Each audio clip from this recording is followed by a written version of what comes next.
Chapter 1. October in the Capita. In October, the capital still exudes a hint of summer's heat.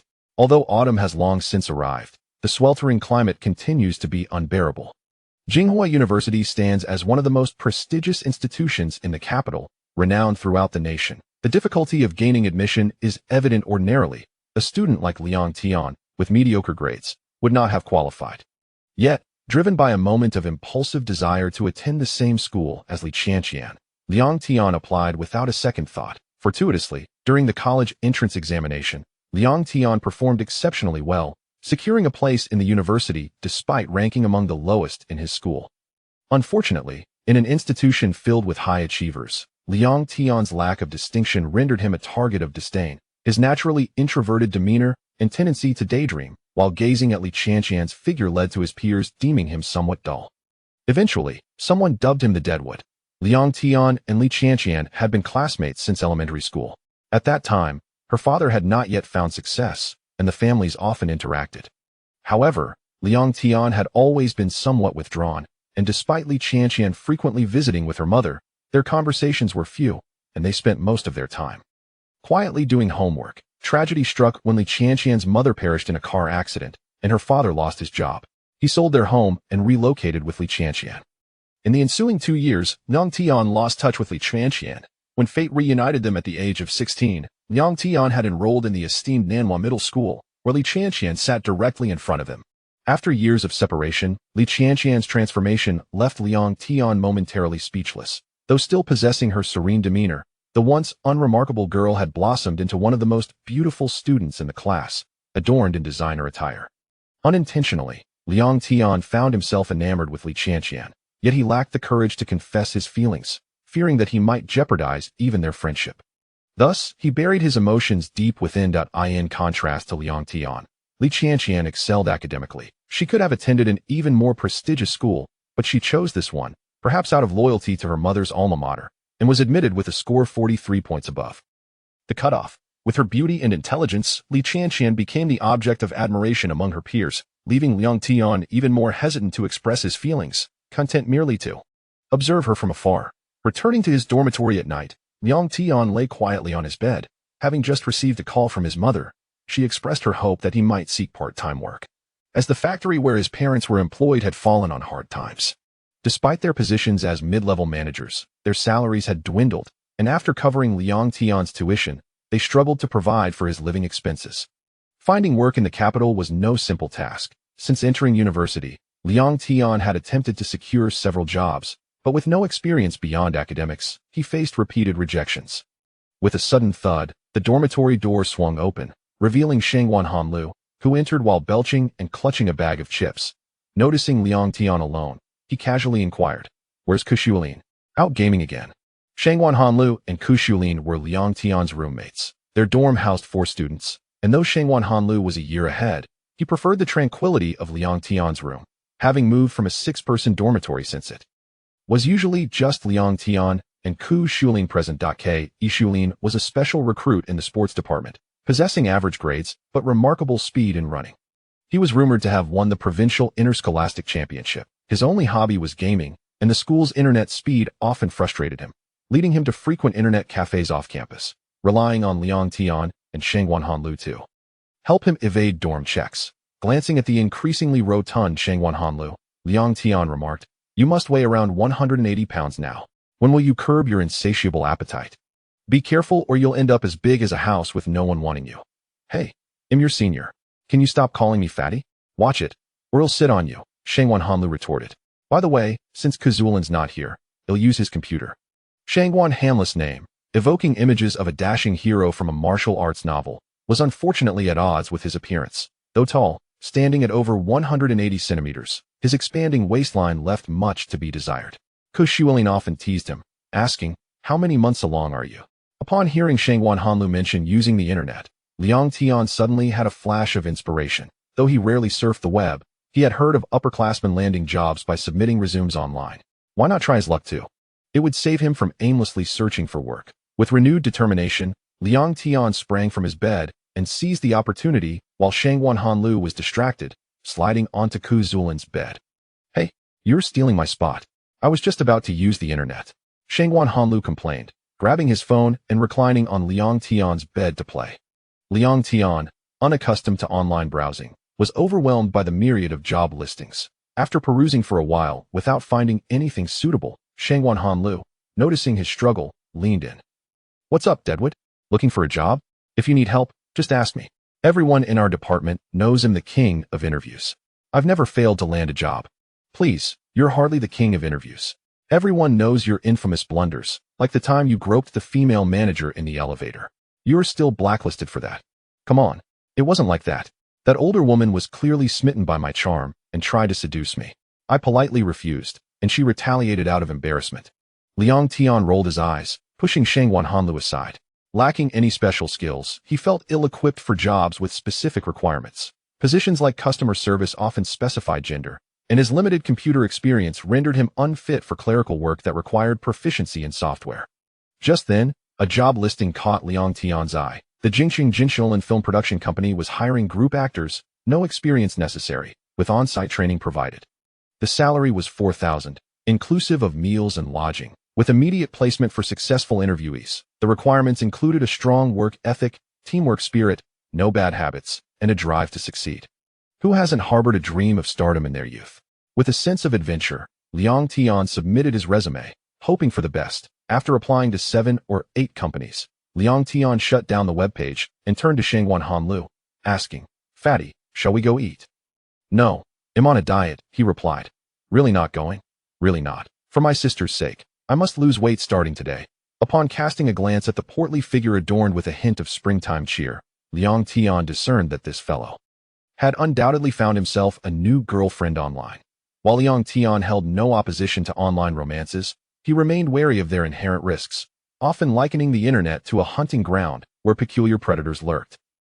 Seeking their unsuspecting prey, he could only speculate about the appearance of the portly one's love interest, yet it was evident that online relationships came with potential dangers. Despite the portly one's insistence on abstaining from the outing, Liang Tian, well versed in his friend's habits, prodded him once more.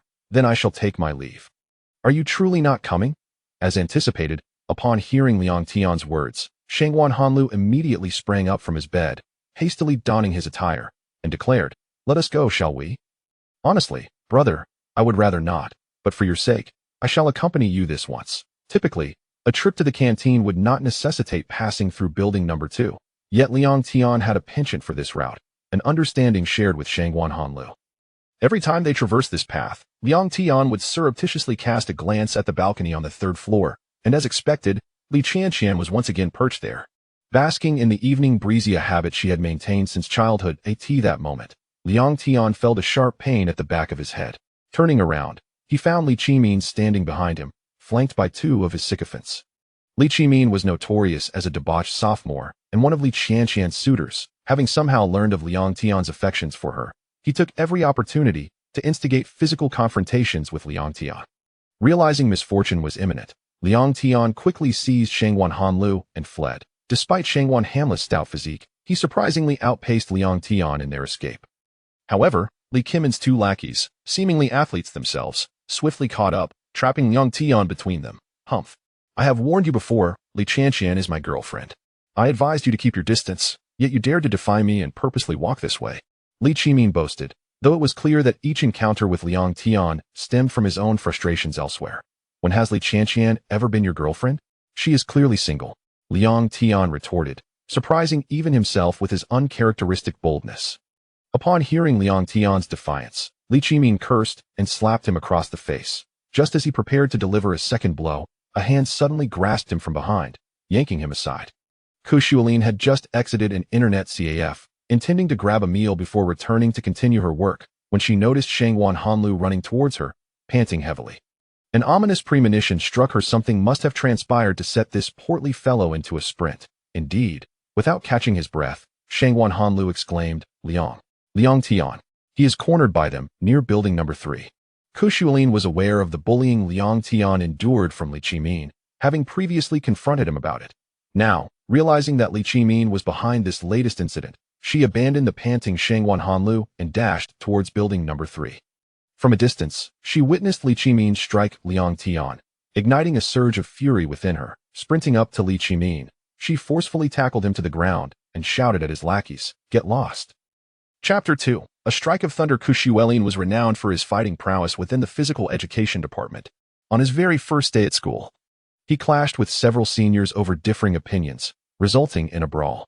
While everyone in the department was capable of fighting, it was remarkable that Kushuelin single-handedly took down 4 opponents, thereby establishing his reputation at Jinghua University as an exceptionally formidable freshman. Li Qimin's 2 subordinates had witnessed Kushuelin in action and were acutely aware of their inadequacy to contend with him.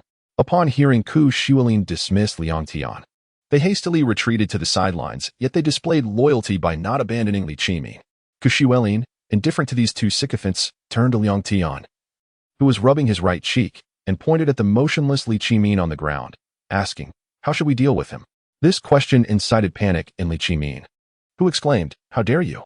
My cousin is from the Jinghua gang. If you lay a finger on me, he won't let you off easily." Kushuelin, however, paid no heed to Li Qimin's claims of familial connections and delivered a swift slap to the back of his head, ordering, "Be quiet." He then addressed the hesitating Liang Tian, "Ignore what he says. You decide how to handle him, and I'll support you." Despite feeling uncertain after Li Qimin's threat, Liang Tian ultimately opted for restraint, thinking it better to avoid unnecessary trouble. He patted Kushuelin on the shoulder and said, "Let us just leave it at that. You haven't tea eaten, have you? Let us go grab a meal."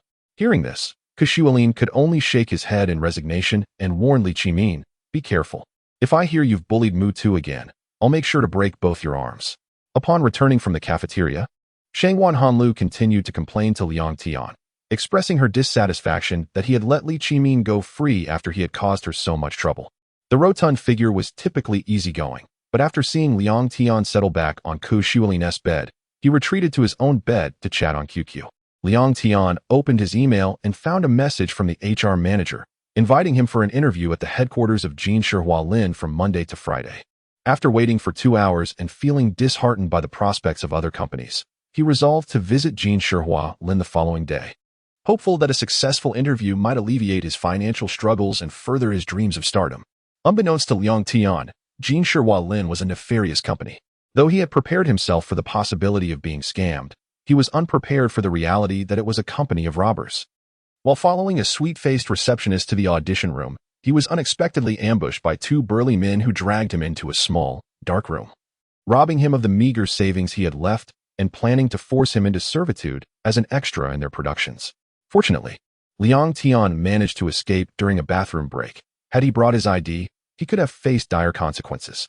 However, now he found himself penniless and stranded in a remote area, having walked for over an hour without reaching the city.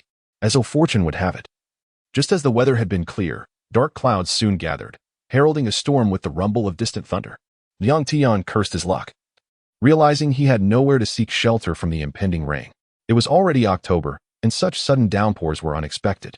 Yet, fate seemed to mock him, as he had yet to decipher where the thugs had dropped him off, relying solely on his memory to navigate the way. The rain descended abruptly, drenching Liang Tian completely. His already poor stamina waned after running for a time, and the downpour rendered him utterly exhausted. Leaning against a roadside sign, he gasped for breath. Just then, a bolt of lightning struck the sign, sending a jolt through his body and causing him to lose consciousness. When Liang Tian awoke 3 days later, he found himself in a hospital, having been rescued by a kind passerby who had paid for his medical expenses without leaving any contact information, leaving Liang Tian unable to express his gratitude. Strangely, despite being struck directly by lightning, Liang Tian bore no visible marks other than a small circular white spot on his back. Had it not been for the charred fabric of his clothes, no one would have suspected he had experienced such a phenomenon. Upon arrival, he had been running a high fever of 44 degrees Celsius, prompting doctors to fear for his survival. Miraculously, after 2 days and nights, Liang Tian's fever subsided. Although it was an extraordinary recovery, it was not entirely unheard of in medical history. After a routine examination, doctors found that aside from occasional rapid heart rates, all other indicators were normal, leaving them to await his full awakening. Liang Tian considered himself fortunate to have survived, feeling rejuvenated, as if his body had been revitalized beyond its state before the lightning strike. The neck pain he had suffered from reading in bed was inexplicably gone. Had it not been for the hospital's recommendation to stay for further observation and the fact that he had no financial burden regarding his stay, he would have likely discharged himself already. When Shangwan Hanlu and the others arrived, Liang Tian was pacing in his hospital room, feeling an unusual surge of energy. It felt as though something was bubbling inside him, compelling him to shout, "Damn it, Mutu, you scared me half to death. You sounded like you were on the verge of leaving a will." The rotund figure burst into the room, shouting at Liang Tian. Fortunately, the room was a private one. Otherwise, he might have drawn the ire of the nursing staff. Nevertheless, the nurse who accompanied them couldn't help but frown at the commotion. Xu remained silent, merely circling Liang Tian and giving him a few playful jabs. "Hey, Lindsay, even if you've mastered some martial arts, don't take it out on him. He has someone special." Liang Tian's retort was interrupted as Shangwan Hanlu began to tease Xu. Just then, Liang Tian halted, staring blankly at the door. Li Qianqian stood there in a serene white dress, exuding tranquility. A faint smile danced on her lips, as if she wished to laugh but held back. Noticing Liang Tian's gaze, she gracefully walked in and placed the fruit she had brought on the table. The chubby fellow noticed Liang Tian staring blankly at Li Qianqian and nudged him to regain his attention. Without any filter, he exclaimed, "You called me as if you were on the verge of death, almost giving me a heart attack. Knowing you have a crush on Li Qianqian, I rushed over to inform her. Look, I brought your dream girl. Now, before I decide to kill you, it's time for you to confess your feelings."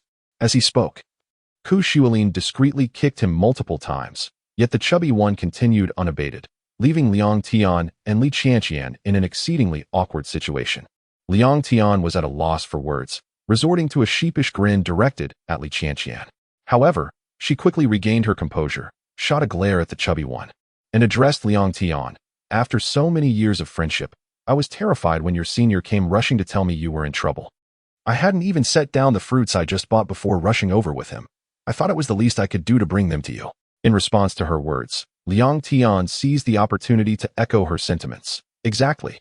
The chubby one just loves to exaggerate. I'm perfectly fine. I was merely joking with him. I didn't expect him to take it seriously. By the way, where are the clothes I asked you to bring? Why did you come empty-handed? Seriously? You dare to ask? I was frantic when I heard you were in trouble. I rushed over with Shaolin and your dream girl. There was no time to grab your clothes." The chubby one, now reminded of the clothing request, deftly shifted the blame back onto Liang Tian. "By the way, didn't you say you were going for an interview when you left? How did you end up missing for 3 days and winding up in the hospital? Did you run into a femme fatale who robbed you of your money and dignity, tearing your clothes in the process? Which is why I had to bring you a change." Hearing such absurdity from the chubby one made Liang Tian break into a sweat. This fellow truly had no bounds to his imagination. However, noticing that Li Qianqian seemed to partially believe it, he hurriedly clarified, "You foolish chubby one, stop spouting nonsense. I was robbed by a gang during the interview, stripped of all my money, and they nearly forced me into servitude. While escaping, I unfortunately encountered a thunderstorm and was struck by lightning, which is why I needed you to bring me clothes." Despite Liang Tian appearing normal now, his words still made Li Qianqian anxious, while the chubby one remained his usual jovial self, continuing his banter. "Goodness, you truly are dense. I've heard of trees being struck by lightning, but you were fortunate enough to survive a direct hit? How is it that this mighty bolt didn't rid the world of you? Chubby, stop your nonsense." Xu suddenly interjected, breaking his monologue. Turning to Liang Tian, she asked, "Are you all right? Why aren't you resting in bed instead of standing here?" To which Liang Tian nonchalantly replied, "What could possibly be wrong? I'm perfectly fine. As you can see, strangely enough, after being struck by lightning, I feel invigorated, almost as if I want to engage in a fight. Although, I do occasionally experience a tingling sensation in my back." Before Xu could respond, Li Qianqian interjected, "Tingling? Is there something seriously wrong? Should we call a doctor to check on you?" Before she could finish, the chubby one chimed in, "Nonsense. Look at him, bouncing around like nothing else wrong. But seriously, is it severe? Should I fetch a doctor to examine you, just in case it's something grave?" Chapter 3. The emergence of abilities. The chubby friend often spoke in a rather nonsensical manner, yet Liang Tian understood that at heart, he was genuinely concerned for him. Ignoring his friend's offbeat comments, he turned to the worried Li Qianqian and reassured her, "There's nothing to worry about. The doctor has examined me, and I am in excellent health." After saying this, Liang Tian suddenly addressed Xu beside him. "Xu, once I am discharged, would you take me to the gym? Had I been a bit more robust during that robbery, perhaps I wouldn't have been so easily captured." Upon hearing Liang Tian's desire to work out, Xu nodded in agreement, stating, "I've been urging you to do so for a while now. However, fitness is a long-term commitment. You must be able to persevere to see results. For now, Let me teach you some basic self-defense techniques to ensure you aren't always bullied and afraid to fight back. Self-defense techniques? I want to learn too. Liang Tian interjected, revealing an unusual eagerness to acquire such skills. It was noteworthy that she had never shown interest in any school clubs, and Liang Tian had never seen her participate in any activities. Yet, her newfound fascination with Kushuelin's self-defense methods was striking. Noticing Liang Tian's incredulous expression, Liang Tian quickly clarified, I fear encountering wrongdoers as well. If I find myself in a situation like yours while job hunting, it would be beneficial to have some self-defense skills. At that moment, the chubby friend seemed to have an epiphany and abruptly queried Liang Tian. Hey, Deadwood. How could you afford to stay in such a specialized ward? Isn't your family supposed to be broke? Have you perhaps struck up a relationship with a wealthy woman during your hospital stay? True to form, the chubby friend's remarks were far from flattering. However, Liang Tian had grown accustomed to his antics and disregarded his friend's comical expression, turning instead to Liang Tian and the others to explain. I was struck by lightning and fell unconscious. I just woke up this morning. According to the nurse on duty, a kind-hearted individual rescued me and brought me here. That person even covered my hospital expenses, which is why I am in this specialized ward. Initially, I planned to be discharged today, but the doctor advised me to remain for further observation until they confirm my condition is stable. At this point, Liang Tian cast a glance at the grinning chubby friend, anticipating another round of mockery. He hastily added, the nurse mentioned that the person who brought me here was a tall and strong man. So don't let your imagination run wild. Upon hearing Liang Tian's targeted mention, the chubby friend looked at him with a wounded expression, resembling a pouting spouse.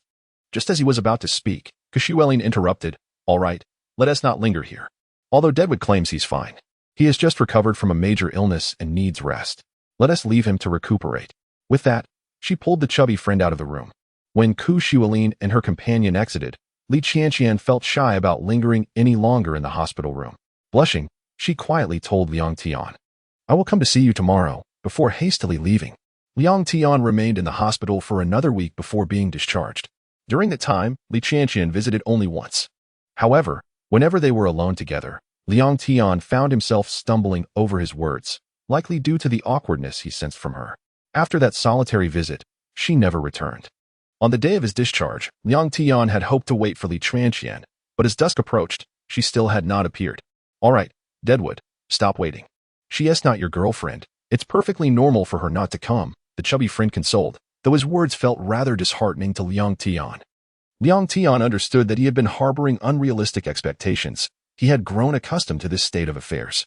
The brief visit from Liang Tian had merely ignited a flicker of hope.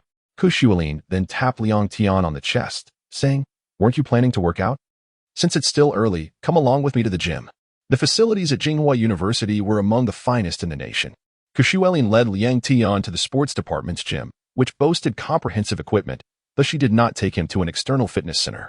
Your primary issue is not merely a lack of exercise that has left you somewhat feeble, rather, it is your overwhelming psychological fear of pain that has deterred you from resisting those who bully you. Hence, for the next few days, I want to have you using the equipment directly. Instead, let us start with some simple yoga poses to stretch your muscles. You can even practice these in your dormitory. Afterward, I will teach you some basic self-defense techniques. Though Kushuelin generally had a friendly rapport with Liang Tian, she was quite serious while instructing him, demonstrating several moves with a stern expression before urging him to replicate them. Interestingly, although Kushuelin's movements were not particularly complex, they posed a challenge for Liang Tian, who had been physically inactive for so long. Yet, under Kushuelin's guidance, he managed to perform them all and sustain the poses for a considerable duration. Liang Tian himself found this remarkable. He had previously struggled even to sit cross-legged without discomfort, but today he executed the yoga poses with relative ease. Neither Liang Tian nor Kushuelin pondered this phenomenon deeply. As Kushuelin observed that Liang Tian was executing the movements quite proficiently, she proceeded to teach him additional yoga techniques. Perhaps the lightning strike had indeed awakened something within him. He quickly grasped the techniques she demonstrated and began to perform them with a semblance of skill. Well, it seems you possess a certain aptitude. You've mastered these movements with surprising speed. However, the primary purpose of today's session is to help you cultivate courage. When Liang Tian bullied you, I intervened. Yet you still lack the resolve to retaliate. Perhaps you have your reasons, but I sense you fear Liang Tian's revenge. If he were truly capable of retaliation, why has he not sought vengeance against me? At this point, Kushualin pointed behind Liang Tian and introduced, "This is Coach Huang, a renowned fighting instructor in the capital. I worried that sparring with me might not yield the desired effect since I am your friend, so I specifically invited Coach Huang to assist." Only then did Liang Tian notice someone had been standing behind him for quite some time. While Kushualin was demonstrating fighting techniques, she had taken a moment to make a phone call, inviting Coach Huang over. "Ah, little Ku, you're too kind. We've known each other for so long. How could I refuse to help you?" Coach Huang remarked amiably. "So, this is the friend you mentioned? I believe he shows promise. With proper training, he could achieve commendable results." After this exchange, Coach Huang removed his outer jacket, revealing a fitted black tank top. Once finished speaking, he approached Liang Tian and said, "All right. I'll stand right here. Go ahead and strike." Although Liang Tian had just demonstrated the fighting techniques he had learned from Kushualin, his limited strength was no match for Coach Huang. With a swift motion, Coach Huang pinned Liang Tian to the ground. "Is this all the strength you possess?" Coach Huang scoffed, maintaining his hold on Liang Tian, who lay on the floor. "Little Ku called me over to spar, and I expected to find a promising talent. Instead, I see only a weakling. If this is your level, you hardly deserve my time for practice. With such meager strength, even my disciple could effortlessly subdue you." Each word from Coach Huang pierced deeply into Liang Tian's heart. In the past, his weakness and fear had rendered him unable to retaliate against those who bullied him. He would flee during a robbery, only mustering the courage to escape to the restroom instead of standing his ground. For years, he harbored feelings for Li Chanqian. Yet he never once found the courage to confess his love. Liang Tian had often fantasized about toppling those who tormented him, but the harsh reality had taught him that resistance would only invite more severe retribution. Consequently, he became increasingly feeble, even shying away when faced with bullying, avoiding any semblance of defiance. However, today, for reasons unknown, Coach Huang's scornful remarks ignited something within Liang Tian. His heart raced with a fervor that felt explosive, and each taunt from Huang seemed to stoke the flames of his pent-up anger. The physical pain he endured only intensified his urge to fight back. As Huang continued his ridicule, Kushualin, who had been smoking nearby, suddenly heard a sharp crack. To her astonishment, the coach, who had been pressing down on Liang Tian, was suddenly overturned, while Liang Tian stood there, panting heavily, his eyes ablaze with rage. At that moment, Liang Tian felt as though every cell in his body had awakened. Even the simplest punch radiated immense power, and each step he took was imbued with astonishing speed. Lost in this exhilarating sensation, he remained oblivious to his actions. The instant Liang Tian transformed, Kushualin discarded her cigarette and rushed to aid the fallen coach, using her elbow to block a powerful strike descending from Liang Tian. To everyone's surprise, Kushualin's full-force attempt to intercept Liang Tian was effortlessly deflected. Liang Tian appeared to have transcended awareness. Anything in his path was easily dismissed with a single strike. His strength was astonishing, and Kushualin, having braced herself to protect Huang, now felt a tingling numbness in her right arm, rendering her powerless. As Liang Tian casually kicked a barbell aside, both Huang and Kushualin hesitated, no longer daring to confront him directly. Instead, they navigated through the gym equipment, evading his onslaught. Perhaps fatigued from the chaotic flurry, Liang Tian gradually came to a standstill, staring blankly into space. Meanwhile, Kushualin and Coach Huang remained at a safe distance, wary of his potential for another explosive outburst. Emerging from his frenzied state, Liang Tian felt an unprecedented lightness wash over him, as decades of suppressed emotions erupted. Yet, gazing at the disarray of gym equipment strewn about and the cautious figures of Kushualin and Huang at a distance, he struggled to reconcile his earlier actions. With disbelief, he pointed at himself and asked, "Did I do all of this?" Chapter 4. I am also a master. As Liang Tian finally regained his composure, Kushualin and Coach Huang simultaneously breathed a sigh of relief. Observing the incredulous expression on Liang Tian's face, Kushualin nodded and inquired, "What just happened to you? How could you suddenly unleash such immense power and speed? If it weren't for your lack of conscious awareness during that moment, I doubt I would have been able to contend with you." Hearing Kushualin's question regarding his recent state, Liang Tian shook his head and replied, "I don't know either. I only felt a surge of warmth coursing through my chest, and by the time I regained consciousness, it was already like this." Coach Huang patted Kushualin on the shoulder and asked, "Is your arm dislocated? I've noticed your right arm has been hanging limply for quite some time. I never anticipated your friend's latent abilities to be so formidable. Had you not intervened in time, I might have lost my life. Alas, it seems I must reconsider any future requests for assistance from you." Unbeknownst to Liang Tian, Coach Huang's earlier actions had been orchestrated by Kushualin, who intended for Huang to continuously provoke Liang Tian, awakening the pent-up anger within him, allowing him to vent, thereby alleviating his timorousness. Kushualin believed that once Liang Tian's strength was gradually cultivated, his cowardice would diminish. However, no one could have foreseen the terrifying power that erupted from Liang Tian in his fury. Reflecting on Liang Tian's earlier state, Kushualin felt a twinge of trepidation. As Huang teased him, he couldn't help but punch Huang playfully on the arm and said, "Come on, I wouldn't trouble you so much." And not everyone possesses such terrifying explosive power. Turning to Liang Tian, who was catching his breath, he asked, "So, do you feel much better now? Do you feel a burden has been lifted?" At that moment, Liang Tian realized that Kushualin and the others had acted out of concern for him. Feeling a bit embarrassed at their disheveled appearance, he nodded and expressed, "Thank you so much today. I genuinely didn't know what I was doing earlier and almost hurt both of you." Seeing Liang Tian's intent to apologize, Kushualin pushed aside Huang, who was attempting to assist him with his arm, and approached Liang Tian, lightly patting him on the chest. "We're all brothers in the same dormitory. There's no need for thanks or apologies. Just don't let me hear you say such things again." Noticing Kushualin's dangling right arm, Liang Tian hesitated to touch it and cautiously asked, "Is your right arm all right?" "Nothing serious. I'll just have old Huang help me fix it later. By the way, after we move a bit further away, try to see if you can recreate that state you were in earlier. If you can control that power consciously, it would be even better." With that, he ran to Huang, seeking help with his arm. Liang Tian strived to recall the sensation he had experienced earlier, when a warm current had surged from his chest, likely the key to his newfound strength. Concentrating his thoughts, he focused on his chest, which had felt warm since his awakening. As he concentrated, he sensed something pulsating within. Liang Tian attempted to control the warm current, but to his dismay, it flowed freely, indifferent to his commands. Despite his efforts to summon the anger from memories of those who had bullied him, he failed to harness the energy. A week passed swiftly, during which Liang Tian diligently trained with Kushualin and learned combat techniques from Coach Huang, making rapid progress that astonished both Kushualin and Coach Huang. In just a week, Liang Tian's strength had doubled, and his combat skills had progressed to what would normally take others a month to achieve. Coach Huang, a renowned trainer at a prestigious private fighting club in the capital, had a wealth of experience in teaching combat techniques. He had been saved by Kushualin's father during a near-fatal climbing accident in his youth, establishing a long-standing friendship. After a week of training, both Huang and Kushualin agreed that Liang Tian was ready to begin. Upon Coach Huang's recommendation, Liang Tian joined the Boya Private Fighting Club as a sparring partner. Sparring may seem straightforward, as it appears anyone with 2 years of training could do it. However, after receiving specialized training from Coach Huang, Liang Tian realized the complexity of the role.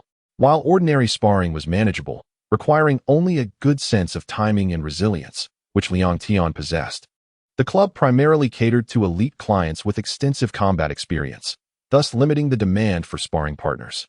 Moreover, Coach Huang was teaching Liang Tian the specialized skill of target holding. In the club, there were numerous sparring partners, but only a few could effectively hold targets, highlighting the skill's difficulty. On Liang Tian's second visit to the club, he noticed the surroundings were a golf course, which explained why he had initially thought he was in a suburban area. The ability to establish such a facility in the city spoke volumes about the club's owner. Upon entering the club, Liang Tian sensed an unusual atmosphere. Since he arrived early, only a dozen sparring partners were seated in the lobby, but as he entered, their eyes fixated on him, an unsettling reception. Feeling the hostility in their gazes, Liang Tian contemplated leaving, but quickly dismissed the thought. He had worked hard to improve his fighting skills precisely to overcome his timid nature. Straightening his clothes, he proceeded to the locker room, changed, and returned to the lobby. The atmosphere among the sparring partners grew more antagonistic. As Liang Tian changed, they had gathered at the locker room entrance, blocking his way. "What do you want?" Liang Tian asked, a hint of nervousness in his voice. "What do we want?" "Humph, how dare you ask? I've been here for 2 years, and now because of you. The manager wants me gone." The speaker, Yulong, stood opposite Liang Tian, not particularly tall at around 5 feet 5 inches, but evidently sturdy from years of training. Realizing that his presence had caused Yulong's predicament, Liang Tian felt a pang of guilt. "I'm sorry if my arrival has caused you any trouble," Liang Tian said apologetically. "I didn't mean to be the reason for your dismissal." However, Yulong scoffed dismissively. "Spare me the pleasantries. If you want me to leave, you'd better be able to beat me. Otherwise, it doesn't matter if you were introduced by Coach Huang."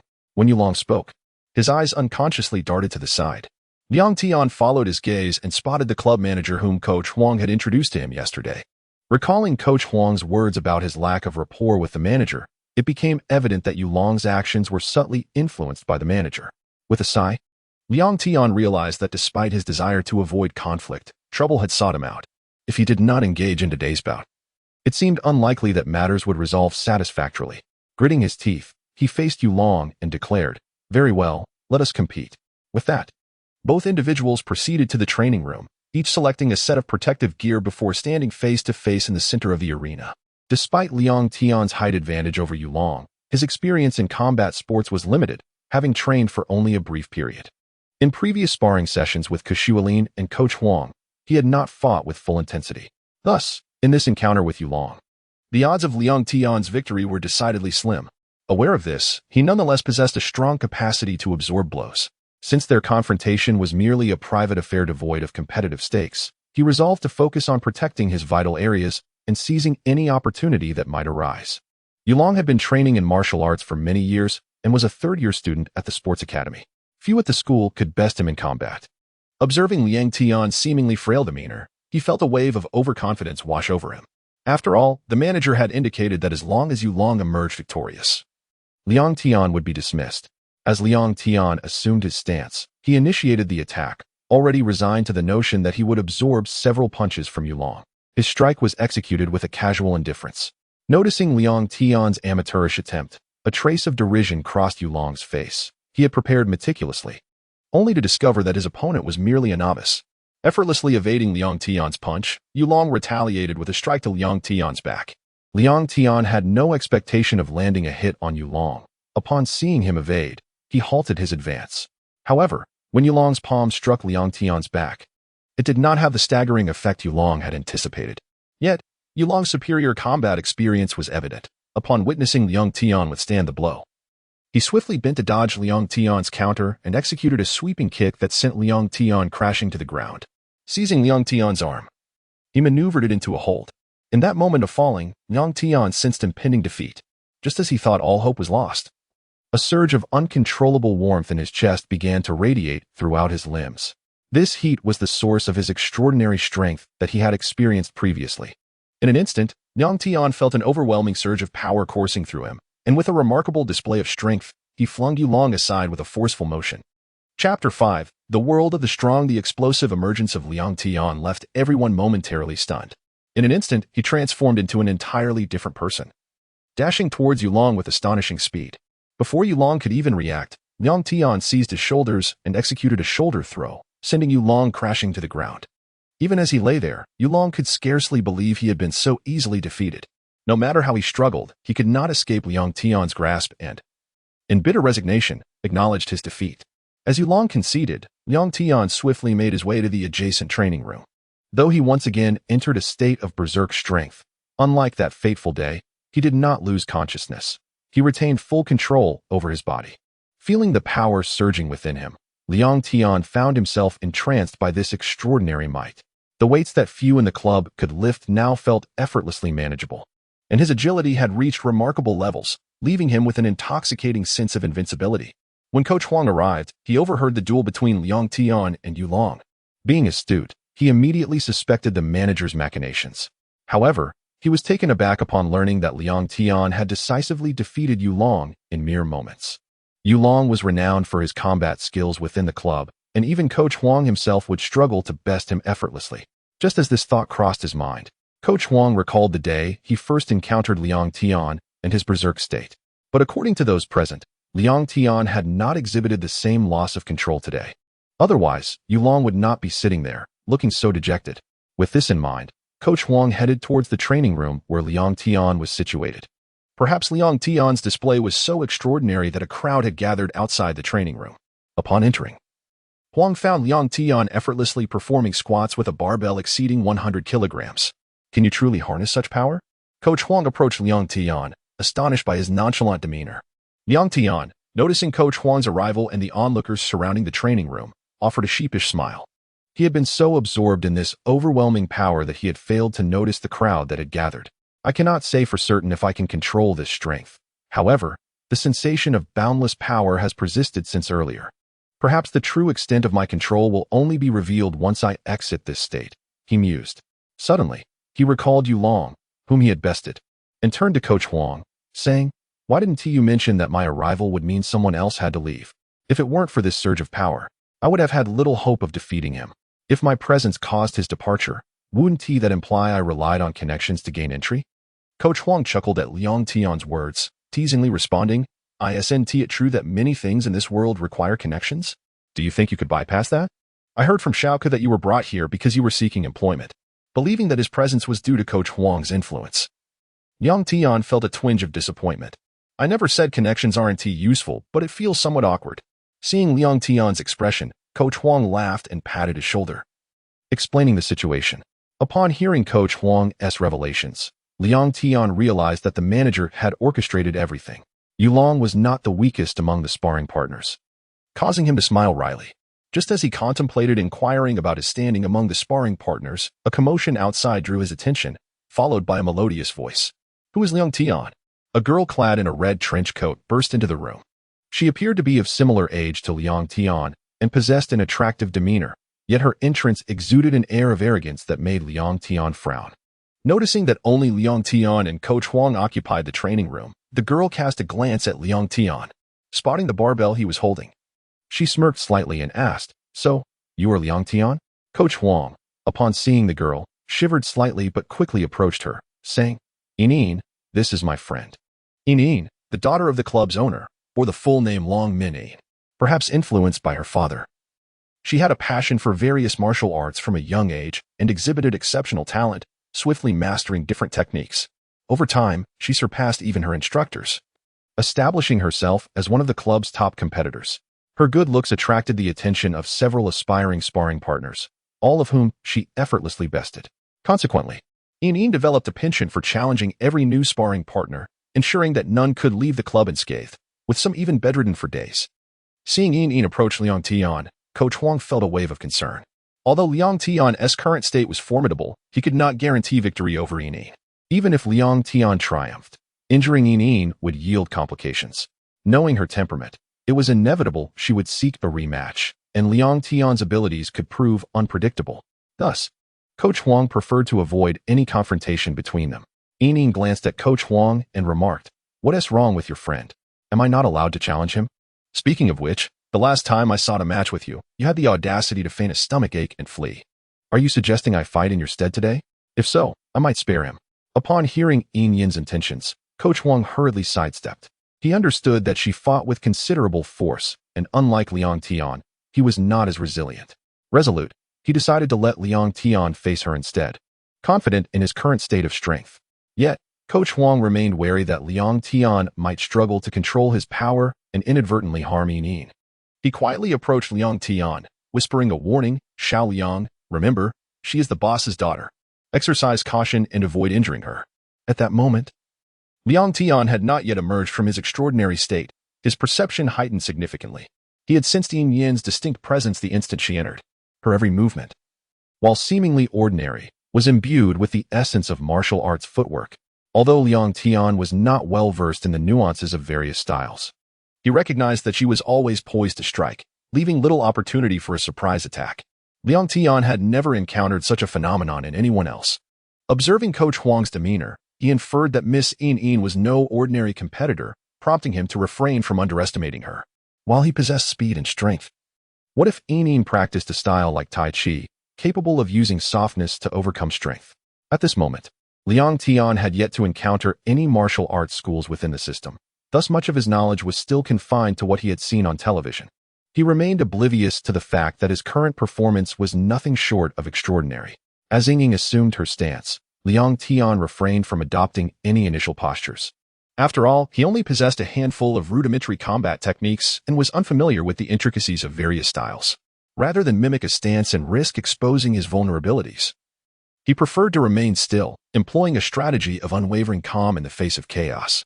Seeing Liang Tian's nonchalant demeanor as he stood there, Ying inwardly chastised him for his foolishness. With swift footwork, she darted behind him, launching her elbow toward his waist. But she struck nothing but air. A pang of frustration surged within her. She had approached the attack with the intent of teaching Liang Tian a lesson. unaware of his remarkable agility that allowed him to evade her strike in an instant. Nevertheless, Ying's martial prowess surpassed that of Coach Huang and his team by a margin. After missing her initial blow, she displayed no hesitation, swiftly adjusting her balance and executing another kick aimed at Liang Tian's midsection. Despite being prepared, Liang Tian was taken aback by the ferocity of Ying's skill. Her series of attacks unfolded almost instantaneously. Even with his speed, he could only rely on evasive maneuvers. Fortunately, he was slightly faster than Ying, enabling him to dodge her successive strikes, each unexpected yet narrowly evaded. However, Liang Tian was acutely aware of his deficiency in combat technique. While he possessed immense strength and rapid speed, he knew that solely relying on evasion against a seasoned opponent like Ying could lead to his downfall. After successfully dodging 4 of Ying's attacks, Liang Tian braced himself and absorbed one of her kicks with his right arm, simultaneously propelling himself forward in a technique known as Iron Mountain Lean. As he crashed into her, Ying felt as though she had been struck by a vehicle. Her body propelled backward without any means of countering the force. The Iron Mountain Lean was a technique that, while easy to learn, was difficult to master. Logically, Liang Tian's earlier stance suggested he was a novice, and though Ying had previously faced a master of this technique, she had not been entirely defenseless. Yet, Liang Tian's execution sent her flying without any capacity for resistance. The force behind Liang Tian's charge was considerable, despite his efforts to temper his strength. The newfound power he had just acquired proved difficult to control, leaving Ying struggling to regain her footing after landing on the ground. Are you practicing internal martial arts? Upon rising, Ying did not unleash the wrath that those around her might have anticipated. Instead, her eyes sparkled with excitement as she spoke to Liang Tian. Contrary to expectations, she appeared exhilarated rather than angry after her defeat. Internal martial arts? What is that? Liang Tian, having barely scratched the surface of basic combat techniques, had no knowledge of internal martial arts. Yet, the term hinted at something related to internal energy. Could it be akin to Qigong? Chapter 6. Encountering Li Qimin again, are you unfamiliar with internal martial arts? She inquired. Yet, when you propelled me backward just now, I distinctly heard a resonance akin to thunder emanating from within your body. This is a telltale sign of internal martial arts cultivated to a certain echelon. However, considering your youth, how could you have possibly honed your internal martial arts to the point where your very bones resonate? Ying seemed captivated by the notion of internal martial arts. While Liang Tian was unfamiliar with the discipline, he had never practiced it, rendering him unable to address Ying's inquiries. Noticing her preoccupation, he discreetly slipped away, weaving through the throng of onlookers. By the time Ying regained her senses, Liang Tian had vanished. She surveyed the crowd, and those who met her gaze hastily dispersed, fearing she might impulsively challenge them to a bout. Once the spectators had scattered, Ying stood alone, replaying the impact of Liang Tian's final collision. A subtle smile graced her lips. Liang Tian, is it? A rather intriguing fellow. I shall make myself a fixture in your life. Unbeknownst to Liang Tian, he and Coach Huang sought refuge in the VIP lounge on the second floor. Assured that Ying was not in pursuit, Liang Tian exhaled with relief and inquired, what is Ying's background? How can she possess such formidable martial prowess at such a young age? I suspect she surpasses you in strength. Didn't Xiaoke mention that you were among the top martial artists in the capital? Coach Huang retorted, what do you mean, surpasses me? You have never witnessed my capabilities. So how can you assert that she is stronger? Nevertheless, Ying's aptitude for martial arts is exceptional. I have heard that she has dabbled in taekwondo and other disciplines, invariably culminating in her defeating her instructors. Her father owns this club, and few trainers here can match her. Consequently, her visits are a source of consternation for everyone. Coach Huang, noting Liang Tian's labored breathing, inquired, during our hasty retreat, I noticed a deceleration in your pace. Is the enhanced state waning? Liang Tian, in response to Coach Huang's query, nodded and confessed, yes, I sensed a diminution in power when I propelled Ying backward. Now, I seem to have reverted to my ordinary state. This time, the duration was relatively prolonged, approximately half an hour. Oh, by the way, you mentioned that Ying's father owns this club. Who is the proprietor? Coach Huang demurred, I cannot answer that question. Few within this club are privy to that information. I have been associated with this club for around 7 years, yet I have only glimpsed the owner from afar on a single occasion. All I know is that the owner's surname is Long, and he is purportedly a person of considerable influence. Liang Tian was taken aback by Coach Huang's response. The club was evidently more intricate than he had initially surmised. Even a veteran like Coach Huang was unaware of the owner's identity. This mysterious Mr. Long must possess a unique status. Shangguan Hanluo had been in low spirits recently. Since Liang Tian had begun exercising with Kushuelin, he was often alone in the dormitory. While he had initially moved in to enjoy solitude, the emptiness of the dormitory began to weigh on him. Coupled with Kushuelin's cryptic behavior of leaving daily with her computer, Shangguan Hanluo found himself devoid of entertainment, spending his days alone in the dormitory with nothing to do. The portly fellow sometimes felt exasperated. Fortunately, Liang Tian was not planning to go out today, and Shangguan Hanluo coerced him into playing Chinese chess for the afternoon. Hee. I apologize, Woodenhead. I have checkmated you once again. The portly fellow, with a mischievous grin, captured Liang Tian's last piece. I am done playing. Fatty. Just because I haven't played with you for a few days, you don't have to abuse me so mercilessly. All afternoon. You have been capturing all my pieces before checkmating me. Damn it, it's past 6 o'clock. Let's go eat. Liang Tian swept the pieces off the board, rose, and donned his coat. Damn it, you two have been acting mysteriously these past few days. You and little Lin. You have left me feeling empty and lonely. I will subject you both to rigorous training to assuage my resentment. The portly fellow grumbled as he hastily dressed. The only times the portly fellow moved quickly were when he was fleeing or eating. As usual, the two detoured past building number 2, where they unfortunately ran into Li Qimin, whom Liang Tian never wished to encounter again. Since his humiliation at the hands of Kushuelin, Li Qimin had been resentful, seeking to regain face by targeting Liang Tian. However, Liang Tian had avoided that route for several days. On the few occasions when Li Qimin had spotted him, Liang Tian had been accompanied by Kushuelin. Today, Li Qimin had finally encountered Liang Tian alone. He was already contemplating how to punish Liang Tian once he apprehended him. Liang Tian had spotted Li Qimin and his 4 lackeys lurking in the distance. However, he was no longer concerned. With his current resilience, ordinary club members could not harm him. While Li Qimin's cronies were athletic, they lacked combat skills. Otherwise, Kushuelin would not have been able to defeat them single-handedly. Nonetheless, Liang Tian decided to play a trick on Li Qimin and his cohorts. Just as they were about to ambush him, Liang Tian suddenly shouted, "Run!" and dragged the portly fellow away. Although the portly fellow was aware that Liang Tian had been studying combat with Kushuelin, he was unaware of Liang Tian's current abilities. Seeing Li Qimin leading 4 thugs, he immediately fled with Liang Tian. Despite his girth, the portly fellow managed to outpace Li Qimin's athletic henchmen. Although none of them were track and field athletes, Liang Tian couldn't help but chuckle at the sight of the portly fellow sprinting through the cold wind with his bulk. Liang Tian deliberately slowed his pace, allowing Li Qimin's men to catch up quickly. Coincidentally, the 4 men caught up with Liang Tian at the same spot where Li Qimin had previously cornered him. The 4 men encircled Liang Tian, while Li Qimin, panting heavily, finally arrived. Surveying Liang Tian, who was trapped in the middle, Li Qimin smirked. Since his humiliation at the hands of Kushuelin, he had felt that those around him were secretly mocking him. Recently, a girl he had been courting had dumped him. Of course, Li Qimin dared not seek revenge against Kushuelin. His cousin was preoccupied with vying for territory with another gang leader and had no time to concern himself with Li Qimin's affairs. Provoking Kushuelin would be detrimental to him. Moreover, after his cousin left, Kushuelin could easily have him beaten up. Therefore, Li Qimin's animosity was entirely directed toward the incompetent Liang Tian. Unfortunately for Li Qimin, his calculations were entirely misguided. Liang Tian was no longer the same person. After more than half a month of training, his skills had reached a rudimentary level. Dealing with Li Qimin's men would pose no significant challenge, especially given Liang Tian's superior resilience. So, Liang Tian, you are quite bold, daring to hire someone to retaliate against me.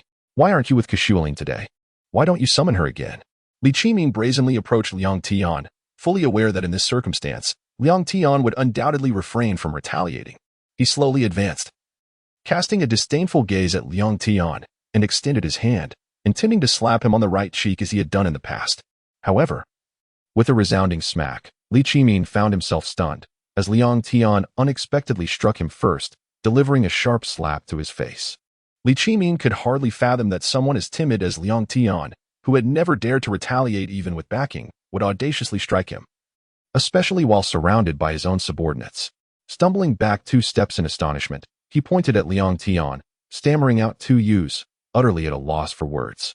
Witnessing Li Qimin's bewildered expression, Liang Tian felt an exhilarating rush within.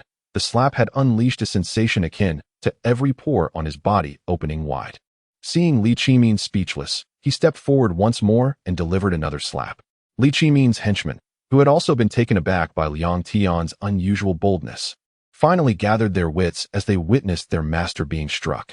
They collectively shouted in anger and lunged at Liang Tian. As the henchmen advanced, Liang Tian smirked, swiftly kicking the flustered Li Qimin aside. He then stepped to the right, delivering a powerful uppercut to the jaw of a towering henchman, standing over 6 feet tall, while simultaneously thrusting his left foot forward to kick the man in the stomach, sending him sprawling to the ground. At that moment, Liang Tian heard footsteps approaching from behind. Instinctively, he bent backward, colliding his right arm into the chest of an assailant aiming for his head. He then pivoted, driving his knee into the attacker's abdomen and seizing hold of him, hurling him towards the other 2 henchmen. In an astonishingly brief interval, Liang Tian had dispatched both of his attackers. Li Qimin, clutching his abdomen and struggling to rise, could hardly believe his senses. This must be a dream. The universally acknowledged coward, Liang Tian, not only fought back today but had also vanquished his towering assailants. Surely, this was an illusion, not reality. As Li Qimin grappled with this thought, Liang Tian had already subdued all of his henchmen and approached him slowly. Grasping Li Qimin by the collar, he pulled him close. Observing the terror etched on Li Qimin's face, Liang Tian experienced an overwhelming sense of elation, even in his most powerful moments. Such as when he defeated the formidable Yulong and Yin, he had never felt this way. Yet today, seeing those who had once bullied him now reduced to quaking in fear before him, he felt an immense exhilaration. The frustration from being bested by the fat kid earlier that afternoon evaporated in an instant. Chapter 7. The initial conflict with the Jinghua gang. What do you want? Li Qimin gazed at Liang Tian with palpable terror, suddenly recalling the moment he first bullied Liang Tian, when Liang Tian's expression mirrored his own. Back then, he could never have imagined that their roles would someday be so completely reversed. Regrettably, it was too late for remorse now. Li Qimin was like a fish on the chopping block, with Liang Tian as the butcher. Upon hearing Li Qimin's fearful inquiry, Liang Tian offered no response, merely grinning wickedly at him before delivering another resounding slap across his face. Before Li Qimin could fully comprehend the situation, another blow followed swiftly. When the rotund figure of Fatty, dragging his leisurely companion Kushuolin, arrived to render assistance, they were met with an astonishing sight. Li Qimin's 4 henchmen lay groaning on the ground, while the once domineering Li Qimin now wore a mask of sheer terror as Liang Tian continued to rain blows upon him. This unexpected turn of events left Fatty momentarily speechless, while Kushuolin observed the scene with an air of playful mockery. Come on, Stalin. You knew all along that the wooden block was fine, didn't you? Fatty suddenly pieced together Kushuolin's leisurely demeanor, and upon receiving a nod in affirmation, he grumbled. Damn it. So you two were aware all along that Li Qimin was no threat, leaving me to worry for nothing. I was completely in the dark, wasn't I? Good grief. Just as Fatty contemplated joining the fray to retaliate against Li Qimin for the trouble he had caused him, he noticed Kushuolin stepping forward to restrain Liang Tian's hand, which was poised to strike again. All right, he's had enough punishment for today. Let him go, she urged. Only then did Liang Tian realize the extent of the damage he had inflicted on Li Qimin, whose face was now a grotesque display of tears and snot, his right cheek swollen beyond recognition. Reluctantly, he released his grip on Li Qimin and commanded, "Get lost." Watching Li Qimin flee in disarray, Kushuolin chuckled and turned to Liang Tian, who mirrored her amusement. How does it feel to have your revenge? She inquired.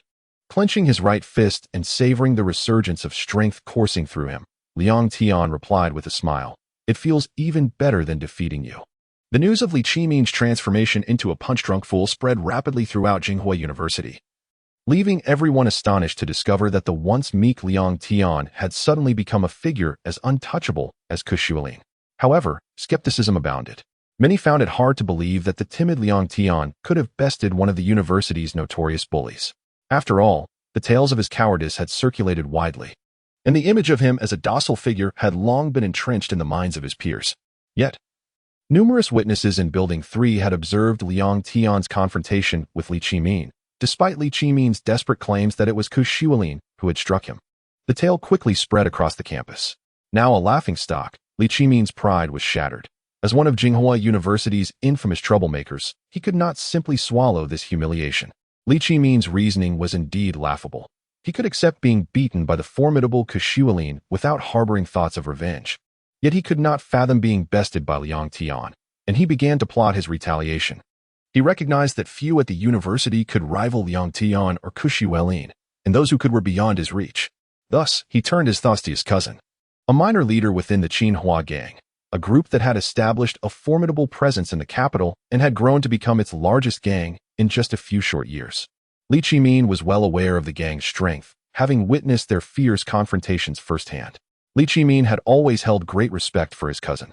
Despite his father's disapproval of their relationship, he often spent time with this cousin, even going so far as to introduce him to his girlfriends. Therefore, whenever he encountered trouble, he would turn to his cousin for assistance. Now, having suffered such a significant loss to Liang Tian, Li Qimin was determined to exact his revenge, and the only means left to him was through his cousin. With this thought in mind, he picked up the phone. As Liang Tian emerged from the classroom, he felt exceptionally good. Since news of his altercation with Li Qimin had spread, his classmates had been exceedingly cordial toward him. Previously, many had dared to order him around, but now no one approached him with demands. Even on the day he was expected to clean, Liang Tian had merely found someone to assist him without any reluctance. This newfound sense of authority was exhilarating for Liang Tian. After years of enduring humiliation, he had never imagined that he would one day command respect. The past few days had been a delightful revelation, one that he found himself increasingly enamored with. With this buoyant feeling, Liang Tian made his way to the entrance of Jinghua University, intending to catch a bus to his club job. However, upon reaching the entrance, he was confronted by a group of individuals who exuded a distinctly unsavory aura. The leader, a man with bleached hair, cast a sidelong glance at Liang Tian and asked, "Are you Liang Tian?" Noticing he was surrounded, Liang Tian's brow furrowed slightly as he replied, "Yes, what is it?" "Our boss wants to meet you." "I don't know any boss," Liang Tian retorted, turning to leave the encirclement. Despite his confidence in his abilities, he had no desire to attract trouble with these evident gangsters. As he attempted to depart, the leader raised a hand to block his path. "I know you're capable, and we might not be able to stop you. But think of the people around you. I hear you have a rather sprightly friend, a certain rotund fellow." The mention of Fatty halted Liang Tian in his tracks. He turned to the smug-looking man and said, "Lead the way." The Jinghua building was an inconspicuous edifice near Jinghua University. Despite being situated in a bustling area, Liang Tian had never noticed its existence during his time at the university. As he followed the thugs, who threatened his friend's safety, he gradually entered the building's underground parking lot. Leaning against a car was a scarred man, appearing no older than 25 or 26, yet his face bore the weight of experience, prompting Liang Tian to question whether he was akin to an ageless figure from the legends. Upon Liang Tian's arrival, the man extinguished a recently lit cigarette and waved away his subordinates, addressing Liang Tian directly. "So, you are Liang Tian?" Finding it somewhat tiresome that everyone greeted him with the same question, Liang Tian nodded and replied, "What do you want with me?" "I am Yu of the Jinghua gang. They call me Jia. I've heard from my brother that you possess impressive fighting skills, and I wanted to see for myself. However, it seems this little brother may have exaggerated your prowess." Upon hearing Jia introduce himself, Liang Tian's immediate thought was of Li Qimin, whom he had previously bested in combat. This young man had mentioned having an elder brother in the Jinghua gang. It appeared that Jia was indeed the one Li Qimin had summoned for retribution. At this moment, having already triumphed over several formidable opponents, Liang Tian felt no trepidation towards Jia, who seemed rather unremarkable. Noticing Jia's intent to engage him in battle, he took the initiative to assume a fighting stance and declared, "Come on." Seeing Liang Tian ready for a fight, Jia wasted no more words and launched a punch aimed at Liang Tian's face. Though the blow was seemingly mundane, Liang Tian smirked, realizing that Li Qimin believed such a foe could avenge him. With a swift movement to the left, Liang Tian evaded Jia's attack, casting a cold gaze at the man who had passed him by. Suddenly, he heard a whoosh behind him. Recognizing Jia's commendable agility, he ducked instinctively to avoid the next onslaught, only to be struck by a searing pain at the back of his head. His body fell helplessly to the ground. As he lay there, Liang Tian finally spotted the steel pipe clutched in Jia's left hand. In the fleeting moment they had crossed paths, Jia had produced the pipe from an unknown source and launched a surprise attack with a speed far exceeding that of his earlier punch. It was perplexing how he, who believed he had the upper hand, had been deceived by his own senses.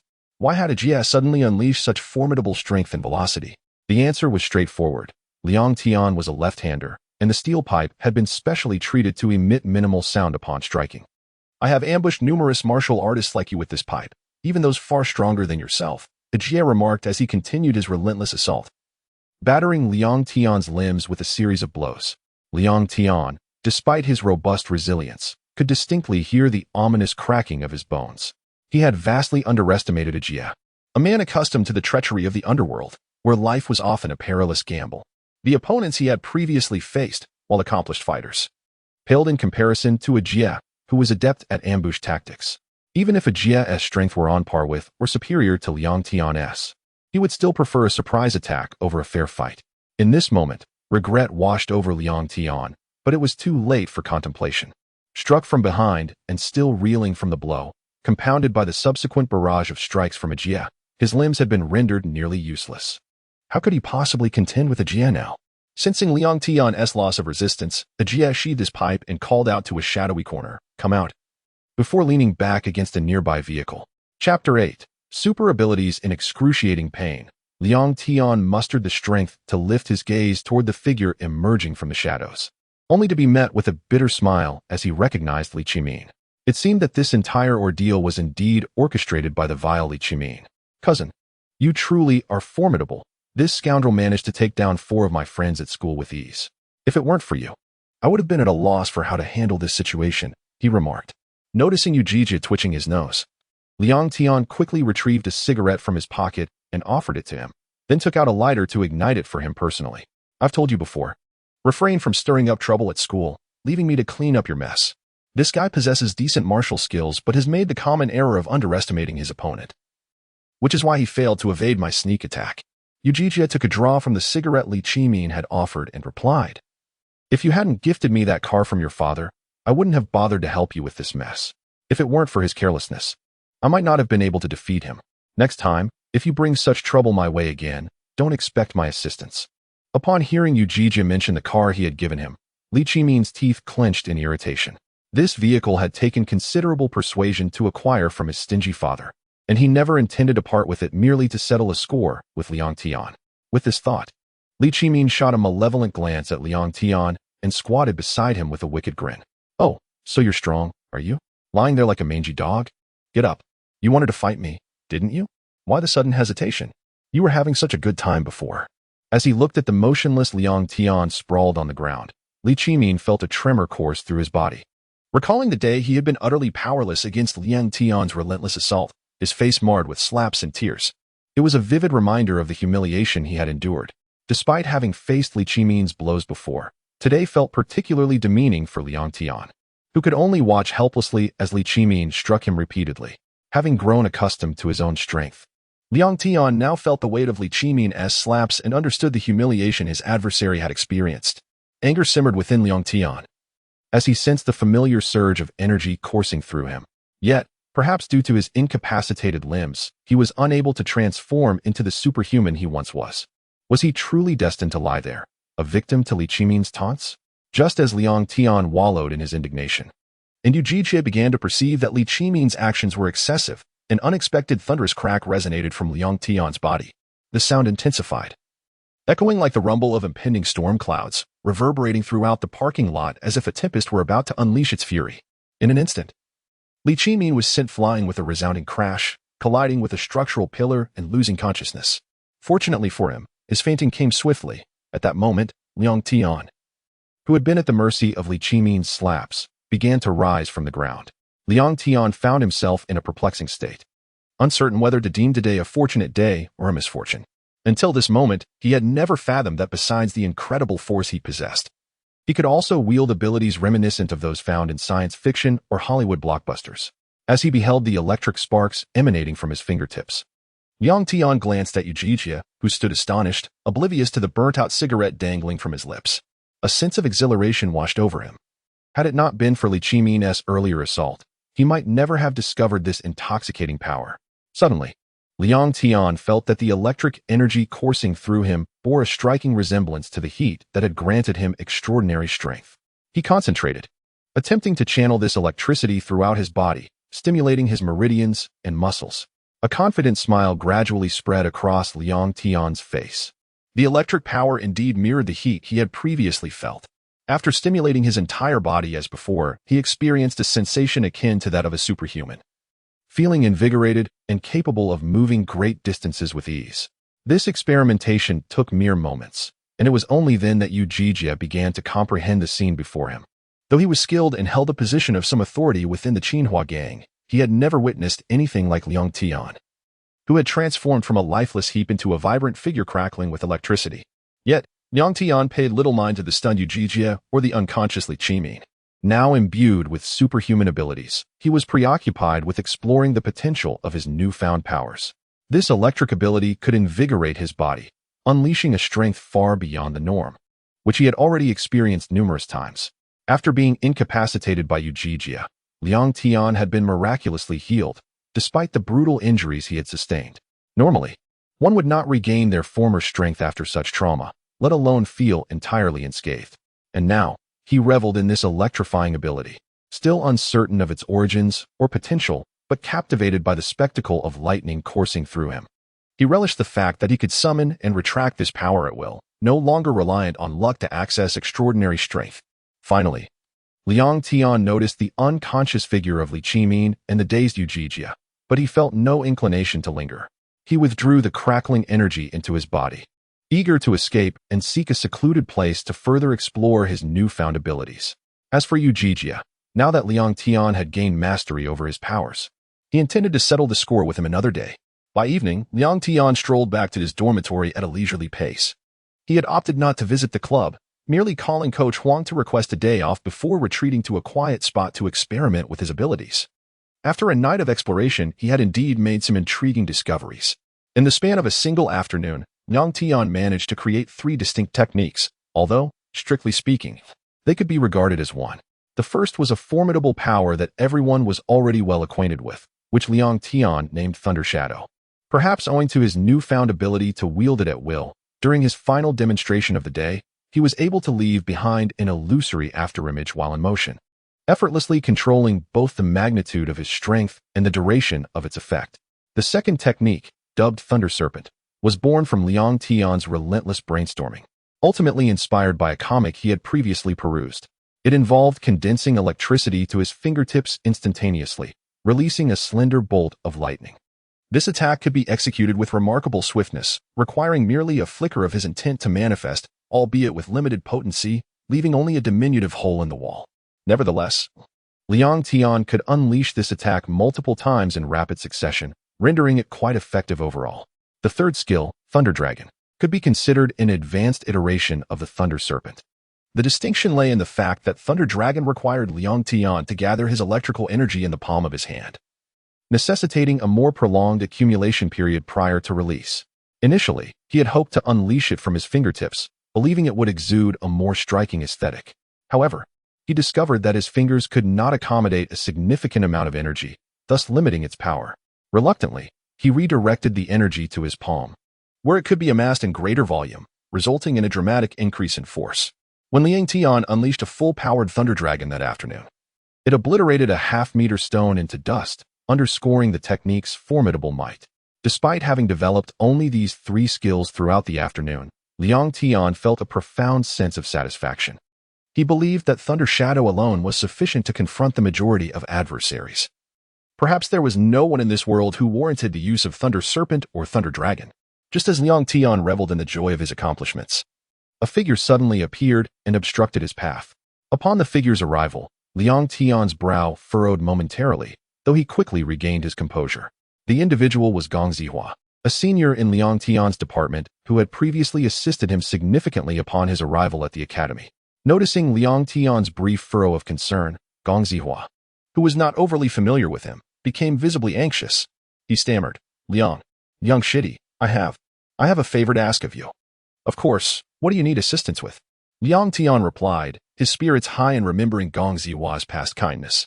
I inadvertently offended a member of the Jinghua gang a few days ago, and that individual has since threatened to retaliate against me. I seek your help in dealing with this matter. Upon hearing Liang Tian's prompt agreement to assist him, Gong Zihua exhaled in relief, his speech becoming markedly more fluid. Chapter 9. The Roar of Thunder Tiger. What? The Jinghua gang again? I have some accounts to settle with them. No problem. Lead the way. Even without Gong Zihua's mention, Liang Tian knew that he would eventually confront Yu Jijia and his associates. Hearing that Gong Zihua was also tied to the Jinghua gang only intensified his growing disdain for the largest gang in the capital. At this moment, Liang Tian, emboldened by his skills, found himself less hesitant than before. Earlier that day, he had been reluctant to provoke any gang. Yet now he regarded the formidable Jinghua gang with newfound audacity. Upon arriving at the agreed location with Gong Zihua, Liang Tian was disappointed not to see Yu Jijia. Had you been present, he could have settled matters directly. Now, he would have to pursue him again later. When Gong Zihua arrived with an additional person, the leader seated on the railing frowned but remained silent. A nearby lackey, noticing Liang Tian's slight build, approached Gong Zihua and brusquely asked, "Did you bring the money?" Hearing the mention of money, Liang Tian scoffed and asked Gong Zihua, "Money? What money? Are they extorting you? If so, just say the word. I will take care of it. You need not fear." Stammering, Gong Zihua replied, "I wanted to start a business but lacked funds, and my family couldn't help. I borrowed money from them. However, my partner absconded with the funds, and now I can't repay such a large sum. I hope you could help me negotiate. I know you're quite capable, and if you show your skills, they will certainly give you face."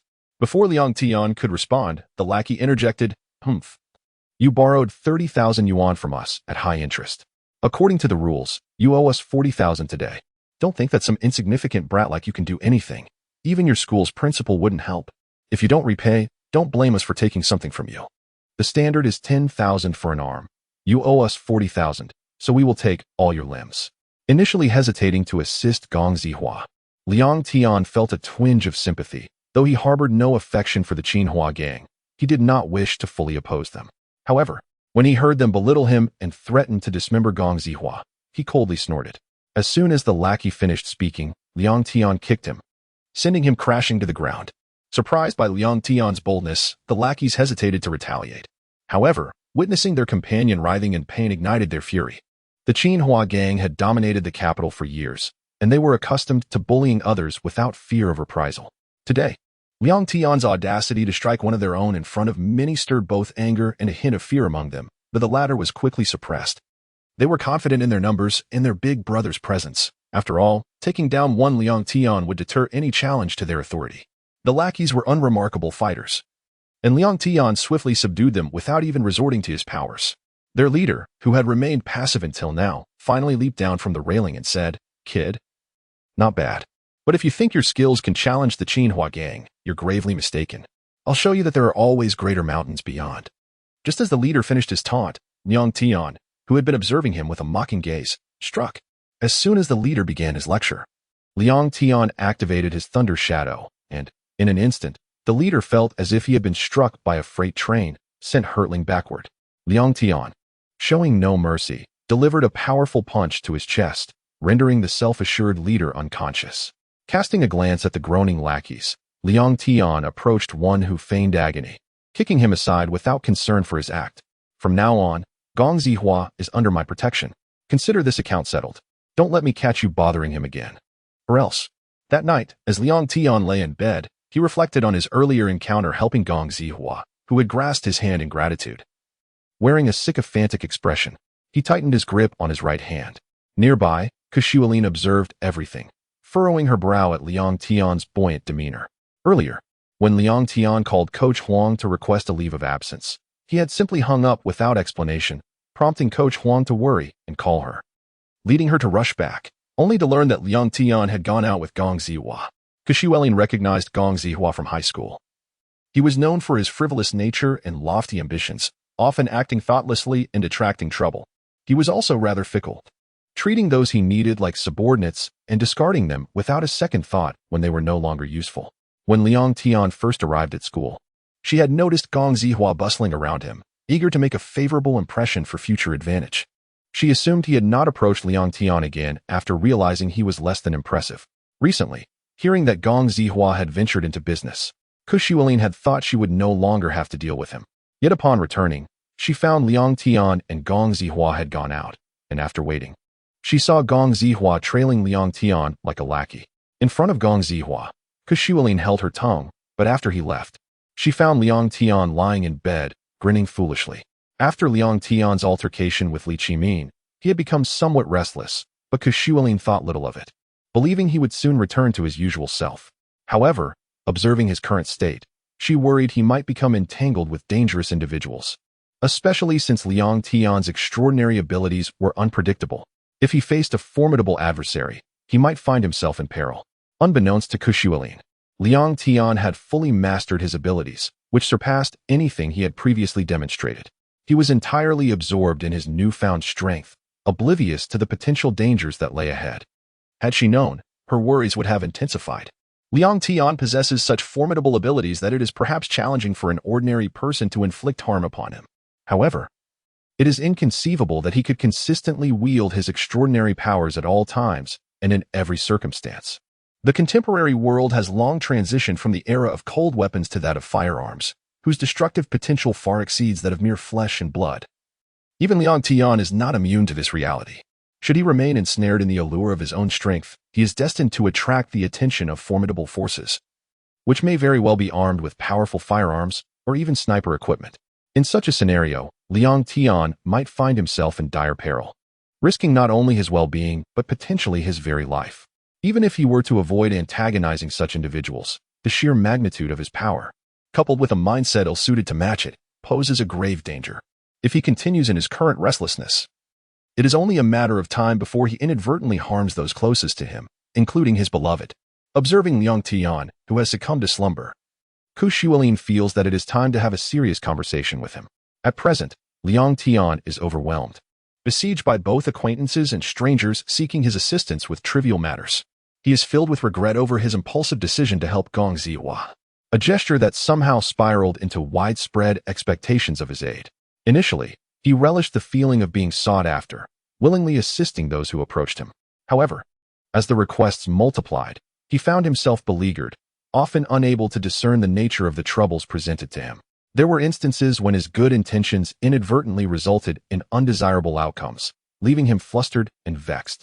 As he exited the club, Liang Tian trudged along the path back to school, burdened by thoughts of how to navigate the impending encounters with those clamoring for his help. Suddenly, he noticed several pairs of feet obstructing his way. Frowning at the unexpected obstruction, he made no verbal protest and simply attempted to sidestep the individuals. However, just as he took a couple of steps, a hand shot out to block his passage. The individuals confronting him exuded a menacing aura. Upon closer inspection, Liang Tian discerned that they appeared to be seasoned fighters, their prowess likely rivaling that of the one who had previously injured him, Yujijia. Realizing the identity of these individuals, he understood that they were members of the Jinghua gang. Aside from them, he had not incurred the ire of anyone else in the capital. Given the Jinghua gang's notorious reputation, it was inevitable that they would seek him out after his recent confrontations with them. "You are from the Jinghua gang, aren't you?" Liang Tian remarked, glancing at the one who had blocked his path, presumably their leader.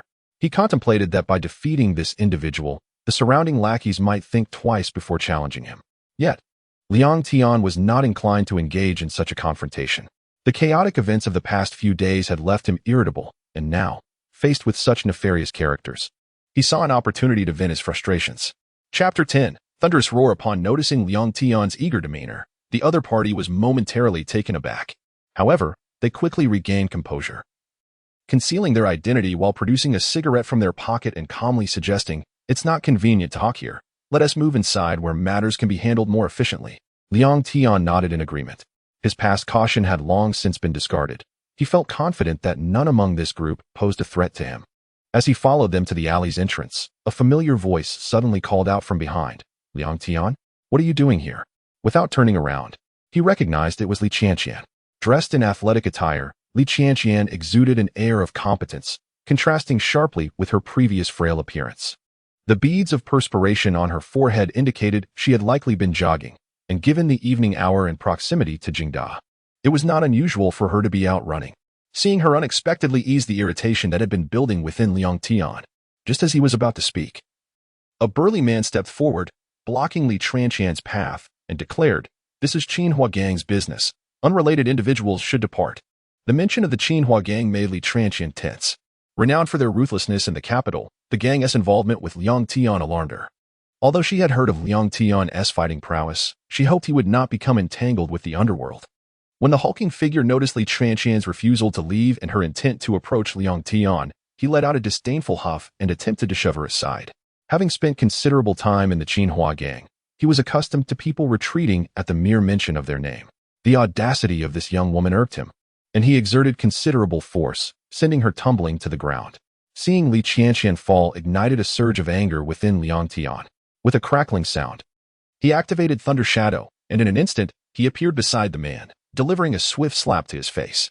Liang Tian's fury left no room for mercy.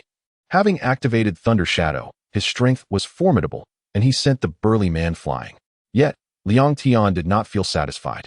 After helping Li Qianqian to her feet, he turned back to the unconscious man, preparing to deliver another kick. Just as he was about to strike, a thunderous roar echoed behind him, prompting him to instinctively kick backward. However, his strike met only air, as a shadowy figure now stood before him. It was the man who had just knocked him out. Realizing that there was no one behind him, Liang Tian understood that the roar had originated from this small, wiry man, who had previously gone unnoticed in the crowd. It seemed he was the strongest among them. Ignoring his fallen companion, the man scrutinized Liang Tian and then clasped his fists in salute, stating, "Inner family Jinghua. I am Li Yinzong. I seek your guidance." Liang Tian was unfamiliar with inner family Jinghua, but recognizing the man's skill, he set aside his arrogant demeanor and returned the gesture, refraining from introducing himself, as he had no affiliation to disclose. Li Yinzong, unaware of Liang Tian's circumstances, interpreted his silence as disdain. Angered, he decided to strike without restraint. With a fierce roar, he lunged forward, landing a punch squarely on Liang Tian's chest.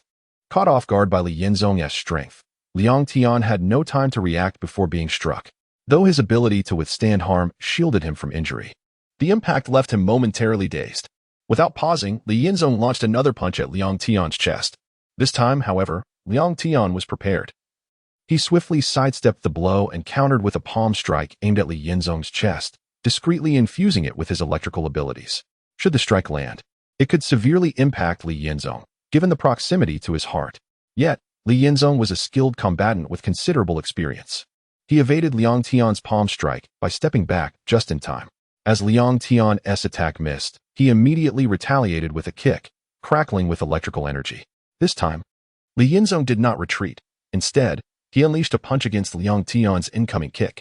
The collision of their powerful strikes produced no sound. Instead, they both staggered back a few steps, regarding each other warily.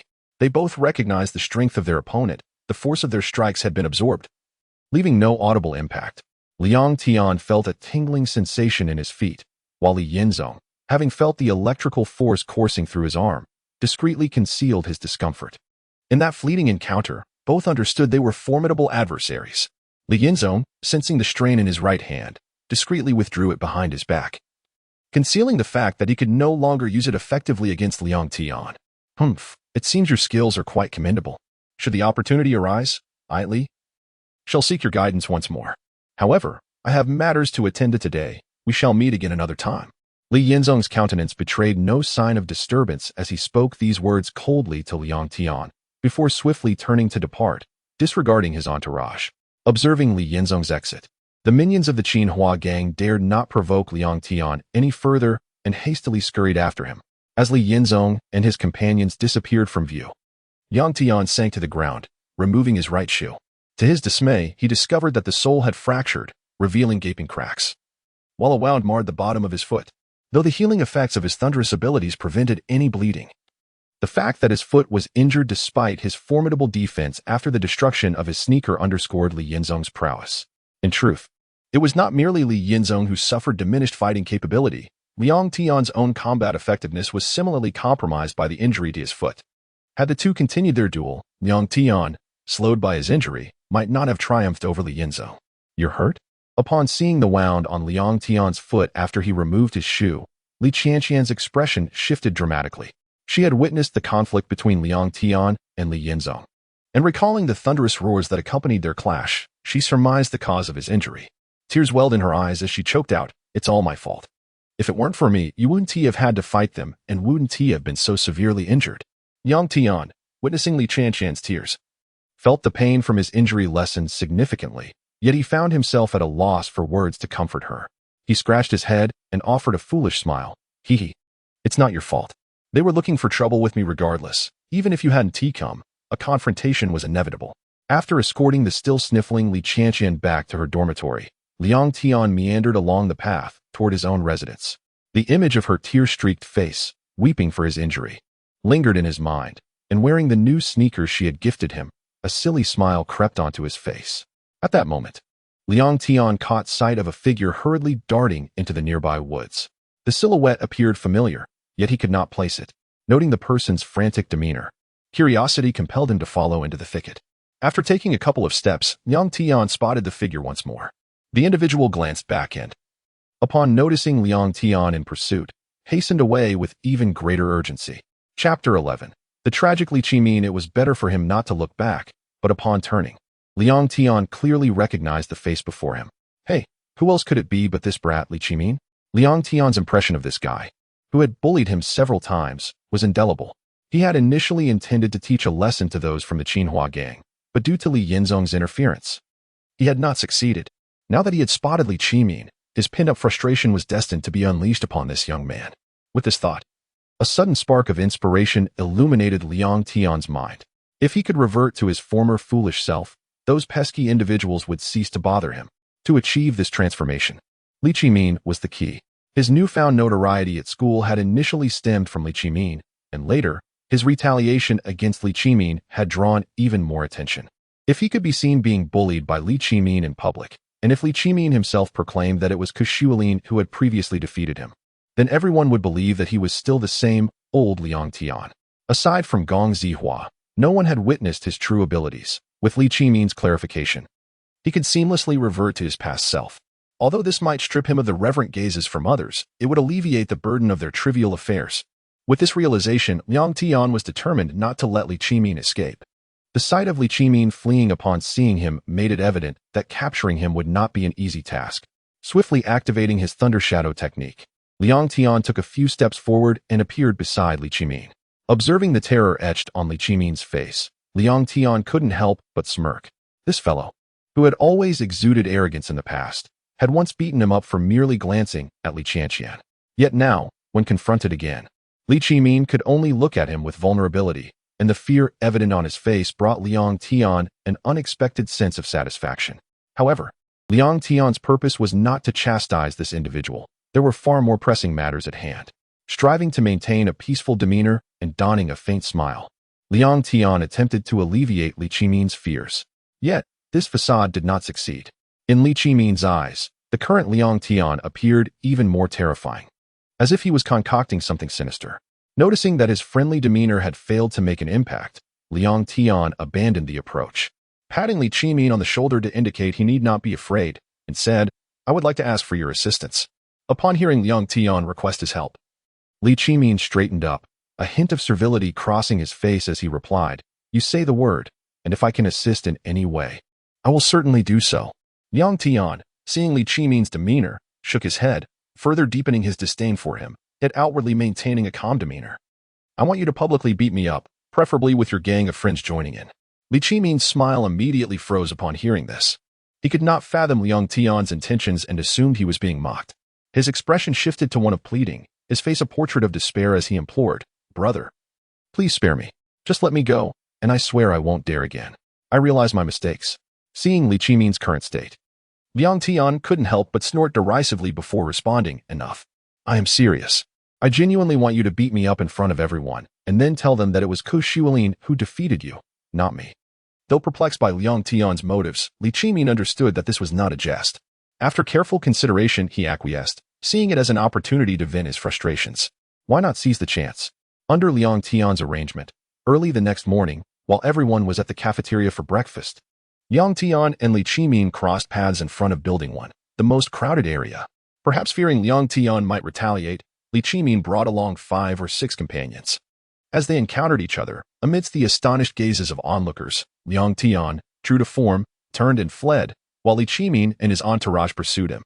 Recently, whispers had spread about Liang Tian's remarkable transformation, with rumors suggesting he could take on multiple foes at once. Although few believed such tales, everyone was aware of how Liang Tian had managed to turn the tables on Li Qimin. Now, witnessing Liang Tian run upon encountering Li Qimin, doubts began to creep in regarding the veracity of those earlier claims. This was precisely the effect Liang Tian desired. After a short sprint, he was quickly caught by Li Qimin and his cronies. As they witnessed Liang Tian being beaten without retaliation, the crowd began to reconsider their previous assumptions. Perhaps the rumors had been mere fabrications, or perhaps it had indeed been Kushuolin who had dealt Liang Tian that blow. Fortunately, when Liang Tian had retaliated against Li Qimin, most had been at breakfast, and only a few distant observers had witnessed it, realizing they had been misled by a rumor. Those who had avoided Liang Tian in recent times, including those who had sought his assistance, felt as if they had been slapped across the face. When Li Qimin finally captured Liang Tian, he activated Thunder Shadow. Although it was merely a beating, this technique significantly enhanced his ability to withstand blows. As Li Qimin and his companion struck, Liang Tian felt no pain, having shielded his vital areas. Meanwhile, Li Qimin's gang grew exhausted from their efforts, while Liang Tian remained relatively unscathed. Sensing the moment was ripe, Liang Tian suddenly sprang up from the ground and, taking advantage of their momentary distraction, slipped into the crowd, disappearing in just a few strides. Seeing Liang Tian escape, Li Qimin dared not pursue him. Liang Tian had merely asked for a public beating. He was not genuinely incapable of defending himself. Moreover, Li Qimin still had unfinished business to attend to. Charging after Liang Tian recklessly could lead to unforeseen consequences. As the onlookers' gazes shifted back to the awe-inspiring regard they once held for him, Li Qimin, feeling triumphant, huffed and spat in the direction Liang Tian had fled. Addressing the crowd, he proclaimed, "Not long ago, some claimed I was beaten by this coward. Those days, I couldn't find him. Or else I would have dealt with him already. You all should now see clearly whether he is truly a coward or someone formidable." With that, he scanned the crowd, noting the expressions of reverence surrounding him, and turned away with his entourage. Neither Liang Tian nor Li Qimin noticed a graceful figure on the outskirts of the gathering, quietly observing their performance. Meanwhile, on the opposite side of the crowd, another figure clad in vibrant red wore a knowing smile, having witnessed the entire spectacle. After his escape, Liang Tian did not venture far. Once he was out of sight, he found a hiding spot, waiting for the crowd to disperse before heading to the location he had arranged with Li Qimin. At the southernmost edge of Jinghua University lies an abandoned residential complex, rumored to have been forsaken due to a grave incident that occurred there. Rarely visited, this desolate place became the chosen meeting point for Liang Tian and Li Qimin. Upon arriving, Liang Tian found Li Qimin and the group of ruffians who had recently assaulted him sitting meekly. With a cold smirk, he approached them. "Brother Liang, I've followed your instructions to the letter. Can we consider our previous grievances settled?" Li Qimin exclaimed, hastily rising to his feet and ingratiatingly gazing at Liang Tian. "Let bygones be bygones, but what of today's events?" Liang Tian retorted, disdain evident in his expression. "Today's events? Brother Liang, was it you who urged me to strike? You cannot hold me accountable." Li Qimin stammered, sensing the impending wrath of Liang Tian. Although he had lost consciousness during Liang Tian's subsequent outburst, the sheer terror etched on Yu Jijia's face upon awakening had made it clear that something extraordinary had transpired. Convinced that he and his companions stood no chance against Liang Tian, he swiftly turned to flee. However, Liang Tian, resolved to exact retribution upon Li Qimin and his cohorts, would not allow them to escape unscathed. He raised his left hand, extending a finger towards them, and a bolt of lightning erupted from his fingertip, striking the ground before them with a resounding crack. As the sun ascended to its zenith, November's chill began to permeate the air. Yet beads of sweat trickled down the faces of Li Qimin and his companions. Wisps of smoke curled upward from a charred stone nearby. Li Qimin, having witnessed his cousin's behavior, had already conjured terrifying images of Liang Tian's capabilities, yet he could scarcely fathom the extraordinary powers that far exceeded the realm of human comprehension. Staring at the crackling electricity dancing at Liang Tian's fingertips, he questioned whether he was trapped in a dream. Could such phenomena truly exist in reality? With a mix of amusement and dark satisfaction, Liang Tian observed the 7 individuals before him, rendered speechless by his prowess. He unconsciously manipulated the electric currents in his hand, showcasing a few dazzling displays. Perhaps relieved of his own troubles, or perhaps entertained by the state of his adversaries, Liang Tian felt an unusual sense of elation. Nevertheless, he harbored no intention of sparing them. If anything, he might temper the severity of their punishment as a token of gratitude for their unwitting assistance in extricating him from his predicament. Gradually approaching Li Qimin, who trembled uncontrollably, Liang Tian flashed a mischievous grin and raised his right hand, still crackling with electricity, gently placing it upon Li Qimin's shoulder. Although Liang Tian's lightning abilities were not yet formidable, and he had purposefully diminished the energy in his hand, the mere contact ignited a rapid convulsion in Li Qimin's body. Chapter 12. You are my beloved enough. A voice, sharp and feminine, echoed from behind. Liang Tian, who had been toying with Li Qimin, felt as if his head had exploded. He quickly turned to see Li Qianqian, clad in white, standing a short distance away, appearing so fragile and helpless in the biting cold wind. As she observed the complex emotions still etched on Liang Tian's face, tears began to cascade down Li Qianqian's cheeks. Liang Tian realized that she was utterly disappointed in him. Having grown up alongside her, he knew she had always despised those who bullied the weak. Although Liang Tian had once been timid, he fundamentally possessed a kind heart. Yet, ever since he acquired these superhuman abilities, his mindset had begun to shift. The actions he took now bore little difference from those of the past Li Qianqian, whom she had never treated kindly due to his penchant for oppressing the vulnerable. Despite their childhood bond, which had blossomed into a significant affection over the years, Li Qianqian had refrained from expressing her feelings, constrained by her modesty. Liang Tian, too, had hesitated to reveal his emotions for various reasons. However, witnessing the one he cherished engaging in such bullying, especially after secretly following him out of concern for his injuries and witnessing the entire event unfold, deepened her disappointment. Seeing her weep stirred something within Liang Tian. A tumult of emotions. Just as he was about to speak, Li Qianqian abruptly turned and ran away. In his haste to follow her, he forgot to activate his lightning shadow. Nevertheless, being a girl, Li Qianqian was not particularly swift, and he quickly caught up to her. As he beheld her tear-streaked face, he felt as if he had been struck in the chest, an impulse surging within him. To everyone's surprise, and yet somehow expected, Liang Tian embraced Li Qianqian. Holding her delicate form, he found that this sensation eclipsed all prior feelings, and despite their bodies stiffening in that moment, an overwhelming sense of comfort enveloped them both, as if they were destined to be together. Suddenly, Li Qianqian pushed him away, her fair skin flushed with embarrassment. She looked at the equally awkward Liang Tian and, in a sudden burst of frustration, punched his chest lightly, continuing to strike him in a rhythmic manner, all the while scolding him as a fool. After a couple of blows, Liang Tian grasped her hands, and with earnestness, he said, "I'm sorry. These past few days, I have become somewhat arrogant due to my newfound power. Without you, I might have turned into someone like Li Qianqian." His apology seemed to strike a chord within Li Qianqian, and her tear-filled eyes glistened anew. "In the past, I was such a fool, liking you yet too timid to confess, content merely to observe your every smile and frown from afar. I knew you had feelings for me. Yet I always dismissed that notion within myself, too afraid to claim what was rightfully mine. I truly am a fool. Thank you for waiting for me all this time." At this, Liang Tian gently pressed his lips against her hands and continued, "Qianqian, please do not cry. I promise I will no longer act thoughtlessly, nor engage in actions that displease you. Will you forgive me? You fool. You have feelings for me yet cannot express them. Do you expect me, as a girl, to take the initiative to confess? You big bad wolf, stealing my heart since childhood, yet not returning it all this time. I made my feelings clear in the hospital, but you remained as dense as ever." As Liang Tian's brow furrowed, Li Qianqian suddenly broke into laughter, playfully poking his forehead with her finger. "Do you remember our childhood? I often reminisce about the days we spent together. You, the little blockhead, always so serious with your homework, neglecting to talk or play with me, yet at times, you would gently drape a blanket over me while I slept at my desk. When that villain pushed me to the ground yesterday, you appeared like a hero from the movies, fiercely battling those evildoers. At that moment, I felt like the happiest woman in the world, knowing the one I love would fight and bleed for me." With that, Li Qianqian slowly embraced Liang Tian, resting her ear against his chest, listening to the rhythm of his heartbeat. "You big fool, if I hadn't worried about you and followed you to confront your misdeeds, would you have ever confessed your feelings?"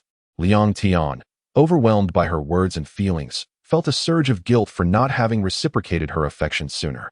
Unable to contain himself, he embraced her tightly and whispered, "I love you, Qianqian. Will you be my girlfriend?" As Liang Tian returned to the dormitory, hand in hand with Li Qianqian, he found his roommate, who had been engrossed in a conversation with his online girlfriend, suddenly frozen in astonishment. "What's happened to you, Shaolin? Why is your bed so tidy? Have you truly mastered the art of tidiness?" Liang Tian teased. Hearing this, his roommate abruptly hung up the call, glaring at Liang Tian. "You blockhead. Where have you been all this time? Shaolin has been like this for days, and you haven't noticed? He's been in a relationship." As his roommate scrutinized Li Qianqian, he lamented, "Alas, another beautiful flower given to a pig." Before the conversation could continue, the dormitory door burst open, revealing Ku Shulin, bruised and bloodied, his clothes in tatters. "What happened to you?" Liang Tian exclaimed, concern etched across his face. Ku Shulin glanced at Liang Tian, who was anxiously holding on to him, and slowly shook his head. Upon noticing Li Tian beside them, he tightened his grip on Liang Tian's hand and calmly said, "Congratulations." Liang Tian's roommate rushed to Kushualin's side, his usual jovial demeanor replaced by concern. "Shaolin, if you regard us as brothers, please tell us what happened. Even if we cannot help, it is better to share your burden." Despite this, Kushualin shook his head, releasing their hands and collapsing onto his bed, closing his eyes in silence. Although Kushualin was not one to speak much and always maintained a cool demeanor, he had never appeared as despondent as he did now. Perhaps due to his early exposure to society, Kushualin had always been more mature than his peers.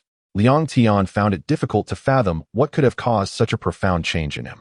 Reflecting on what the chubby friend had just said and observing Kushualin's current state, Liang Tian wondered if it was the result of a romantic entanglement or perhaps an encounter with a formidable adversary, or possibly both.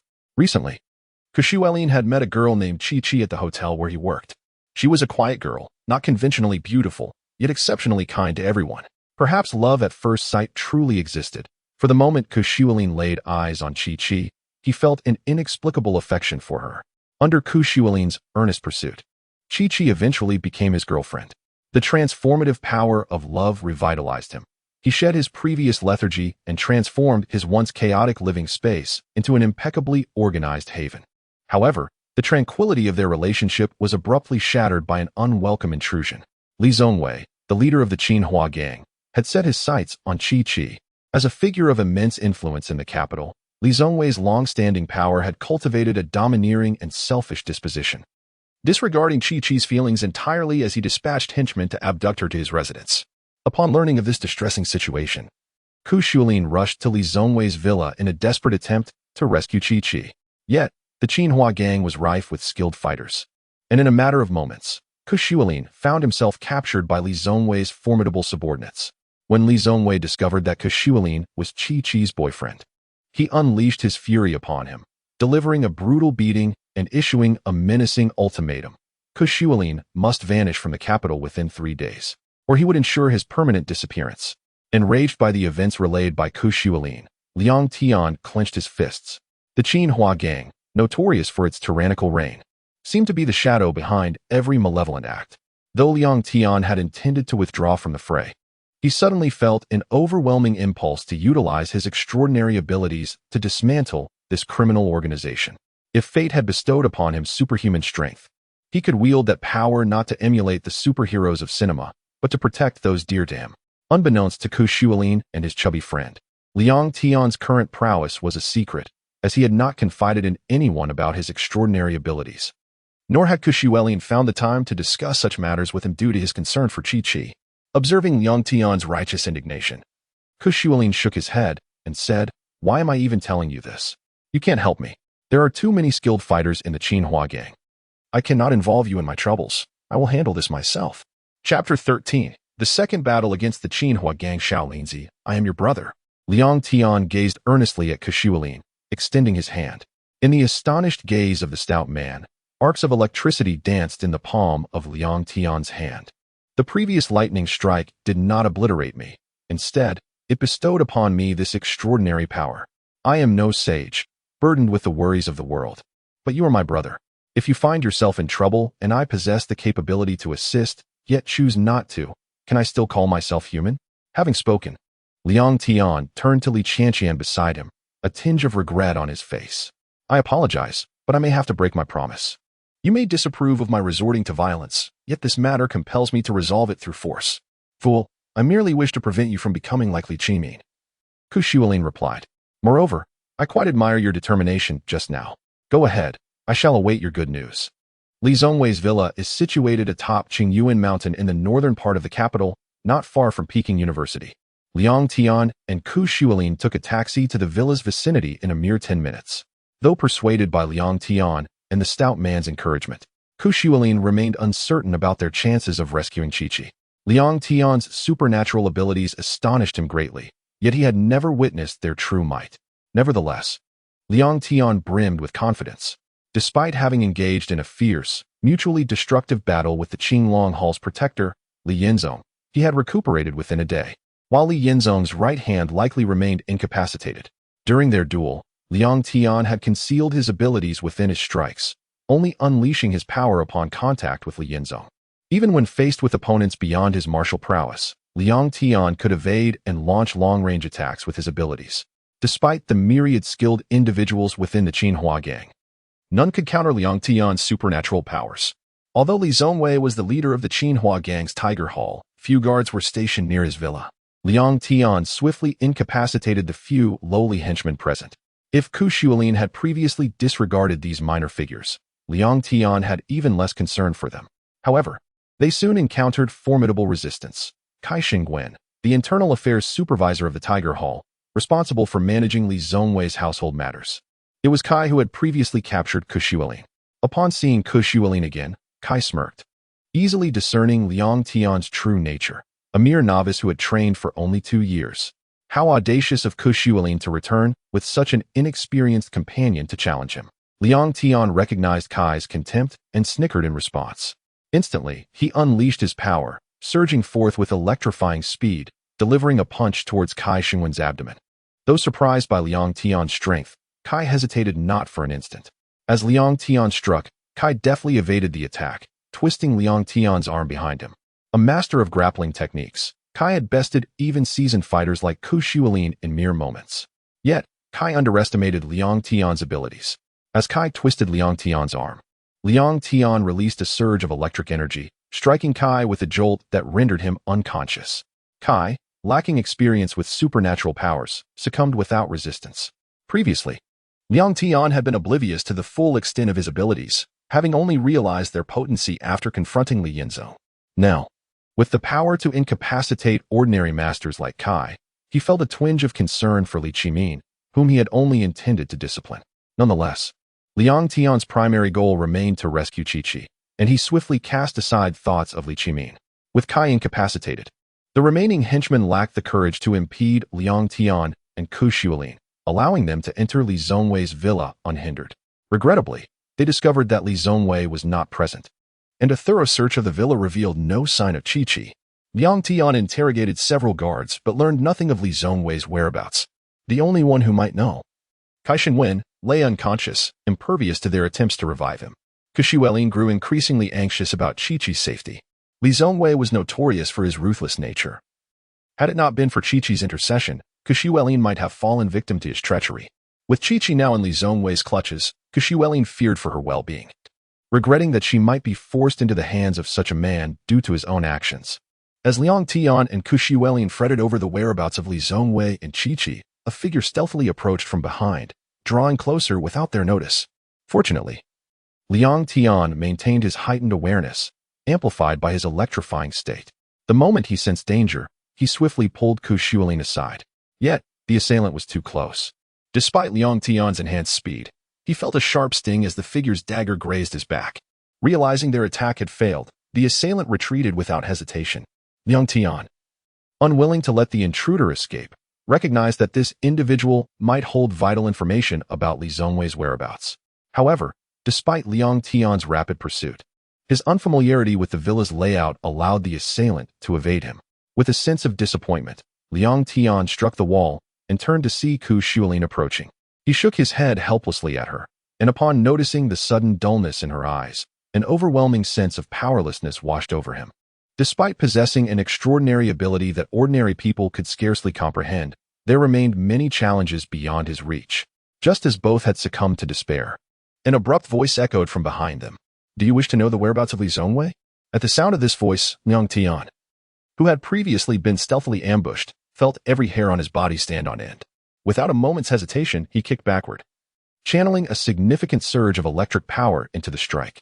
With a resounding thud, the figure behind him seemed utterly unfazed by the attack, absorbing the force of Liang Tian's empowered kick without any visible repercussions. This was a first for Liang Tian. The man, appearing unremarkable and in his 30s, possessed a piercing gaze that made it impossible for Liang Tian to meet his eyes. He felt as if the man could see through him entirely, leaving him unnerved. Do not be surprised. While your ability is indeed potent, it seems your powers have only recently awakened, and their strength is still rather limited. With such feeble power, you cannot harm me, the man remarked, recognizing that Liang Tian had employed his ability rather than traditional martial arts. This revelation further unsettled Liang Tian. especially since even Li Yinzong had failed to discern his true nature. How did this stranger possess such insight? Could he also be an ability wielder? Did others like him truly exist in this world?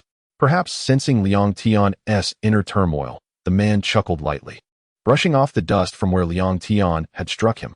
You need not concern yourself with my background. However, I have encountered many individuals like you, and I am not foolish enough to mistake you for a master of internal martial arts like Li Yinzong. The mention of Li Yinzong's name caused Liang Tian to instinctively take a step back. How did this man know of his encounter with Li Yinzong? How could he be aware of the latter's misjudgment? Was he perhaps following him? I have not followed you, the man replied with an air of nonchalance. However, the recent activities of the Jinghua gang have raised suspicions, prompting my investigation. I happened to witness your confrontation with Li Yinzong.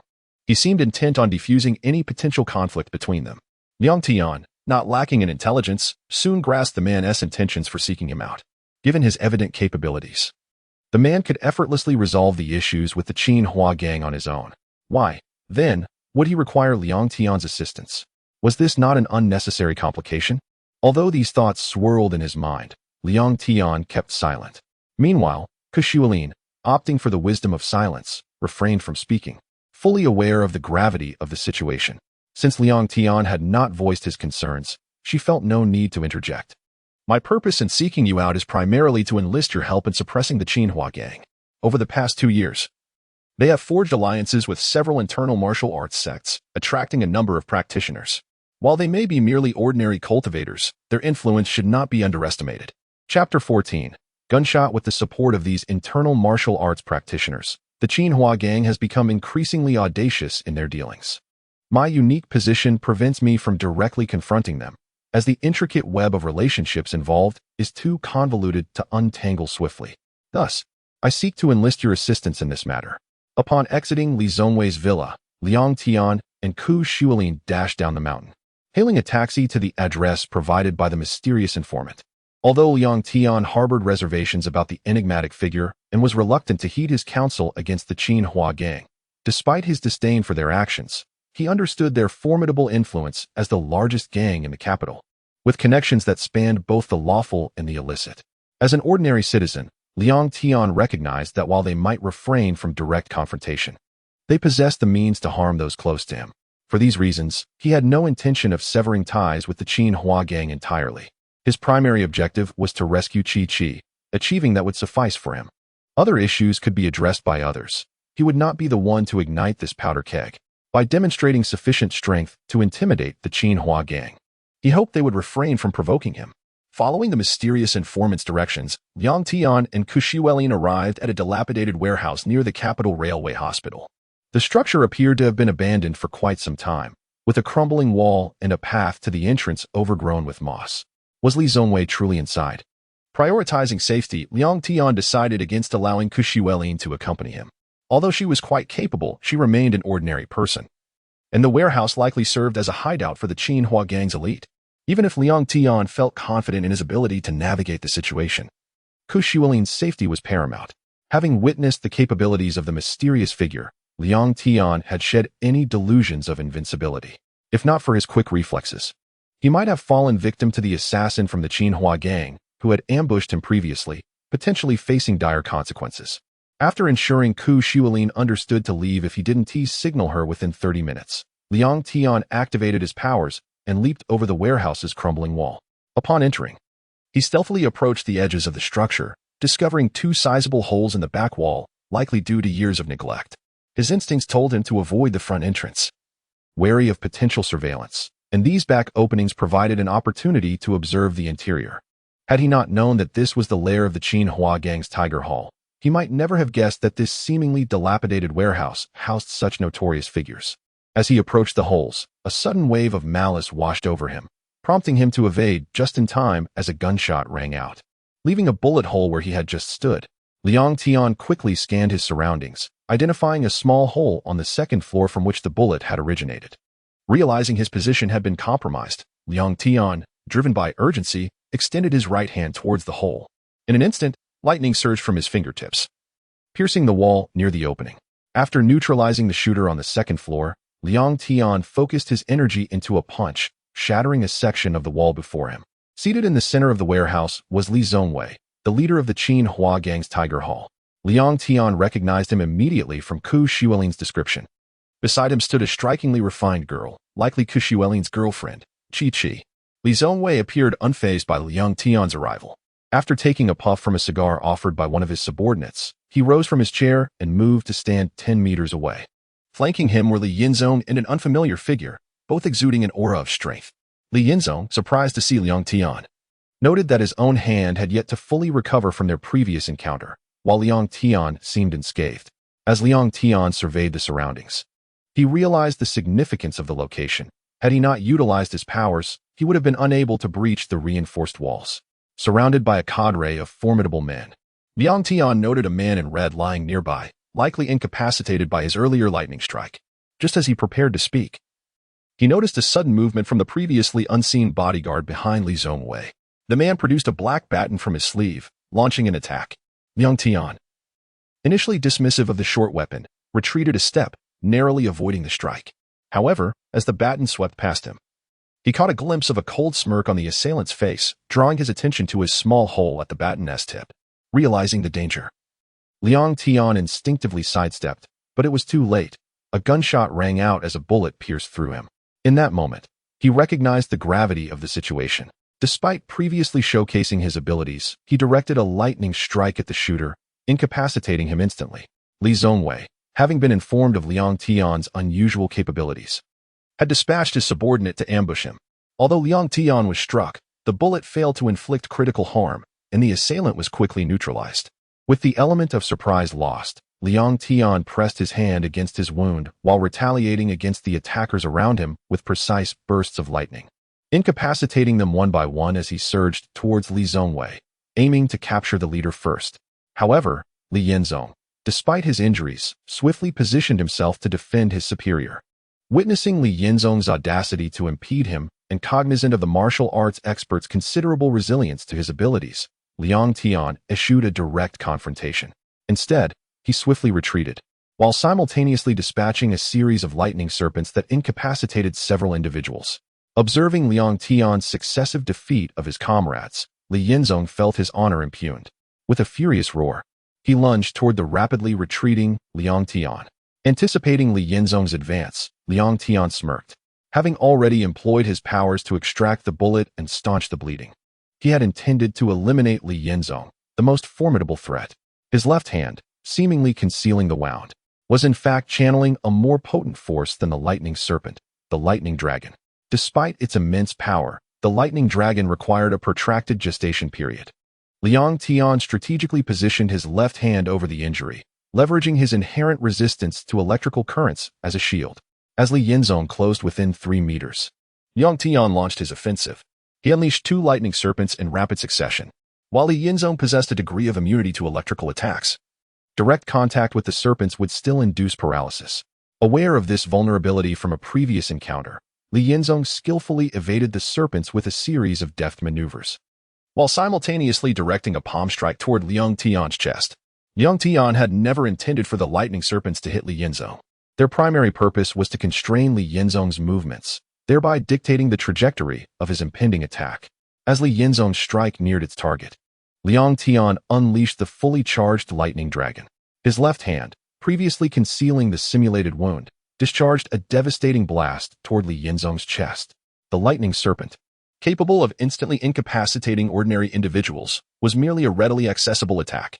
In contrast, the lightning dragon, an amplified iteration of the lightning serpent, demanded considerable preparation time, commensurate with its immense power.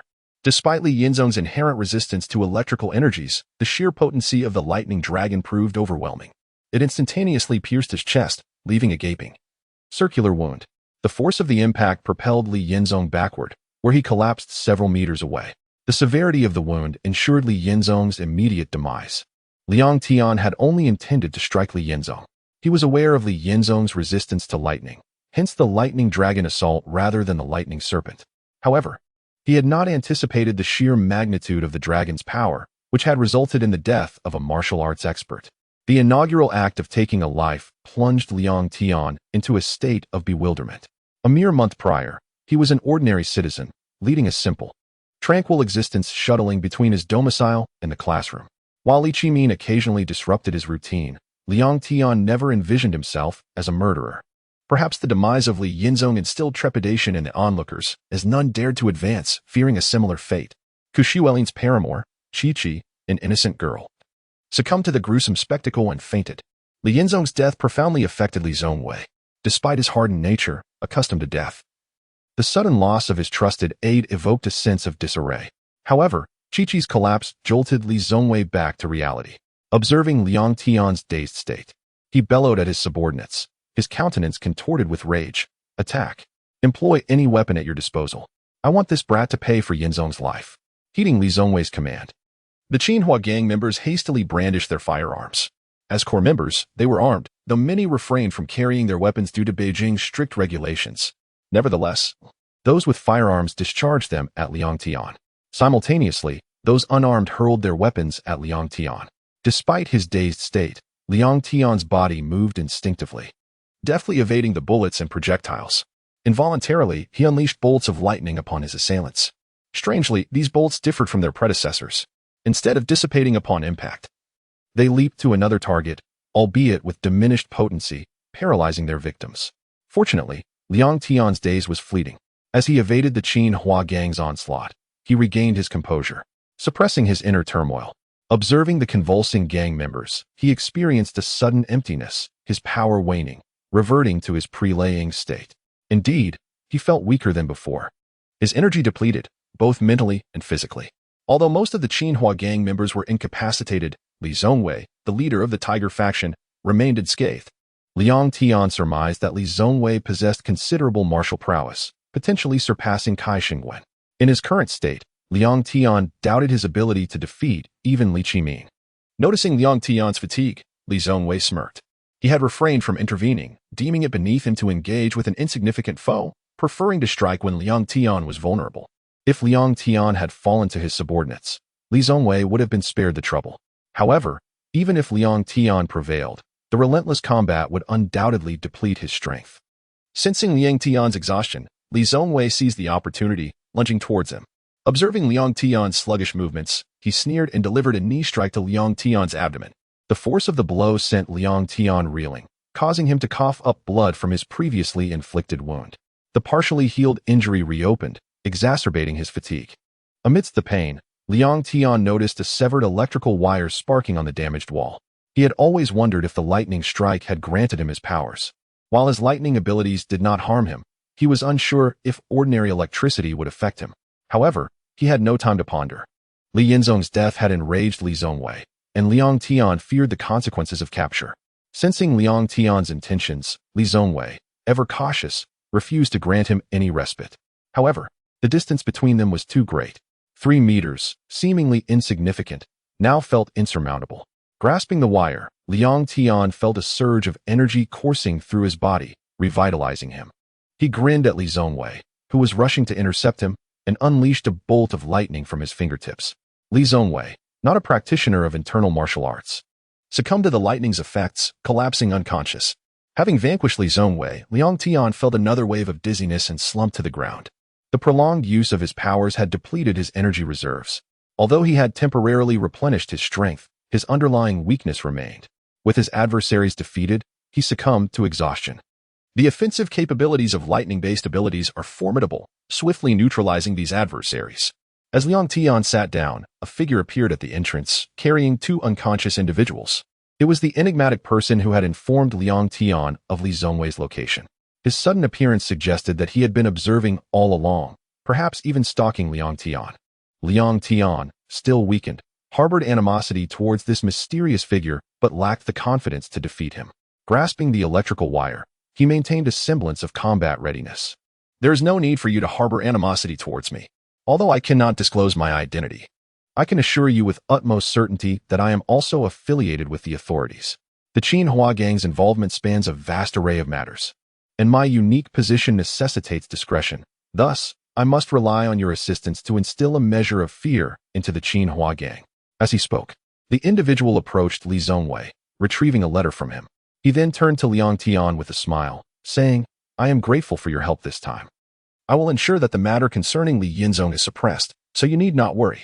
If fate allows, we may meet again in the future. The news of the complete eradication of the Jinghua gang's tiger haul swiftly spread throughout the underworld of the capital. It was rumored that a significant item had been stolen, inciting the wrath of the gang's leader, who personally crippled Li Zhongwei's arm. Had it not been for the intervention of other hall masters, he would have likely executed Li Zhongwei on the spot. This incident not only led to a loss of face for the Jinghua gang, but also sparked curiosity among many regarding the assailants who dismantled the Tiger Hall headquarters. Particularly after witnesses observed the remnants of the Tiger Hall, speculation about the attackers intensified. However, to the astonishment of many, the Jinghua gang exhibited no response following the event, as if it had never transpired. Aside from the relocation of the Tiger Hall, everything appeared to revert to its previous state. The Jinghua gang, once the dominant force in the capital, showed a startling lack of reaction after the fall of the Tiger Hall, further fueling speculation about the underlying cause of these events. At this moment, Liang Tian, the central figure in this narrative, remained oblivious to these developments. After rescuing Chi from the Jinghua gang, Kushualin brought her to reside in Coach Huang's home. The residence was in close proximity to the club, and the entire neighborhood was owned by the club.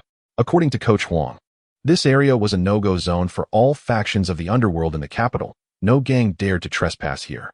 Though Liang Tian had restored his former image, he was no longer respected by those around him. In fact, he faced even greater bullying than before. Nevertheless, he remained unfazed. Upon exiting the classroom, Liang Tian intended to return to his dormitory to summon Fatty to visit Kushualin. Fatty had also sustained considerable injuries the previous day and lacked Liang Tian's remarkable recuperative abilities. Despite Liang Tian's more severe wounds, it was Fatty who was currently confined to bed. As Liang Tian contemplated whether he should bring something for Coach Huang during his visit, he suddenly noticed his class mentor approaching with 2 police officers. Could it be related to the matter of Li Yinzhong? Liang Tian's first instinct was to recall the incident where he had inadvertently killed Li Yinzhong. However, given that several days had passed, they should have come for him by now, especially since the mysterious individual had assured him that the matter would be kept under wraps. Although Liang Tian harbored doubts about this person's reliability, he assumed that such a declaration would not be made lightly. Thus, he wondered what the officers sought from him. "You must be Liang Tian. What is it that you require of him?" his mentor inquired. The 2 officers, while lacking knowledge of their intentions regarding Liang Tian, exchanged glances. One of the officers addressed Liang Tian, stating, "You are suspected of intentionally injuring Li Qimin, son of the chairman of Dahua Group. We kindly ask that you accompany us to assist in our investigation." "Surely, you are mistaken. This boy is quite docile. He has never retaliated even when bullied. How could he possibly have harmed another? In fact, I heard just a few days ago that he had been assaulted himself." Chapter 16. Criminal detention. Upon hearing the remarks from the 2 police officers, the class mentor found herself in disbelief.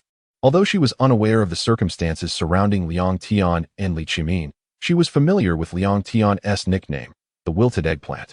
She had previously intervened on several occasions to prevent classmates from bullying him, and now, upon learning that Liang Tian was allegedly involved in intentional assault, she felt compelled to defend him. Li Qimin was still hospitalized, having just emerged from a critical condition yesterday. He had explicitly stated that it was Liang Tian who harmed him. The officers explained that they were merely following orders and requested Liang Tian's cooperation in accompanying them for an investigation. They assured him that if it was determined he was not at fault, he would be released. Realizing the gravity of the situation, Liang Tian asked if he could make a phone call. Acknowledging the seriousness of the matter, he decided to contact Coach Huang to request a leave of absence. The officers nodded in agreement as Liang Tian dialed the coach's number. "Xiao Tian, what is the matter? Are you inquiring about Xiaoke's injury?" "He is fine. Just fainted from a heavy blow the other day. He rested overnight and is all right now, so don't worry." Coach Huang began the conversation, rambling on before Liang Tian could speak. "Coach Huang, I've encountered a problem and might not make it to the club today. Could you please excuse me? It may be a prolonged absence. If the manager gives you a hard time, just resign on my behalf." "What has happened? Is it trouble with the Jinghua gang?" Coach Huang was quick to respond. "If things get tough, you can come to me. Those gangsters wouldn't dare cause trouble here. It's not about the Jinghua gang. It's a different issue. I accidentally injured someone, and the police are asking me to assist in their investigation. They might detain me, but it shouldn't be too serious." "An injury?" "Xiao Tian, that can escalate quickly. If it's severe, it's not just a 2-day detention. Go to the police first. I'll find someone to help you." Upon realizing that Liang Tian was entangled in a criminal matter, Coach Huang became anxious. Having spent ample time together, They had developed a friendship, and he was determined not to let Liang Tian face this alone. After hanging up, Liang Tian nodded to the officers and followed them into the vehicle. The police station was not far from Jinghua University, and within 5 minutes, he encountered Li Qimin's father, Li Chengqian, the chairman of Dahua Group. Liang Tian had seen this man on television before. Perhaps due to a general aversion to real estate tycoons, he had developed a dislike for the man's demeanor even before realizing he was Li Qimin's father. Upon entering the interrogation room, the two officers immediately placed handcuffs on Liang Tian, who complied without resistance. To his surprise, just as the cuffs were secured, Li Chengqian entered with 3 or 4 imposing figures. After exchanging glances with the officers, he presented them with cigarettes, and the 3 men exited together. At that moment, Liang Tian sensed something amiss. Observing the sinister smiles on the faces of the muscular men approaching him, he discreetly activated his lightning shadow state. As expected, the group had ulterior motives. They brandished clubs and struck at Liang Tian. Refusing to submit to their assault, Liang Tian swiftly kicked the nearest attacker, creating an opening to escape the encirclement of the other 3. The assailants, taken aback by his defiance, quickly regrouped and charged at him. Despite being unarmed and restrained by handcuffs, Liang Tian was no ordinary individual. While most would falter under such circumstances, his enhanced speed allowed him to evade their strikes and retaliate with precision, sending them sprawling. Suddenly, a commotion erupted outside as Long Minin kicked open the interrogation room door. Anger etched on her face. Upon seeing that Liang Tian had subdued the 4 men, she sighed in relief and turned to the middle-aged man beside her, who appeared somewhat sheepish. "Director Gao, I expect a clear explanation regarding this incident," she demanded. Gao, taken aback, swiftly slapped the officer who had escorted Liang Tian, reprimanding him for causing trouble. "Clueless fools. All you know is to take bribes and create problems for me. You two better fix this mess before I deal with you myself." Noticing the amused expression on Long Mining's face, Director Gao awkwardly smiled. "Miss Long, I assure you I will not show favoritism towards these 2. Your friend hasn't been harmed, so perhaps we can let this matter rest." As they exited the police station, Liang Tian reflected on the situation. Had he truly been an ordinary person, this incident would not have been resolved so easily. Thanks to Long Mining's intervention, he felt a sense of relief, realizing that despite his abilities, he had never intended to confront the authorities. If the police had unjustly accused him, he would have been powerless to defend himself.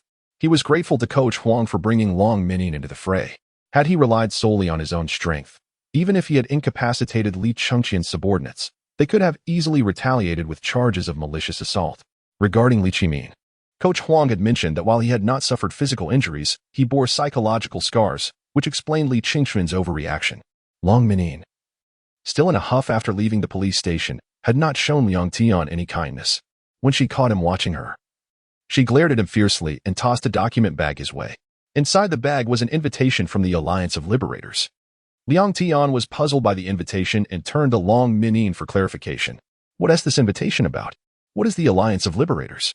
"I don't know," she snapped, her mood still sour. "Just tell me if you accept it or not." Taken aback by her attitude, Liang Tian shook his head and returned the invitation to her, uninterested in entangling himself in any more complicated matters. Although he sensed that the police chief's deferential demeanor towards Long Min indicated her significant status, he chose to decline the offer without hesitation. Seeing Liang Tian refuse, Long Min seemed to breathe a sigh of relief, though her demeanor remained aloof.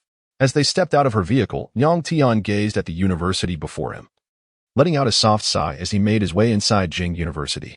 After just a few steps, he spotted Li Qianqian rushing towards him. Noticing the anxious expression on her face, Liang Tian chuckled and stopped, embracing her warmly. Cradled in Liang Tian's embrace, Li Qianqian uttered no words, simply pressing her ear against his chest. "Aren't you curious about what transpired?" Observing Li Qianqian, who rested her eyes in his arms, Liang Tian felt as though everything else had lost its significance. "It's unnecessary. Since you are unharmed, I need not inquire further. I heard from classmates that you had been taken by the police, which is why I intended to visit the station.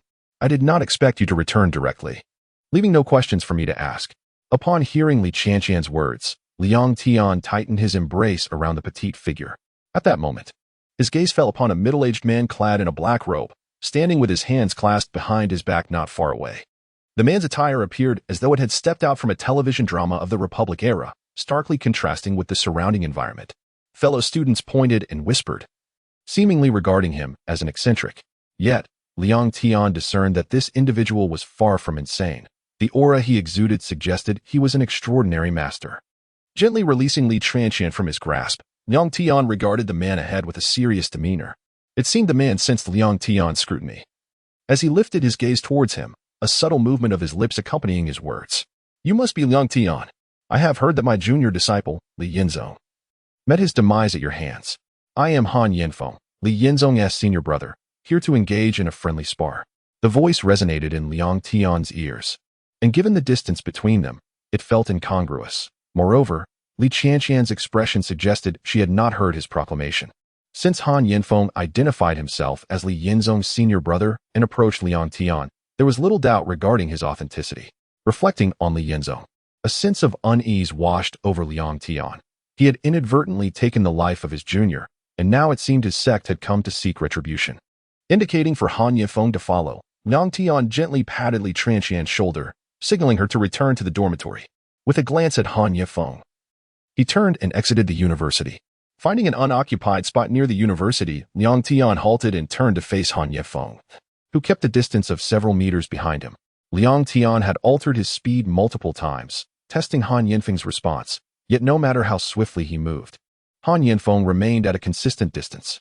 Realizing he was likely confronting an unparalleled master, Liang Tian's expression grew increasingly solemn.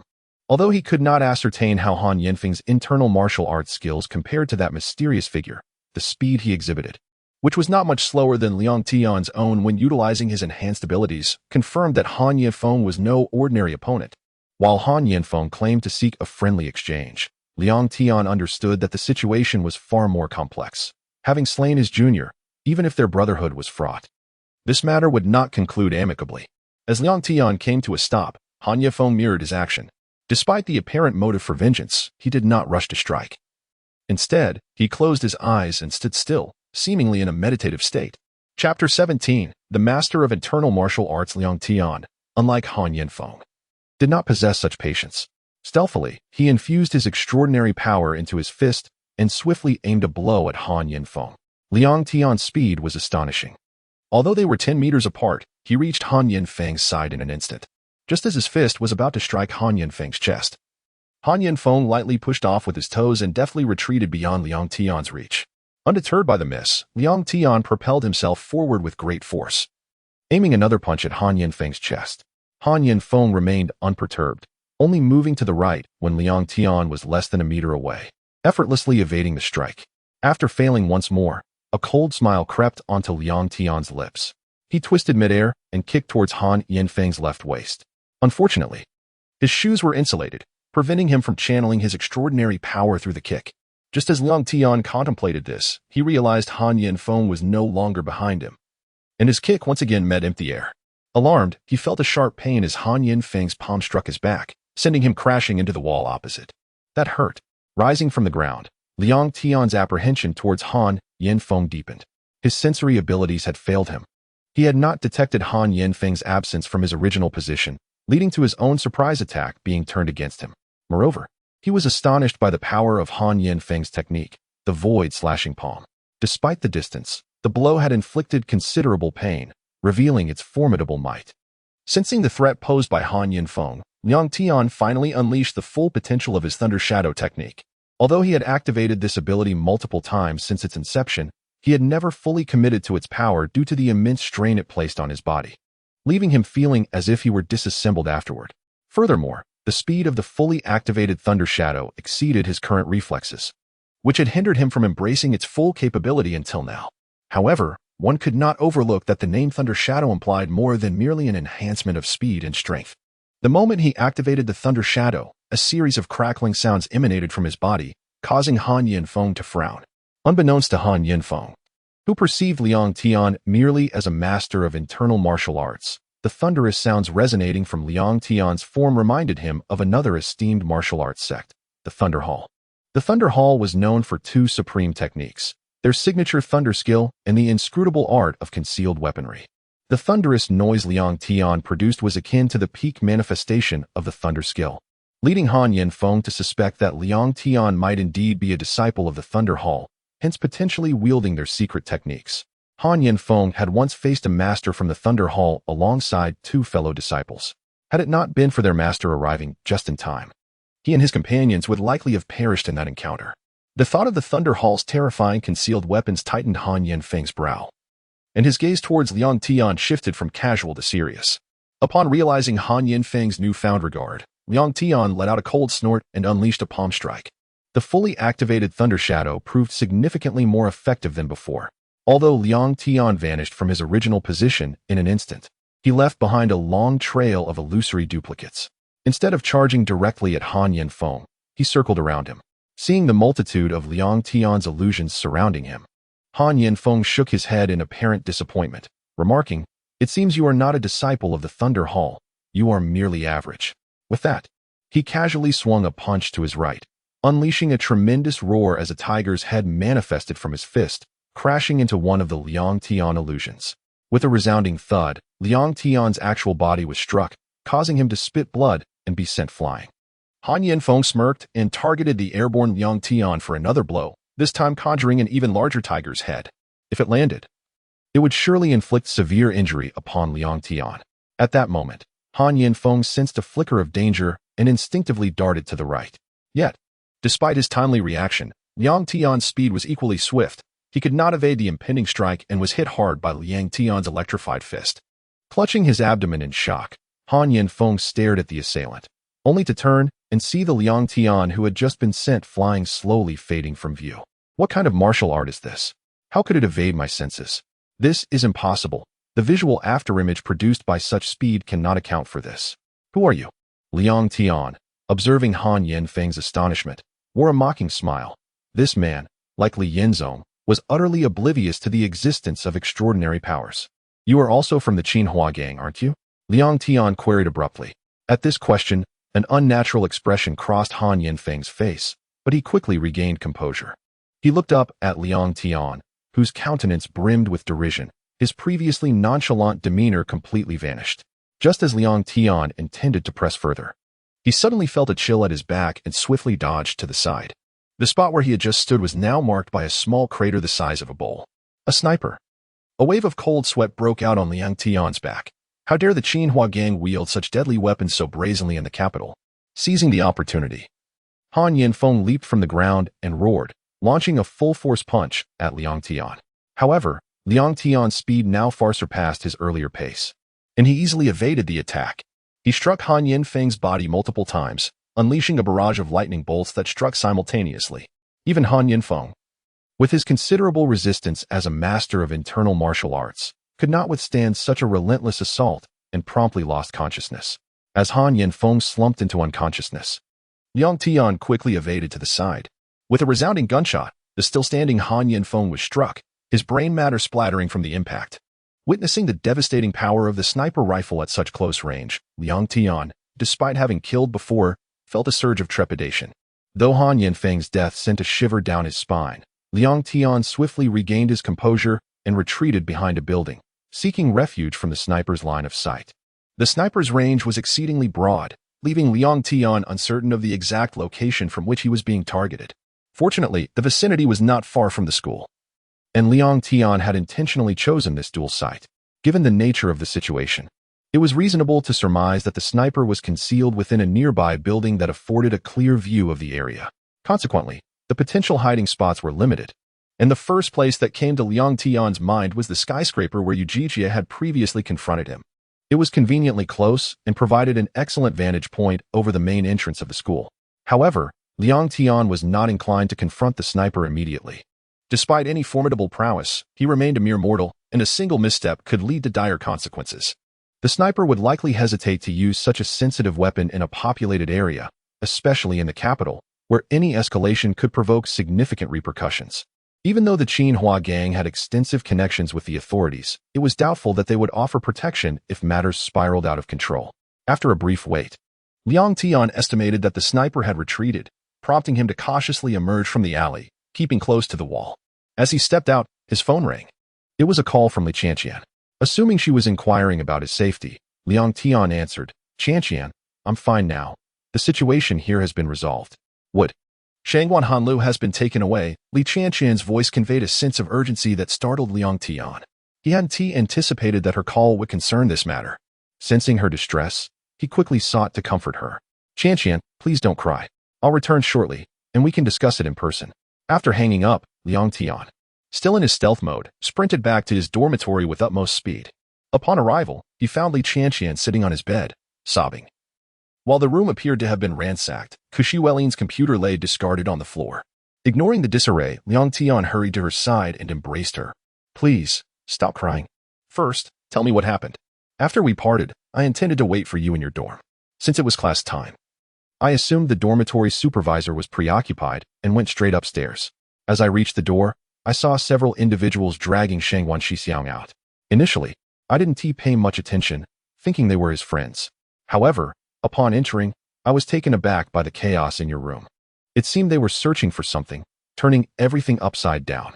Upon reflection, I believe Shangguan Xixiang was already unconscious when they took him, his head hanging low. Li Qianqian had never encountered an abduction before, and the suddenness of the event left her somewhat disoriented. Yet, Liang Tian grasped the sequence of events first. He was challenged by Han Yanfeng. Upon realizing he could not subdue Liang Tian, a sniper appeared with lethal intent. Concurrently, another group entered the dormitory in search of something. And failing to locate it, they rendered the hefty student unconscious and abducted him. Chapter 18. The Thunder God Liang Tian recounted the entire situation, revealing that the Jinghua gang was in pursuit of something that might be connected to him. This item was of paramount importance to the gang, compelling them to resort to extreme measures, including murder and kidnapping, to reclaim it. As he pondered this, Liang Tian was suddenly reminded of the letter that a mysterious individual had taken from Li Zhongwei. If he was not mistaken, the gang's frantic activities were likely driven by this crucial letter. Although unaware of its contents, Liang Tian surmised that it must contain something of great significance, which explained the gang's heightened anxiety. However, knowing that the Jinghua gang sought the letter from him alleviated his immediate concerns. As long as they were focused on retrieving the letter, they would likely refrain from harming his friend, Fatty. Unfortunately, Liang Tian did not possess the letter. When the mysterious man had taken it, he had not paid attention to its appearance, rendering him incapable of forging a replica or using a counterfeit to deceive the gang. Given the prowess displayed by Han Yanfeng and the sniper's involvement, it was evident that the current engagement was not merely the work of a sub-branch like Hu Tang, but rather the handiwork of the main branch of the Jinghua gang, the Liang Tang. The Liang Tang, being the elite faction of the Jinghua gang, housed most of its formidable experts. The incident with Han Yanfeng and the subsequent merciless sniper attack showcased the caliber of individuals within Liang Tang. Even if such skilled fighters were not abundant, they were certainly not rare. If this predicament truly involved the Liang Tang, it would complicate matters significantly. Not only did Liang Tian lack knowledge of the Liang Tang's location, but even if he did, the possibility of safely rescuing Fatty from their grasp was uncertain. Just as this thought crossed his mind, his phone rang. Although the number was unfamiliar, Liang Tian answered without hesitation. It was likely a call from the Jinghua gang. Mr. Liang? The caller, a middle-aged man, had a somewhat familiar voice, yet Liang Tian could not place him. It is I. This is Li Zhongwei. Your friend, Shangguan Hanlu, is currently in our custody. You retrieved a letter from me a couple of days ago. If you wish to ensure Shangguan's safety, you must come alone to the Jiabei warehouse tomorrow morning. We will exchange the letter for her. The realization that it was Li Zhongwei on the line struck Liang Tian, though the latter's voice sounded hoarse. He recalled that Li Zhongwei had previously spoken with vigor, but now his tone was markedly diminished, making it difficult for Liang Tian to recognize him immediately. Wait, how can I be sure that Fatty is with you? I need to confirm his safety before I comply with your demands. Liang Tian, your brother is fine. Nothing has happened to him. Just ensure you come to rescue him, or else he may haunt you as a ghost. Fatty seemed to be unharmed, maintaining his usual demeanor despite the perilous situation. All right, you heard your friend's voice. If you do not come tomorrow morning, we will send you a piece of your friend as a reminder. Think carefully. Moreover, it would be best not to involve the authorities. While it may not affect us, we cannot guarantee your friend's safety if you do. With that, Li Zhongwei hung up. Having received the call from the Jinghua gang further solidified Liang Tian's earlier suspicions. However, he found himself devoid of the letter they sought, and was at a loss regarding how to procure it for the exchange. Did he really have to resort to force? Setting aside the feasibility of rescuing Fatty, even if he succeeded, Liang Tian could not guarantee their safe escape amidst the gang's skilled enforcers. Moreover, considering that the Jinghua gang had already deployed a sniper, who could assure him that they would not lay an ambush outside the Jiabei warehouse the following day? Given the animosity between Liang Tian and the Jinghua gang, they might very well attempt to eliminate him once he secured Fatty's release.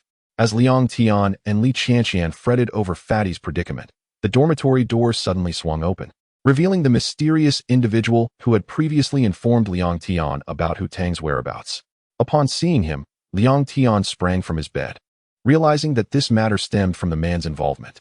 Had it not been for him, the enmity between Liang Tian and the Jinghua gang, although significant, might not have escalated to such lethal proportions. Despite Li Yinzong's role as Hu Tang's protector, the Jinghua gang could easily manage without him. Given Liang Tian's previously demonstrated abilities, the Jinghua gang might have chosen to avoid provoking him. However, due to this individual, they mistakenly believed Liang Tian was responsible for the letter's disappearance, triggering the current turmoil. Had it not been for Liang Tian's acute senses, he might have already fallen victim to the gang's sniper. Now, with Fatty captured and the gang demanding the letter in exchange for his release, Liang Tian's first instinct was to retrieve the letter taken by this man. The individual appeared to be aware of the unfolding events. He gently pushed past Liang Tian and produced a document emblazoned with the national emblem. Allow me to introduce myself. I am Major Huang Yinchang, a member of the secret intelligence agency directly overseen by the chairman. I am aware of your situation and have come to propose a collaboration. Though Liang Tian had previously speculated that Huang Yunchang was affiliated with the government, he had not anticipated that he belonged to such an obscure department. Upon hearing Huang Yunchang's introduction, Liang Tian instinctively glanced back at Li Qianqian, only to find her fast asleep on his bed. I incapacitated her with a pressure point as I entered, so you can rest assured she did not hear our conversation. I don't understand. Your abilities are on par with mine. You could handle this matter independently. Why seek my assistance? Such affairs are not meant for an ordinary citizen like me. Furthermore, you have divulged information regarding your department, which should remain classified. Indeed, under different circumstances, I might have kept my identity concealed. However, you are unique. You are an ability user, and your lightning powers are exceedingly rare even among ability users. Your formidable offensive capabilities align perfectly with my current predicament. I must remain incognito while resolving this issue, or complications may arise. Hence, I require your assistance. The higher-ups have taken note of your past exploits and wish to extend an invitation for you to join us. At Huang Yunchang's words, Liang Tian couldn't help but shake his head, realizing that trouble found him even when he sought to avoid it. Was it truly the case that, as those heroic films suggested, greater power brought with it greater responsibility?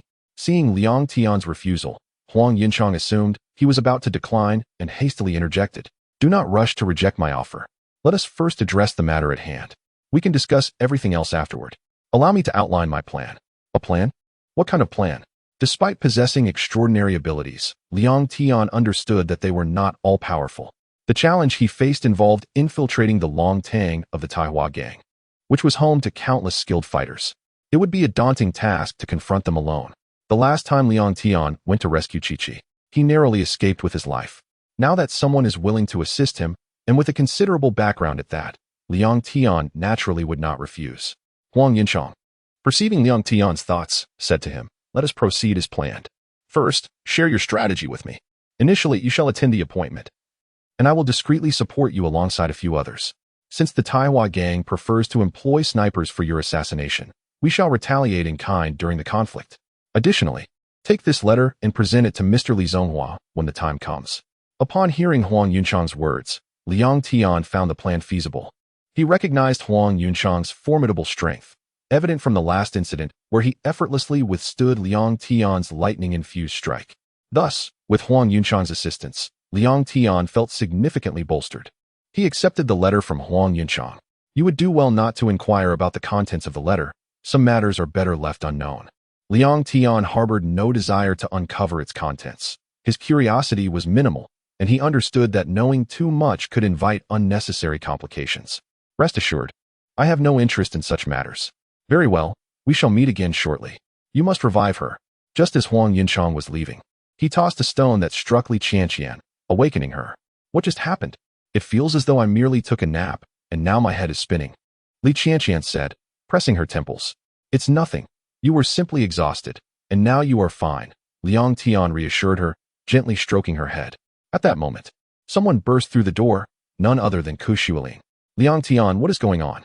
How could the fatty be captured? Weren't you supposed to be with Chi-Chi? How did you come to know of this? I had a sudden urge to gather with you and Fatty, so I returned to school. Upon my arrival, I heard others mention that he was taken by several individuals. Liang Tian did not wish for Kushualing to be informed of this situation. Having just endured a perilous event, he wanted to shield her from further harm. Do not worry, I will rescue Fatty. You needn't fret. I knew this was orchestrated by the Taihua gang.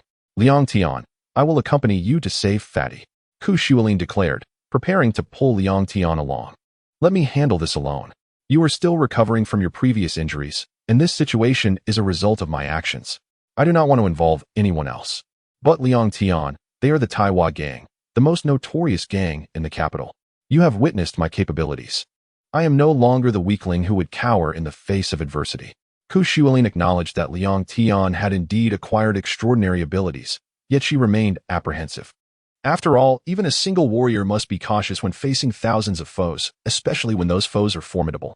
Realizing Liang Tian's unwavering determination, she knew she could not dissuade him this time. Liang Tian, should you proceed, please exercise caution. When you return, I expect to see both you and Fatty safe and sound. If either of you is harmed, I shall hold you accountable. And I will not spare the Taihua gang either. Chapter 19. Rescuing Shangwan Hanluo. Rest assured, I will bring Fatty back unscathed. Liang Tian embraced Li Qianqian tightly, perhaps seeking strength from her. I promise I'll be fine. Wait for me here. Liang Tian whispered in Li Qianqian's ear, not wanting his beloved to worry.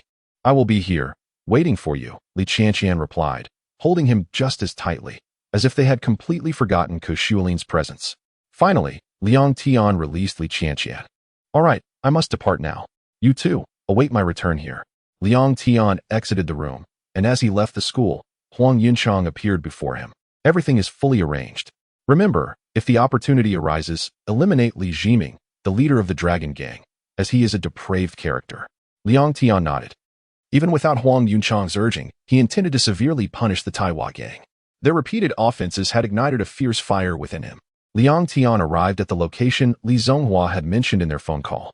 He was astonished to find an abandoned factory nestled among the trees lining the highway outside the capital. Yet, Liang Tian also felt pity for the Taihua gang. Despite being the premier underworld organization in the capital, their leaders and lieutenants all seemed to prefer such desolate locations. However, this setting also presented advantages for Liang Tian, as the surrounding woods provided Huang Yunchang with optimal sniper positions. The downside was the potential for enemy snipers lying in wait. As Liang Tian approached the factory gate, it opened automatically, as if anticipating his arrival. Without hesitation, Liang Tian stepped inside, steeling himself for a fierce battle. The scene inside the factory left Liang Tian speechless. The interior was a stark contrast to the dilapidated exterior, boasting luxurious decorations akin to a villa. However, he was also taken aback by the sheer number of people present. Despite possessing extraordinary abilities, Liang Tian had not yet mastered their full potential. He estimated there were over 2,000 individuals, all skilled fighters within the Dragon Gang's territory. Liang Tian doubted he could handle such a large force alone. Nevertheless, he had gone too far to turn back. As Liang Tian reached the center, a man began to speak. You must be Liang Tian. Liang Tian identified the speaker as a man in his 40s, seated in the middle, holding a cigarette. Li Zonghua stood behind him. Liang Tian deduced that this must be Li Jiming. He sensed an immense power emanating from both men, an aura stronger than anything he had encountered before, almost overwhelming. Liang Tian realized he would have to exert his full strength to escape. Where's my friend? Where is he? Liang Tian scanned the surroundings, but could not find Fatty. Do not fret, he is unharmed. Bring the Fatty here. Several burly men escorted Fatty into the room, and to Liang Tian's relief, he appeared to be unharmed. I have brought the man. Now will you return what is mine? Li Jiming extinguished his cigarette. The letter? What letter are you referring to? Liang Tian, do not feign ignorance. You knocked me unconscious last time and stole it from me. Li Zonghua finally lost his composure and lunged forward, but Li Jiming restrained him. I advise you not to attempt any tricks. Otherwise, I cannot guarantee your friend's safety. Nor can I assure your own well-being. Li Jiming warned. I was merely jesting. Why must you be so serious? Liang Tian did not want to engage in combat yet, as he was unsure if Huang Yunchang and his team were ready. The letter is here. Come and retrieve it if you desire. As he spoke, Liang Tian activated Thunder Shadow, preparing for escape and battle. Li Zonghua approached and snatched the letter from Liang Tian's grasp. Upon returning, he opened the envelope, examined the contents, and nodded to Li Jiming, confirming its authenticity. Very well, you have retrieved what you sought. Now, release my friend. Li Jiming gestured, and the burly men tossed Fatty to the ground, removing the gag from his mouth. We merely silenced him because your friend was too noisy.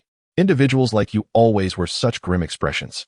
Do you not realize that infrequent speech can cause halitosis? As soon as Shangwan Hanluo's mouth was freed, he launched into a tirade against Li Jiming, displaying his exceptional eloquence. However, Liang Tian had no time to listen.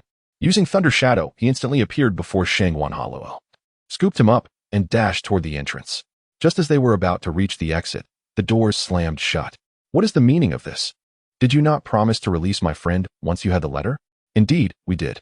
However, we never promised to let you leave. We heard from Li Zonghua that your speed is extraordinary. Therefore, the doors began to close as soon as you handed over the letter. Now, how do you intend to escape, Liang Tian? Li Jiming, you are despicable. That is amusing. We are members of the underworld. Despicable is our nature. Have you ever encountered a benevolent gangster? Blame yourself for knowing too much. Now that the letter is in our possession, you have undoubtedly learned its contents. Do you believe we will allow you to leave here alive? Do you realize, Liang Tian, that you have offended the Taiwa gang? Today, you are destined to die. Li Zonghua brandished what appeared to be a pistol. You despicable bastards, do not be afraid, Liang Tian. I will fight alongside you. Shangwan Hanluo prepared to charge forward. The two of you? Li Zonghua stepped forward, wielding a weapon that resembled a pistol but was not quite the same. He fired at Liang Tian. Liang Tian, beware. Shangwan Hanluo suddenly shielded Liang Tian, taking the shot to the head and collapsing. That fatty is truly foolish. Anyone struck by my specially crafted dart is certain to perish.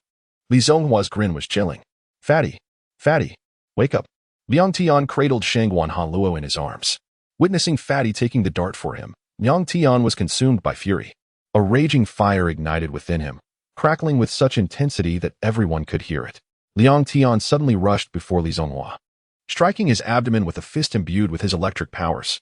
Li Zonghua had no means to evade such a rapid assault. After being hit, he succumbed to unconsciousness. However, this instance was not like the last. This time, Li Zonghua's abdomen bore scorch marks, with wisps of black smoke rising as if something had been charred. How could he endure such a blow from Liang Tian? He collapsed on the spot. All present witnessed this scene, their hearts sinking with trepidation. Yet, Li Jiming and the seemingly protective figure beside him remained unfazed, their eyes fixed intently on the unfolding drama. Li Jiming pointed a finger at Liang Tian, prompting everyone to draw their handguns, their faces contorting into sinister grins.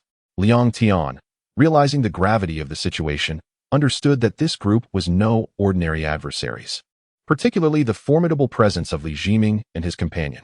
Indeed, each member of this assembly was a formidable opponent, aiming their guns with deadly precision at either the heart or the head. Nevertheless, endowed with the power of the Thunder Shadow, Liang Tian's strength surged beyond the usual, enabling him to evade the onslaught of bullets. With each bullet dodged, Liang Tian unleashed bolts of lightning, his accuracy unwavering at 100%, fueled by his inner fury.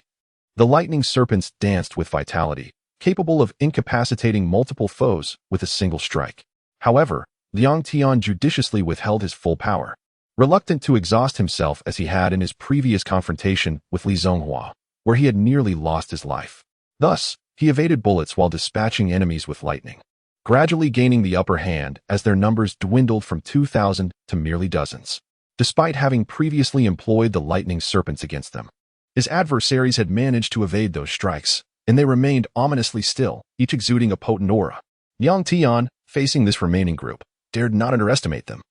He was resolute in his determination to survive. No matter the cost, he must endure, not solely for himself, but also for the sake of his savior, Shangwan Hanlu. If he did not reach the hospital soon, Shangwan Hanlu's life would be in grave danger. Meanwhile, Liang Tian cursed Huang Yicheng under his breath, who had promised assistance but now seemed to have vanished entirely. Had he been deceived by Huang Yicheng? It was shocking to think that even government officials could be dishonest. Suddenly, 10 individuals emerged from the remaining group, acknowledging Liang Tian's prowess in dispatching so many of their comrades without sustaining harm. However, they proclaimed that soon he would be slain by their hands. In an instant, they donned large iron gauntlets, each studded with vicious spikes, and assumed aggressive stances, signaling their intent to fight. As they surged towards Liang Tian, empowered by the thunder shadow, he swiftly evaded their assaults. Yet, the attackers were relentless, despite his agility. Evading such a barrage of strikes proved increasingly difficult. Chapter 20. Eruption of Abilities. Part 1. Evading Blows. Liang Tian channeled lightning into his hands and feet. When he struck one of his adversaries, the man parried with an iron gauntlet. Liang Tian mused that these fools were ignorant of the conductive properties of metal. However, he was only able to force them back a few steps. Puzzled? "Let me enlighten you," one of them sneered. "Your electricity is futile against our iron gauntlets. They are insulated, rendered impervious by a coating of graphite." Comprehension dawned upon Liang Tian. He now understood why his lightning had failed to amplify his attacks, instead registering merely as blunt physical force. "Now behold our special technique. Brothers, commence." With these words, the 10 men joined hands, forming a circle around Liang Tian. Yet, Liang Tian felt no trepidation. The previous battles had steeled him, transforming him from a timid boy into a resolute warrior. His sole desire was to swiftly conclude this conflict and hasten Shangguan Hanluo to the hospital, understanding that every moment of delay was detrimental. The 10 men began to rotate, the circle constricting, drawing ever closer to Liang Tian. Their objective became clear: to ensnare him and impale him with the spikes adorning their gauntlets. However, this maneuver played perfectly into Liang Tian's hands. His lightning serpents, intensified by his rage, now possessed a life of their own, arcing and leaping. As the men approached, Liang Tian unleashed 2 bolts of lightning from his fingertips. The serpents danced and weaved among the 10, who were defenseless against such an assault. Their insulation was limited to their gauntlets, leaving their bodies vulnerable. One by one, they collapsed.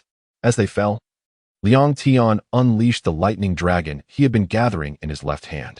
During the encirclement, he had secretly been amassing this energy, waiting for the opportune moment to strike. His plan bore fruit. Caught completely off guard, the men never anticipated such a formidable attack. The lightning dragon slammed into them, and only 4 managed to escape. The sheer force of the blast felled all who were struck, though, fortunately, none were killed. This outcome was precisely what Liang Tian had hoped for, as he had no desire to take so many lives, though spared from death.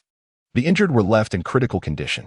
The 4 survivors were none other than Li Jiming, his protector, and a pair of identical twins. "Dragon Lord, allow us brothers to eliminate him. He must be slain," the twins declared in unison. "Very well. Rolong, Ronyao, he is yours to deal with." The twins leaped forward, drawing their swords. "I am Rolong, and I am Ronyao. We are of the Mingjian school. We await your instruction." Liang Tian marveled at the twins' perfect synchronicity. He knew that their coordinated attacks would be formidable and that a swift resolution was imperative. The twins lunged, their swords aimed at Liang Tian. However, with his lightning shadow ability, Liang Tian was able to sense the danger and evade their strikes. Anticipating his evasion, Ron Niao leaped into the air. Contorting his body into the shape of a bird, his foot raised to his shoulder, his sword held in his mouth. His arms mimicked the wings of a bird in flight as he soared toward Liang Tian. Simultaneously, Rolong assumed the stance of a dragon, and as they attacked, Liang Tian could almost hear the cries of the dragon and the bird. Instead of dodging, Liang Tian charged toward the twins, using his lightning shadow to move with blinding speed. Despite his efforts, the swords of Rolong and Ron Yao grazed his arms, drawing blood. Undeterred, Liang Tian landed a punch on each of the twins, both infused with lightning. The twins, skilled swordsmen but lacking in defense, crumpled to the ground. Though wounded, Liang Tian considered the exchange worthwhile. Watching the scene unfold, Li Jiming and his protector were elated. After what seemed like an eternity, they had finally found someone who could challenge them. They had found an opponent worthy of their skills in internal martial arts. Li Jiming could not contain his laughter. "Did you see that, brother?" he exclaimed. "The fact that he vanquished our brothers proves that he, too, practices internal martial arts, and he is exceptionally skilled." Li Jiming's muscles pulsed with excitement. "Indeed, brother," Li Yinming replied, his voice filled with anticipation. "Finally, a worthy adversary. This will be an exhilarating contest." From their exchange, Liang Tian discerned that Li Jiming and his protector were practitioners of internal martial arts, specifically the tiger style. Both men now assumed the tiger stance, emitting a ferocious roar. "Are all of you from the Taihua gang practitioners of the tiger style?" Liang Tian asked. "Li Yinfeng, his brother, and now you too. Those you have slain were our junior brothers. I am their eldest brother," the protector finally spoke. "I am their second brother, Li Yinming. We will be your instructors." Li Yinming adopted a bagua-like stance, ready to engage Liang Tian, while Li Jiming stood with his hands on his hips. Suddenly, Li Jiming unleashed a deafening roar that shook the entire factory. The building trembled as if an earthquake had struck, and Liang Tian struggled to maintain his footing. At that moment, Li Yinming lunged at Liang Tian, mimicking the movements of a tiger, his fists aimed at Liang Tian's head. Caught off guard, Liang Tian was struck by the force of Li Yinming's blow. Despite his enhanced resilience from his lightning shadow ability, Liang Tian was sent reeling backward, his internal organs screaming in agony. He coughed up blood. Liang Tian had underestimated the destructive power of Li Yinming's attack. Li Yinming had poured his full strength into the blow, an attack that would have been fatal to an ordinary person even with a fraction of the force. However, to Li Yinming's surprise, Liang Tian remained standing, albeit wounded. Li Yinming knew that his opponent was exceptionally strong, but his resilience far exceeded his expectations. He resolved to unleash his full power to eliminate Liang Tian. Once again, he prepared to amplify his attack with his brother's tiger's roar.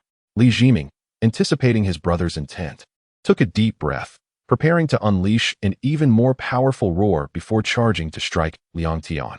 However, having already suffered the consequences of their coordinated attack, Liang Tian was determined to prevent Li Jiming from using his tiger's roar again.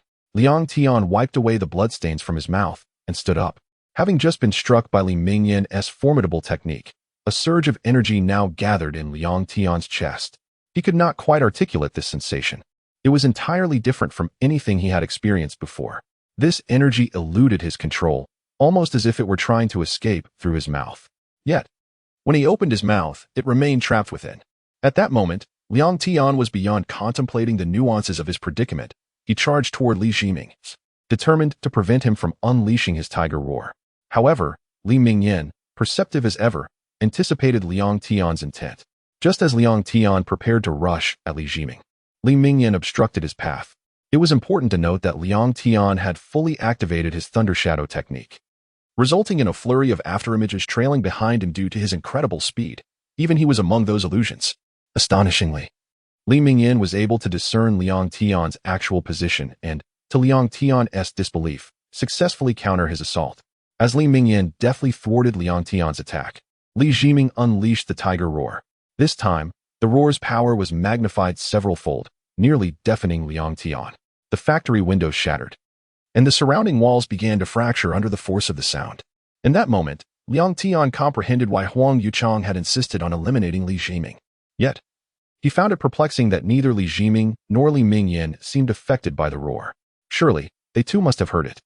The truth was that both Li Jiming and Li Mingyan were masters of the tiger-style internal martial arts. They had long since fortified their ears using their internal energy, rendering them immune to the effects of the tiger roar. This immunity, however, applied solely to practitioners of the tiger style.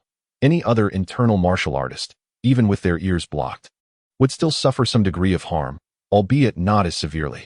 Liang Tian, lacking any internal cultivation, could not withstand such a force. His only advantage lay in the enhancements bestowed upon him by the Thunder Shadow technique. As he struggled to maintain his balance, he plummeted from the air. Just as he descended, Li Mingyan had already assumed the stance for his previous attack, this time channeling all his strength into a fierce strike aimed at Liang Tian's chest. Liang Tian was struck with the full force of Li Mingyan's attack, his body recoiling repeatedly, blood spilling uncontrollably from his mouth. At that moment, Li Jiming approached from behind, delivering a blow using the same technique that Li Mingyan had employed. This time, Li Jiming exerted even greater strength, far surpassing Li Mingyan's prowess.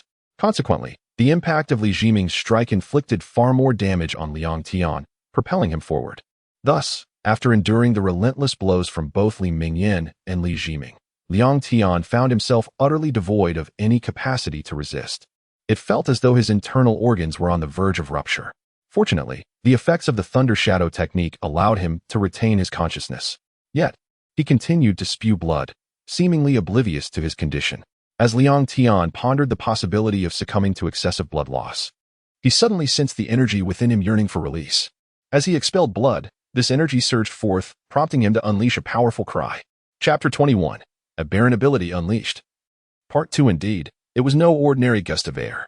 Upon its emanation, the factory environs became suffused with crackling electricity, much to the astonishment of Li Yinming and Li Jiming. As they endeavored to advance, they were immediately jolted, Li Yiming finding himself paralyzed and immobile. Though afflicted by the same electric shock, Li Yiming retained the capacity for movement, albeit with markedly diminished celerity. Despite their expertise as masters of internal martial arts, which should have afforded them considerable resistance to electrical phenomena, Li Yiming and Li Yiming seemed utterly defenseless against this particular surge. Just as Li Yiming was poised to deliver the coup de grâce to Liang Tian, a deafening thunderclap rent the heavens. Innumerable bolts of lightning cascaded from the sky, converging upon the factory where Liang Tian lay prostrate. The sheer force of the electrical assault devastated the structure, and Li Yiming, Li Yiming, and Liang Tian were all struck. However, Liang Tian, possessing an innate immunity to electricity, experienced a surge of cerulean luminescence emanating from his body, coupled with a palpable sensation of rapid recuperation. In stark contrast, Li Yiming and Li Yiming were reduced to carbonized husks. Miraculously, Shangguan Hanluo remained unscathed, seemingly untouched by the electrical storm. Yet, just as Liang Tian believed victory to be within his grasp, Li Yiming miraculously arose, though charred and blackened. He had apparently managed to shield himself from annihilation by summoning every iota of his inner strength at the moment of impact. Ha! Did you believe you could best me? Li Yiming rasped, his voice laden with malevolence. Know that ultimate triumph shall be mine. With laborious steps, he advanced toward the prone figure of Liang Tian, who lay incapacitated on the ground. At that precise moment, a fusillade of gunfire erupted from the periphery. Huang Yunchang and his retinue had arrived. They unleashed a hail of bullets upon Li Yiming, who, already depleted of strength, succumbed to his injuries and collapsed. Huang Yunchang hastened to Liang Tian's side, assisting him to his feet. Are you all right? He inquired with concern. You claimed you were here to assist, yet I am on the precipice of demise. Liang Tian retorted weakly. The most efficacious assistance is delivered at the opportune moment. Do you concur with my timing? Huang Yunchang countered. Liang Tian could only manage a wry smile before imploring Huang Yunchang to expedite the dispatch of the corpulent Shangguan Hanluo to the hospital, lest he perish. Fear not, Huang Yunchang assured him. My men have already conveyed him to the medical facility. You need not fret. Relieved by this assurance, Liang Tian succumbed to unconsciousness, his ability to self-heal having waned. Where am I? Why is my surroundings so dark? What is happening? It hurts. What's going on? There's lightning ahead. But how is that possible? Am I not a lightning-type ability user? How could electricity harm me? What is happening? Liang Tian, wake up. Please wake up. Don't sleep anymore. Okay. Who is that? Who is calling me? That voice is so familiar, so warm. It's Qian Qian's voice. Qian, I'm here. Upon hearing Li Qian's voice, Liang Tian abruptly sat up in bed. Thank goodness, Liang Tian. You're finally awake. Li Qian embraced him tightly. Qian, what's wrong? I'm right here, aren't I? How dare you say that? You little rascal. Do you know how terrified we were when you were brought to the hospital? The doctor said your body had multiple injuries, and your organs were almost shattered. You almost scared us to death. It was Kushuelin who spoke. Kushuelin and Li Qian had been waiting in the dormitory for Liang Tian to bring Shangguan Hanluo back. After waiting for a long time without seeing Liang Tian, Kushuelin knew that something must have happened. However, what Kushuelin never expected was that Liang Tian, who now possessed superhuman powers, would almost fall. Just when Kushuelin and Li Qian were getting a little scared, Huang Yunchang suddenly appeared in front of them. Who are you? Are you also from the Taiwan gang? Kushuelin was already in a fighting stance. I'm sorry. I'm afraid I'll disappoint you. I'm not from the Taiwan gang. I'm here to tell you that Liang Tian and his friend are at Ximen Hospital. You should go and see them. Li Qian immediately stood up when she heard that Liang Tian was in the hospital. How's Liang Tian? Is he all right? How did he and Senior Shangguan end up in the hospital? Don't worry, he and his friend are not dead yet, but they need to be hospitalized now. Go and see them quickly. Who are you? How do you know that Liang Tian and Shangguan are at Ximen Hospital? Kushuelin was obviously suspicious of the person in front of her. Who I am is not important. What's important is, you should go to the hospital quickly. After saying that, Huang Yunchang turned and left. Kushuelin and Li Qian quickly arrived at the hospital. They asked the nurse and found out that Liang Tian and Shangguan Hanluo were undergoing surgery. They waited in front of the operating room for Liang Tian and Shangguan Hanluo. When Shangguan and Liang Tian's surgery was finally over, Kushuelin and Li Qian rushed up to ask the doctor about their condition. The doctor's reply was that Liang Tian and Shangguan Hanluo had suffered great injuries. Liang Tian's organs were almost shattered, and Shangguan Hanluo was shot in the head and his head was almost split open. But what surprised the doctor was that Liang Tian and Shangguan Hanluo's bodies were constantly recovering. This was something that even the doctor found incredible. Kashuelin told Liang Tian everything she knew. Liang Tian never expected that he would be injured to this extent.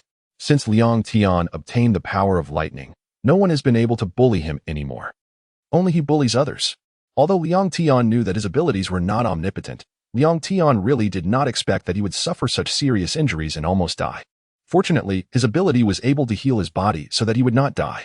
Seeing that Shangwan Hanluo was also fine, Liang Tian was finally relieved.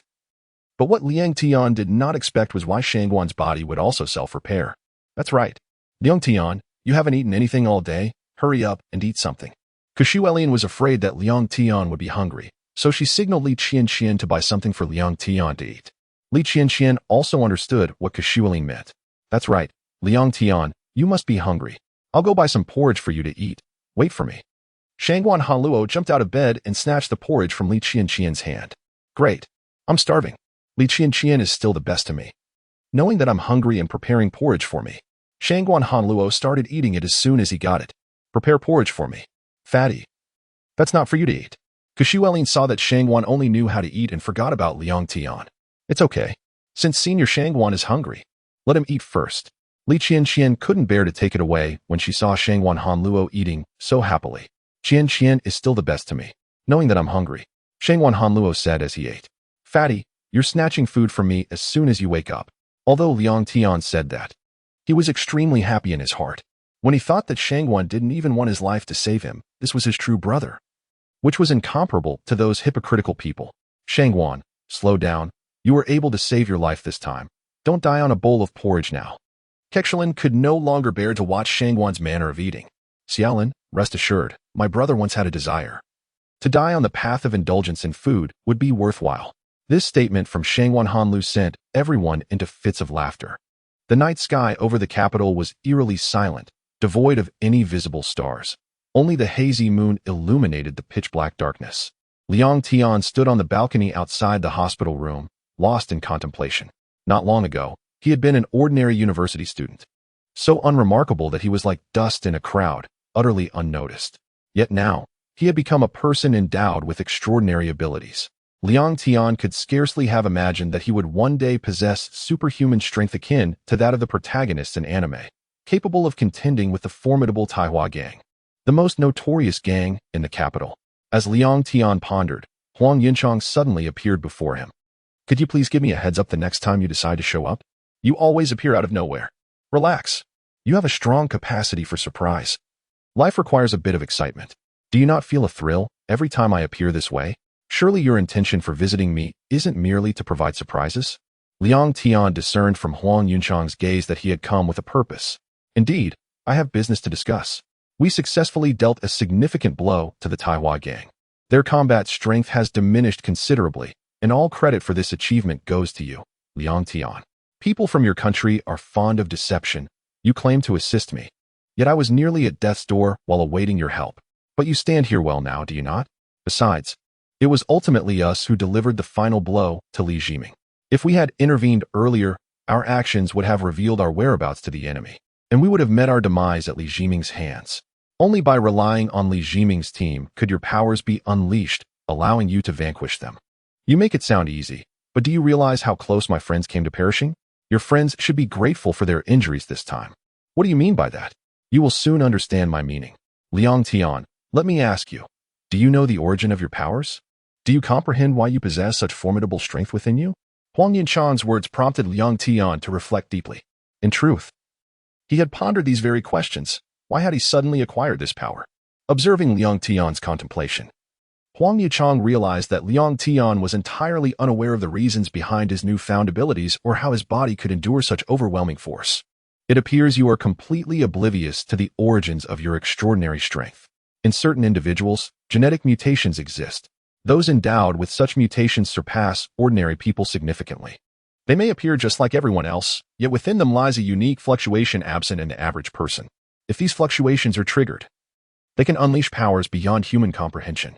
Liang Tian, you belong to this group of genetically mutated individuals because you possess the fluctuation of the lightning element within you. When you stimulate electricity, this latent energy is awakened, granting you access to the lightning energy you now wield. Chapter 22. The Longmin Gang. Huang Yunchang's words illuminated Liang Tian. revealing to him that he was not the sole possessor of extraordinary abilities. It dawned on him that he was not the only superhuman in this world. Reflecting on his past, he realized that when he had been captured by a nefarious company, it was during his escape that he had been struck by lightning, bestowing upon him this newfound power. In light of this revelation, he felt a peculiar sense of gratitude towards that malevolent organization. Liang Tian. There are fewer than 5,000 individuals in the entire world with such genetic mutations. Do you now grasp the significance of your existence? Huang Yunchang continued, in my organization, there is currently not a single person endowed with extraordinary abilities. Huang Yunchang's intent behind his words was to persuade Liang Tian to join his faction. Liang Tian, however, was well aware of the underlying implications but remained disinterested in such organizations. He longed for a life of normalcy. I apologize, Huang Yunchang, but I have no interest in joining your organization. I shall not be part of it, Liang Tian declared firmly. Are you truly not willing to reconsider? Huang Yunchang pressed. I have contemplated it thoroughly. There is no need for further consideration, Liang Tian replied resolutely. Huang Yunchang recognized the steadfastness of Liang Tian's resolve and decided to bide his time for another opportunity. Very well, Liang Tian. Since you are disinclined to join, I shall not press you. However, I must inform you that the Taiwa gang has suffered significant losses due to your actions, and their reputation has been severely tarnished. You must exercise caution. The Taiwa gang will not let this go unpunished. With that, Huang Yunchang leaped down from the balcony. Though autumn had arrived, the capital still bore the semblance of summer, with the sun rising at 6 o'clock. Liang Tian lay in bed, unable to find rest. His mind consumed with thoughts of Huang Yunchang's revelations. If he were not the only one endowed with such abilities, could it be that there were others like him within the ranks of the Taiwa gang? The notion that they might seek to eliminate him and those he cared for filled him with dread, especially as he still struggled to master his powers. The thought of his friends, such as Ku Shuilin and Li Tian, being harmed weighed heavily on his conscience. Just recently, Shangwan Hanlu had been injured because of him. Who would be next? At that moment, Ku Shuilin and Li Tian arrived. Upon seeing Liang Tian sitting on his hospital bed, Li Tian immediately sensed that he had not slept well. Liang Tian, why are you sitting here? Did you not sleep last night? She inquired. I merely just woke up. I am fine, Liang Tian replied, offering her a radiant smile. You knew you would be discharged today, didn't you? That's why you woke up so early. Ku Shuilin teased playfully. Come on, I'm a patient. Should you not say something nice to cheer me up? Although I am better now, I am still in bed. Liang Tian retorted. All right, Ku Shuilin conceded, but Liang Tian had already activated his lightning shadow, sensing the ominous aura emanating from the group of gangsters nearby. While their presence was not overwhelmingly powerful, he could distinctly feel that the restaurant owner possessed a much stronger aura than them. It was clear that this group intended to confront him and Shangwan Hanlu. I'll remain silent and let you chat with Li Tian. I will go find the fatty. I refuse to be a third wheel, Ku Shuilin declared. Li Tian's cheeks flushed at Ku Shuilin's words. Despite her relationship with Liang Tian, she was still a traditional woman. And only Ku Shuilin and Shangwan Hanlu were privy to this secret. Fatty, get up. Stop sleeping and eating all day. You're starting to resemble a pig, Ku Shuilin exclaimed, delivering a firm punch to Shangwan Hanlu, waking him up. Xiaolin, if you're angry at Chi-Chi, don't take it out on me. You can vent your frustrations on me, but please be gentle. I have a lot of flesh to spare. Shangwan Hanlu protested while nursing the spot where he had been hit. Who has the time to worry about you? Besides, my relationship with Chi-Chi is going splendidly. I'm waking you up because it's time to be discharged. You can't possibly expect to stay in the hospital forever. Why don't you see Liang Tian? You only know how to hit me. You should recognize that I am older. Shangwan Hanlu's retort left Ku Shuilin speechless. Fine, then you can continue sleeping. Liang Tian, Li Tian, and I will go eat. You can sleep as long as you like. Upon hearing about food, Shangwan Hanlu sprang to attention. What? You're going to eat? I can't be left out. Wait for me. I'll change and pack my things right away. I've longed to escape this wretched hospital. Liang Tian. Why are you still dawdling? Hurry up and pack your things. Tian, help Liang Tian get ready. With Shangwan Hanlu's enthusiasm, the discharge procedures were completed swiftly, taking less than half an hour. Fatty, why are you in such a rush? It's just a meal. You're acting as if your life depends on it. Xiaolin, why don't you try staying in the hospital? The food is so terrible I can't even describe it. They settled in a restaurant nestled in a small alley, shrouded in mystery. Without prior knowledge, one might never discover its existence. However, Shangwan Hanlu had insisted that the food was exceptional. leaving Liang Tian and the others with little choice but to follow him. Upon arrival, they soon regretted their decision. This was no ordinary restaurant. It was a den for gangsters, filled with smoke and dimly lit, creating a foreboding atmosphere. Fatty, is this really what you call a restaurant? Had you not mentioned it, I would have thought I had entered a black market. Xiaolin, are you here to eat or to gawk? Just focus on your meal. Ignore them. Even if they start dancing in front of you. Let us change places, Liang Tian suggested. Liang Tian, you're sounding just like Xiaolin now. We're not leaving. I'm serious, Fatty. You must see that Li Qianqian is here too. She is a girl. It's all right. I'm fine. Since Senior Shangguan is here. We might as well eat here, Li Qianqian chimed in. Ah, Qianqian understands me best. Now you two have nothing to say, let us go inside. With Shangguan Hanlu leading the way, they reluctantly entered the establishment, unaware of the tumultuous events that awaited them. Owner, come and serve us, your esteemed guests. Shangguan Hanlu called out, his enthusiasm palpable. May I take your order? The proprietor inquired. Bring me your finest dishes. Shangguan Hanlu commanded, his appetite evident. Certainly. Please allow us a moment. The owner's sly grin went unnoticed as he turned away. Your dishes have arrived. Please enjoy. As the food was presented, Shangguan Hanlu's delight was akin to a man who had never encountered a woman before, his mouth watering at the sight. Eat slowly, Fatty. Now that there is no one to scold you, don't turn this into a scene. If you eat like that. Liang Tian and Li Qianqian 1T have any appetite left. Shaolinzi, you cannot fathom how long it has been since I last tasted food. I must eat quickly, for I have lost considerable weight these past few days. Qianqian, you should hurry as well. Those two fellows can take their time.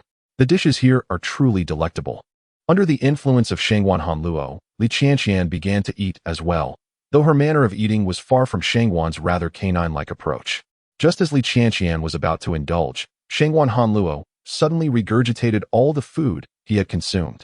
You glutton, what on earth are you doing? You are the most terrifying eater, and now you are the most horrendous spitter.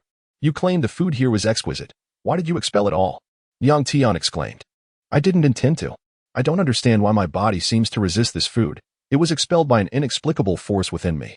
My body informs me that this food is toxic. You must have been hit on the head too hard. How could these dishes possibly be poisonous? Even if they were. Would your body truly inform you?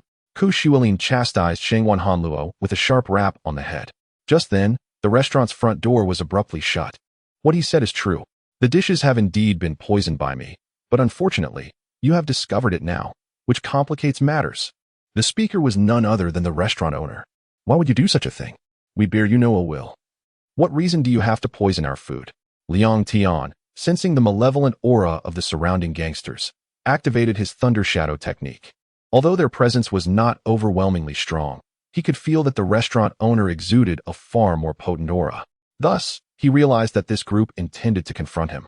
Shangguan and Ku Shuilin. Very well, owner. I have been a regular patron. How could you treat us this way? What are your intentions? Are you perhaps envious of our good looks, wishing to eliminate us?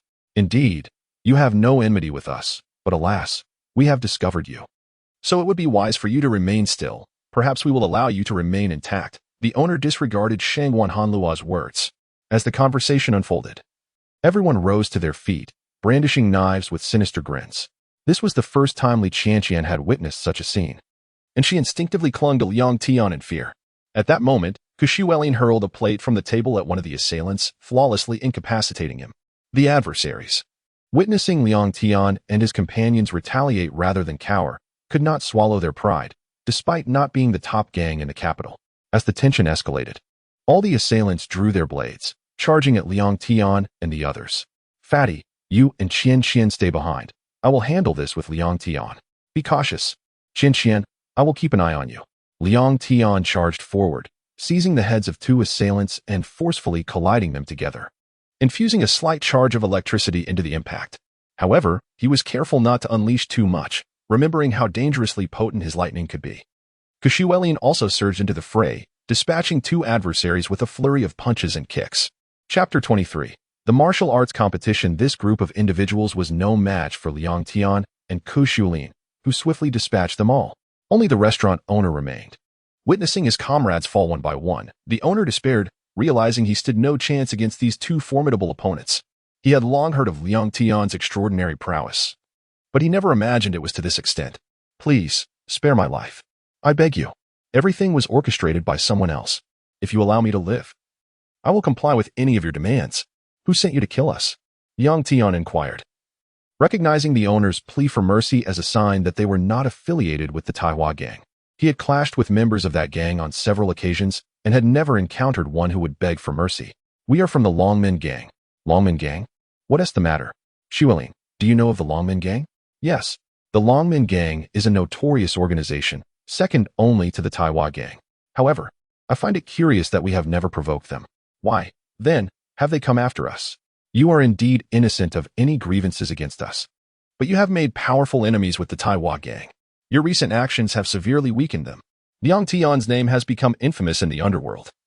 Any gang that succeeds in eliminating him would claim victory over the Taiwan gang and be crowned the leading gang in the capital. Liang Tian was taken aback by the realization that his victory over Li Jiming had brought him notoriety. Alas, fame often brings trouble. Previously, he had only the Taiwan gang as an adversary, but now it seemed everyone sought to confront him. This was indeed a predicament. Liang Tian, what do you propose we do with this man? Please, do not kill me. You promised to spare my life if I revealed the truth. Allow me to handle him. How dare he poison my food, attempting to take my life? At this moment, Shangwan Hanlu charged forward, kicking and striking the owner mercilessly. Enough. Let him be. We agreed to spare him. Liang Tian intervened, preventing Shangwan Hanlu from inflicting further harm, knowing she might indeed kill him. You are fortunate. My brother wishes to spare you. Otherwise, I would have ended you myself. Yes. Thank you for sparing me. Xueling, Fatty, Chanqian, let us depart. Liang Tian and his companions exited the restaurant. The earlier events replayed vividly in Li Chanqian's mind. Being a girl, she had never witnessed such a violent confrontation in the underworld and clung tightly to Liang Tian's hand. Let us find another restaurant. I just purged everything, and my stomach is still empty. You gluttonous fool, all you think about is food. Can't you see Chanqian is still shaken? She asked, clinging to Liang Tian's hand. Come on, let us head to the dormitory for some noodles. Liang Tian, you take Chanqian back. All right, Chanqian, I will escort you home. Be cautious, we cannot predict if there are dangers along the way. Xiaolin, you need not worry. With me around, your brother will be safe. After escorting Li Chanqian home, Liang Tian made his way back to school when suddenly, Long Minyin appeared before him. As if she had been waiting for him all along. What brings you here? I came specifically to find you, Long Minyin retorted, her tone still brusque. What do you want? I don't believe I have offended you, Mississippi, fear not. I am not here to brawl. I have a legitimate matter to discuss. What is it? Speak, and I will assist if I can. I owe you for helping me out of the police station. I wish to invite you to participate in our competition. Competition? What kind of competition? Liang Tian was perplexed by her words. It is a martial arts competition. A significant event in our community, held once every 5 years. This year, it requires teams to participate, and I want you to team up with me. Long Minyin's tone grew increasingly insistent, resembling an argument. Could you tone it down a bit, miss? Simply answer, will you join or not? Initially, Liang Tian had no desire to partake in such contests, as he was not a martial artist but possessed extraordinary abilities. Long Minyin, however, was unaware of this and mistakenly believed him to be a martial arts master after their previous encounter. To repay her favor, he reluctantly agreed, I will participate. Please handle the registration for me. Long Minyin's face lit up with a smile. Excellent. I will find you later. The competition is in 2 months, understood? After discussing everything with Long Minyin, it was already night. Liang Tian returned to the dormitory, where he found Fatty sprawled on the bed. Engrossed in conversations with his online girlfriend, while Xueling surprisingly chose to use the dormitory computer instead of heading to the internet CAF. What is going on today? Everyone is here, even those who shouldn't be. Your words are unkind, little Tianzi. What do you mean by those who shouldn't be here? It's a rare occasion for Xiaolin to be in the dormitory, and you should consider it a miracle. As she spoke, Xueling tossed her slipper at Shangwan Hanlu, who skillfully dodged it, a feat he could not have accomplished previously. Well done, Fatty. You managed to avoid my slipper. But Xueling was not finished. She approached and kicked him again. Xiaolin, do you wish to end my brother's life? You just kicked me. And I was released from the hospital less than a day ago. Enough. You've been chatting with your girlfriend all day. Your wounds must have healed by now. With that, Xueling kicked him once more. Let us go out for dinner. I've not eaten all day. Liang Tian's stomach grumbled in agreement. I thought you were taking Li Chanqian home. Seeing you return so late, I assumed you had dinner together. Why are you still hungry? I encountered a bit of trouble on the way back. Trouble? Did you run into some gangsters again? Kushiwelin prepared for another confrontation. No. I simply ran into an acquaintance, which delayed my return. Liang Tian wished to keep his meeting with Long Min a secret from Shangguan and Kushiwelin. Not wanting to worry them, he was about to participate in a martial arts competition filled with experts, even though he was no longer an ordinary person. He was not invincible and could be injured. Since you are hungry, let us go out for food. Fatty, get up. You don't want to die, do you? Xiaolin. How can you say that? I just got kicked twice, and my body is aching. Even moving hurts. Since you cannot rise, I shall go out with Liang Tian while you continue your endless chat with your girlfriend. Indeed, Liang Tian and Kushiwelin were well aware of Shangguan Hanlu's tricks. As Liang Tian prepared to leave with Kushiwelin, he suddenly leapt up, hastily donning his clothing. Brother, I don't know why I suddenly feel better. I'm no longer in pain. Let us go dine. That night, Liang Tian found himself unable to fall asleep, his eyes wide open in the dim light. They were to have a picnic, a well-deserved treat after enduring a trying period, and naturally, they ought to indulge a little. However, his mind was preoccupied with thoughts of the confrontation with the Longmin gang. He had already offended the Taiwa gang, and now it seemed that the entire underworld of the capital sought to oppose him. Last time, Shangguan Hanlu had nearly lost her life because of him, and Liang Tian could not bear to see anyone else suffer on his account. Fear gripped him tightly. Liang Tian, you must not dwell on such matters. Rest early. Kushiwelin seemed to have seen through his troubled thoughts. Did I wake you with my noise? Liang Tian was clearly startled by Kushiwelin's sudden inquiry. Yet, Kushiwelin was fully aware of Liang Tian's turmoil. Remember, no one blames you, even if they are injured. Do not burden yourself with guilt, understand? Kushiwelin's words provided Liang Tian with significant encouragement. Thank you, Xiwelin. We are brothers, spare me the thanks. I do not require your apologies. Just sleep soundly. At that moment, tears began to flow down Liang Tian's cheeks. He felt deeply moved to have such a wonderful brother. To conceal his emotions from Kushiwelin, he pulled the blanket over his head. Unbeknownst to them, Shangguan Hanlu had overheard their conversation, yet she remained silent, knowing that her presence was unnecessary. She simply cherished the fact that she had two such good friends.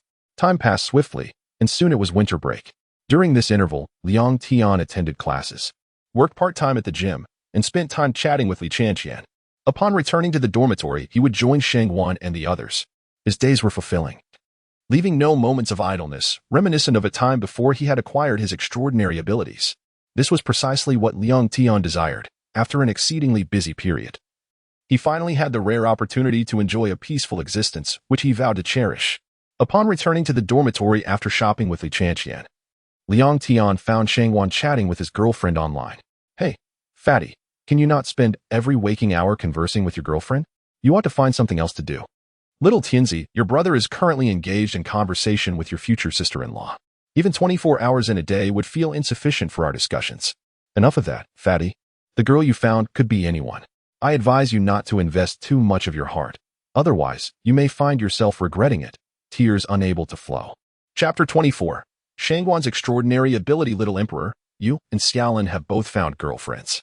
I, your elder brother, must step up my game, or I shall fall behind. Come on. Fatty, it's clearly you who will struggle to find a girlfriend, Kushiwelin quipped upon his sudden return. Xiaolin, now that you're back, could you refrain from constantly mocking your brother? Have a little mercy. By the way, Fatty, after our exams on the day after tomorrow, let us go for a picnic. What? A picnic? Xiaolin, I must admit, that is the most delightful thing you've said today. Upon hearing the mention of food, Shangguan Hanlu lost interest in the conversation and walked directly over to Kushiwelin and Liang Tian. Fatty, is food all it takes for you to forget about your girlfriend? Shangguan Hanlu teased. What's the purpose of life if not to enjoy food? It constitutes half of our existence. Liang Tian couldn't help but chuckle at Shangguan Hanlu's proclamation. Little Emperor, Xiaolin, let us prepare a grand feast for the picnic. Perhaps a full Manchu Han imperial feast, Liang Tian suggested. Fatty, we're merely going for a picnic, not dining at a five-star restaurant. A full Manchu Han feast? Your jaw must be aching from all that talk. Xiaolin, it's a picnic, meant to reward ourselves for our hard work. Naturally, we should indulge a little. All right, if it's a Manchu Han feast, then so be it. After all, the entire affair will be sponsored by Fatty. This declaration startled Shangguan Hanlu, prompting him to retreat back to his computer to continue chatting with his online friend. By whatever you wish. I have no objections, Liang Tian nonchalantly remarked. Soon enough, they completed their exams and gathered at Shiyu Park for their picnic. Shiyu Park, a renowned location in the western part of the capital, possesses a unique charm, especially when it rains, presenting a picturesque landscape. This is how the park earned its name, Shiyu. Despite the chilly winter, many still frequented the park. Upon arriving, they found a spacious area to spread out their pre-prepared food, and this time, Kushualin had brought his girlfriend, Chi-Chi, along. Everyone was taken aback by Chi-Chi's stunning appearance. She bore the enviable figure that many women dream of, even surpassing Li Tian in that regard. Although her features did not quite match Li Tian's exquisite beauty, she could still be described as a rare beauty, with captivating large eyes framed by long, luscious lashes. And her skin was fair and rosy. "Hello everyone, I am Chi-Chi, Xiaolin's girlfriend. It's a pleasure to meet you all," she greeted Liang Tian and the others. Upon seeing Chi-Chi, Shangguan Hanlu began to ramble. Unfortunately, Kushualin was notorious for his playful punches, which he applied liberally. "Ah, Chi-Chi, you are truly stunning. It's such a pity that you're with Xiaolin." As soon as he uttered this, Kushualin delivered a swift punch to him. "If you don't stop talking, nobody will think you're mute. Stay away from Chi-Chi." Kushualin pulled Chi-Chi closer, shielding her from Shangguan Hanlu. "See, Chi-Chi, Xiaolin has hit me again. If you keep talking, I swear I'll end you. Do you believe me, Fatty?" At this, Fatty promptly sealed his lips. "Xiaolin, don't bully your friend," Chi-Chi interjected softly. Shangguan Hanlu looked at Chi-Chi with gratitude. "You're so kind, Chi-Chi.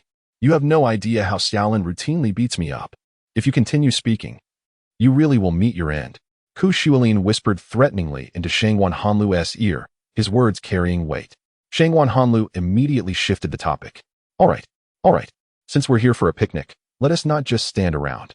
Chi-Chi, Tian, please take a seat, and as for Xiaolin and Little Emperor, do as you please." As they all settled down, a few men nearby cast glances at Li Tian and Chi-Chi, mesmerized by their beauty, yet ultimately deterred by the intimidating looks from Kushualin and Liang Tian. "All right, you lot go elsewhere for now. Chi-Chi and I will prepare food for you," Li Tian announced. She had prepared an array of delicious dishes for this outing, particularly excited for Liang Tian to sample her culinary skills for the first time. "Come on, Xiaolin and Little Emperor, let us head to another spot to help Tian and Chi-Chi," Shangguan Hanlu exclaimed, eager for the food. "Fatty, slow down. Snowlin and I can manage on our own," Kushualin replied. Shangguan Hanlu led Liang Tian and the others to a prominent viewpoint in Shiyu Park known as Wui. This beautiful faux cliff is located at the southernmost point of the park and is said to have been visited by Emperor Qianlong. Although it has been modified over time, the cliff now stands only 4 meters high. From this vantage point, one can admire the entirety of Shiyu Park and, with a broader gaze, grasp the sprawling skyline of the capital filled with towering skyscrapers. Liang Tian, Kushualin, and Shangguan Hanlu settled at the edge of Wui, taking in the breathtaking scenery. This place is truly magnificent. "Xiaolin, Little Emperor, I must bring my beloved online friend here one day. Come on, with your physique. It's a wonder we even accompany you here. What girl would willingly join you?"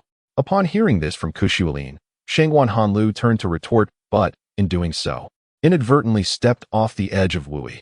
Liang Tian and Kushualin hurriedly tried to catch him, but the moment was too abrupt, and Shangguan Hanlu was several meters away from them, the fateful distance that rendered them unable to save him. However, in a remarkable twist, just as Shangguan Hanlu was about to fall, he suddenly bounced back, landing safely at the cliff's edge once more. "What just happened?" Liang Tian exclaimed, clearly astonished. Kushualin's mouth hung open in disbelief. "When did your fat bounce become so powerful that you could leap back up from several meters down?" "I have no idea. Just as I was about to fall, an energy surged within me, propelling me back up. Honestly, I'm as baffled as you are," Shangguan Hanlu responded. Still in disbelief at his miraculous escape, Liang Tian suddenly experienced a flicker of realization. He perceived that Shangguan Hanlu had, like himself, acquired an extraordinary ability. After all, following his own encounter with lightning, he had also experienced a surge of powerful energy within him, released only during perilous moments. This also explained how Shangguan Hanlu had managed to recover so swiftly in the hospital. "Fatty, you must have gained an extraordinary ability, right?" Liang Tian stammered, unable to fully grasp the reality of the situation, but he found no other explanation for this miraculous occurrence. "Extraordinary ability? What are you talking about? Little Emperor, your words leave me bewildered." Although Shangguan Hanlu has witnessed Liang Tian's ability to summon lightning, she remains unaware that it is a supernatural power. However, Kushualin comprehended Liang Tian's message. She reminisced about how Liang Tian had previously been struck by lightning and miraculously survived. His demeanor transformed ever since. Now, Shangwan Hanlu too, having been shot in the head, astonishingly endures, and yet another miraculous scene unfolds before them. Just as Kushuelin prepared to speak, Li Tianxian approached, inquiring what the three young men were up to. Chi-Chi and I have already prepared the meal, she interrupted just as Kushuelin was about to voice her thoughts. Shangwan Hanlu completely cast aside the earlier harrowing incident, while Liang Tian and Kushuelin approached with a sense of allure. Despite the holiday, the dormitories of Jinghua University remain open for students, a testament to its deep-rooted humanistic values. After their picnic, Liang Tian and his companions returned to their dormitory. Fatty, when did you begin to feel an unusual energy within you? Liang Tian pondered, uncertain if his assumptions were accurate. Little Emperor, are you worried about your brother's arrival? Truly. You are an admirable younger brother. You move me deeply. Fatty, just answer my question without rambling, Liang Tian urged. Kushuelin raised her fist, intending to strike Shangwan Hanlu. But he deftly dodged. Indeed, it seems I was correct. Fatty, you possess an extraordinary strength akin to Liang Tian's. Your agility has significantly improved. My previous punch was swift. Yet you evaded it. Being from the physical education department, you would have been unable to do so in the past. Kushuelin's words solidified Liang Tian's suspicions. Yet he found it puzzling that while he had experienced a significant boost in physical prowess upon gaining his powers, Shangwan Hanlu did not seem to share this transformation. Xiaolin, if what you say holds true, does that mean I am now like Liang Tian? Shangwan Hanlu, who had long envied Liang Tian's ability to harness lightning at will, could hardly contain his joy at discovering his newfound similarity. Fatty, try to release the energy within you. Liang Tian was eager to discern whether Shangwan Hanlu's powers mirrored his own. Little Emperor, release? How do I do that? Shangwan Hanlu was utterly perplexed by the notion of energy. Do you not possess any energy within you? Liang Tian recalled that he had acquired lightning powers by unleashing the energy inside him. I feel completely empty. There is no energy in me. Shangwan Hanlu exclaimed, patting his stomach. If Fatty lacks this energy, there is no need to pressure him. Kushuelin interjected, cutting off Liang Tian's next words. Xiaolin, you truly care for me. It's late now. I must sleep, and my two younger brothers should do the same. With that, Shangwan Hanlu collapsed onto his bed.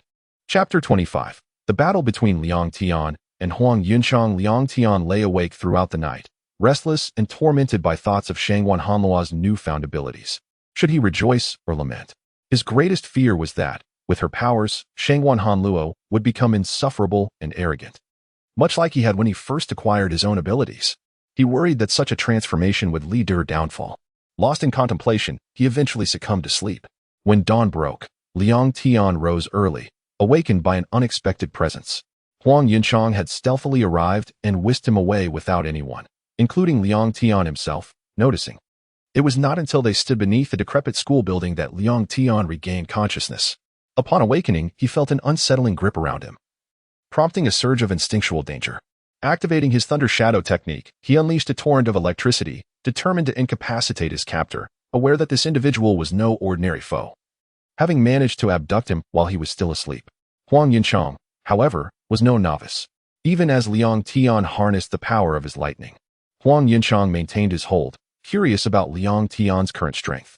When the electricity coursed through him, Huang Yunchang flung Liang Tian aside. But Liang Tian had acquired a modicum of martial prowess from his training at the gym and quickly regained his footing. With his face obscured, Liang Tian could not discern Huang Yunchang's identity, but he sensed that this person was formidable. The fact that his lightning had not incapacitated Huang Yunchang only reinforced this belief, leading Liang Tian to deduce that his opponent was a master of internal martial arts, possessing a remarkable immunity to electric attacks. Strangely, however, Liang Tian could not perceive any aura emanating from him. Huang Yunchang smirked, taunting Liang Tian with disdain, suggesting that his abilities were woefully inadequate. This insult ignited a flame of determination within Liang Tian, who had not faced such derision since gaining his powers. Yet, he remained cautious, biding his time for the perfect moment to strike. Before Liang Tian could formulate a response, Huang Yunchang lunged forward, fists poised to deliver a punishing blow. Liang Tian was taken aback by the swiftness of his opponent's attack. Even with the Thunder Shadow activated, he could not evade the strike. Huang Yunchang's punch sent Liang Tian tumbling across the ground. As Liang Tian regained his footing, he charged towards Huang Yunchang, channeling all his electrical energy into a single Resolute punch. To his astonishment, Huang Yunchang intercepted the blow with a kick, but Liang Tian's attack proved unexpectedly potent, forcing Huang Yunchang to retreat several steps. The enhancement in Liang Tian's strength was evident, as Huang Yunchang felt the effects of the electricity coursing through him. Seizing the moment, Liang Tian pressed forward, intent on delivering another strike, but Huang Yunchang skillfully evaded the attack, leaping into the air. The sound of crackling electricity accompanied him, and Liang Tian was surprised by Huang Yunchang's agility despite the previous injury. Huang Yunchang landed behind Liang Tian, aiming a kick at his back, but Liang Tian, having learned from earlier missteps, had amplified the power of his thunder shadow and dodged the strike. Yet, Huang Yunchang, a seasoned fighter, quickly adjusted his tactics, redirecting his foot towards Liang Tian just as he attempted to evade. Caught off guard, Liang Tian was struck, and this time, Huang Yunchang unleashed a far more forceful attack. Liang Tian was sent sprawling, his head spinning and senses dulled. He realized that Huang Yunchang, though not a practitioner of internal martial arts, possessed strength surpassing any he had encountered before. In truth, Huang Yunchang was also a martial artist, trained in the Tiger Dragon Fist, a style reliant on physical prowess rather than internal energy, and among the most devastating forms of combat. Liang Tian understood that he must summon all his strength to confront this formidable opponent. He lamented his misfortune of being abducted while asleep, questioning why he had to face such a powerful adversary. As he regained his composure, Liang Tian unleashed several bolts of lightning from his right hand. Despite Huang Yunchang's momentary paralysis, he adeptly evaded the strikes. However, the lightning bolts ricocheted off nearby pillars, striking Huang Yunchang multiple times. Although the power of the lightning was not overwhelming, the cumulative effect on Huang Yunchang was significant, leaving him visibly weakened. Seizing the opportunity, Liang Tian charged once more, aiming a kick at Huang Yunchang, who, hindered by the residual effects of the lightning, was unable to evade. It became clear that Liang Tian's capabilities had surpassed Huang Yunchang's expectations. The rapid development of Liang Tian's strength, both in terms of his punches and his lightning abilities, was astonishing. Just as Liang Tian prepared to deliver another blow, Huang Yunchang executed a formidable technique from the Tiger Dragon Fist, the Tiger Blocks the Dragon's Silver. He not only parried Liang Tian's attack, but also transformed his hand into a dragon-like shape, striking Liang Tian with measured force. It was a calculated move, not intended to harm, but rather to assess Liang Tian's growth. Having completed his evaluation, Huang Yunchang had no desire for Liang Tian to perish. As Liang Tian absorbed the impact of Huang Yunchang's strike, Huang Yunchang swiftly caught him, lowering his mask to reveal his identity. At the moment Huang Yunchang removed his mask, Liang Tian could scarcely believe his eyes. The person he had been battling was, astonishingly, Huang Yunchang himself, the very individual he had long wished to join in his organization. Liang Tian found himself utterly confounded, having assumed that his opponent was merely a member of a gang. To his surprise, it was indeed Huang Yunchang. Huang Yunchang noticed Liang Tian's astonishment. "There is no need for your surprise. The one you have been fighting is I, Huang Yunchang. Why did you do this? Have you not always hoped for my inclusion in your organization? Why then engage in battle with me?" Liang Tian was thoroughly bewildered, unable to discern whether Huang Yunchang was friend or foe. "My intent in battling you is not to kill you. Had I wished for your demise, you would already be dead, and you would not be standing here now," Huang Yunchang explained, not wanting Liang Tian to misinterpret his actions. "Then why engage in combat? Please, provide your reasoning." Liang Tian understood that Huang Yunchang did not intend to harm him. Otherwise, he would have perished long ago. "It is quite simple. I initially intended to bring you here to discuss certain matters. However, I was taken aback when you awakened and attacked me. So I seized the opportunity to test the extent of your growing strength." Huang Yunchang gradually lowered Liang Tian to the ground. "And what level of growth have I achieved?" Liang Tian inquired, as the pain from his previous injuries began to subside due to the rapid healing effects of the Thunder Shadow. He had been struck squarely in the abdomen by Huang Yunchang moments before. Speaking had been a laborious effort. "I am quite satisfied. You indeed live up to the reputation of possessing the most formidable natural ability." Huang Yunchang's words sparked contemplation in Liang Tian. "The most powerful natural ability? What does that mean?" Liang Tian found himself perplexed by Huang Yunchang's statement. Anticipating Liang Tian's confusion, Huang Yunchang continued, "One of the reasons I am here today is to explain this to you.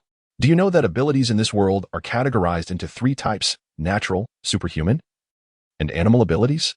Each category possesses varying degrees of strength, and within each type, there are distinctions between the strongest and the weakest. Among natural abilities, the most powerful is the lightning ability. In the realm of superhuman abilities, the strongest is time manipulation, and in animal abilities, the most formidable are those derived from ancient creatures. The potency of each ability is determined by the strength of its wielder. Even if someone possesses the weakest form of a natural ability, if they can harness it effectively and are sufficiently strong, it is not impossible for them to defeat the most powerful natural ability. Furthermore, the manifestation of abilities varies from person to person. Some may exhibit tremendous strength, while others may excel in speed. Chapter 26. What is supernatural ability? Huang Yunshan's words illuminated many truths for Liang Tian. It turned out that supernatural abilities were categorized into various types. From this perspective, it seemed that Shangwan truly possessed such an ability. During his own experience with supernatural power, Liang Tian had felt a significant enhancement in strength. However, it appeared that Shangwan's prowess lay not in strength but in speed.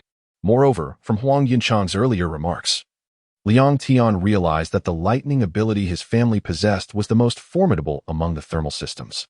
Indeed, Liang Tian, your supernatural power is indeed the strongest. Yet you have not yet harnessed it to its fullest potential.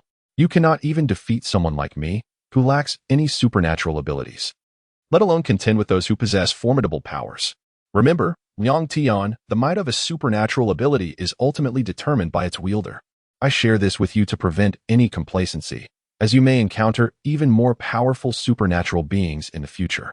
Huang Yunchang seemed to see through Liang Tian's thoughts. If a supernatural being chooses a different path, their future will diverge as well.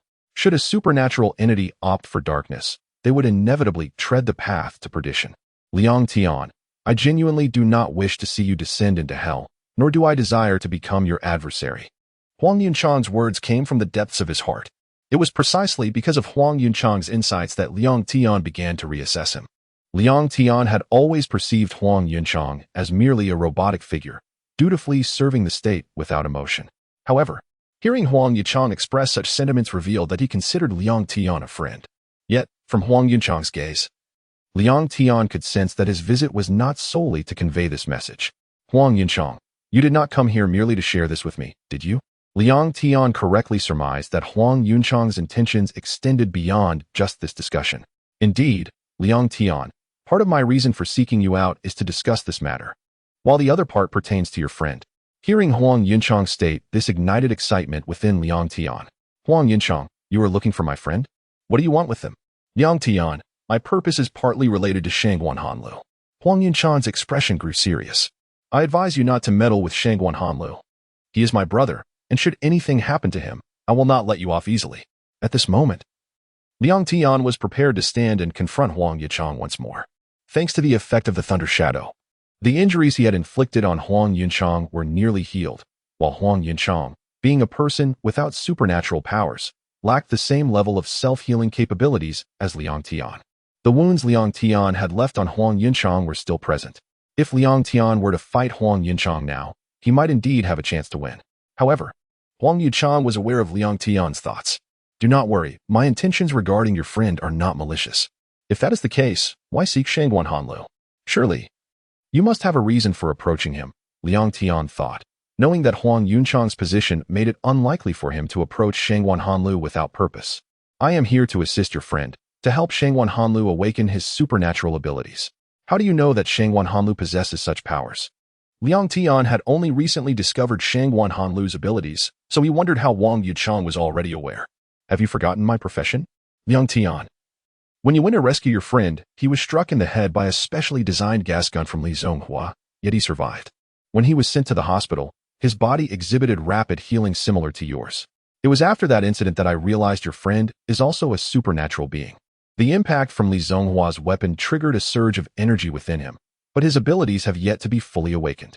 Liang Tian then understood how Shangwan Hanlu's powers had come to be. Are you suggesting that I should assist in this matter? Liang Tian was not naive. Having listened to Huang Yunchang, he comprehended that awakening Shangwan Hanlu's abilities would require his help. You are correct. If you wish for your friend's powers to awaken, bring him here. At that point, I will engage him in combat, for only when his life is in jeopardy can his abilities manifest. Your task is to lure your friend here. Liang Tian agreed to Huang Yunchang's request, as he also wished for Shangwan Hanlu's abilities to awaken soon. This way, he would have allies capable of confronting the Taiwa gang and other factions. Upon returning to the dormitory, Liang Tian found Shangwan Hanlu engrossed in his computer. with no sign of Kushueling. Fatty, where's Shueling? Liang Tian sought a topic to engage Shangguan Hanlu. Xiaolan tidied up his bed this morning and went out to find his Chi-Chi, Shangguan Hanlu replied, not lifting his gaze from the screen. By the way, little Tianzi, where did you disappear to early this morning? Were you up to something clandestine? Shangguan Hanlu added with a mischievous grin. Shangguan Hanlu's words provided Liang Tian with an opportunity. Fatty, I was just with Li Sisi from our school. Upon hearing this, Shangguan Hanlu abandoned his online conversation, rushing towards Liang Tian. What? Little Tianzi, you were with our school's belle, Li Sisi? Did you do something shameful? Shangguan Hanlu exclaimed. You are in for it now. I will report you to Li Qianqian for your illicit rendezvous with Li Sisi. Shangguan Hanlu glared at Liang Tian in mock indignation. Fatty, Li Sisi invited me to meet at the abandoned building of our school. She just felt too shy to tell you directly, so I came to inform you. Liang Tian explained. Shangguan Hanlu's eyes sparkled with excitement. Really? Li Sisi is actually waiting for me? With that, Shangguan Hanlu dashed toward the abandoned building, demonstrating the speed of a track athlete, colliding with numerous individuals along the way. Liang Tian closely followed him. Upon arriving at the abandoned building, Shangguan Hanlu anxiously scanned the area for Li Sisi's figure. After a thorough search, he found no trace of her. This detestable little Tianzi dared to deceive me. Not a single soul is in sight. Shangguan Hanlu lamented. Just as he was about to leave, a voice from behind caught his attention. Who are you calling no one? Am I not a person? The speaker was Huang Yinchang. Upon hearing the voice, Shangguan Hanlu assumed it was Li Sisi and turned around, only to be met with the sight of a man, deepening his disappointment. As Shangguan Hanlu prepared to return to the dormitory, Huang Yichang blocked his path. Recognizing the situation, Shangguan Hanlu sensed something was amiss and suspected Huang Yichang might be affiliated with the Taiwa gang or another criminal organization. Brother, I have no grievances with you. I hope you can let me go, Shangguan Hanlu pleaded, recalling his previous experience of being kidnapped and unwilling to endure a second encounter. Fatty, consider yourself unlucky today, running into me when I'm in a foul mood. Huang Yichang had no choice but to concoct a flimsy excuse to deceive Shangguan Hanlu. Upon hearing that Huang Yichang was neither affiliated with the Taiwa gang nor any other criminal organization, Shangguan Hanlu let out a sigh of relief. However, the moment he learned that Huang Yichang intended to deliver a beating, he was understandably reluctant. Moreover, Huang Yichang was notably robust. Receiving a blow from him would be quite formidable. Big brother, how about I offer all the money I have on me in exchange for your mercy? Shangguan Hanlu could only resort to the allure of wealth to placate Huang Yichang. Yet, Shangguan Hanlu had ulterior motives for seeking him out under ordinary circumstances. This might have worked, but regrettably, Shangguan Hanlu's tactics were utterly ineffective now. Do you think I lack funds at this moment? It is your turn to provide me with money. Huang Yichang was certainly not swayed by Shangguan Hanlu's meager temptations. As Shangguan Hanlu lamented his misfortune, Huang Yichang swung a fist towards him, albeit with only minimal force, as he feared that applying too much strength might render Shangguan Hanlu unconscious. Nevertheless, even this slight exertion proved to be a significant blow for someone like Shangguan Hanlu, who had never engaged in a fight before. He was taken aback by the intensity of the pain from that seemingly gentle punch, feeling as though he might faint. Yet, paradoxically, that very blow caused a surge of energy to begin coalescing within him. Liang Tian contemplated intervening to stop Huang Yichang, but ultimately restrained himself, recognizing that this was essential to awaken Shangguan Hanlu's latent powers. As Shangguan Hanlu continued to wince from the pain of Huang Yichang's punch, Huang Yichang charged at him again and delivered a decisive blow to his abdomen. This time, he showed no mercy, for he could sense the burgeoning energy field emanating from Shangguan Hanlu, albeit still faint. With the impact of Huang Yichang's punch, Shangguan Hanlu's consciousness began to fade. Yet he could still feel the energy within him intensifying, threatening to erupt. While he rubbed his abdomen, Huang Yichang lifted his leg and aimed a kick at him. Shangguan Hanlu rolled on the ground, but this movement catalyzed the imminent explosion of energy within him. Ah! He cried out. At that moment, a peculiar airflow enveloped Shangguan Hanlu, coalescing until it detonated with explosive force. The speed of the eruption was so rapid that Huang Yichang could not entirely evade it, resulting in new injuries to his already battered body. Chapter 27. Loss of control and the Qi ability. Fortunately, Liang Tian's mastery of the Thunder Shadow technique allowed him to evade the immediate danger. However, at this moment, Shangguan Hanlu was in a state of frenzy due to the eruption of his abilities, his eyes bloodshot and swollen, appearing even more terrifying than when Liang Tian lost control. Suddenly, Shangguan Hanluo charged towards Huang Yunchang with astonishing speed, rivaling Liang Tian's thunder shadow at its maximum power. Indeed, he was even faster. Huang Yunchang, still weakened from his previous battle with Liang Tian, was unable to evade Shangguan Hanluo's swift assault. He was struck head-on. Curiously, Shangguan Hanluo's attack, while relentless, seemed less potent than Liang Tian's. Nevertheless, Huang Yuchang knew that prolonged exposure to Shangguan Hanluo's onslaught would ultimately prove fatal. Liang Tian intervened. Unwilling to let Huang Yuchang perish and eager to quell Shangguan Hanluo's berserk state, he unleashed a barrage of thunder serpents at Shangguan Hanluo, who, fixated on Huang Yuchang, failed to notice Liang Tian's presence and was struck. The thunder serpents momentarily halted Shangguan Hanluo's advance, but he quickly redirected his fury towards Liang Tian, who had already maximized the power of his thunder shadow. Despite this, Liang Tian barely managed to evade Shangguan Hanluo's attack. Liang Tian, we must join forces to subdue your friend, Huang Yuchang declared, regaining his footing. Otherwise, his state will persist, and we must unleash our most formidable techniques to restore him. Huang Yuchang, stall him while I prepare my technique. It requires time, Liang Tian instructed, his left hand already gathering the energy for a thunder dragon. He hesitated to employ this devastating move, fearing the harm it might inflict on Shangguan Hanluo, but he saw no other way to halt his rampage. Very well. I will engage him, Huang Yunchang responded, charging towards Shangguan Hanluo. Ascending into the air, Huang Yunchang unleashed his signature Tiger Dragon Fist technique, Dragon Tiger Seal, transforming his hands into the forms of a dragon and a tiger, striking Shangguan Hanluo with tremendous force. Simultaneously, Liang Tian's Thunder Dragon was ready. Thunder Dragon! Liang Tian roared, unleashing the Thunder Dragon from his left hand towards Shangguan Hanluo. Already weakened by Huang Yunchang's assault, Shangguan Hanluo succumbed to Liang Tian's attack and collapsed, unconscious. Fatty! Liang Tian exclaimed, rushing to support Shangguan Hanluo, concerned for his well-being. Rest assured, your friend is merely unconscious, Huang Yuchang reassured.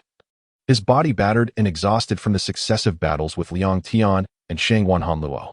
Are you all right? Are you hurt badly? Liang Tian inquired, noticing Huang Yunchang's severe injuries, which were, after all, a consequence of Shangguan Hanluo's and his own actions. I am fine. Your friend does not require hospitalization. His ability is the superhuman ability of Qi, and the Qi within him will expel his injuries, so you do not need to worry. On the contrary, if I do not go to the hospital with such serious injuries, I will really die, Huang Yunchang said before leaving, as he needed to get to the hospital as soon as possible. Chicken drumstick. Chicken drumstick. Don't go. Come to your brother's embrace. Shangguan Hanluo suddenly embraced Liang Tian. Great. Fatty, you are finally awake. You know how worried I was about you. Liang Tian had been waiting for Shangguan Yunluo to wake up as soon as possible since he sent Shangguan Hanluo back to the dormitory. Little Tianzi, what are you worried about? Your brother. I just took a nap and of course I will wake up. Shangguan Hanluo seemed to have forgotten what happened just now. Fatty, don't you remember? Just now your ability was activated, you were in a state of loss of control? Liang Tian tried to remind Shangguan Hanluo. He didn't want Shangguan to activate his ability so easily, but now he completely forgot. Liang Tian's words reminded Shangguan Hanluo's memory, and Shangguan Yuluo remembered everything that happened when he lost control. Little Tianzi, I remember that I seemed to have lost control just now. In the end, thanks to you, I was able to calm down. Since you remember, then release your ability and release the Qi in your body. Liang Tian wanted to see if Shangguan Hanluo could really release his ability. Shangguan released the Qi in his body, as Liang Tian said, and as a result, a stream of Qi was found around him. Fat, this is your ability. Your ability is Qi. Liang Tian explained. Great, little Tianzi. I can be like you in the future. Shangguan Hanluo looked at Liang Tian triumphantly. At the same time, Shangguan Hanluo learned several moves based on his ability. Air Cannon is a move that Shangguan Hanluo came up with when he was bored. It is a move for Shangguan Hanluo to play tricks on the enemy. It has a great momentum but no power. Qi Explosion. This is what Shangguan Hanluo came up with when he recalled the gas explosion when he lost control. He compressed the air into an air bomb and detonated it next to the enemy. The shock wave caused by the explosion would cause great damage to the enemy. Gravity field instantly condenses the air around the enemy to form a space like a gravity field. Since Shangguan Hanluo learned that he had abilities and could use them flexibly, he laughed all day long. Those who didn't know thought he was a madman. I said, Fatty, you just gained some strength, I said. Are you still flying into the sky? Kushiwelin saw Shangguan Hanluo just giggling all day long and felt like he was living with a madman. Little Linzi, are you jealous of your brother now?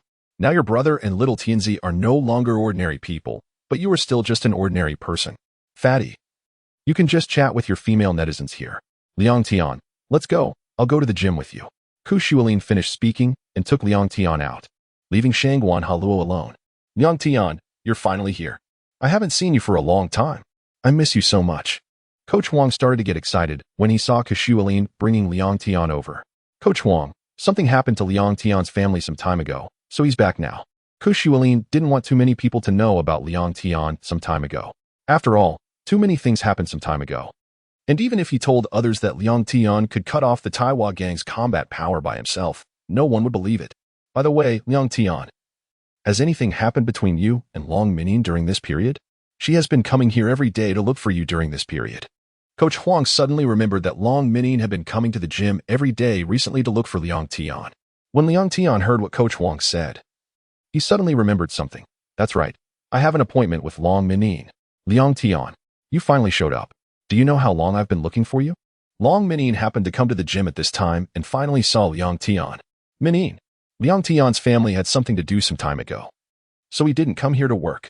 Coach Huang saw that Long Minning was so angry and quickly defended Liang Tian. Let's go, Liang Tian, come with me. Long Minning took Liang Tian away like this, leaving Ku Shuilin and Coach Huang, who didn't know the reason. Long Minning, what are you bringing me to this room for? Long Minning brought Liang Tian into the martial arts room.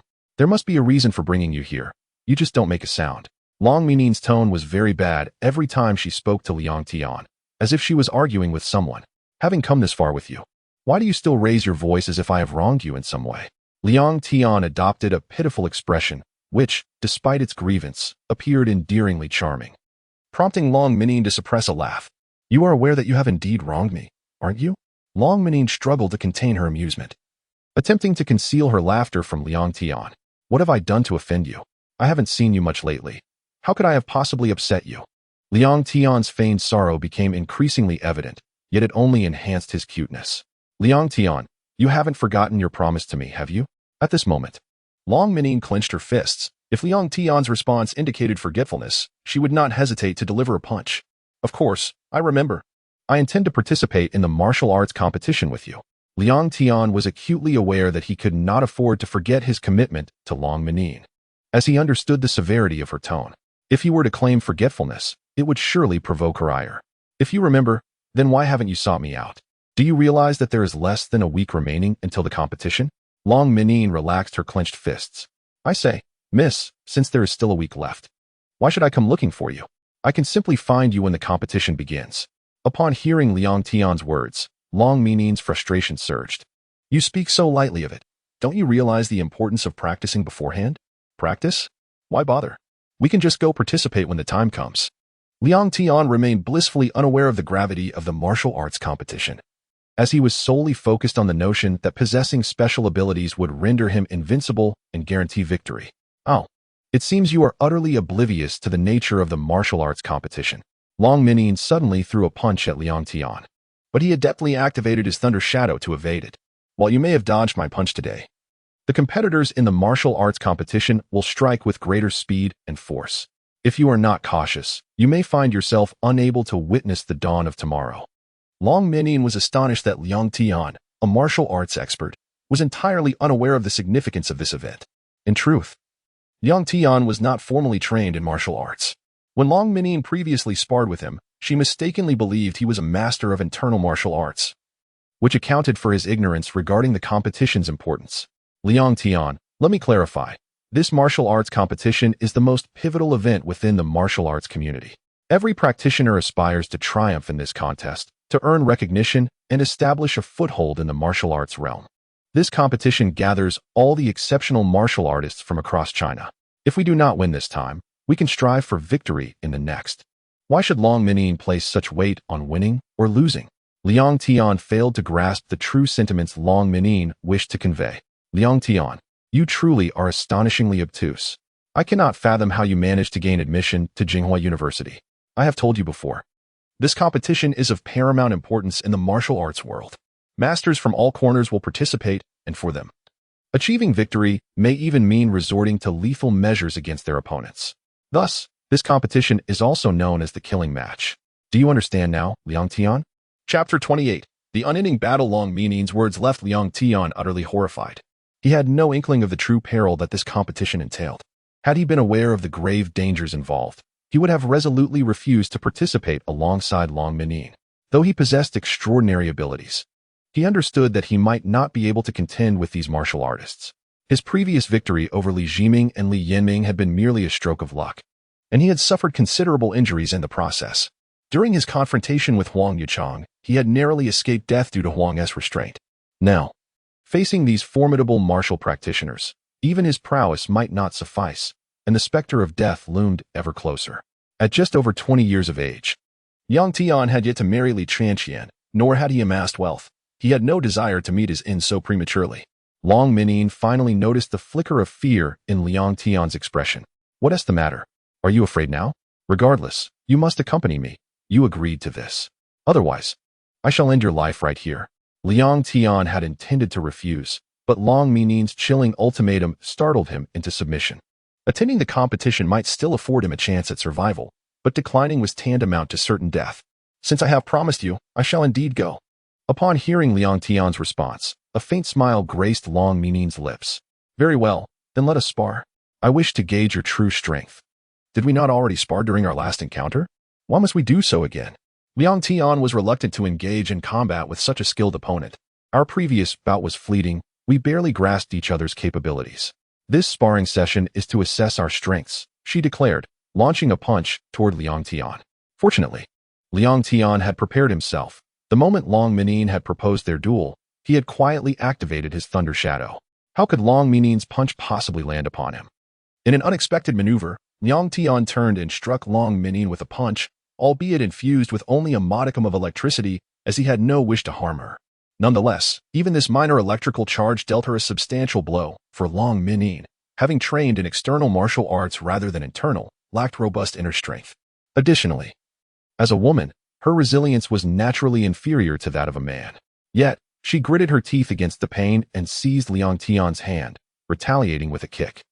Unbeknownst to her, the electrical energy still coursed through Liang Tian's hand, causing a sharp crack as she grasped him.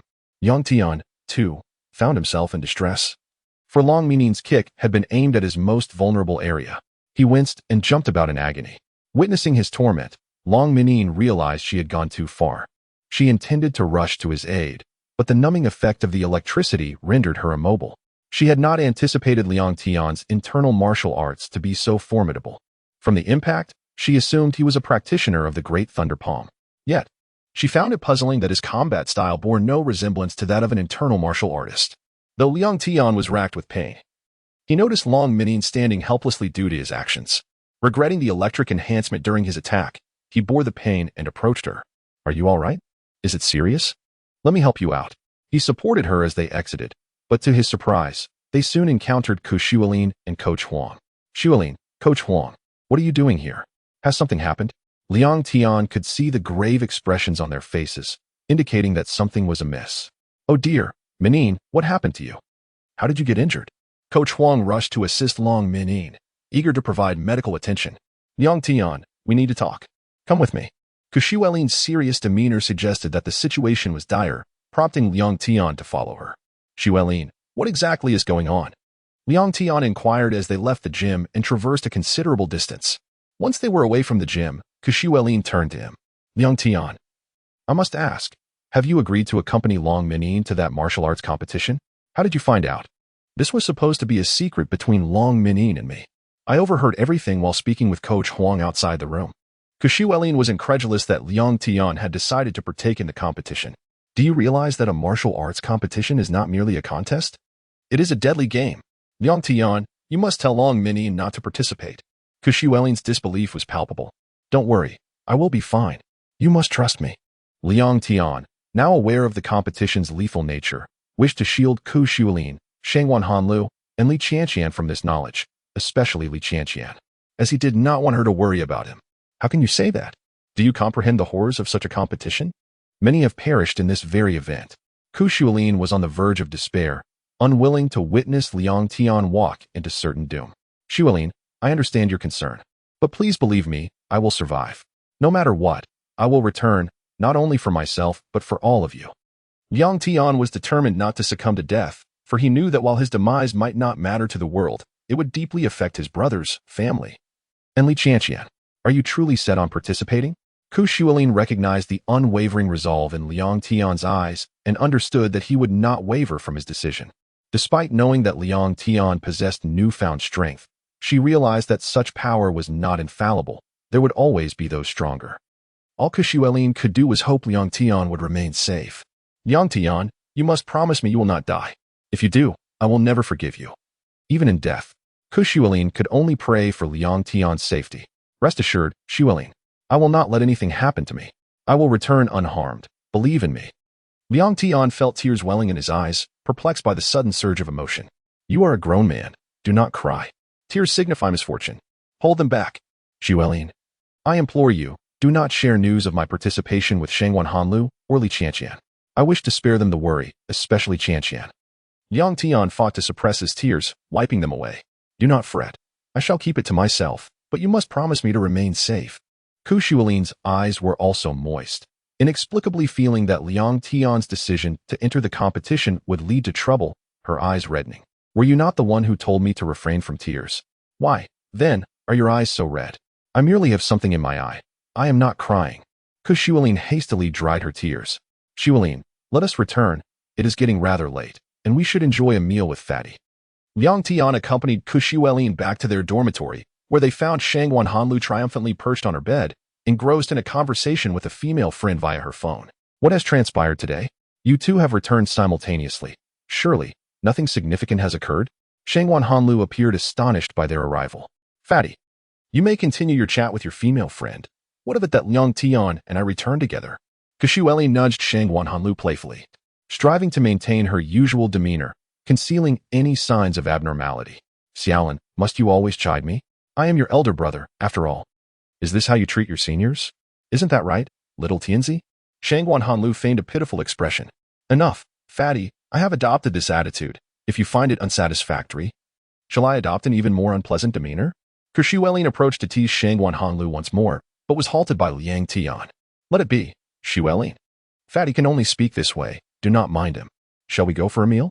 Fatty, will you join us? Liang Tian suddenly felt a pang of hunger. Upon hearing the mention of food, Shangwan Hanlu abandoned all concerns, swiftly stowing her phone and dressing up. Come on, little Tianzi, Xiaolin, let us dine. The following day, as Liang Tian prepared to head to the gym, Li Qianqian unexpectedly arrived.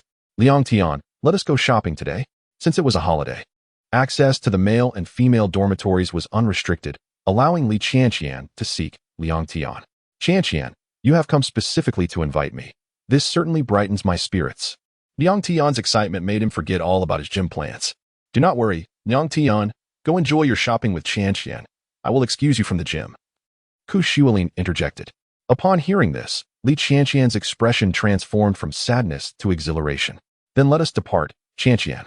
Thank you, Shuilin. Liang Tian took Li Qianqian's hand, and they exited the dormitory. However, as Liang Tian prepared to leave the campus with Li Qianqian, Long Minyin suddenly appeared before them. Liang Tian, who is she? Do you know her? Li Qianqian's tone was noticeably sharp, revealing her discontent at Long Minyin's presence. Ah, Qianqian, this is Long Minyin, the daughter of the owner of my gym. Liang Tian quickly introduced her, noting Li Qianqian's unease. Who would have thought your girlfriend would be so beautiful? I am envious of you for having such a lovely partner. Long Minyin's remark flushed Li Qianqian's cheeks. I have some matters to attend to with Liang Tian, apologies. But he cannot accompany you shopping today. With that, Long Minyin seized Liang Tian's hand and led him away, leaving a flustered Li Qianqian behind. Minyin, what are you doing? My girlfriend is still waiting for me. Liang Tian attempted to turn back to Li Qianqian, only to be thwarted by Long Minyin. Do you recall what you promised me? Do not forget. You pledged to participate in the martial arts competition with me. Are you now attempting to walk away? Chapter 29. The endless death match. Long Minyin's words halted Liang Tian in his tracks. Wasn't it still too early? Why had she come to find him so hastily? He was reminded that the competition was merely a day away. I came to inform you of the time and location of the match. Listen closely. You are to arrive at the gymnasium by 7 a.m. tomorrow morning, and I shall accompany you to the competition venue. Understood. I'll remember. Liang Tian replied before dashing back, anxious that Li Qianqian might still be waiting for him. Do you miss your girlfriend that much, Liang Tian? Long Minyin observed as Liang Tian's figure grew distant. Upon returning to the place he had parted from Li Tian, he found no trace of her. The following morning, Liang Tian awoke with urgency, for today was the day of the martial arts competition. He had barely slept the night before, having spent it tuning himself to peak performance. He could not afford to leave anything to chance. Seizing the moment before Shenguan Hanlu and Ku Shuolin awoke, he slipped out. Arriving at the gymnasium, he spotted Long Minian waiting for him. As soon as she saw Liang Tian, she commanded, "Get in the car." The winter mornings in the capital were slow to dawn. As Liang Tian sat in Long Minian's car, traversing through the fog-laden streets, he was consumed by thoughts of what he would do if he encountered a master of internal martial arts. Lightning granted certain immunity to practitioners of internal styles. Liang Tian did not seek victory, but merely hoped for his safety. At last, they reached the competition venue, and Liang Tian was awestruck by the sight before him. The arena was as expansive as a football field, complete with dedicated seating for spectators, and the number of registrants was astonishing. As Liang Tian followed Long Minian to collect their competition numbers, he suddenly spotted Ku Shuolin, Shenguan Hanlu, and Li Tian in the audience. Elated to see them, he rushed over. "What are you doing here? Shuolin, didn't you promise me something?" Liang Tian confronted them. Seeing Liang Tian approach, Ku Shuolin had no choice but to confess. "Li Tian and Shenguan Hanlu came with me." "Shuolin, didn't you say this was something they shouldn't know about?" Liang Tian's heart sank at the sight of them attending the match. "Listen, yesterday Long Minian came looking for you. You left Li Tian at the school entrance. And I happened to see her wanting to follow you to find out what was happening with you and Long Minian. I had to stop her. But she insisted on going. I had no choice but to tell her the truth. You know, when Li Tian heard the news, she nearly fainted. Terrified something might happen to you. She insisted on coming with me, and I couldn't refuse her. To my surprise, the chubby guy followed us all the way here." Ku Shuolin explained, taking a deep breath. "Why didn't you tell me? I'm your girlfriend. I have the right to know what you're doing." Li Tian's eyes brimmed with tears. "Tian, it's not like that. This match might be dangerous, and I didn't want you to worry," Liang Tian said, feeling anxious at the sight of her distress. "Xiaodian, we are brothers, we are family. Whatever happens, we face it together. You cannot bear this alone," Shenguan Hanlu interjected. "All right then, I promise you I won't get hurt. I will be safe," Liang Tian reassured them. "Make sure you stay safe. I'll be here waiting for you with Shuolin and Shenguan." Li Tian's gaze lingered on Liang Tian. Her heart filled with concern for her beloved. "Yes, Tian, wait here for me." Liang Tian gently kissed her forehead. Just as he was about to say more, Long Minian interjected, "All right. The match is about to begin. We must go." Liang Tian followed Long Minian, leaving Shenguan Hanlu, Ku Shuolin, and Li Tian behind. The martial arts competition was divided into 3 stages. The first 2 stages involved teams of 2 combating opponents until one side was defeated. Those who fell were eliminated. The third stage would see the remaining victors face off individually. If one were to lose, their team would perish, and no weapons were permitted, only the potential for lethal outcomes. Liang Tian and Long Minian, both skilled martial artists, faced novice opponents in the first 2 stages, easily dispatching them within moments. Now, they awaited their adversaries for the final stage. Ku Shuolin and the others watched with pride as Liang Tian advanced, cheering him on. Suddenly, a chilling scream reverberated throughout the arena. What was happening? The fallen individual was none other than the internal martial arts master, Sima Feng. His body appeared charred. As though struck by lightning, Long Minian could hardly believe her eyes. "Thank you for the lesson," spoke the man who had battled Sima Feng. Long Minian scrutinized him, a man in his 30s emanating a formidable aura. "Liang Tian, be cautious. This man is no ordinary opponent. He easily defeated Sima Feng without a mark on him," she warned. Liang Tian had sensed the formidable presence of this man long before. He had never encountered someone with such an overwhelming aura, yet it perplexed him that, in an instant, it had reverted to that of an ordinary individual. No, he could no longer feel his aura at all. It was reminiscent of his battle with Huang Yinchang. As fate would have it, when the referees announced the opponents for the 3rd stage, it was indeed the very man he had just witnessed. Long Minian was equally astonished. While she knew Liang Tian was formidable, she never anticipated his opponent would be someone capable of dispatching an internal martial arts master so effortlessly. "Liang Tian, exercise extreme caution. Your opponent is formidable. You must be vigilant," Long Minian urged, not wishing for Liang Tian to meet a grim fate. "Rest assured, I will be cautious. I will be fine. Many are waiting for me," Liang Tian declared as he stepped toward the arena. "Please be kind to me. My name is Chun Er. However, knowing it will be of no use, for soon your fate will mirror Sima Feng's, you will meet the same demise, he taunted. Oh, is that so? Your confidence is quite remarkable. I fear it may be you who meets your end, Liang Tian retorted. With that, he activated his lightning shadow to its fullest extent. Aware that he must confront this adversary with all his might, lest he face a dire fate, Chenair suddenly sensed the escalating power of Liang Tian. Nevertheless, he smiled. What a pity, young man. Your aura is indeed formidable, yet alas, you have yet to master the art of concealment. Such chaotic energy reveals your inexperience. You are truly no match for me. Chenair remained motionless, yet Liang Tian could perceive the emergence of a subtle aura surrounding Chenair. Liang Tian, you must exercise caution. Li Qianqian began to pray fervently. Rest assured, Liang Tian will be safe. You need not worry. Ku Xuelin noticed Li Qianqian's anxiety. Fear not. For the young prince is no ordinary person. Qianqian, you have no cause for concern. At this moment, Shangguan Hanlu also spoke up, rising to cheer for Liang Tian. Young prince, keep going, keep going. Hearing Shangguan Hanlu's encouragement, Liang Tian turned to smile in her direction. Unbeknownst to him, danger was already drawing near. Chenair chuckled. Indeed, still too green. He charged at Liang Tian, delivering a powerful strike. Liang Tian was taken aback by the swiftness of his opponent, completely unaware of Chenair's advance, as he could not sense the latter's aura. Upon receiving the blow, Liang Tian felt an overwhelming surge akin to thunderclaps. However, he understood that the source of this power was Chenair. Liang Tian. Long Min, witnessing Liang Tian endure Chenair's attack and appear to be in great pain, felt a pang of concern for him. Despite being the wielder of lightning abilities, Liang Tian could distinctly sense a formidable force bearing down upon him. As he activated his lightning shadow to its utmost power, his body began to retreat, leaving behind numerous afterimages. What is happening? Could this fellow also practice the Great Thunder Palm? Chenair was perplexed by Liang Tian's display. Liang Tian quickly regained his footing, yet he could feel his bones loosening. What puzzled him the most was why Chenair's attack elicited the sound of thunder in his ears. Meanwhile, Ku Xuelin, seeing Liang Tian under such a fierce assault and suffering considerable harm, grew increasingly worried for him. Damn it! How dare they bully my young prince? Watch me use my energy blast to deal with that person. Shangguan Hanlu felt a surge of anger upon witnessing Liang Tian's plight. Calm down, fatty. What we need now is to cheer for Liang Tian. Chenair inquired.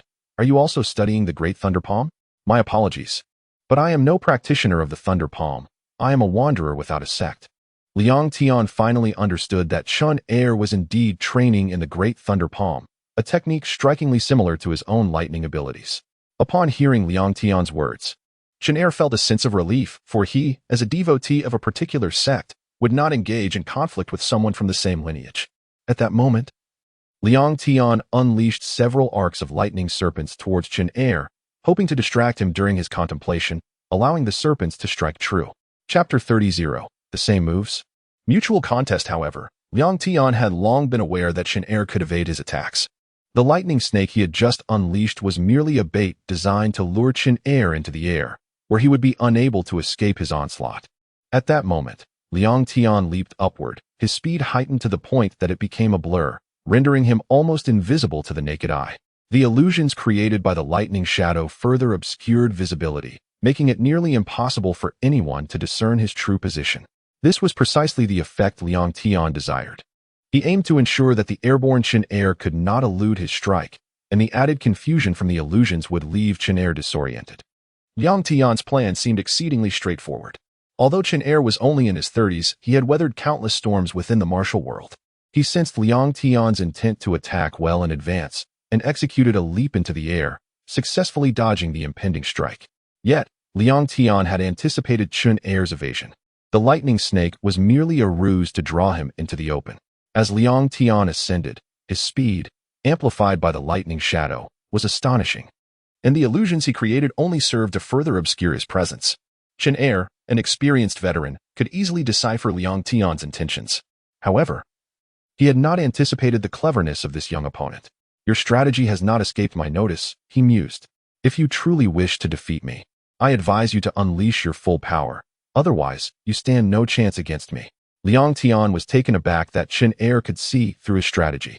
Nonetheless, the situation had escalated to a point where he could not retreat. He threw a punch at Chenair, infusing it with the power of lightning. its force equivalent to 5 lightning snakes.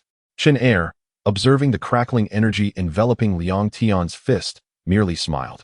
Ah, the youth of today are indeed formidable. If I don't take this seriously, I might very well meet my end at your hands. Extending his palm into a bagua stance, Chen Er brought his hands together, mimicking the iconic Kamehameha from Dragon Ball.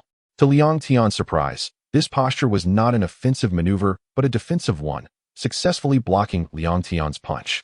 You dare to use your hand to intercept my attack? Do you not realize that my punch is charged with lightning and its power is substantial? Liang Tian thought he finally had a chance to strike Chen Er decisively. Do not presume you are the only one who can harness lightning. Chen Er's palm began to crackle with energy, producing sounds akin to thunder.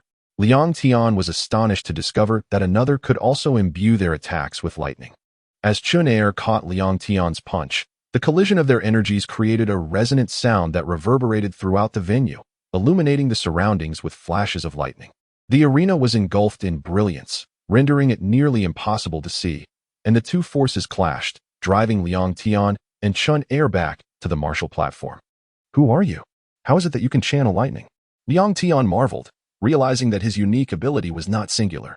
I am the 32nd generation leader of the Great Thunder Palm. Chen Er bowed slightly to Liang Tian. What? The Great Thunder Palm? Liang Tian was taken aback, realizing that the man before him was indeed the leader of this formidable martial art, explaining how he had so effortlessly dispatched Sima Feng. Long Min Yin could scarcely believe that this man in his 30s was the master of the Great Thunder Palm, and she erroneously assumed Liang Tian was merely a practitioner. Facing the master in combat could spell disaster for him. The Great Thunder Palm? Liang Tian had never heard of this technique until now. He learned that it was a martial art capable of unleashing lightning. You seem unaware of what the Great Thunder Palm entails. It is a technique that can shatter bones and internal organs, and for those who master its highest profundities, their bodies can generate lightning. Chen Er elucidated. No wonder his opponent could wield lightning. It was due to the Great Thunder Palm. Liang Tian's concern deepened, realizing that if Chen Er had indeed mastered this technique, he would possess unparalleled prowess. What? Are you finally beginning to feel apprehensive? What you have witnessed so far is merely the tip of the iceberg. If you are already frightened, you might be begging for mercy after witnessing what is yet to come. I have witnessed such pleas many times before. Chen Er perceived the flicker of fear in Liang Tian's eyes, recognizing that his opponent's heart had begun to waver. Just as Liang Tian prepared to make his move, he was taken aback when Chen Er dashed toward him with astonishing speed. Liang Tian barely had time to react as Chen Er combined his hands, extending his middle finger toward him.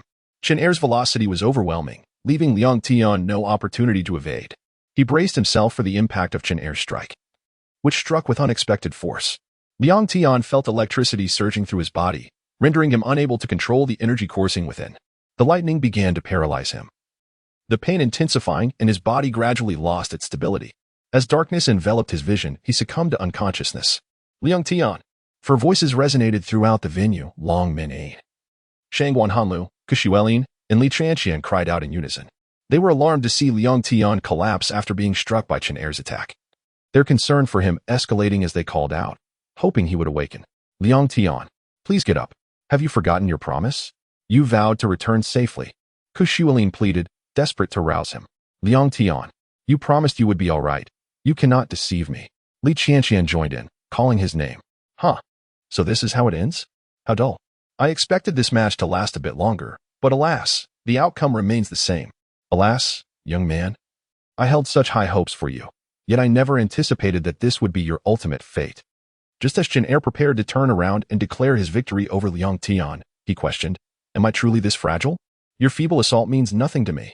At that moment, Liang Tian had managed to rise once more. Although it was evident that he struggled, he still stood tall. Kushuelin and Li Chanqian, witnessing Liang Tian's resurgence, felt a momentary sense of relief. Yield, my lad. You can scarcely manage to stand. Do you truly believe you can continue this fight? In truth, Chen Er hoped Liang Tian would surrender at this juncture, for he recognized the young man's prodigious talent. If he were to develop further, Liang Tian could undoubtedly become a luminary in the martial arts realm. Chen Er had no desire to extinguish Liang Tian's life. Surrender? That is utterly inconceivable. Have you not noticed? My friends are rallying for me, Liang Tian asserted. Even if it were not for my own sake, I must triumph for the sake of my friends. At this point, Liang Tian had reignited the Thunder Shadow technique, having previously lost consciousness as he fell. Consequently, The thunder serpent had dissipated, but now, as Liang Tian maximized the thunder shadow, he sensed a marked difference. This iteration of thunder shadow appeared to possess significantly greater power, and his body's self-healing capabilities had vastly improved. The pain from Chun Er's previous assault had diminished considerably, thanks to the thunder shadow. Chun Er sighed, astonished by the young man's fierce competitiveness. It became evident that he could not allow Liang Tian to persist in this manner. "Oh, Liang Tian, would it not have been better for you to remain unconscious? Rising now, you shall bear the consequences of your actions." Chun Er charged at Liang Tian once more, employing the same technique as before, hoping to resolve the matter swiftly. However, Liang Tian was now exceedingly cautious.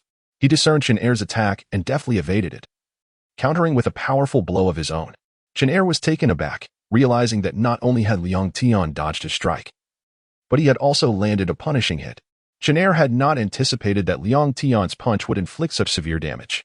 His body began to succumb to paralysis, and he felt as though his internal organs were numbed to the point of non-existence, akin to the state of a vegetative individual, unable to command any part of his body, save for the pain that coursed through him. Seeing Chun Er incapacitated, Liang Tian recognized this as a golden opportunity.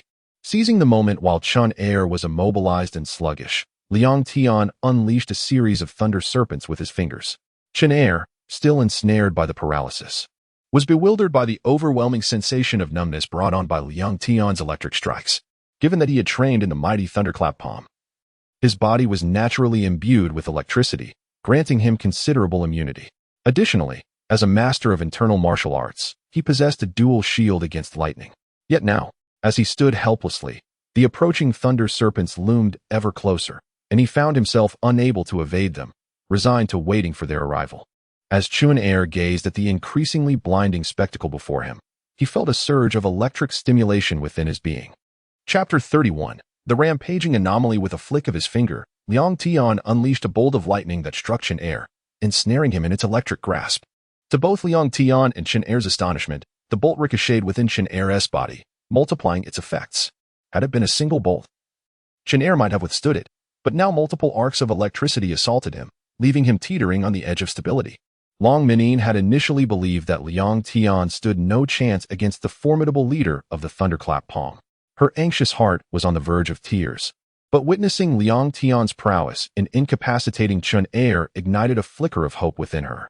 "Wonderful, little emperor. Strike him down decisively for the earlier blows he dealt you." As the tide of battle shifted in Liang Tian's favor, Shangguan Hanlu fervently cheered him on. Liang Tian, noticing the fervor in Shangguan Hanlu's encouragement, couldn't help but smile. In that moment, Chun Er, regaining his footing, felt a surge of anger. It was the first time he had been humiliated in front of so many people. As he was the esteemed leader of the thunderclap palm, how could he face anyone after being bested by a youth? It was time to unleash his true strength to salvage his dignity. No longer concealing his aura, Chun Er released all his energy into the atmosphere. Liang Tian suddenly sensed an overwhelming presence enveloping him. The intensity of Chun Er's aura escalated rapidly, so much so that Liang Tian struggled to endure it. He could hardly believe that this was the same Chun Er he had just faced. The aura emanating from Chun Er was the most formidable Liang Tian had ever encountered, rivaling even the combined forces of Li Jiming and Li Yinming, enhanced by Long Menin's own presence beside him. Liang Tian's muscles began to tremble, a signal urging him to retreat. He felt his breath becoming hurried. It was his first encounter with such a potent force, and his body's reaction was entirely natural. Resolutely, he unleashed his own aura, knowing he had to match Chun Er's intensity. Although this would deplete his energy rapidly, Liang Tian recognized that if he did not amplify his aura, he would succumb to the overwhelming tremors coursing through him. Long Menin, too, was encountering such a powerful aura for the first time. Her body stiffened, rendering her immobile, a condition shared by nearly everyone present, including Shangguan Hanlu, with only Liang Tian remaining capable of movement. At that moment, a transformation began to unfold within Chun Er. His physique expanded, muscles bulging with newfound strength. What was happening? Liang Tian could hardly believe his eyes. "Ah, Liang Tian, consider yourself fortunate. Not everyone gets to witness my phantasm," Chun Er boasted, a smirk gracing his lips. "What phantasm? Why has your body undergone such a drastic change?" Liang Tian was perplexed by Chun Er's sudden transformation. "Indeed, I have mastered the thunderclap palm. But did I not mention that mastery allows one to embrace a ferocity beyond normality?" Chen Er readied himself for another assault. What? I never imagined that learning the Thunderclap Palm could invoke such ferocity. Liang Tian had assumed the greatest power of the Thunderclap Palm lay solely in its electric might, not realizing it could also unleash a primal rage. Let me enlighten you, Liang Tian. I have become a tempest, while my power has surged. Invoking this technique comes at a grave cost. My heart enters a state of false cessation. If one's will is not sufficiently strong, this state can transition into true death. Chen Er concentrated his entire strength into his hands. What? Such a technique exists? Liang Tian was astounded by the prospect of acquiring immense power at the risk of imminent death.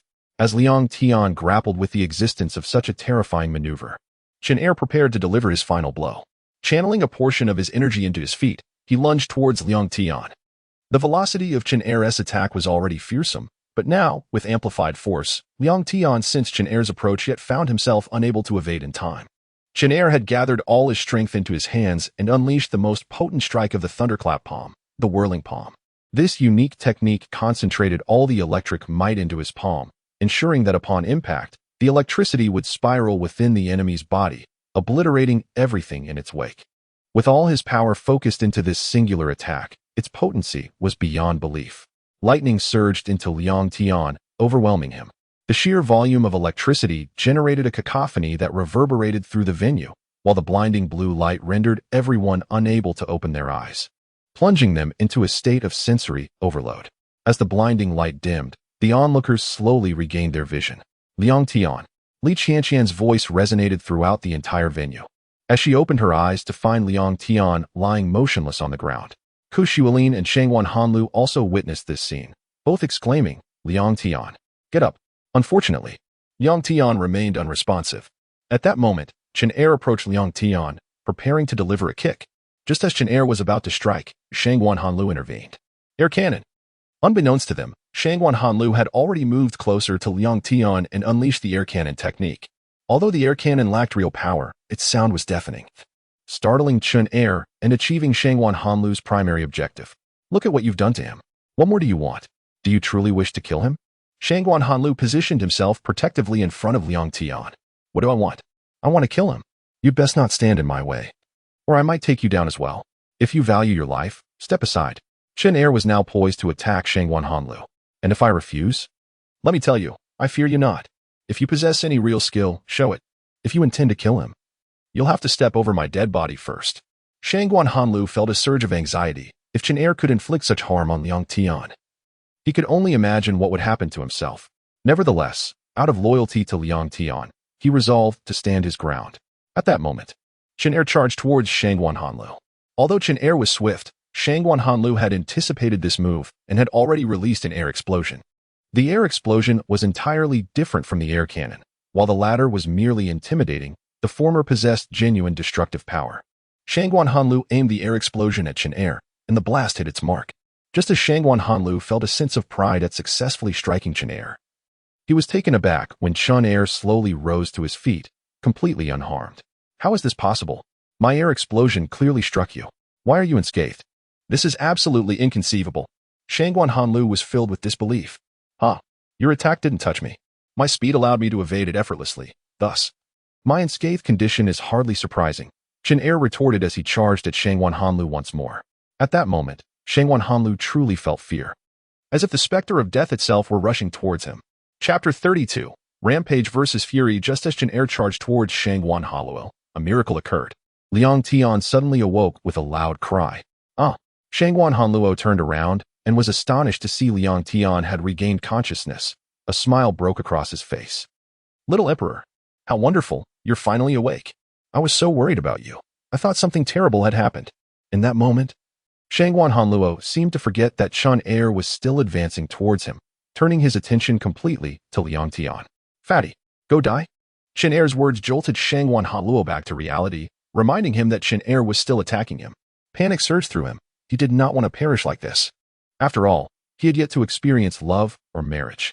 However, Shangwan Hanlu realized he could no longer evade Chen Er's onslaught. Just as he braced for his impending doom, Liang Tian leapt in front of Shangwan Hanlu, successfully blocking Chen Er's attack. How could this be? This boy had just been struck by his own attack, and merely standing again was a miracle. How could he possibly block his assault? It was inconceivable. Chen Er could hardly believe that the person thwarting his strike was Liang Tian. Liang Tian, you are remarkable. Truly, my dear brother. Shangguan Hanluo felt a surge of emotion as he witnessed Liang Tian enduring Chen Er's grotesque attack. Knowing full well that such an onslaught was beyond the capacity of ordinary individuals, especially considering Liang Tian was still injured. Not only did Liang Tian intercept Chen Er's attack, but he also hurled Chen Er behind him. Yet, directly behind Liang Tian was Shangguan Hanluo. Little Emperor, what are you doing? You just blocked Chen Er's attack. Why would you throw him towards me? Do you wish for my demise? Shangguan Hanluo was oblivious to the fact that Liang Tian had succumbed to a berserk state, no longer recognizing anyone around him. When Liang Tian heard someone speaking behind him, he turned to look and only saw a portly figure alongside a large man. Now in a frenzy, he couldn't discern who they were, yet his subconscious recognized the importance of the rotund figure before him. Liang Tian's inner self warned him not to harm her. Shangguan Hanluo finally noticed something was amiss with Liang Tian. His eyes had taken on a sinister red hue, a color so chilling it sent shivers down one's spine. Yet, it felt familiar to Shangguan Hanluo. Suddenly, he recalled that his own powers had surged forth in a similar manner. Shangguan Hanluo understood that Liang Tian's latent energy had erupted in response to the threat to his life. But he also realized that Liang Tian could not yet fully control this newfound strength, hence his current state of fury. Little Emperor? Do you remember me? I am Shangguan Hanluo. I am Fatty. Shangguan Hanluo hoped to awaken Liang Tian's memories through his words. However, Liang Tian was now wholly consumed by his berserk state. How could he possibly process Shangguan Hanluo's pleas? At that moment, Chen Er rose to his feet. How is this possible? A person struck by my cyclone palm could stand again? That alone is miraculous enough. Why can he still withstand my fists, and even throw me aside? Chen Er was completely taken aback by Liang Tian's unexpected resilience. In an instant, Chen Er lunged at Liang Tian, his electrified palm aimed directly at him. Liang Tian, in his frenzied state, found his reflexes severely diminished, making it impossible for him to evade Chen Er's strike. Liang Tian, are you all right? Shangguan Hanluo cried, rushing to help Liang Tian as he was sent flying by Chen Er's blow. But in his concern, Shangguan Hanluo forgot that Liang Tian was now in a rampaging state.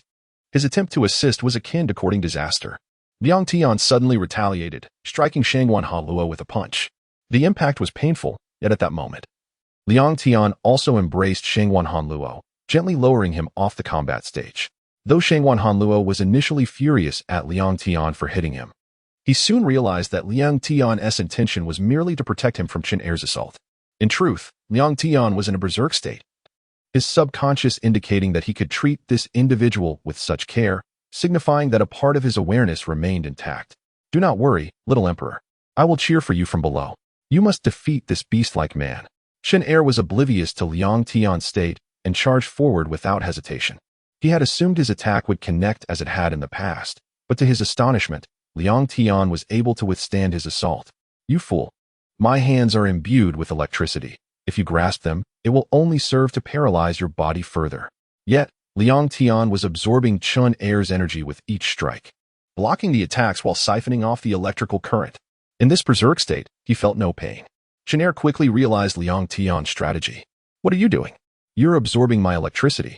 Are you insane? You could be killed. Chen Er attempted to shake Liang Tian off, but he had been utilizing the phantom technique for quite some time, and his energy was gradually depleting. Liang Tian, undeterred, continued to absorb Chen Er's power, risking significant injury yet determined to drain Chen Er's energy to the point of incapacitation. At that moment, Liang Tian charged at Chen Er, delivering a fierce kick to his abdomen. Chen Er was utterly unprepared for Liang Tian's speed and failed to evade the attack, resulting in a powerful blow that sent him reeling. Liang Tian's strike had landed with devastating force, causing Chen Er to spit blood in shock. Realizing Liang Tian's strength was unexpectedly formidable. As Chen Er pondered this revelation, Liang Tian unleashed a barrage of lightning serpents, enveloping the entire combat stage. Chen Er managed to dodge a few, but the sheer number of strikes proved overwhelming. He was relentlessly struck by Liang Tian's lightning serpents, the rebound effect causing him to feel as though he were being assaulted by thousands of bolts. Chen Er's strength was nearly exhausted, and he could only muster a cold laugh. He never expected that a mere novice in the martial world could best him, a master of the Thunder Palm. It was indeed a bitter irony. Liang Tian would not let Chen Er escape so easily. With a sudden motion, he summoned a thunder dragon, its power far exceeding that of the lightning serpents. To everyone's astonishment, Liang Tian in his berserk state had managed to conjure the thunder dragon with remarkable speed. At this moment, Chen Er appeared to be battered and bruised, every movement seeming to require tremendous effort. How could he possibly evade Liang Tian's relentless assault? Chen Er had no choice but to resign himself to his fate. The power of the thunder dragon was indeed formidable. After being struck by such an attack, it felt as if his very essence had been drained. His body was not only wounded by the thunder dragon's might, but had also succumbed to its paralyzing effects. Chen Er found himself utterly immobilized, left at Liang Tian's mercy, teetering on the brink of a false death, with only a faint breath of life remaining within him. Yet, paradoxically, he yearned for his energy to deplete swiftly, so that he might be released from the torment of witnessing his own demise at Liang Tian's hands. As Liang Tian beheld Chen Er's fall, an exhilaration surged through his muscles. Perhaps it was the lingering pain from Chen Er's prior assault that fueled Liang Tian's fervor. But witnessing Chen Er sprawled on the ground, a result of his own doing, ignited a wild excitement within him. Liang Tian approached Chen Er, consumed by a singular desire to torment him to the brink of despair, ultimately wishing to see him perish in anguish. He pressed his foot against Chen Er's chest, restricting his breath until his face began to turn blue. Liang Tian's excitement only intensified upon seeing Chen Er in such a state, and he slowly infused his fingertips with electricity, gliding them over Chen Er's body. Though the attack bore little lethal force for Chen Er in his current condition, it was an agony far worse than death. Go ahead, kill me. What does this torment signify? Chen Er's voice had grown weak and feeble. Liang Tian, hearing these words, contemplated complying with Chen Er's desire to end his suffering. His fingers began to gather several bolts of lightning, inching closer to Chen Er. Liang Tian, stop. You cannot do this. Unbeknownst to Liang Tian, Li Chanxian had arrived beneath the arena, witnessing the devastation wrought by his rage. Her heart ached at the sight of him acting in such a manner. Earlier, she and Ku Xuelin had felt uneasy about Liang Tian's state and rushed down from the audience to the arena. Shangwan Hanlu had informed them of Liang Tian's violent outburst. Liang Tian, shall we cease this madness? You are not truly this person. Where has the old Liang Tian gone? I want the Liang Tian of the past. Li Chanxian nearly exhausted herself uttering these words, hoping they might pull Liang Tian back from his fury. Just as Liang Tian was about to strike, he suddenly heard Li Chanxian's heartfelt plea. Her words resonated deeply within him, stirring the remnants of his conscience. Liang Tian emerged from his wrathful state. Chanxian, thank you. With that, Liang Tian fainted. Chen Er, having depleted his energy, entered a state akin to false death.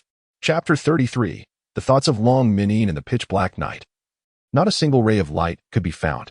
Liang Tian wandered through the dark abyss, yearning to escape from this place where he could not even perceive his own existence. Who is it? Who is calling me? Liang Tian seemed to hear a faint sound. Warm and inviting. Liang Tian, wake up. Get up quickly. The voices grew louder, and he realized there were 4 calling out to him. He ran towards the direction of the sound. It felt as if sunlight pierced through him, illuminating the path behind. Yes, that was the way out. As he drew closer to the light, the voices became increasingly vibrant. Suddenly, Liang Tian emerged from the darkness, awakening as well. Where am I? What is happening? Liang Tian. Thank goodness. You finally awakened. This is wonderful. Li Chanxian exclaimed, embracing him in excitement. Liang Tian recalled why he had been lying on the hospital bed. He had succumbed to unconsciousness during his battle with Chen Er, having entered a state of fury that depleted his energy and strength. Chanxian, do not worry about me. I am perfectly fine now. Liang Tian gently stroked Li Chanxian's hair. Liang Tian, it's so good to see you awake. I'm relieved you haven't forgotten our promise. Ku Xuelin remarked, a long-awaited smile gracing his face. Little prince, I knew you would wake up. I was so worried about you. Shangwan Hanlu chimed in, his tone lightening with humor. Liang Tian, how wonderful that you are awake at last. Long Minyin observed him, her expression devoid of joy, yet her heart was secretly elated. Liang Tian noticed that not only was Li Chanxian present, but also Ku Xuelin and Shangwan Hanlu. To his surprise, Long Minyin was there as well. Despite her previous cold demeanor towards him. What about Chen Er? How is he? Liang Tian inquired, remembering that Chen Er had sustained severe injuries, far worse than his own. He did not wish for Chen Er's demise to be a consequence of his actions. Little prince, how can you still be concerned for Chen Er? The injuries you bear are all due to him, Shangwan Hanlu stated, bitterness evident in his voice. Indeed, Liang Tian, the fat guy is right. You nearly lost your life because of him. Why do you still care? Ku Shuilin echoed, believing Liang Tian had no reason to worry about Chenair. Rest assured, he is not dead. He has awakened from a state of suspended animation and is currently recuperating. Only Long Minin responded to Liang Tian's question. With the knowledge that Chenair was safe, Liang Tian felt a weight lift from his heart. Liang Tian, you have been unconscious for so many days. Are you hungry? Let me fetch you something to eat. Li Qianqian suggested, noticing the duration of his slumber. How long have I been in a coma? Liang Tian was astonished to learn that he had been unconscious for 3 days. He had thought he had just finished his battle with Chenair. You have been unconscious for 3 days. We have all been so worried about you, particularly Li Qianqian. Long Minin stood up. Did you all stay by my side during these 3 days? Liang Tian observed their weary appearances, clad in the same attire they wore during the martial arts competition. Yes. Little prince, you have no idea. We have been by your side the entire time. Especially Qianqian, who hasn't slept a wink. Shengwan Hanlu enthused. Liang Tian's heart swelled with mixed emotions, gratitude for their unwavering support and sorrow for their evident exhaustion. Well, as you can see, I have awakened, which means I am fine now. You all should take your leave. Liang Tian wished to alleviate their fatigue. But Liang Tian, you just awoke. It's unsafe for you to be alone. Ku Shuilin remained unconvinced, concerned for Liang Tian's well-being. Let me stay and take care of you. Li Qianqian has been attentive to you for days and deserves rest. I will look after you. I have matters regarding the competition to discuss with you. Long Minin surprised Liang Tian with her offer, which contrasted sharply with her usual demeanor. Not only Liang Tian was taken aback, but the others were incredulous as well. Knowing Long Minin was a wealthy heiress, Li Qianqian, who had tirelessly cared for Liang Tian during his unconsciousness, also felt fatigued. Long Minin's words only heightened her need for rest. Is this acceptable? I wouldn't want to trouble you, Long Minin. Li Qianqian expressed her concerns. Aware of Long Minin's status, do not worry. Although I am a wealthy heiress, I am quite capable of caring for others, Long Minin reassured her. Hearing this, Li Qianqian felt a sense of relief. Very well, Long Minin, I entrust Liang Tian to your care. Though Ku Shuilin initially opposed Long Minin staying behind, he acquiesced when he saw Liang Tian did not object, and Li Qianqian agreed. Xiaolin, Qianqian, let us depart. I need to get some proper rest, otherwise I will be neglecting my health. Shangguan Hanlu declared, relieved that Liang Tian was awake and had someone to look after him. As Liang Tian watched them leave, he felt a sense of peace, grateful that they had not exhausted themselves on his account. However, he was astonished that Long Minin had chosen to stay and care for him. You must be hungry. I shall go fetch you some food now. Don't misunderstand. I'm not doing this solely for you. I am hungry myself and will simply buy food for both of us, Long Minin said, unwilling to reveal her true feelings to Liang Tian. Realizing Long Minin was still her usual self, Liang Tian dismissed the notion that she might have developed feelings for him. After a while, Long Minin returned with food, finding Liang Tian asleep on the bed. Exhaustion had overtaken him, despite awakening. His body bore the remnants of pain from his confrontation with Chenair. As he waited for Long Minin, he unknowingly drifted back into slumber. Seeing Liang Tian peacefully asleep, Long Minin chose not to disturb him. She quietly sat beside him, her heart inexplicably lightening. Alone with Liang Tian, she approached him gently, brushing her fingers through his hair. As Long Minin drew nearer to Liang Tian's forehead, she whispered, Liang Tian, do you know? I've always cared deeply for you. She then gently kissed his forehead. Alas, Liang Tian was completely oblivious to her actions. Had he been aware, he would never have allowed it. Winter nights always arrive late, yet so many eagerly await their coming. However, when night truly descends, how many regret their anticipation? The night is so cold, devoid of any sunlight. Long Minin gazed blankly at Liang Tian, wondering, Liang Tian, could it be that I've fallen for you? Perhaps my affection for you is a mistake, but even if it is, so be it. I will perpetuate this error, allowing the misunderstanding to deepen. In truth, Long Minin had long harbored feelings for Liang Tian, but she had never expressed them. Just then, Liang Tian stirred awake. Upon seeing him awaken, Long Minin hastily composed herself. Liang Tian, you're awake. Now that you're awake, quickly drink this porridge. I just warmed it up for you a few moments ago. Liang Tian glanced at the porridge on the table, then back at Long Minin. Thank you. My appetite is poor, and I only desire porridge. You're a patient now, so of course you must have porridge. Even if you craved something else, I wouldn't permit it. Long Minin retorted as she picked up the bowl, preparing to feed him.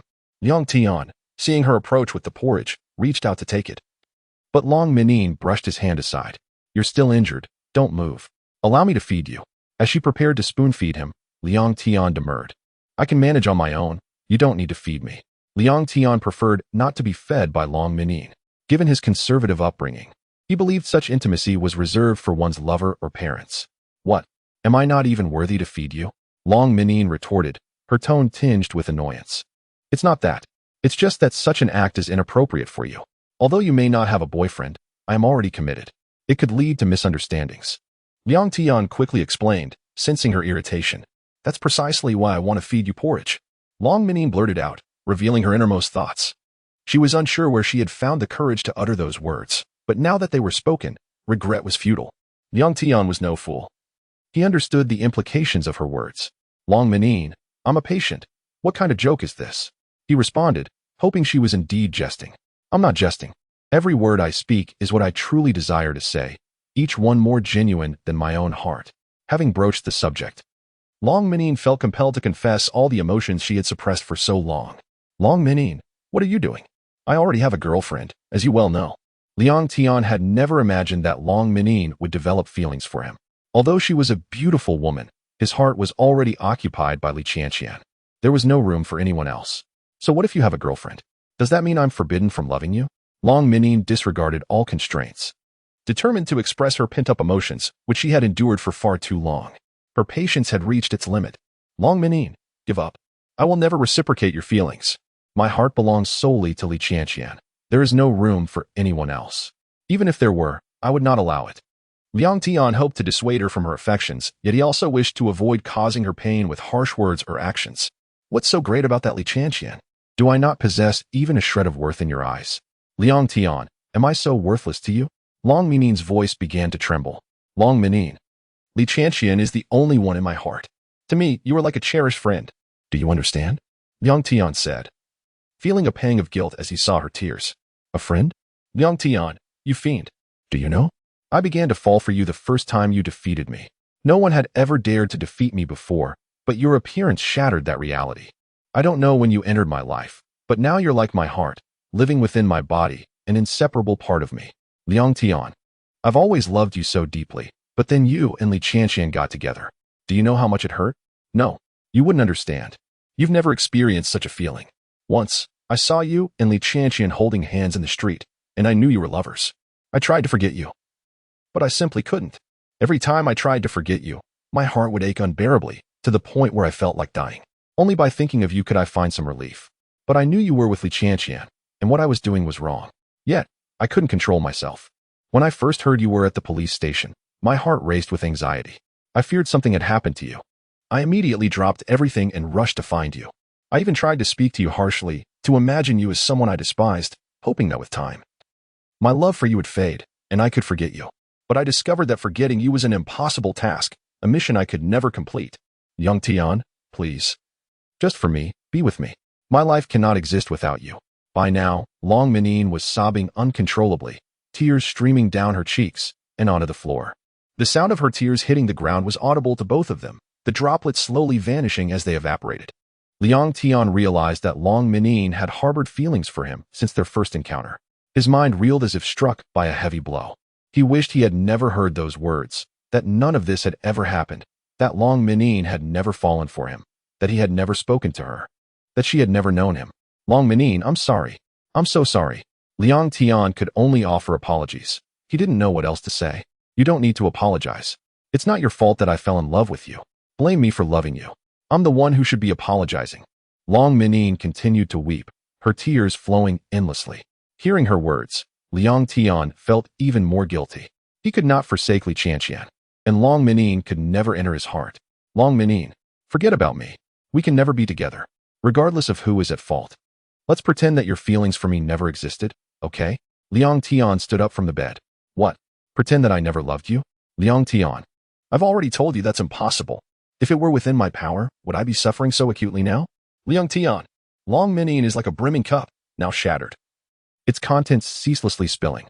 Liang Tian, I am truly incomplete without you. For your sake, I would even accept Li Tian's presence.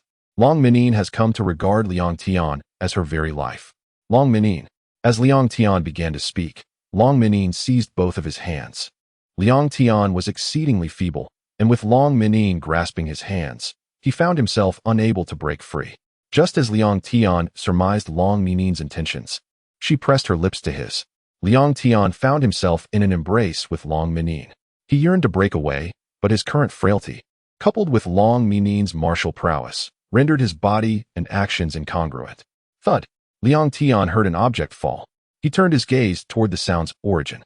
To his astonishment, Li Qianqian stood before them, witnessing the scene. Li Qianqian had been lingering near the doorway, unable to dismiss Liang Tian from her thoughts. She had prepared porridge, intending to personally deliver it to him. However, as she was about to enter the room, she saw Long Minyin kiss Liang Tian's forehead. The sight left her stunned, as if her heart had been brutally torn asunder.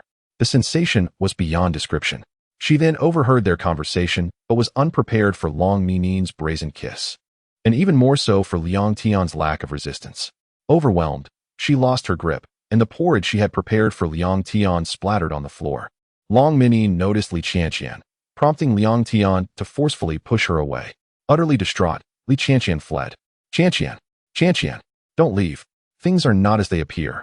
Liang Tian called out, hurrying after Li Qianqian, leaving Long Minyin behind. Observing Liang Tian's desperate pursuit of Li Qianqian, Long Minyin chuckled mirthlessly. Qianqian, don't go. Please. Hear me out. Liang Tian implored, relentlessly pursuing Li Qianqian, his words seemingly lost on her as she continued to run. Liang Tian's weakened state made it impossible to keep pace with even the petite Li Qianqian, and he stumbled and fell. Aware of Liang Tian's recent recovery and frailty, Li Qianqian rushed to his aid. Qianqian, please listen. It's not what you think. Give me a chance to explain. Liang Tian pleaded, clutching Li Qianqian's hand. Unwilling to relinquish this hard-won opportunity, he was almost grateful for his fall. What do you have to say? Li Qianqian relented, granting Liang Tian a chance to speak. Hearing Li Qianqian's willingness to listen, Liang Tian felt no pain from his fall. He had scraped his leg, and blood was trickling out. Qianqian, you must believe me. There's nothing between Long Minyin and me. My heart belongs to you alone, Li Qianqian. You filled it completely. There's no room for anyone else. Liang Tian spoke slowly and deliberately, careful not to misspeak and upset Li Qianqian. Qianqian, trust me. My heart is yours and yours alone. Qianqian, you are my one and only. Each word was imbued with profound emotion. Qianqian, I don't know why Long Minyin has developed feelings for me. When I heard her confess her love, I wished it weren't true. Qianqian, she's my dear friend, and the thought of her harboring feelings for me breaks my heart. I wish it were all a dream, that I would wake up and find it never happened. I can't accept her love, and I don't want to hurt her in any way. But I could never love her. My heart belongs to you. My love for you began the moment we met.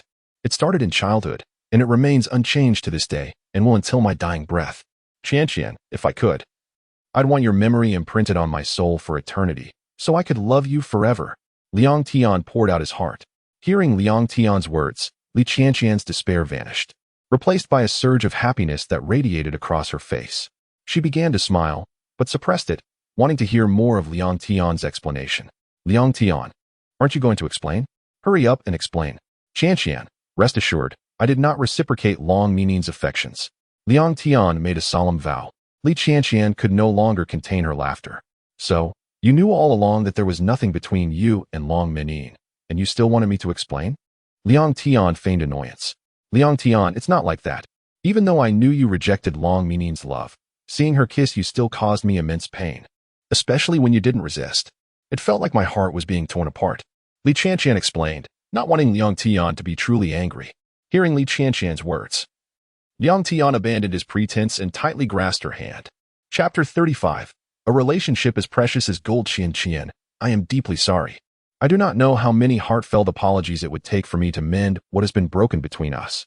Yet, I hope you can find it in your heart to forgive me. I am truly grateful to you.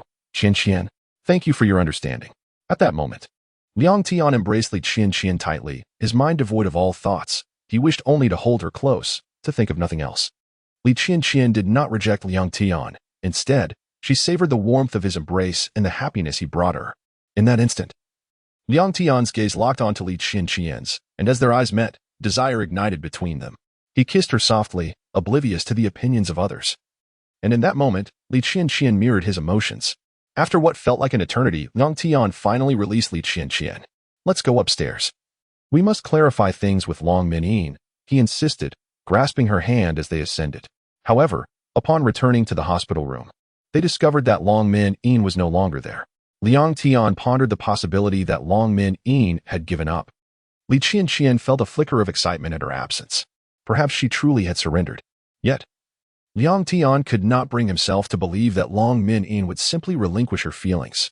Sunlight streamed through the window, illuminating Liang Tian as he slowly opened his eyes. He had hardly slept the previous night, for thoughts of Long Min-in would awaken him. The door creaked open, and Liang Tian mused about the early hour of her arrival. Long Min-in stepped inside, and Liang Tian had anticipated it would be her. So he was not particularly surprised.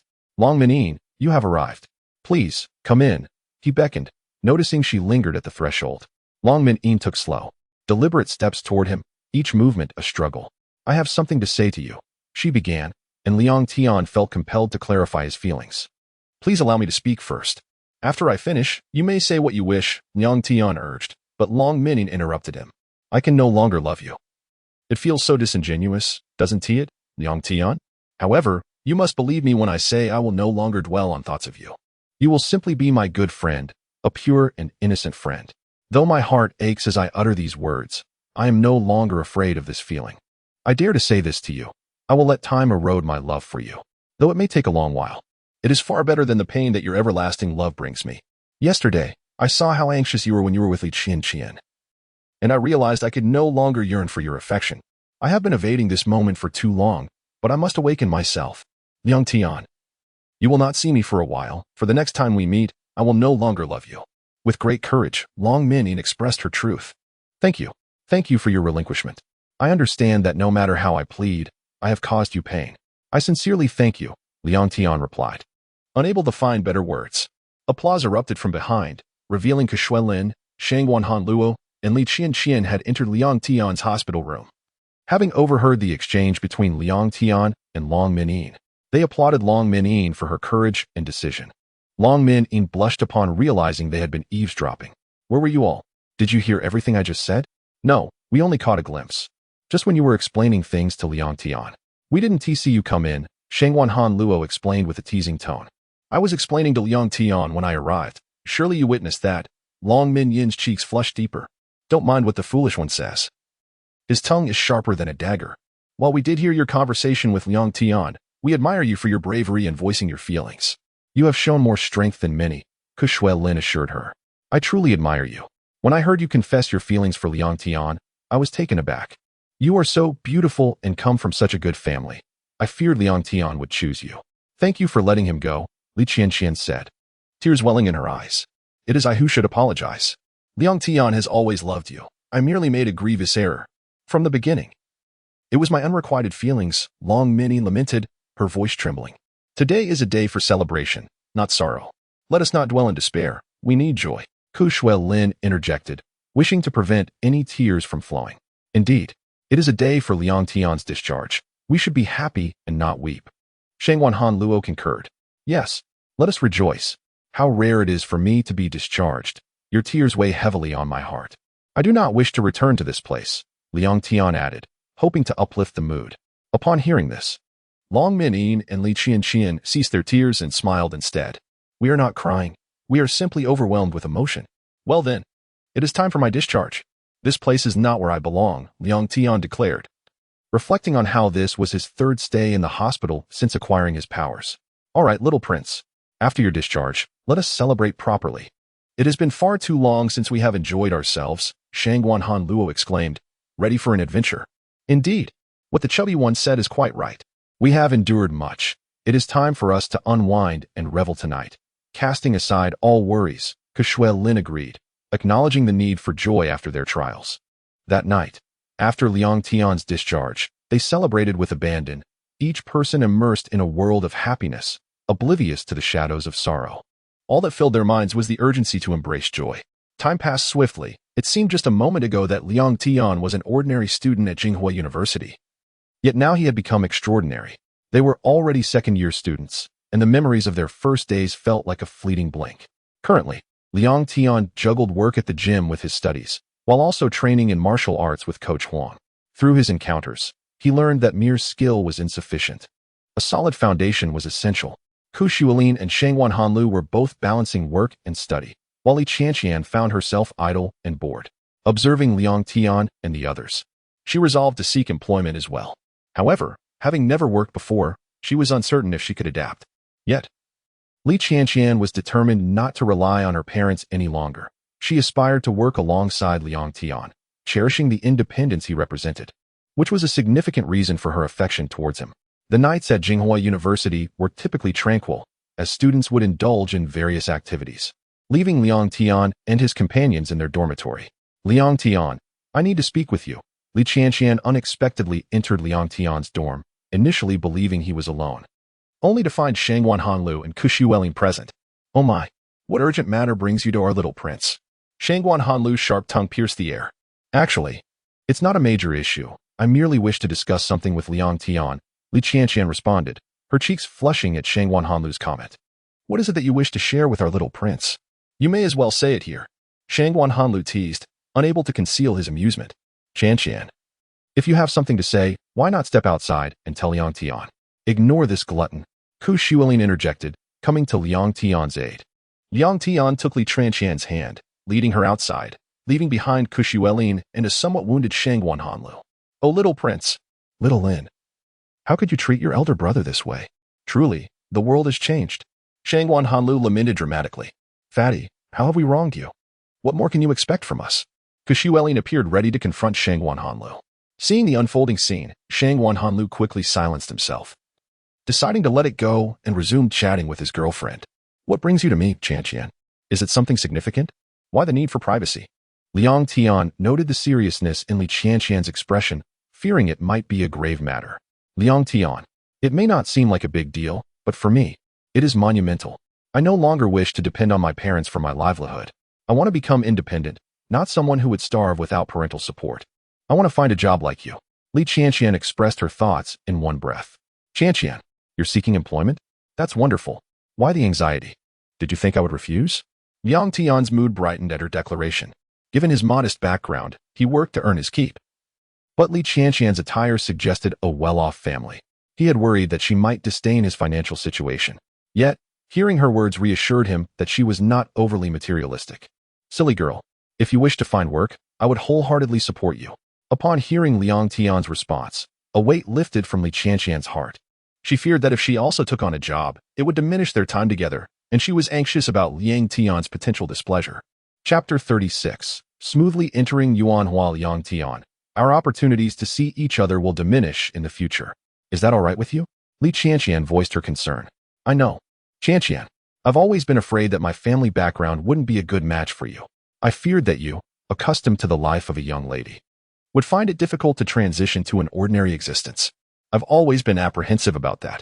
Hearing you express a desire for independence fills me with such joy. Liang Tian had constantly worried about his insufficient family background and the possibility of Li Qianqian leaving him one day. Therefore, he was working diligently, aspiring to provide Li Qianqian with a beautiful life in the future, even surpassing her current one. This was Liang Tian's dream at this stage. Liang Tian, how could I ever betray you? We are like a symbiotic entity. Without you, my life would wither. Regardless, you can never abandon me. Li Qianqian had long regarded Liang Tian as the man to whom she would entrust her life. Qianqian, we will be together forever. Liang Tian earnestly vowed to Li Qianqian. At that moment, he simply desired to embrace her, savoring the love within her arms. He wanted to eternally cherish this love in his heart, never forgetting this feeling, even until his dying breath, carrying this love into paradise. Look at them, such a blissful couple. If only I could freeze time at this moment. The portly Ku Xuelin and Shangwan Hanluo had been following Liang Tian and Li Qianqian, observing them silently, as if admiring a beautiful landscape. Xuelin, when will I have a girlfriend as beautiful and wonderful as Liang Tian's? I'm dying of envy. Shangwan Hanluo, while watching Liang Tian, contemplated finding a girlfriend himself in the future. Seeing Liang Tian so happy, Shangwan Hanluo was consumed by jealousy, yet simultaneously offered his blessings to Liang Tian. Hanluo, with you and your online girlfriend, it seems you'll never experience Liang Tian's happiness. Of course, you won't experience the happiness that Chi-Chi and I share either. Just wither away in envy. Ku Xuelin, noticing Shangwan Hanluo's envious demeanor, naturally seized the opportunity to mock him mercilessly. Shangguan Hanluo, hearing Kushuelin's words, felt them strike directly at his heart. He could only glare at Kushuelin with disdain. When did you guys get here? Liang Tian had already finished talking with Li Qianqian and was heading back to the dormitory when he saw Kushuelin and Shangguan Hanluo. Hanluo, what's wrong with you? Why are you staring at Kushuelin? Are you afraid he'll give you a massage? Liang Tian naturally didn't understand why Shangguan Hanluo was looking at Kushuelin with such disdain. Liang Tian, let's go back to the dormitory. It's getting late. Just ignore this fatty and let him watch from here. Kushuelin and Liang Tian walked into the dormitory, and Shangguan Hanluo, realizing he was alone, quickly followed them inside. Hanluo, Shuelin, do you know of any good job opportunities? Liang Tian wanted to find a decent job for Li Qianqian, so he asked his two brothers. Kushuelin knew that Shangguan Hanluo was asking about the job for someone else, but he didn't reveal it, lest Liang Tian realized they had overheard his conversation with Li Qianqian. What's up, Liang Tian? Don't you already have a job at the gym? Why are you looking for another one? Shangguan Hanluo tried to coax Liang Tian into revealing that he had been talking about the job with Li Qianqian. Actually, it's not for me, it's for Qianqian. She just told me she wants to find a job and doesn't want to rely on her family anymore.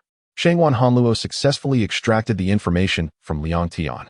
Liang Tian, I know of a good job I can recommend to Li Qianqian. Kushuelin recalled that a friend of his worked at a large company that was recently hiring someone like Li Qianqian, who attended a prestigious university and was beautiful, would definitely be able to get in. What kind of job? At what company? Liang Tian, hearing Kushuelin's words, quickly moved closer to him. It's at Yuanhua Corporation. As a customer service representative at the front desk, they need someone who is beautiful and has a pleasant voice. Kushuelin pushed Liang Tian away, as he wasn't comfortable with anyone being so close to him, except for Chi-Chi. What? Kushuelin, are you talking about Yuanhua Corporation? That's a world-class company. It said that the company's assets could pave the entire city of Chengdu. If Qianqian could work there, it would be a great opportunity. Shangguan Hanluo became excited upon hearing that it was Yuanhua Corporation. So Yuanhua Corporation is that big? In that case, will Qianqian be able to get in? Liang Tian, upon hearing Shangguan Hanluo say that Yuanhua Corporation was such a large company, felt both excitement and worry. He was excited for Li Qianqian's potential to join such a good company, but worried that she might not be able to get in. Don't worry. I have a friend who works at Yuanhua Corporation. I heard that they're currently hiring customer service representatives, specifically for answering phones and working in the lobby. As long as the person is attractive and can speak English, they'll be fine. With Qianqian's abilities, she can definitely get in. There's nothing to worry about. Kushuelin also knew what Liang Tian was worried about. If that's the case, that would be great. Qianqian will finally be able to find a job. Thank you, Shuelin. Liang Tian, hearing Kushuelin's words, felt confident that Li Qianqian could get into Yuanhua Corporation. After all, Li Qianqian was a top-tier beauty, and her English skills were excellent. How about this? Liang Tian, bring Li Qianqian to Yuanhua Corporation tomorrow, and I'll take you to meet my friend and put in a good word. That way, she'll definitely succeed. Kushuelin knew that Liang Tian was anxious, so he suggested that Liang Tian bring Li Qianqian for an interview tomorrow. Shuelin, why don't you recommend me to Yuanhua Corporation as well? They're hiring recently anyway. Shangguan Hanluo, hearing that Kushuelin had a friend working there and that Li Qianqian could go, figured that he could go as well. You? Hanluo, I don't know where you get the confidence to say that you can go too. They're hiring customer service representatives, and you have no voice and no looks. If I brought you along, my friend might even break off our friendship. Kushuelin was nearly scared to death when he heard that Shangguan Hanluo wanted to go as well. Shuelin, you're just jealous. My voice is so pleasant. And I'm not bad-looking either, just a little bit on the heavier side. Shangguan Hanluo quickly defended himself upon hearing Kushuelin's words. With your murderous screams and 200+ pounds, you dare to call that a pleasant voice? A little bit on the heavier side? Hanluo, don't embarrass me. Go chat with your online girlfriend. Kushuelin wouldn't dare to bring Shangguan Hanluo to the company. Shangguan Hanluo, hearing Kushuelin's words, had no choice but to abandon the idea and turn to do what he should be doing.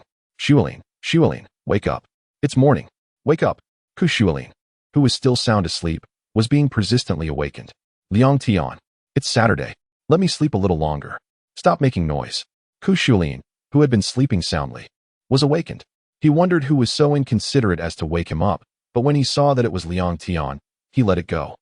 It's precisely because it's Saturday that I woke you up so early. Otherwise, when would I have the time?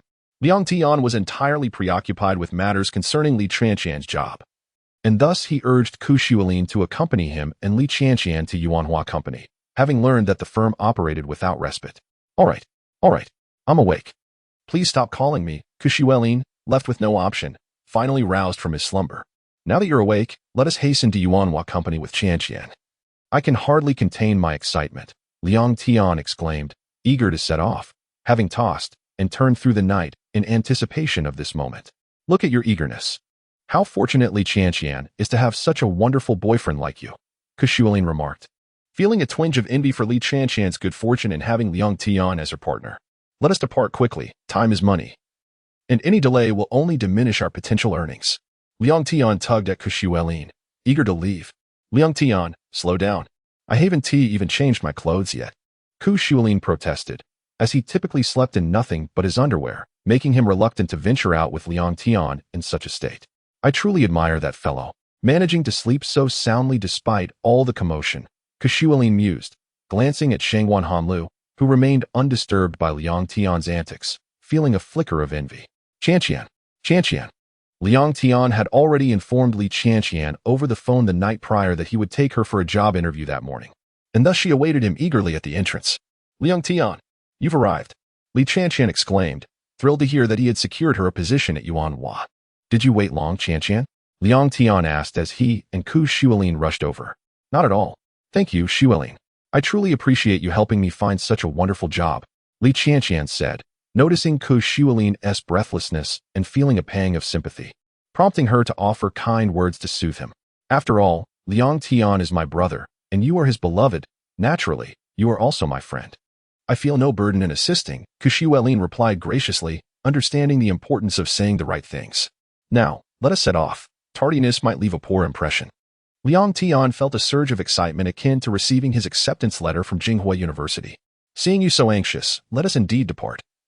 Arriving early will certainly create a positive impression, Kushuelin acknowledged Liang Tian's eagerness and promptly set off. Throughout the journey, Li Tian was engulfed in nervousness, as it was her first job interview, and she had never worked before. Tian, there is no need to be anxious. Relax, Liang Tian encouraged, aware of her jitters and attempting to ease her tension. Eventually, the trio arrived at the headquarters of Yuanhua Company, where Liang Tian was utterly awestruck by the grandeur of the establishment, located in a bustling area of the capital, adorned with stunning decor that rivaled a six-star hotel. Kushuelin guided Liang Tian and Li Tian into Yuanhua Company, and as they walked, he spotted a man standing ahead. Chapter 37, Li Tian abducted Mingwei. Your punctuality is truly remarkable. The man, hearing his name called, turned to see who it was. I wouldn't dare be remiss when summoned by the esteemed young Master Lin. Mingwei hastened to embrace Kushuelin upon recognizing him. Mingwei, you've certainly flourished working at Yuanhua. You exude a newfound charisma. Kushuelin offered a compliment, mindful of his request for assistance. Nonsense, I'm still the same. It's you, Shuelin, studying at Jinghua University. Your future prospects undoubtedly eclipse mine. I may even need to rely on your patronage someday. Mingwei, seasoned by years in society, reciprocated the polite overtures. Allow me to introduce my esteemed brother, Liang Tian, and his girlfriend, also a dear friend, the one I mentioned who seeks employment at your company. Kushuelin swiftly steered the conversation to the matter at hand. Greetings. I am Liang Tian. Liang Tian promptly extended his hand. Pleased to meet you. I am Mingwei. A brother of Shuelin is a brother of mine. Mingwei reciprocated the handshake. Hello, my name is Li Tian. I look forward to your guidance. Li Tian also offered her hand. Hello. Struck by her beauty, Mingwei stammered slightly. Liang Tian, your girlfriend is breathtaking. I foresee no impediments to her employment. Mingwei inwardly envied Liang Tian. Thank you. This is my inaugural job. I possess no prior experience. Li Tian blushed slightly at Mingwei's compliment. Rest assured, your duties will encompass reception and handling routine calls. Your appearance and voice perfectly align with the requirements. Your affiliation with Jinghua University, like Shuelin, obviates any concerns regarding your English proficiency. You could commence work immediately, but I must conduct a perfunctory interview. Mingwei's heart raced at the sight of Li Tian, yet he suppressed any burgeoning feelings, aware of her relationship with Liang Tian. Li Tian accompanied Mingwei for the interview, while Liang Tian and Kushuelin waited outside. Shuelin, it has been an extended duration. Why has Tian not emerged? Could there be complications? Liang Tian's anxiety mounted. Liang Tian. Mingwei only escorted Tian inside a mere 10 minutes ago. Do not fret. Given Tian's qualifications, she is certain to succeed. Have faith in her. You are her boyfriend. After all, Kushuelin reassured Liang Tian. Reassured by Kushuelin's words, Liang Tian's apprehension subsided slightly. Presently, Li Chanqian and Mingwei emerged. Chanqian, how did it go? Was the interview arduous? Did you succeed? Liang Tian rushed forward. Naturally, my interview was a resounding success. Li Chanqian, witnessing Liang Tian's palpable anxiety, decided against teasing him. Magnificent. I knew you would succeed. Liang Tian's heart soared with joy. Observe your elation. You appear even more delighted than Chanqian. Liang Tian. Kushuelin chuckled. Naturally, I am overjoyed. I insist on a proper celebration this evening, which you must attend, Mingwei. Liang Tian, elated by Li Chanqian's employment, proposed a celebratory gathering. I must decline. I am encumbered by prior engagements. May your festivities be enjoyable as if I were present in spirit. Mingwei demurred. Mingwei, you scoundrel. My brother extends an invitation. Yet you refuse to attend? Kushuelin concurred that Mingwei should attend, given his pivotal role. Alas, I am genuinely occupied today. Perhaps on a future occasion. Mingwei remained steadfast in his refusal. Very well. Since you insist, you are forbidden from being tardy when I extend the next invitation. Kushuelin relented, having exhausted his persuasions. Li Chanqian strolled along the bustling thoroughfare alone, as Liang Tian and Kushuelin were preoccupied with preparations for the evening's FTE. As Li Chanqian traversed a secluded alleyway, several ruffians materialized, obstructing her path. What are your intentions? Confronted by a multitude of menacing figures, Li Chanqian sensed impending trouble. Intentions? We merely wish to request your accompaniment. Refrain from any histrionics. We harbor no desire to harm such a comely maiden. Simply comply, and all shall be well. A hulking figure emerged as the apparent ringleader. Li Chanqian, intuiting ill intent, immediately pivoted to flee. However, her attempts were futile against her burly pursuers, who swiftly apprehended her and subdued her with a sedative. How peculiar. Why has Chanqian not yet arrived? I am famished.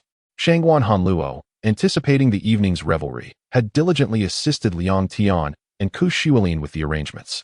However, Li Chanqian's conspicuous absence, exceeding an hour, raised alarm. Exercise patience. A brief period of hunger will not prove fatal. Conceivably, Chanqian is delayed by unforeseen circumstances. Liang Tian harbored similar concerns, though he refrained from voicing them. Little Tianzi, could Chanqian have encountered some misfortune? Given her exquisite beauty, could she have been accosted by ruffians? Shangguan Hanluo's words sent a shiver down Liang Tian's spine. Pongzi, do you wish to forego your supper this evening? Chanqian could not possibly have encountered any untoward incidents. Cease your prattle. Kushuelin cast a warning glance at Shangguan Hanluo, imploring him to desist. I merely express my concern for Chanqian. Shangguan Hanluo appeared oblivious to Kushuelin's subtle cues, persisting in his conjecture. Liang Tian, unnerved by Shangguan Hanluo's pronouncements, rose abruptly. I must venture to her residence to ascertain her whereabouts. I cannot allay my anxieties. Liang Tian prepared to depart. At that juncture, Huang Yunchang materialized. His sudden appearance portended ill tidings, as his visits invariably heralded unwelcome news. Liang Tian, refrain from seeking Li Chanqian. Your search shall prove fruitless. Huang Yunchang intervened, obstructing Liang Tian's path. Who are you? How do you know that Li Chanqian is not at her residence? Kushuelin's suspicions were aroused by Huang Yunchang's abrupt arrival. Greetings. My name is Huang Yunchang. I am a friend of Liang Tian. You must be Kushuelin and Shangguan Hanluo. Huang Yunchang offered a courteous smile, extending his hand to Kushuelin and Shangguan Hanluo. As Huang Yunchang identified himself as a friend of Liang Tian and proffered a handshake, Kushuelin reciprocated the gesture. Shangguan Hanluo followed suit. Huang Yunchang, what do you mean by your previous statement? Why do you assert that I shall not find Chanqian at her residence? Liang Tian recognized Huang Yunchang's exceptional intelligence-gathering abilities, having previously relied on him for information. Liang Tian, please be seated and heed my words. Exercise restraint. Huang Yunchang urged Liang Tian to take a seat, fully aware that the words about to escape his lips would send Liang Tian into a frenzy, perhaps even to a more dire state. Liang Tian, Li Chanqian has been abducted. Huang Yunchang inhaled deeply. What? This exclamation escaped the lips of both Liang Tian and Kushuelin, alongside Shangguan Hanlu, almost in unison. How could Chanqian possibly have been taken? It was unfathomable. Chanqian was merely a girl, having never offended anyone. Liang Tian, upon hearing Huang Yunchang's revelation of Li Chanqian's abduction, could no longer contain himself. Indeed, Li Chanqian has no enemies, yet do not forget, Liang Tian, you have foes. and not a few. Huang Yunchang anticipated Liang Tian's agitation but stood resolutely before him, fearing that Liang Tian might act impulsively. Upon hearing Huang Yunchang's words, Liang Tian had a sudden realization. His enemies were none other than the Taiwa gang. However, what Liang Tian had not anticipated was that the Taiwa gang had previously kidnapped Shangwan Hanlu, and he had already dealt them a severe blow. After such a long interval without a peep from the gang, Liang Tian assumed they had finally come looking for trouble, only to discover that they had now taken the woman he cherished. Rage surged within him, and he resolved to dismantle the Taiwa gang. Liang Tian, I understand you are deeply agitated, but please, allow me to speak. Huang Yunchang restrained Liang Tian, fearing he would rush out impulsively. What more is there to discuss? Let us charge directly into the Taiwa gang and rescue Qianqian. Ku Shulin, equally distressed by the news of Li Qianqian's abduction, recalled how the Taiwa gang had first kidnapped his beloved Qi, then his brother Shangwan Hanlu, and now had audaciously taken his brother's woman. Ku Shulin, a man of fortitude, would never permit the Taiwa gang to continue bullying those close to him. Exactly. Little Tianzi, little Linzi, we shall utterly dismantle the Taiwa gang, regardless of its reputation as the foremost criminal organization in the capital. I am no ordinary man now. I fear them no longer. Shangwan Hanlu, too, harbored a deep-seated hatred for the Taiwa gang. The mere thought of his previous abduction, where he and Liang Tian nearly lost their lives at their hands, ignited a desire for vengeance within him. Previously, he had refrained from provoking the capital's most formidable gang, but now, as an extraordinary individual, he felt empowered. Calm yourselves. The situation is not as straightforward as you presume. Huang Yunchang had not anticipated that Liang Tian's brothers would also become so agitated. He initially intended to have them help Liang Tian regain his composure, but it appeared that this was futile. What is there to calm down about? We must take it down. Liang Tian could not find tranquility, knowing that his beloved woman was in the clutches of the Taiwa gang. At that moment, another figure materialized before Liang Tian and his companions. You are Liang Tian, are you not? I am from the Taiwa gang. Your woman is in our possession. If you wish to reclaim her, you must come to our headquarters. I advise you not to take any rash actions, for should I fail to return, your woman will meet her demise. With that, the thug hastily handed over a letter and departed, acutely aware that Liang Tian had single-handedly decimated the dragon gang of the Taiwa gang. He understood that lingering could very well lead to his own demise. Chapter 38. Long Min's true identity and invitation had been issued, a truly egregious act. Shangguan Hanluo had initially intended to eliminate the ruffians, but the assurance of Li Qianqian's safety restrained him. Everyone, regain your composure. Huang Yunchang's resounding cry silenced the room. Do you fully comprehend the situation? It's no longer merely the Taiwa gang. They forged alliances with other nefarious organizations. Huang Yunchang was genuinely apprehensive about Liang Tian's impulsiveness. What? Alliances? What are you implying? Liang Tian was perplexed by Huang Yunchang's words. Liang Tian, you must realize that you're no longer an ordinary individual. That label is no longer applicable to you. Huang Yunchang settled into a chair. Despite Liang Tian's newfound abilities, he still considered himself an average person. Shangguan Hanluo and Ku Shuelin were equally bewildered by Huang Yunchang's statements. Indeed, Liang Tian is already notorious within the underworld. Since his decimation of the Taiwa gang's forces, his reputation has preceded him. A young man not yet 20, capable of inflicting such damage upon the Taiwa gang. Do you believe that would go unnoticed? You've already been targeted by the Dragon Gate gang, so you should be aware that you've become targets for criminal organizations. Furthermore, Liang Tian's participation in the martial arts tournament, where he held his own against the master of the Vajra Palm, has only amplified his notoriety. Every gang seeks to eliminate you, with the Taiwa gang harboring particular animosity. Killing you wouldn't suffice to quell their rage. Due to your actions, the Taiwa gang has been utterly humiliated and has now partnered with the Dragon Gate gang to confront you. However, neither the Taiwa gang nor the Dragon Gate gang are fools. They plan to eliminate each other after dealing with you. Their alliance is merely temporary, yet their collaboration is seamless. One is the premier gang in the capital, while the other ranks second. Moreover, it's rumored that the Dragon Gate gang specializes in physical attacks, while the other is renowned for its internal energy. Their partnership is virtually impenetrable. Liang Tian, you simply cannot face them alone. I refuse to witness your senseless demise. Huang Yunchang divulged everything he knew, hoping to dissuade Liang Tian from acting rashly. Even with extraordinary abilities, death remained a possibility. So what if that's the case? Are you suggesting I stand idly by while the woman I cherish is harmed? I refuse to do so. It's not in my nature. despite Huang Yunchang's warnings. Liang Tian remained resolute in his decision to rescue Li Qianqian. Liang Tian, are you not heeding my words? It's not just the Taiwa gang that seeks your downfall, but the Dragon Gate gang as well. Have you forgotten what I told you before? Even with the most potent natural abilities, your control over them remains rudimentary. The martial arts masters within the Taiwa gang and Dragon Gate gang are not to be underestimated. Did you not experience this during your duel with the master of the Vajrapalm? Huang Yunchang was on the verge of despair. Having explicitly explained the situation to Liang Tian in an attempt to awaken him to the gravity of the circumstances. What am I supposed to do then? Sit here passively while they do as they please with Qianqian? Liang Tian was nearing a breaking point, lamenting his insufficient strength to vanquish the Taiwa gang and Dragon Gate gang. Liang Tian, rest assured that our nation has long sought to eradicate these criminal organizations. We've been planning for some time. Huang Yunchang secretly desired to eliminate these gangs but lacked the necessary power. Planning? Until when? A year? A decade? I don't have that kind of time. Liang Tian's sole focus was on rescuing Li Qianqian immediately. Ku Xuelin and Shangwan Hanluo overheard Huang Yunchang's words. While they yearned to rescue Li Qianqian, Ku Xuelin was cognizant of her limitations, and Shangwan Hanluo's control over his abilities was insufficient. Witnessing Liang Tian's distress, they felt helpless and could only blame themselves. Liang Tian, don't worry. Li Qianqian is not in immediate danger. You are their primary target, not Li Qianqian. Her death would serve no purpose for them, so await our action. Remember, I am affiliated with an organization. Huang Yunchang was determined to calm Liang Tian and prevent him from sacrificing himself. At that moment, the door was thrust open once more. As everyone wondered who it might be, they were taken by surprise. It was Long Min, what brings you here? Everyone was astonished by Long Min's arrival. As she had previously vowed to sever ties with Liang Tian, only to reunite when she had forgotten him. As everyone questioned Long Min's return, she rushed towards Liang Tian. Liang Tian, what happened? How was Li Qianqian abducted?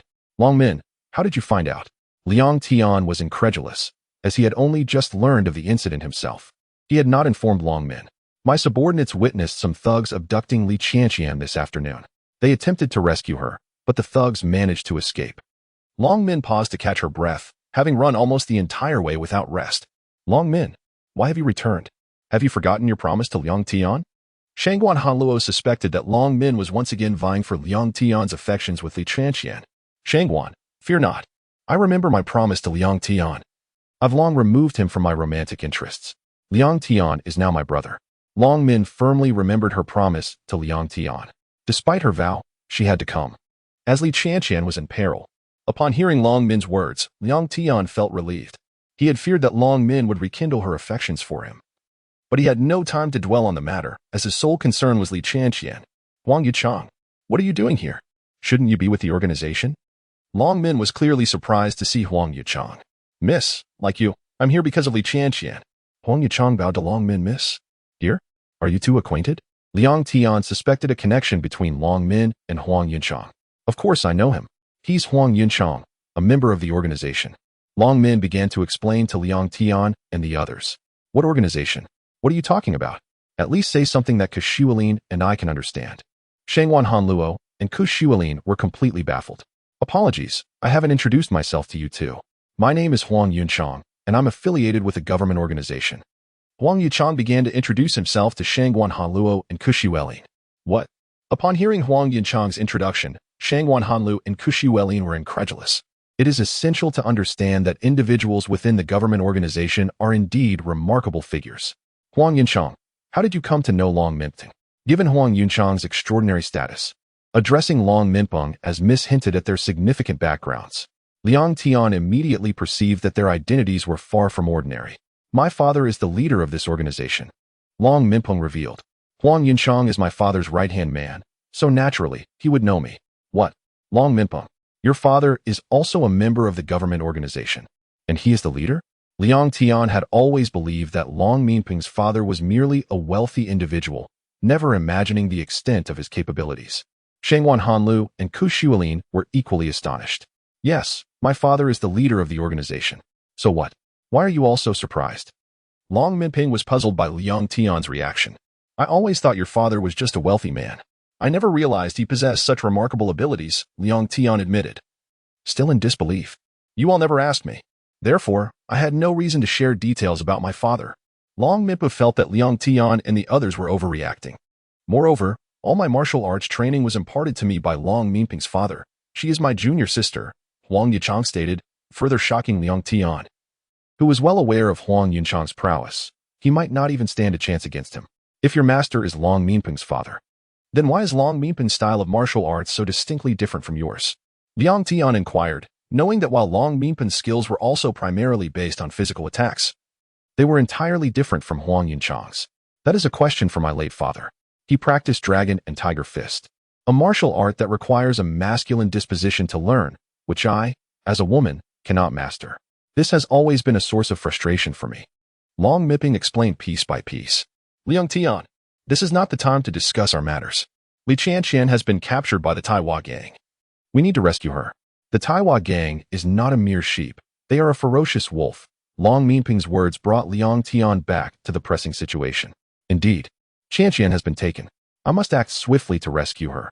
I cannot afford to dwell on anything else. Liang Tian's concern for Li Qianqian resurfaced. Miss, you need not worry. My master and I have devised a plan, as the Longmin gang has allied with the Taiwa gang. We are determined to counter them. Huang Yunchang rushed to assure Long Minping, relieved that he had calmed Liang Tian. Rest assured, Huang Yunchang, I have listened to what you said. I will only go to rescue Qianqian after your plan is ready, Liang Tian affirmed, putting Huang Yunchang at ease. Good. Liang Tian, I am glad you feel that way. I was concerned you might attempt to rescue Li Qianqian alone. But is this truly wise? Will Li Qianqian not be in danger? Long Minping remained uneasy.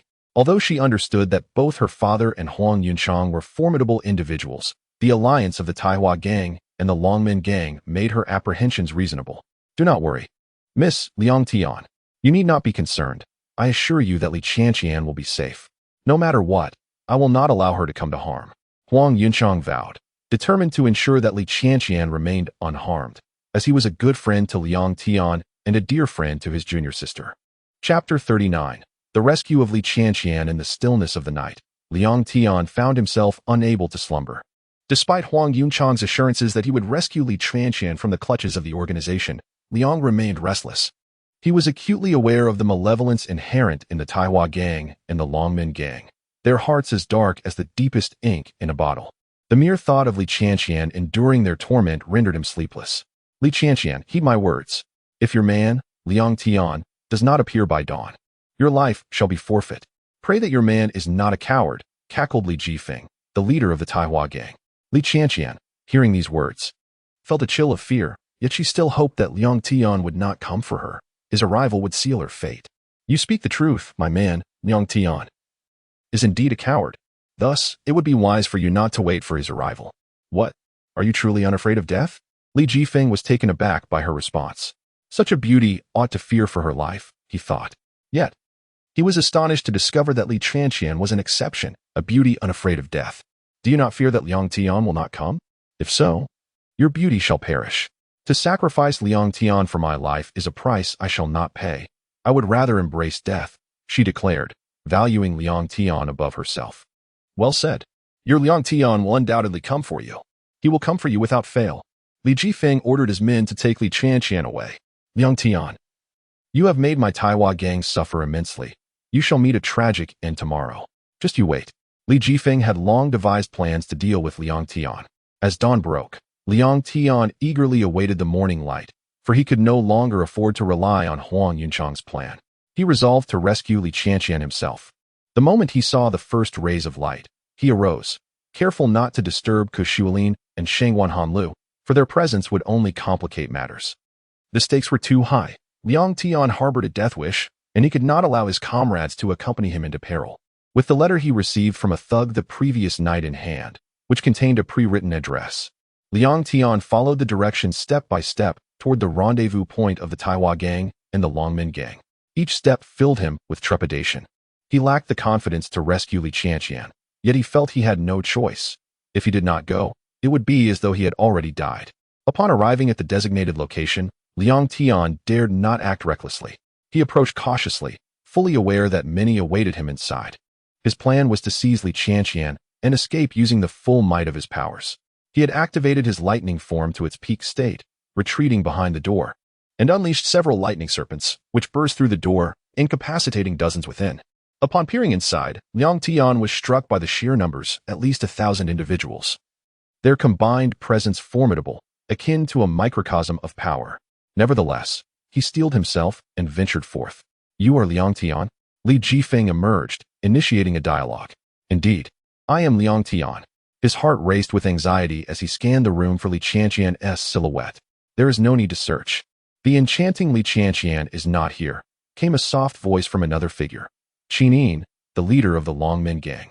Liang Tian quickly deduced their identities and was surprised by their youth. They appeared not much older than himself. However, he sensed an uncanny ability to conceal their true strength. Much like his previous encounter with Chenair, he realized these individuals were masters who could mask their auras. "Where's Li Qianqian? Hand her over at once. I would rather not resort to violence." Liang Tian gathered the lightning serpents between his fingers. Li Jifeng chuckled. "You are overly anxious. Fear not. I shall summon Li Qianqian right now." He clapped his hands, and several burly men brought forth Li Qianqian. Qianqian. Relief washed over Liang Tian upon seeing her unharmed. "Liang Tian, save me. Liang Tian, please." Li Qianqian cried out desperately. Hearing her pleas, Liang Tian could no longer hesitate. He activated his lightning form to its fullest and charged at the men, snatching Li Qianqian from their grasp and sprinting toward the exit. Just when Liang Tian thought his escape was proceeding too smoothly, he heard Li Qianqian laugh. "Liang Tian. Oh, Liang Tian. How foolish you are. Did you not notice that my voice differs from that of the real Li Qianqian?" Realizing something was amiss, Liang Tian's heart sank, but it was too late. The impostor swiftly drew a dagger and lunged at him. "What is happening? Why is this?" Liang Tian was utterly confounded. "Ha!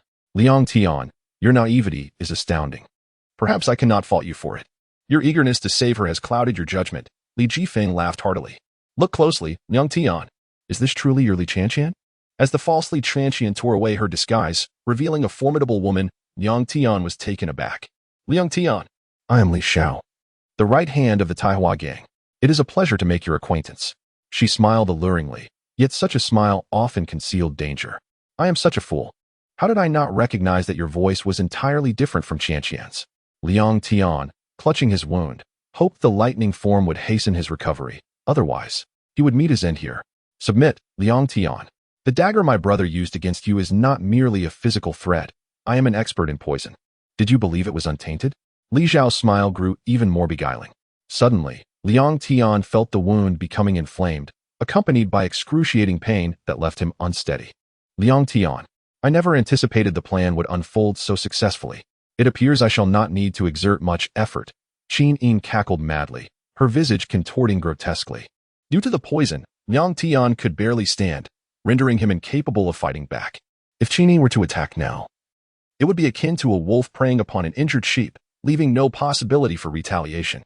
Fortunately, due to the influence of Thunder Shadow, Liang Tian's wounds and poison could still be healed, albeit requiring some time, even at Thunder Shadow's utmost capability. Presently, Liang Tian's sole focus was on how to buy more time. "Ha ha ha. I never expected that your Longmen gang and Taihua gang would resort to such despicable tactics. Is this truly the first and second most notorious gangs?" Liang Tian hoped that his words would serve to stall for time. However, his remarks held no sway over Li Jifeng or Qin. "Do not presume that I am oblivious to your scheme. You merely wish to delay in order to tend to your wounds. Alas, your time is up. You shall perish now." Qin had long since deciphered Liang Tian's intentions. Li Xiao took action, preparing to deliver the final blow. Li Xiao nodded and produced several small needles, hurling them towards Liang Tian. "Kid, you are rather handsome, but alas, it is of no use." Liang Tian was utterly taken aback by his opponent's astuteness. He found himself incapable of standing, let alone seizing the needles. As they drew closer, he could not help but chuckle. "Chi-Chi, I am sorry. I could not save you, but I shall remember the words I spoke to you. Even in death, I shall carry your love with me, whether in hell or heaven." Closing his eyes, Liang Tian resigned himself to the inevitable approach of death. Yet, how could death claim him so easily? Just as he believed his fate was sealed, he suddenly felt himself being lifted and then leapt away. What? What is happening? How can this be? Upon witnessing Liang Tian's sudden disappearance, Qin became even more frenzied, while Li Jifeng merely smiled, a smile that held deeper connotations. "There is nothing strange about this. Just look above and you will understand." Li Jifeng's words illuminated a revelation for Qin as he noticed that, Above, there were 5 individuals in total, including Liang Tian. What is the meaning of this? Who are you? Qinin questioned, astonished by the sudden appearance of several new figures. We are Liang Tian's life companions. Huang Yunchang and the others spoke in unison. In fact, Huang Yunchang was still cradling Liang Tian, and their timely arrival had been fortuitous. Had they delayed any longer, Liang Tian might have met his end. State your names, Qinin demanded, while Li Jifeng simply chuckled coldly, his laughter sending a chill down one's spine. Long Minpeng, Huang Yunchang, Shengwan Hanluo, Kushualin, they introduced themselves in turn. Very well, I shall remember your names. Li Jifeng's smile grew even icier, evoking a sense of discomfort in those who beheld it. What are you doing here? Liang Tian asked, his voice strained. Clearly, you were the one who arrived first, Liang Tian. Did you not instruct me to await your plan? You truly are a handful. Huang Yuchang tightened his hold on Liang Tian, anticipating a sudden attack from their adversaries. Little Tianzi, you are quite the emotional one. Why could you not simply wait for the plan to unfold? Now your brother has come to rescue you. And do remember, I have many obligations. I must return to converse with others once this is resolved. Shangwan Hanluo beamed at Liang Tian with a broad smile. The ambience here is truly formidable. A testament to the union of the Taihua and Dragon Gate gangs. So much so that I find myself strangely exhilarated. Every muscle in Long Minton's body is pulsating with anticipation. Indeed, the oppressive atmosphere is palpable, though I don't share your enthusiasm, Long Minton. I'm quite apprehensive. Fully aware of my limitations. Thank you both. Seeing you risk your lives to rescue me stirs emotions within me like a tempestuous sea. You dare interfere? You'll all meet your end here, buried alongside Liang Tian. Qinin, incensed by his failed attack on Liang Tian, has descended into madness. Huh, you lunatic. What nonsense are you spouting? Prepare to face my wrath. Shangwan Hanluo couldn't resist taunting the deranged Qinin. Shangwan, that's Qinin, the leader of the Dragon Gate gang. A notorious psychopath. Huang Yunchang cautioned Shangwan Hanluo against reckless words. Upon learning Qin Yin's identity, Shangwan Hanluo broke out in a cold sweat. He never imagined the madman was such a formidable figure. However, the words were already spoken, and retreat was impossible. He steeled himself for the confrontation. Qinin, as the leader of the Dragon Gate gang, had never been subjected to such insults. How could he tolerate this? His authority would be shattered. Li Jifeng, shall we commence? My patience has waned. Qinin was eager to engage in battle. Very well, let's proceed as you suggest. I have no objections. Li Jifeng seemed to possess no other skill than smiling. Upon hearing Li Jifeng's assent, Qinin pointed at Liang Tian and his companions. With a sudden, maniacal roar, his followers charged towards Liang Tian, leaving only Li Jifeng and his lieutenants, Li Shao and Qin Hui, standing idly by. So, the conflict erupts swiftly. Huang Yuchang entrusted Liang Tian to Kushualin, tasking him with his care while he, Long Minton, and Shangwan Hanluo engaged in combat. Huang Yuchang's decision was not without reason, as Kushualin was the weakest among them, and thus best suited for guarding Liang Tian. Kushualin understood the rationale, accepting Liang Tian into his arms. Rest assured, I'll protect him with my life. Xuelin, I'm in your debt. Liang Tian's injuries and the lingering effects of the poison necessitated the aid of Thunder Shadow. Charge. Eliminate Liang Tian first. Li Jifeng was determined to prevent any casualties among his ranks, prioritizing Liang Tian's demise. You shall not harm Xiaotenzi while I draw breath. Shangwan Hanluo unleashed a sudden blow upon the enemy. Having honed his abilities since his battle with Qin Er, Shangwan Hanluo's fist now carried a palpable force, felling several opponents with a single strike. However, his power was still limited, or more would have fallen. Impressive, Shangwan. You've acquired some skill. Long Minton was astonished by Shangwan Hanluo's growth. It seemed their months of training had not been in vain. Ladies, we're here. Several figures lunged towards Long Minton. Welcome. The more the merrier. Long Minton seized one of the attackers, executing a devastating suplex that sent both crashing into the ranks behind them. Miss, your training has yielded remarkable results. Your strength has increased significantly. Huang Yunchang, while battling his own foes, complimented Long Minton's progress. Despite the prowess of Huang Yunchang, Shangwan Hanluo, and Long Minton, their numbers were insufficient to stem the tide of enemies, and several managed to break through towards Liang Tian. Damn. Xuelin, protect Liang Tian. Huang Yunchang was embroiled in combat and unable to intervene, as were Long Minton and Shangwan Hanluo. Excellent. I've been itching for a fight. You'll serve as willing sparring partners. Kushualin had long desired to test his mettle. Witnessing Liang Tian and Shangwan Hanluo's daily growth, he refused to remain stagnant, dedicating himself to rigorous training at the gymnasium. While Kushualin's strength had indeed improved, his opponents were not to be underestimated. As members of a criminal organization, they possessed a certain level of combat skill. Though Kushualin ultimately prevailed, he expended considerable energy in the process. "Well done, my brother," Shengwan Hanluo, relieved to see Kushualin repel the attackers and ensure Liang Tian's safety, expressed his approval. Meanwhile, Liang Tian had assumed a meditative posture, seeking to hasten his recovery. He knew that Huang Yuchang and the others could not hold out indefinitely.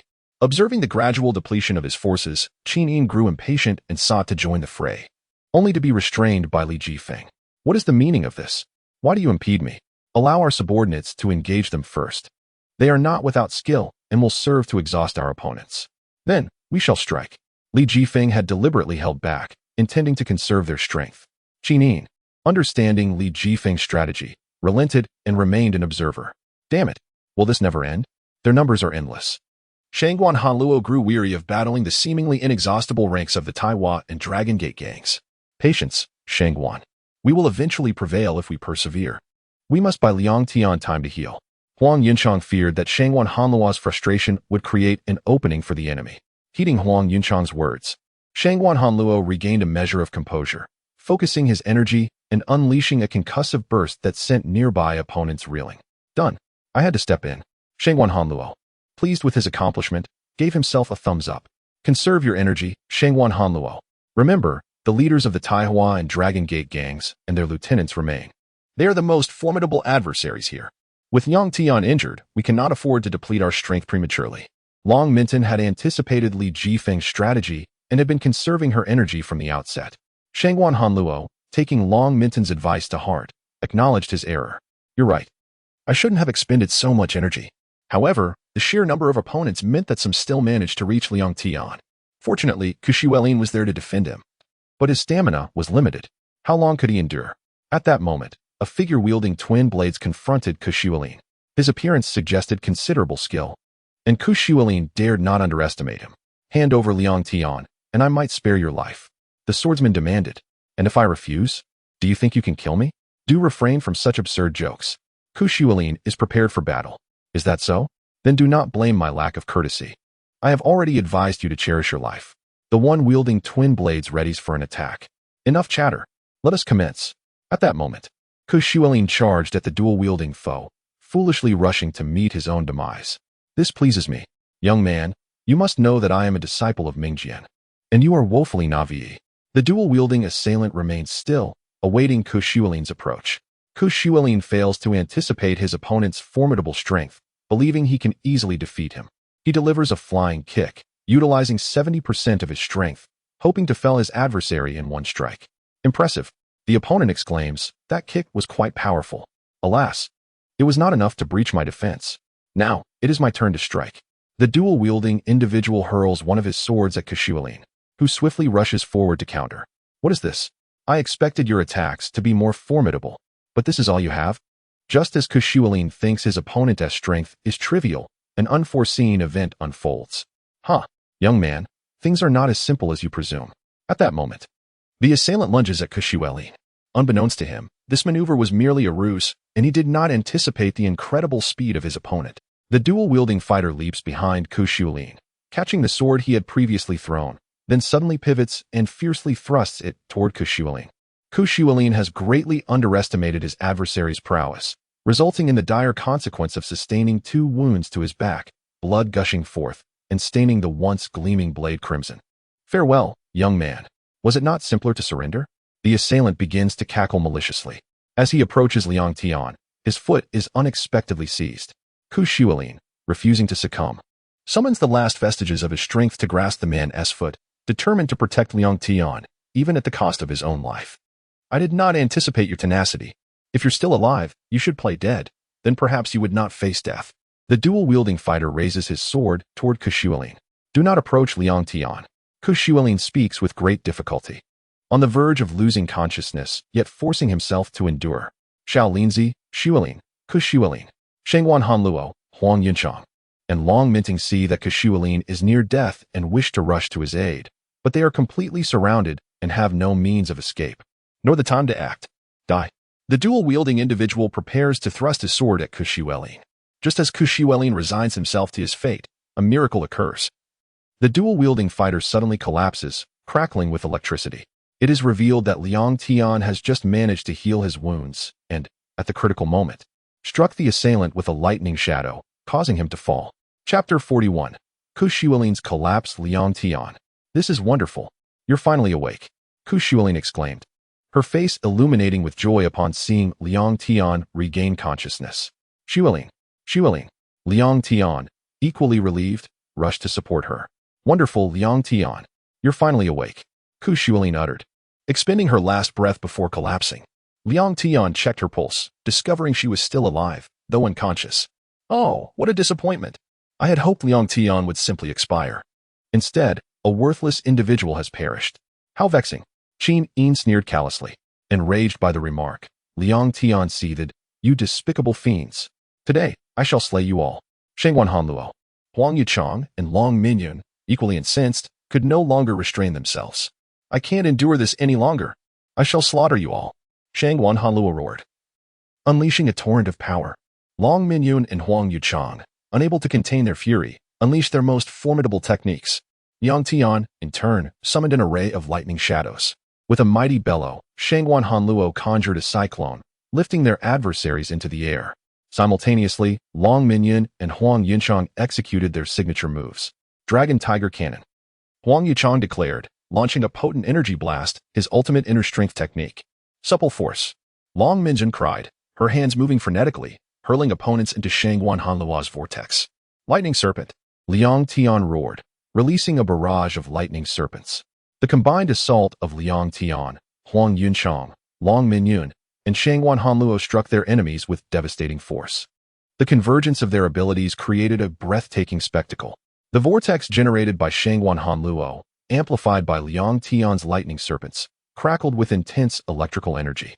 The impact of Huang Yuchang's Dragon Tiger Cannon on the vortex triggered a localized explosion. The combined might of their attacks delivered a crushing blow to their adversaries. Despite the ferocity of the assault, a few managed to remain standing, testament to their selection by the Taihua and Dragon Gate gangs.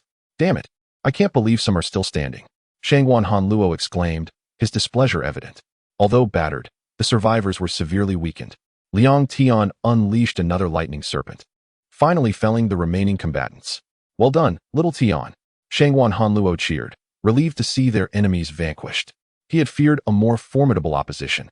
But the battle had proven surprisingly straightforward. Long Mingyun joined in the celebration, while Huang Yuchang remained somber. Sensing impending trouble, Long Mingyun inquired, Yuchang, what's wrong? Shouldn't we be rejoicing? No, Mississippi. The true battle has only just begun. The four individuals ahead are the most formidable of all. The leaders and lieutenants of the Taihua and Dragon Gate gangs. Long Mingyun's smile vanished, and Shangwan Hanluo paled. Realizing the ease of their victory was merely a prelude to a greater challenge. Liang Tian remained silent, focused on rescuing Li Qianqian and ensuring Kushiwelin received medical attention. Qin Yin, witnessing the defeat of his forces, flew into a rage. You wretched curse! I'll kill you. Patience, Qin Yin, Li Jifeng cautioned, restraining him.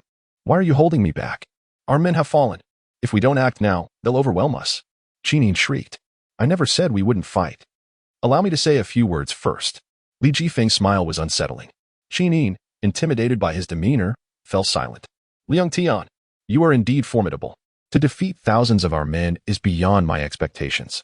Li Jifeng was captivated by Liang Tian, eager to witness the full extent of his power. Ha ha ha. You are formidable as well.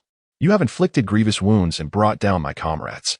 Liang Tian maintained his composure, aware of the strength of his opponents.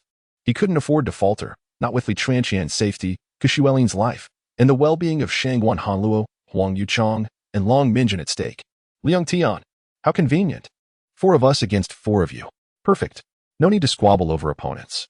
Li Jifeng had long desired to test his mettle against the legendary figure who had decimated the Taihua and Dragon Gate gangs and fought Chenair, the master of the Vajra Palm, to a draw. Enough talk, Li Jifeng. Let's finish them. Qin Yin hissed, licking his lips. That guy's a freak. Able to touch his nose with his tongue. Shangwan Hanluo shuddered. What? You dare call me a freak? You're dead. Qin Yin exploded. Shangwan, don't provoke him. Qin Yin is a true madman. When he loses control, countless lives are lost. Huang Yuchang warned, knowing Qin Yin's reputation as a volatile and dangerous combatant. He can't be that crazy, can he? Shangwan Hanluo stammered, terrified. You fat oaf, prepare to die? Qin Yin lunged at Shangwan Hanluo, revealing his grotesquely elongated, curved fingernails, each 10 centimeters long. Shangwan Hanluo, paralyzed with fear, could not evade the attack. I don't want to die. Damn it. Liang Tian managed to block my attack. Qin Yin licked his fingernails. Master, shall I strike them down? One of Qin Yin's lieutenants offered. Mu Yun, wait. You, a mere woman, cannot possibly defeat so many. Qin Yin gestured for her to stand down. As you command, master. Mu Yun obeyed. Heh. Liang Tian, I propose a plan. One-on-one duels. 4 of us. 4 of you. A fair contest. Li Jifeng's smile remained unsettling, but Liang Tian saw merit in the proposal. If Li Jifeng were to fight Long Mingyun, she would be doomed. By facing Li Jifeng himself, Liang Tian could at least protect her. Fatty, your opponent is Qin Yin, the leader of the Dragon Gate gang. Understood? Because Shangwan Hanlu, like himself, possesses extraordinary abilities, it is most fitting for them to tackle these gang leaders together.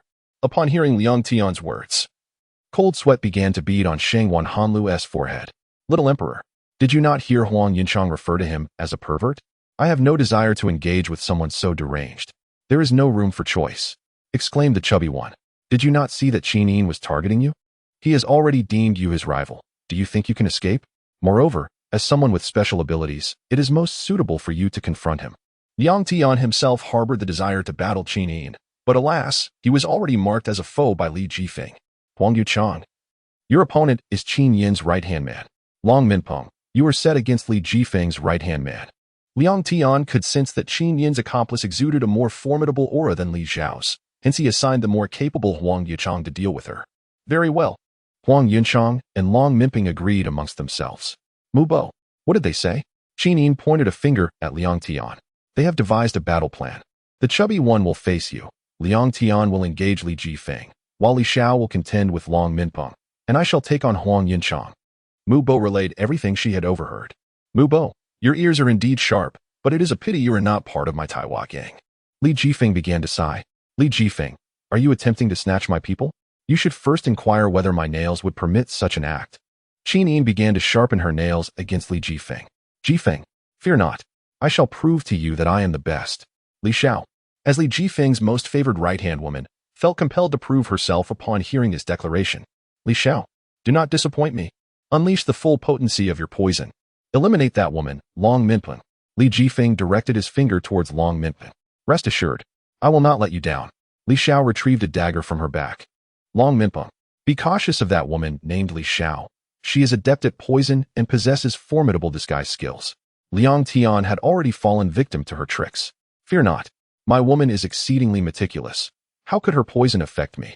Long Minpeng signaled an okay gesture towards Liang Tian. Li Xiao, that woman Long Minpeng claims you are no match for her and asserts that your poison has no effect on her. Mu Bo chuckled lightly. Li Xiao was incensed by Long Minpeng's audacious remark, prompting her to charge forward, signaling the commencement of battle. Be careful. Liang Tian observed Li Zhao's aggressive advance and intended to assist Long Minpeng, but with Li Jifeng and the others approaching, it had devolved into a one-on-one situation. Woman, I shall slay you and present your head to Boss Jifeng. Li Xiao drew ever closer to Long Minpeng. Huh, you shall never succeed. Long Minpeng deftly evaded Li Zhao's assault with a backward leap. Impressive speed. But alas, you are still destined to perish by my hand. Li Xiao had anticipated a swift victory, only to be surprised by her opponent's agility. Do you think I am like you? Let me inform you. I am a judo expert. Do not be surprised if you find yourself thrown about like a rag doll. Long Minpeng remained cautious, fully aware that her adversary was also a member of the Taiwan gang. Hello, Liang Tian. This is our first encounter, is it not? Li Jifeng smiled at Liang Tian. Indeed, it is our first confrontation, and it shall also be your last battle. Prepare yourself. Liang Tian aimed to conclude this swiftly and rescue Li Tian. Let us hope your words ring true. Li Jifeng stood there, waiting for Liang Tian to make his move. Chapter 42. The Poisonous Woman. Li Xiao, you dare insult me. You fat fool. Soon, you shall perish beneath my talons. Qi Yin revealed her terrifyingly long fingernails. Shangwan Hanlu spat, attempting to maintain his composure. You deranged pervert. What do I have to fear? Not only will I curse you, but I shall teach you a lesson as well. Do enlighten me. Even if you are a woman, I shall show you no mercy. Huang Yinchang assumed a combative stance. Is that so? Rest assured, I too shall hold nothing back. Mubo merely took a step back. Do you think you can toss me around? Long Mingku, your demise awaits beneath my venom. Li Xiao brandished a dagger in her right hand. Do not presume that a mere dagger can harm me. Watch as I break you. Long Mingku elevated her foot. Madwoman, do you think my years in the Taiwa gang were spent idly?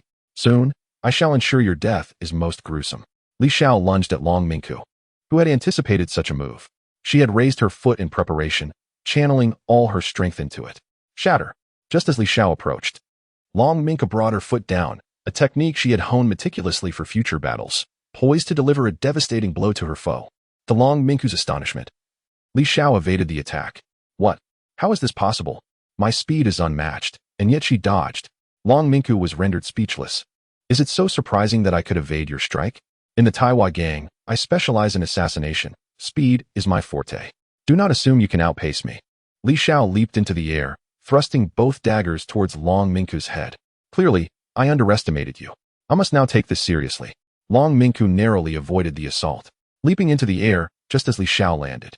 What? This cannot be. Li Xiao was taken aback. You dodged my leg shatter, so what makes this impossible? Long Mingku knelt, aiming to strike at Li Xiao's back.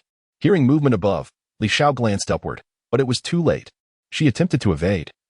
But Long Mingku's attack struck true, and the sound of cracking bones echoed in the arena. How dull. I expected more from the right hand of the Taiwa gang. I anticipated a grander challenge, yet this is all there is. What a waste of my expression. Long Mingku believed this blow would finish her opponent. Yet, Li Xiao remained unfazed. When Long Mingku's leg made contact, Li Xiao reached out, catching Long Mingku's attacking limb. What? You still stand? Long Mingku was astonished that Li Xiao, despite the audible crack of bones, could still rise. I am the right hand of Li Jifeng, the Taiwa gang leader. I shall not fall so easily. Li Xiao stood, seemingly untroubled, contrary to what should have been an arduous recovery. Yes, this is how it should be. Now you've piqued my interest. I did not wish for this to end so swiftly. Long Mingku, equally surprised by Li Xiao's resilience, sought to bolster her own courage. You forced my hand. I had no intention of employing my full strength against you. I initially wished to spare your life, but it seems you have compelled me otherwise. Li Xiao's demeanor shifted, becoming more fearsome. Long Mingku, realizing Li Xiao had not yet exerted her full power, began to worry. The previous techniques had drained much of Long Mingku's stamina, compounded by earlier exertions. Your strength has dwindled significantly, has it not? You claim my poison had no effect, but you should tread carefully. Should you fail to evade my next attacks, each one could be fatal. Li Xiao's expression grew increasingly terrifying. Bring it on. Spare me your idle threats. Long Mingku was aware of Li Xiao's reserves of energy. The situation demanded urgency. If she did not act swiftly, her own life would be forfeit. How delightful. Are you beginning to feel fear? Alas, it is too late. I had hoped to preserve your life, but it seems you have left me no choice. Soon, you will know true terror as you succumb to my venom, slowly perishing in agony. Li Xiao's laughter became sinister. Long Mingku sensed the gravity of Li Xiao's intent. If Li Xiao, previously unserious, was now fully committed, the outcome was uncertain. Long Mingku knew Li Xiao was the right hand of the Taiwa gang's leader, and her strength would not be trifled with. I can sense your fear. I relish it. I had hoped to spare your life, but now that seems impossible. Li Xiao's laughter grew louder as she cast her daggers aside. Upon hitting the ground, the poison upon them began to corrode the earth. Long Mingku sighed in relief. Having narrowly avoided a fatal wound, she valued her beauty, and the thought of being marred by such venom was unbearable. Do not think your beauty will save you from decay. I have warned you. You shall slowly perish in my venom. For a woman, this is the most dreadful fate. Li Xiao seemed to penetrate Long Mingku's thoughts. I shall commence my assault. You would do well to summon your utmost skill. The consequences, should you fail, are dire. Li Xiao prepared for battle. Come, I shall surely defeat you. Long Mingku encouraged herself, striving to quell her fear. At that moment, Li Xiao produced several small needles and hurled them at Long Mingku. The diminutive size of the needles made them difficult to perceive. Long Mingku barely dodged them, but they still grazed her clothing. As the needles flew past Long Mingku, they headed straight for Ku Shulin, who lay in a near-comatose state. If she were to be struck by those poisoned needles, her fate would be sealed. Oh no! Long Mingku realized she could not evade them in time. Shangguan Hanluo and Huang Yinchang also attempted to intervene, but their speed proved insufficient. However, with Liang Tian's presence, things took a turn. Liang Tian had activated his Thunder Shadow to its maximum potential and swiftly approached Kushualin, lifting her effortlessly and placing her on the second floor. Well done, little emperor.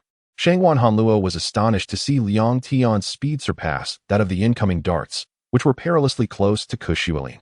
Witnessing Liang Tian's remarkable prowess alleviated Shangwan Hanluo's fears, and she began to believe that he could indeed triumph over this situation. I say, fatty, your adversary is me. Are you still daring to look back?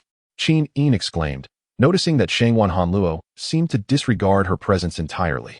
As the leader of the Dragon Gate gang, Qin Yin was infuriated by such disrespect. Prepare to meet your end, fatty. With her long, menacing nails, she lunged at Shangwan Hanluo. Fortunately, Shangwan Hanluo sensed the impending danger and swiftly evaded the attack. Damn it, you resort to sneak attacks. Luckily, I caught on, or I would have been done for. I am the gang leader. Do you think I would adhere to your notions of justice? It's hardly surprising for me to employ such tactics against you. After all, your opponent is me, and no one has permitted you to look elsewhere. Qin Yin extended her claws further. Splendid. Huang Yunchang and Long Minyin exclaimed in unison upon seeing that Kushualin was unharmed. Liang Tian, this is your battle with me. How dare you abandon it midway? I shall ensure you experience the taste of death shortly. Li Jifeng's smile turned grave. You did that on purpose, didn't you? You anticipated that these needles would not harm me, thus targeting Kushualin instead. Long Minyin's sharp intellect quickly discerned Li Xiaoshu's scheme. Is that so? It merely depends on your perspective, Li Xiaoshu retorted, unwilling to admit that her plan had been seen through. Instead of pondering my intentions, perhaps you should consider evading my attacks. She continued to hurl needles at Long Minyin, yet she adeptly sidestepped them, rendering Li Xiaoshu's efforts futile. Is that so? Truly ineffective? Li Xiaoshu pressed on, throwing more poison needles. Long Minyin evaded them with increasing curiosity. Had Li Xiaoshu not become more serious? The disparity in strength seemed perplexing. Yet it worked to Long Minyin's advantage. Seizing her opportunity, she prepared to deliver a decisive blow to Li Xiaoshu. As Long Minyin evaded another of Li Xiaoshu's poison needles, she deftly sprang forward, declaring, I'm sorry. In the end, you have lost. With a swift motion, Long Minyin trapped Li Xiaoshu's head with her foot and executed a flip, tossing her backward. But the assault did not conclude there. Long Minyin continued to spin Li Xiaoshu around until she finally ceased. I have already asserted that you are no match for me. Just as Long Minyin believed she had truly bested Li Xiaoshu, the latter began to crumple to the ground. Your friend is woefully naive, thinking that Li Xiaoshu would reveal her true self to confront you. Li Jifeng stood by, bewildered, and began to converse with Liang Tian. Okay, here's the refined version of the text you provided. Chapter 43, Mutual Demise?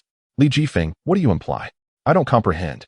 Just as Liang Tian and I believed Long Minyin had triumphed over Li Xiao, Li Jifeng's words began to perplex Liang Tian and I. Observe for yourself. Li Jifeng gestured for Liang Tian and I to observe Li Xiao. At that moment, everyone seemed to perceive a cracking sound emanating from Li Xiao. Indeed, these sounds originated from Li Xiao, whose body was fissuring. What is transpiring?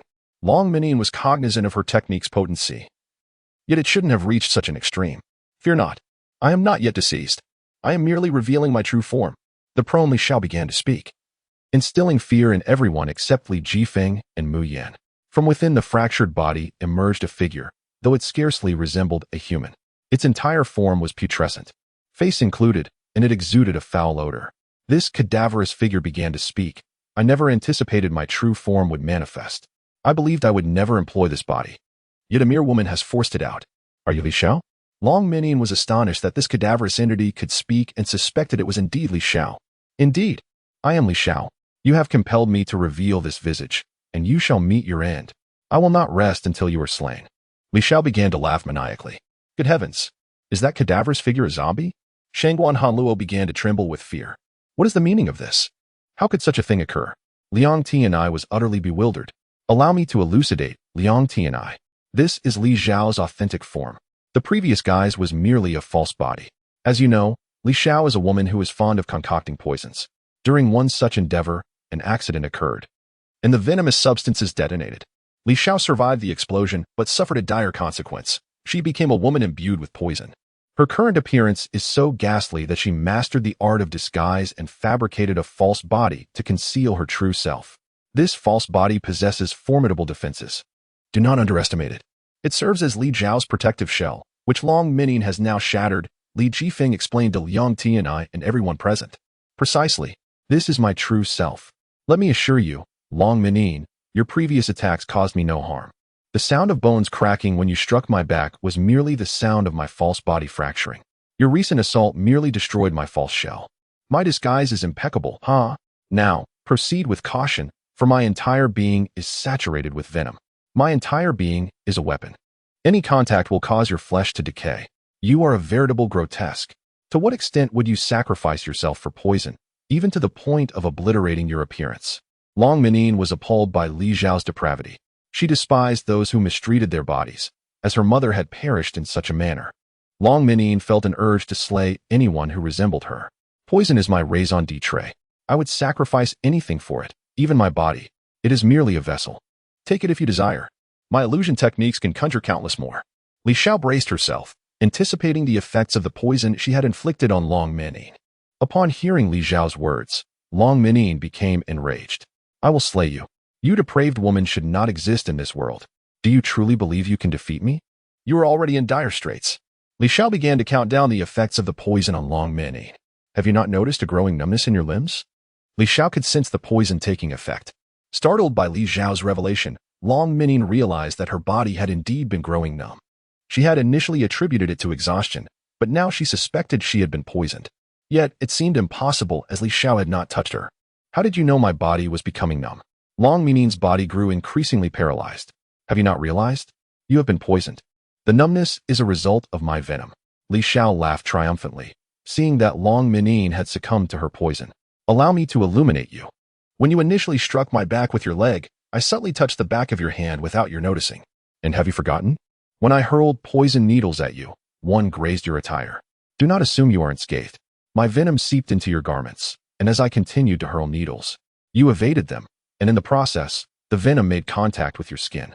This is the reason I continued to launch needles at you, Li Xiao explained, her laughter growing more maniacal. What?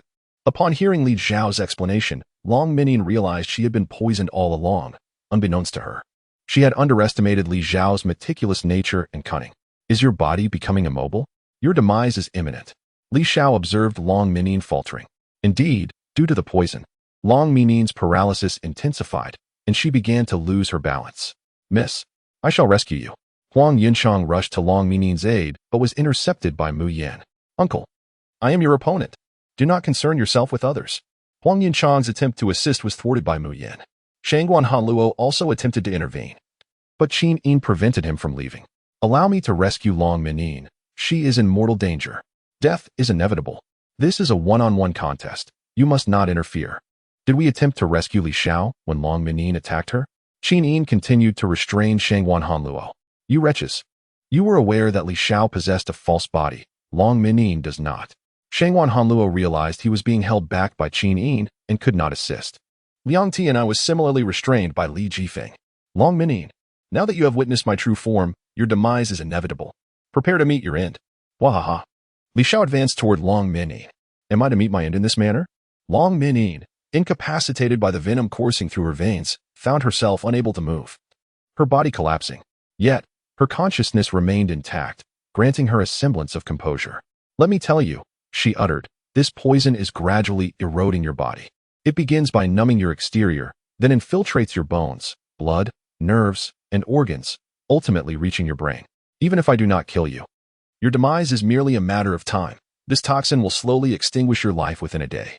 Li Xiao abruptly halted her advance. No, I cannot die. What will become of Li Qianqian? What about my family? My friends? She continually reassured herself that she must not succumb to death.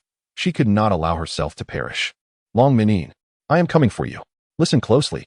The moment our bodies embrace, you shall meet your end. I need not expend any effort. Your demise will be as effortless as squashing an ant. With each passing moment, Li Xiao drew closer to Long Menin. Miss, are you truly prepared to face death? You must muster your strength. Your master is still waiting for you.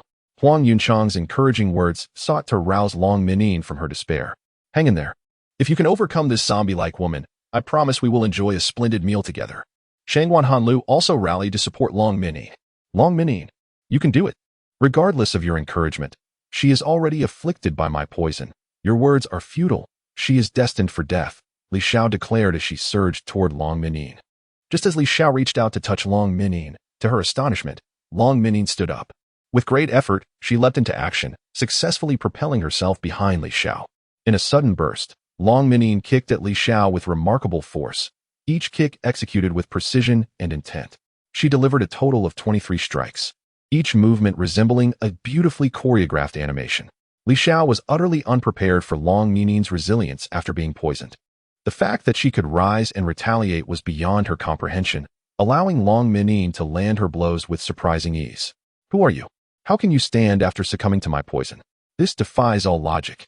Li Xiao exclaimed, her shock palpable. I am merely an ordinary person. Indeed, your poison has greatly impaired me, but remember, it is not omnipotent. Sometimes, the power of familial bonds surpasses all else. It is this love that enables me to stand. For I have my brothers cheering for me. My family inspires my thoughts, and thus, despite your poison, I am still able to rise.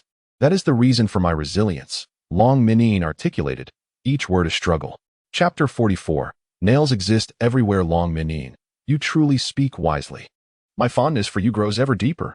When Shangguan Hanlu heard Long Minyin's words, he felt a wave of emotion wash over him, almost bringing him to tears. Miss, you are indeed remarkable. Huang Yinshang, witnessing Long Minyin's triumphant turn of events, couldn't help but chuckle with delight. Long Minyin, after merely uttering her name for 2 days, he gave her a thumbs up. Familial love? Spare me such notions. I was abandoned by my parents at a young age. Were it not for my connection to the Taihua gang, I would have long perished on the streets. To me, familial bonds hold no significance. Li Xiao, having fallen victim to Long Minyin's strategies, lay defeated. To you, the Taihua gang is your family. Long Minyin, weakened by poison and the exertion of her recent efforts, had now succumbed to her knees. You know nothing. In this gang, every individual is scheming. Each heart is more venomous than the last, driven solely by self-preservation. There is no familial love to speak of, which is why I am so fascinated by the study of poison. Today, I concede defeat to you. You are indeed a formidable woman, one I underestimated. At this moment, Li Xiao was on the verge of losing consciousness. No. The Taihua gang must hold something of importance to you. Long Minyin, too, was nearing the brink of unconsciousness. What matters to me? The only person of significance is Li Jifeng, the leader of the Taihua gang. With that proclamation, Li Xiao collapsed. Upon hearing Li Xiao's words, Long Minyin merely smiled. Realizing that apart from her obsession with poison, there existed another, a man named Li Jifeng. Long Minyin, too, succumbed to the effects of the toxin. Yet in that final moment, as Li Xiao and Long Minyin fell, they bore exquisite smiles upon their faces. These smiles were truly their greatest strength. They embodied the very essence of life's will to endure. Bring it on. I shall confront you head on. Is it merely that your nails are longer than others, and that you have a penchant for human blood? You are just a bit different from us ordinary folks. And I am not afraid of you. I shall crush you with my sheer resolve. Shangguan Hanlu realized that Qin Yin was genuinely serious. And he too needed to steel himself, for otherwise, a grim fate awaited him. He had yet to savor the world's delicacies, meet his online acquaintances, fall in love, marry, and have children. Most importantly, he had not yet witnessed his brothers Liang Tian and Kushuelin marry their beloveds. There remained far too many aspirations unfulfilled. Thus, preserving his life was paramount. Fatty, I must inform you that this time, my assault is unlike any before. You had best hope your speed surpasses mine, or you shall perish upon my razor-sharp nails. Qin Yin charged at Shangguan Hanlu with fervor. How swift! In an instant, Qin Yin vanished from sight, leaving Shangguan Hanlu utterly bewildered, unable to discern her presence, not even a shadow. Fatty, what are you looking around for? I am right behind you. Unbeknownst to him, Qin Yin had already positioned herself at his back, her tongue teasingly caressing his neck. Just as Shangguan Hanlu prepared to escape, Qin Yin would not allow such a retreat. Fatty, do not think you can flee. Spiral grasp. As Shangguan Hanlu attempted to evade, Qin Yin executed a perfect 360-degree spin, her nails following suit. During this twirling motion, her claws relentlessly assaulted Shangguan Hanlu's back, tearing through his clothing and sending blood splattering everywhere, staining both Qin Yin and Shangguan Hanlu, as well as the ground around them. Fatty, Liang Tian could no longer bear the sight. If Shangguan Hanlu continued to bleed profusely, he might succumb to the loss of blood. Liang Tian readied himself to rescue Shangguan Hanlu, but Li Jifeng stepped in front of him, blocking his path. Liang Tian, I already instructed you to assist your brother Kushuelin. Now you wish to save Shangguan Hanlu. Do not forget our agreement. This is a one-on-one battle. Unless you can defeat me, do not even think about intervening. Li Jifeng would not permit anyone to disrupt Qin Yin, who was deeply focused. At this moment, Huang Yinchang found himself similarly obstructed by Mu Huan, unable to break free. Was it truly Shangguan Hanlu's fate to perish in such a manner? He would not allow himself to be easily dispatched by his opponent. Gathering his energy, he unleashed it explosively, propelling both himself and Qin Yin apart. What a pity, fatty. Had this continued, you would have succumbed to unconsciousness from blood loss. Why do you resist? Your blood looks exquisite upon my nails, reflecting beautifully in its vibrant hue. Li Jifeng began to lick his nails, savoring the taste of Shangguan Hanlu's blood. This fellow is far too swift. If this continues, I shall meet my end before I have even begun to fight. Shangguan Hanlu, weakened from blood loss, felt a wave of dizziness wash over him. Fatty, since you cannot see his speed, learn to sense his presence. Liang Tian urged Shangguan Hanlu to hone his awareness of others' energy, for Qin Yin's aura was steadily expanding. Sense the aura? What does that mean? Shangguan Hanlu, a novice in battle, had never before attuned to another's energy and was thus perplexed by Liang Tian's words. Fatty, do not rely on your eyes to sense Qin Yin's presence. Instead, try using your heart. Your heart will begin to feel uneasy in the presence of another's energy. Focus on where that unease is coming from. Let your heart guide you. Liang Tian continued to instruct Shangguan Hanlu, who was currently incapable of perceiving Qin Yin's presence through sight alone. Though Liang Tian recognized it was Shangguan Hanlu's first battle and that teaching him now was a daunting task, time was of the essence. Should Shangguan Hanlu fail to sense Qin Yin's next assault, it would spell certain doom. Liang Tian and Huang Yinchang were too embroiled in their own struggles to assist. Fatty, are you ready? I am about to attack again. Prepare for the consequences of blood loss. Qin Yin suddenly vanished from Shangguan Hanlu's view once more. Quickly, Fatty, use your heart to feel the direction that brings you unease. Liang Tian urged, determined to help Shangguan Hanlu perceive the energy surrounding him. Shangguan Hanlu closed his eyes, enveloped in silence, with no sound to be heard. His heart remained tranquil, save for the rhythmic thump reminding him he was still alive. Just then, he sensed his heart beginning to flutter anxiously, a feeling of pressure mounting, and it was beating rapidly. There it was, the source of his unease. To his right, with a swift motion, Shangguan Hanlu extended his arm backward, delivering a punch toward his right. At that moment, Shangguan Han's fist connected with Qin Yin's face. Qin Yin's expression, previously one of mocking amusement, contorted in pain as Shangguan Han's punch, imbued with his own energy, landed squarely. Qin Yin was staggered by the blow. Impossible. Mu Yin was astonished that her master had been struck, and even more so that Shangguan Han had grasped the aura in such a short span of time. And with such precision. Nothing is impossible, Huang Yinchang retorted. Life is full of unexpected events. If this is deemed impossible, what would we call the things to come? Though his words were dismissive, he was inwardly elated. Heh, you're no different, old man. Mu Yin merely offered a cold smile. Who is this girl? Huang Yinchang wondered, unnerved that she could seemingly perceive his inner thoughts. It's unfathomable. I don't claim to read your mind. Mu Yin replied calmly. I'm just an ordinary girl. What is happening? Qin Yin exclaimed, bewildered. How could this fatso hit me? It's impossible. I was moving faster than the eye could follow, yet he still managed to strike me. Qin Yin was incredulous. Spare your disbelief, Shangguan Han retorted. I concede that your speed surpasses what my eyes can track, but so what? I sensed your presence with my very being, not my eyes. Your speed, while impressive, is not faster than my inner perception. Shangguan Han reveled in his successful strike. You, a mere fatty, learned to sense aura in such a short time? Impossible. Qin Yin scoffed. It took me 2 days to master aura sensing. And you did it in minutes? Even for a genius like me, it took 2 days. Qin Yin erupted in hysterical laughter. Even Li Jifeng was skeptical. Liang Tian had just been explaining aura sensing, and now Shangguan Han had supposedly mastered it? It defied belief. An average person would require months. And even he had needed a month of study. It's reality, Shangguan Han declared. Believe it or not, I've mastered sensing aura.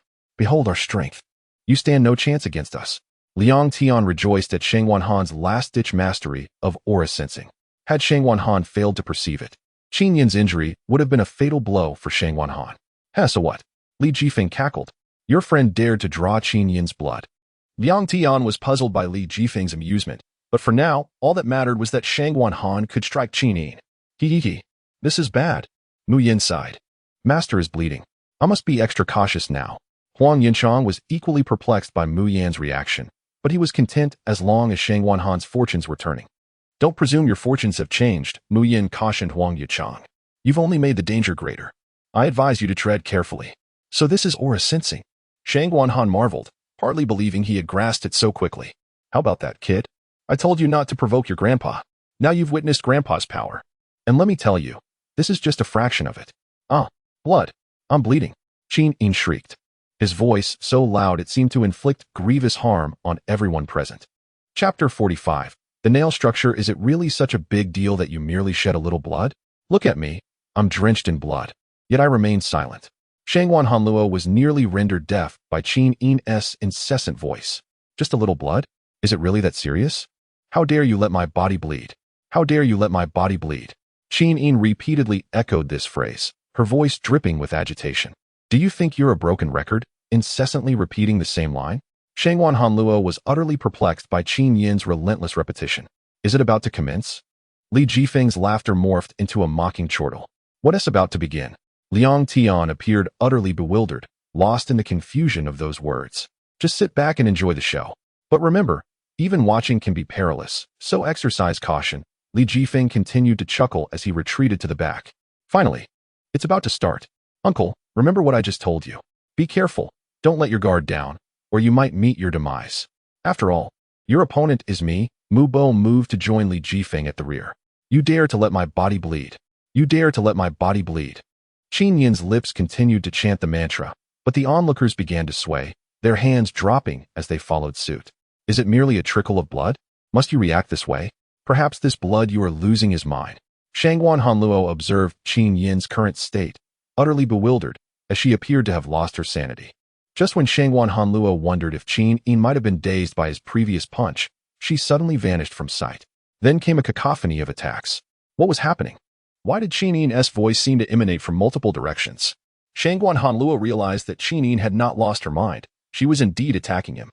He began to sense her presence through his energy field, but he found it peculiar that he could perceive her in so many locations. What is going on? Why can I sense Qin Yin appearing in so many places? Even Liang Tian felt a shift in the atmosphere. What you are sensing is entirely normal. Let me enlighten you. Qin Yin is now in a frenzied state. Did you not notice her incessant repetition since earlier? Although Qin Yin relishes drinking blood, she considers it unacceptable for her own body to bleed, even a drop. Once that happens, she spirals into madness, and she is currently in that very state. Li Jifeng explained to Liang Tian the reason for Qin Yin's condition. Be careful, fatty. Don't let Qin Yin land a blow.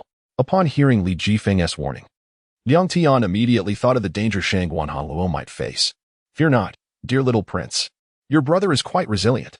Although Shang Wanhanluo spoke with bravado, he was indeed terrified, for he could sense danger lurking from every angle. I advise you to be cautious as well. I've warned you, Liang Tian. Qin Yin has entered a frenzied state upon seeing her own blood. She will not hesitate to kill anyone in her path, which includes you and me, Li Jifeng stated. However, from her expression, there was no hint of fear. At that moment, a sound reminiscent of tearing fabric filled the air, not just once, but repeatedly. Qin Yin was indeed in a frenzy, moving with incredible speed, utilizing her sharp nails to shred everything in her path. What? This is terrifying. It's as if she is a phantom, striking from nowhere. Huang Yunchang remained acutely aware of his surroundings, fearing that a moment's inattention could lead to Qin Yin's assault. That's why I urged you to be cautious. Mu Bo appeared drowsy, nearly succumbing to sleep. Yet, just then, he sprang to his feet, having narrowly avoided a gash that Qin Yin had left in her wake. See, uncle, you must be careful. You are my opponent, after all. Do not fall victim to the master's wrath. Mu Bo maintained her sleepy demeanor. Huang Yuchang was taken aback that Mu Bo managed to evade Qin Yin's attack. What was happening? Why could this little girl sense Qin Yin's approach when he himself could not? Moreover, she evaded with such ease, devoid of any apparent stress. This is truly troublesome. She keeps darting about. What am I to do? Shang Wanhanluo had to defend against Qin Yin's relentless attacks, while seizing the opportunity to counterattack. Otherwise, her incessant movement would become untenable. Just as Shang Wanhanluo pondered how to confront Qin Yin, she had already closed in on him, poised to strike. In a fit of rage, Shang Wanhanluo unleashed a shockwave, sending Qin Yin sprawling backward. Energy burst. As Qin Yin was repelled, Shang Wanhanluo unleashed another energy explosion, striking Qin Yin decisively. The force of the blast generated a powerful airflow, enveloping everyone in a tempest that made it difficult to keep their eyes open. What? How is this possible? The master has been struck down. As Mu Bo opened her eyes, she was astonished to see Qin topple over. Not only was Mu Bo astounded, but even Li Jifeng, witnessing the event, found it hard to believe, his smile frozen in disbelief. Only Huang Yunchang and Liang Tian, observing this spectacle, began to chuckle. Fatty, not bad at all. You actually managed to bring Qin down. Even Liang Tian was taken aback by Shangwan Hanluo's unexpected success. In truth, it was due to Shangwan Hanluo's refined energy control. By concentrating his energy around him, he could sense Qin's approach, enabling him to unleash an energy burst at the perfect moment. Thus, he had been waiting for Qin to draw near. You perverse fiend. At last, you can perish. Just when Shangwan Hanluo thought he had finally vanquished Qin, she unexpectedly rose once more. What? How can this be? She was clearly struck by my energy blast. How is she still standing? Shangwan Hanluo was utterly flabbergasted by Qin's resilience. Even Huang Yuchang and Liang Tian shared his disbelief. How can this be possible? They exclaimed in unison. Uncle, I knew my master would not fall so easily. Excellent, master. You are formidable. Upon witnessing Qin rise, Mu Bo beamed. Her previous astonishment completely dissipated. Li Jifeng, seeing Qin back on her feet, regained his composure, the stiffness in his smile giving way to genuine amusement. Liang Tian, it appears that your friend's attack is rather ineffective. Upon rising, Qin uttered not a single word, but merely knelt again. Then, her fingertips began to elongate incessantly, stretching further and further, as if there were no means to halt this process. Gradually, Qin's nails extended beyond her own reach, yet they continued to elongate. What is happening? Why is she extending her nails to such lengths? What could she possibly intend to do? Shangwan Hanlu could not fathom the reason behind Qin's extraordinarily long nails, which had even reached a point where they could touch Shangwan Hanlu's body. Slowly, Qin's nails grew to encompass the entire factory, transforming into a structure reminiscent of a bird's nest. What is this? Is this a bird's nest? This individual has fashioned a building out of her nails. Shangwan Hanlu was utterly astounded by this scene. Not only was Shangwan Hanlu taken aback, but Huang Yunchang, Li Jifeng, Liang Tian, and Mu Huan were equally astonished. To think the master possessed such a skill. Be careful, uncle. I can sense the formidable lethality of those nails. Mu Huan had perceived the lethal potential of those nails. What a splendid edifice. Liang Tian, did you see that? I never anticipated Qin had such a move. Li Jifeng chuckled at the nail structure, but just as he laughed, one of the nails detached from the structure and lunged towards him. Fortunately, he managed to evade it. So this is it. The nails extend to encircle everyone, then pierce one by one towards the enemy, intending to deliver fatal blows with their length. Li Jifeng seemed to grasp the concept, laughing maniacally. Liang Tian noticed how Li Jifeng narrowly escaped Qin's assault, yet he too understood the principle behind this technique. Fatty, Huang Yunchang, you must exercise caution. Indeed, rest assured, I will be careful, Huang Yunchang replied to Liang Tian. Little Emperor, do not worry. I have comprehended the principle behind this move. Watch as I counter it. Shangwan Hanlu yearned to approach Qin to thwart her technique. However, as Shangwan Hanlu drew closer, the nail structures began to assault him relentlessly. The destructive power of these nails was immense. When they struck the ground, it shattered beneath them. Should one of those attacks connect, death would be inevitable. Shangwan Hanlu felt fortunate to have evaded the nails thus far. It seems this fellow is also wary of exposing this vulnerability. As I draw near, her attacks become increasingly targeted. Thus, I shall simply keep my distance. Shangwan Hanlu began to retreat. You perverse creature. Prepare for your demise, Abeo. I shall let you, the renowned leader of the Longmen gang, experience the taste of defeat. Shangwan Hanlu clasped his hands together. Qi explosion. Suddenly, Shangwan Hanlu unleashed a powerful qi explosion, charging towards Qin. Yet, to everyone's astonishment, the nail structure Qin had created converged instantaneously to form a shield, effectively blocking Shangwan Hanlu's qi explosion. The force of the explosion caused a shockwave that dispersed the surrounding air, propelling Shangwan Hanlu backward. Affirmed. Here's the refined version of your text. Chapter 46, The Might of the Gravitational Field. Damn it. I was fully aware of the shortcomings of that technique. I refuse to believe I can't overcome you. You're forcing my hand, compelling me to unleash my ultimate move. This is on you. Shangwan Hanluo seemed to teeter on the brink of madness. I had hoped to avoid resorting to this, but it seems I have no choice. You fiend. Prepare to meet your end. Suddenly, Shangwan Hanluo was levitated by an unseen force. Gravitational field. Abruptly, all the surrounding energy coalesced around Shangwan Hanluo, forming a sphere that enveloped Qin Yin's nail constructs, trapping both combatants within its confines. The nail projectiles relentlessly assaulted Shangwan Hanluo, yet he made no attempt to evade them, seemingly resigned to their impact. However, just as the nails were about to pierce him, they shattered, pulverized by the intense gravitational field he had generated. The shattered fragments began to regenerate, poised to strike once more. But this time, strangely, they failed to reform. The gravitational field had severed the nails at their very origin, effectively disarming Qin Yin. Now bereft of her nail weaponry, any attempt to reconstruct them was futile. As Qin Yin attempted to regrow her nails, Shangwan Hanluo seized the opportunity, compressing her within the heart of the gravitational field until it dissipated, leaving her utterly defeated. Mu Yin and Li Jifeng watched in stunned silence, their smiles faltering. Huang Yinchang and Liang Tian, on the other hand, erupted in boisterous laughter. "You monstrous fiend! I told you I would prevail. Now you see, you have fallen, while I still stand." With these words, Shangwan Hanluo collapsed to his knees. Loss of blood and the successive deployment of his powerful abilities had drained him of his energy. He lacked the strength to remain upright, yet his senses remained sharp. Mu Yin approached Qin Yin's fallen form, cradled her gently, and laid her down in a safe place. "Shangwan Hanluo, you will die?" Mu Yan's countenance transformed, her smile replaced with a venomous glare. In his weakened state, Shangwan Hanluo was unable to rise or evade Mu Yan's impending attack. Just as Mu Yin was about to strike, Huang Yinchang intervened, intercepting her assault. "Have you forgotten? This is a one-on-one battle. Regardless of the outcome, you cannot interfere. Do not forget our agreement." Huang Yinchang lifted Shangwan Hanluo into his arms. "Damn you!" Mu Yin knew she was powerless to harm Shangwan Hanluo. Huang Yinchang carried Shangwan Hanluo to Long Minin and Kushuiling. "Shangwan, you fought valiantly. Rest now."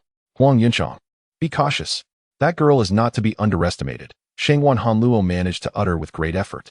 "Rest, you've exhausted yourself," Huang Yinchang reassured him before returning to the fray. "Damn it, why did you prevent me from killing Shangwan? You're despicable, uncle." Mu Yan's expression was one of near despair. "Do not forget our pact. Shangwan Hanluo is not your opponent. You cannot kill him. Furthermore, spare me your insincere tears. They are repulsive to behold." Huang Yunchang's words were cold and measured. "Uncle, I am not being insincere. I am merely grieving the defeat and demise of my master. Is it so strange that I weep?" Tears streamed down Mu Yan's face. "Spare me your theatrics. I've witnessed such displays countless times during my days in the organization. If I were so easily deceived, I would be unfit for my profession. If you were truly moved to tears, why only now? When Qin Yin was trapped within Shangwan Hanluo's gravitational field, you showed no sign of distress. Do not think that such a performance will sway me to show you leniency." Huang Yinchang remained unmoved. "Hehe. As expected of you, uncle. You see through me so easily." Realizing her ruse had failed, Mu Yin abandoned her pretense, adopting a more earnest demeanor. "Uncle, you are truly remarkable. To see through my disguise so effortlessly. I am in awe. You are the first to have ever seen through me." Mu Yan's smile returned. "Enough. We are adversaries. We are opponents." Huang Yinchang assumed a battle-ready stance. "Uncle, you are so eager. I am not even prepared yet." Mu Yin remained rooted to the spot, making no move to engage. "If you are unprepared, then do not blame me for showing no courtesy." Tiger Fist. Huang Yinchang unleashed a swift Tiger Fist attack upon Mu Yin. Yet, Huang Yunchang's Tiger Fist seemed to have no effect on Mu Yin, who effortlessly evaded it. "Oh my. I nearly fell victim to your attack, uncle." "What?" Huang Yunchang's Tiger Fist was executed with considerable speed. He had hoped to swiftly dispatch his foe, hence the immediate deployment of the Tiger Fist. Yet, Mu Yin had evaded it with ease. "It seems I have underestimated you. I assumed you were merely a girl, lacking in strength. Yet, you managed to evade my attack with such ease." Huang Yichang regained his composure. "Uncle, I merely managed to evade your attack by chance."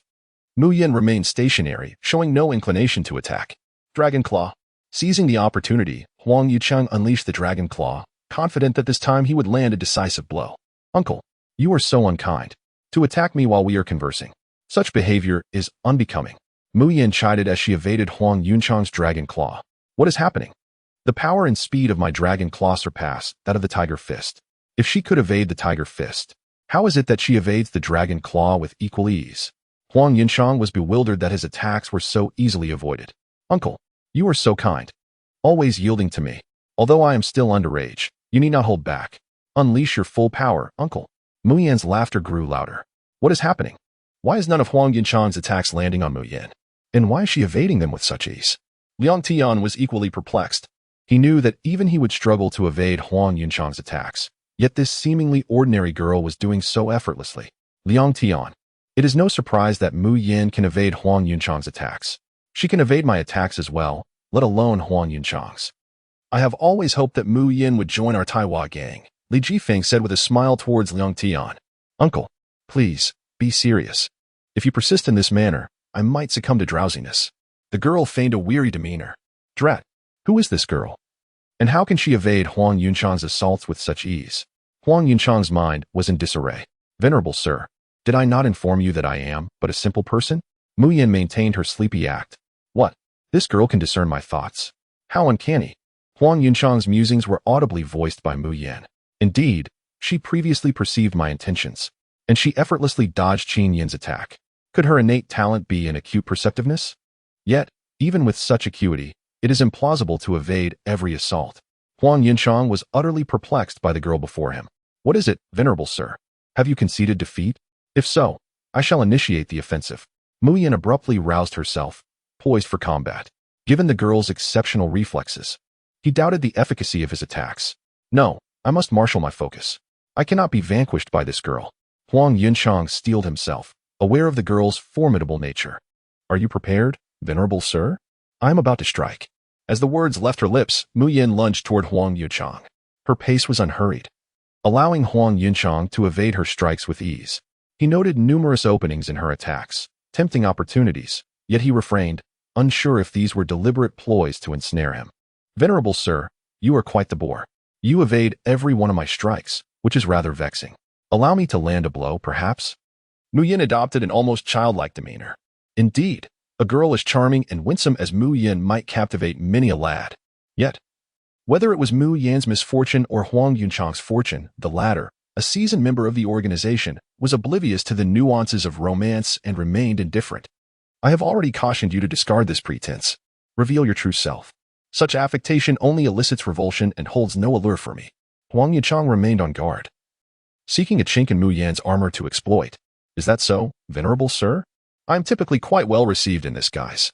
If it displeases you, I shall engage you in my true form. Never had Mu Yan been accused of insincerity. Her current persona had beguiled countless men on the battlefield, whom she subsequently vanquished. She had intended to employ the same tactic on Huang Yunchang, but it appeared futile. Chapter 47. The Unhittable Girl, Mu Wan Uncle. Prepare to meet your doom. Mu Wan charged towards Huang Yunchang. Her attacks markedly improved from their previous encounter, both in speed and power. Yet, despite her advancements, flaws remained, allowing Huang Yunchang to evade her strikes with ease. How infuriating. Not a single hit on Uncle. I refuse to play around any longer. Uncle, I am now serious. Are you ready? At that moment, Mu Wan's smile morphed into something more sinister. Now this is your true strength. Your earlier assaults were riddled with weaknesses, but this time, your attacks have improved tremendously in both speed and power. Most importantly, I can scarcely detect any flaws in your current strikes. Huang Yunchang sensed that Mu Wan had indeed become serious. However, he could not shake the feeling that her strength was still lacking. Uncle, even with your compliments, I still cannot land a hit on you.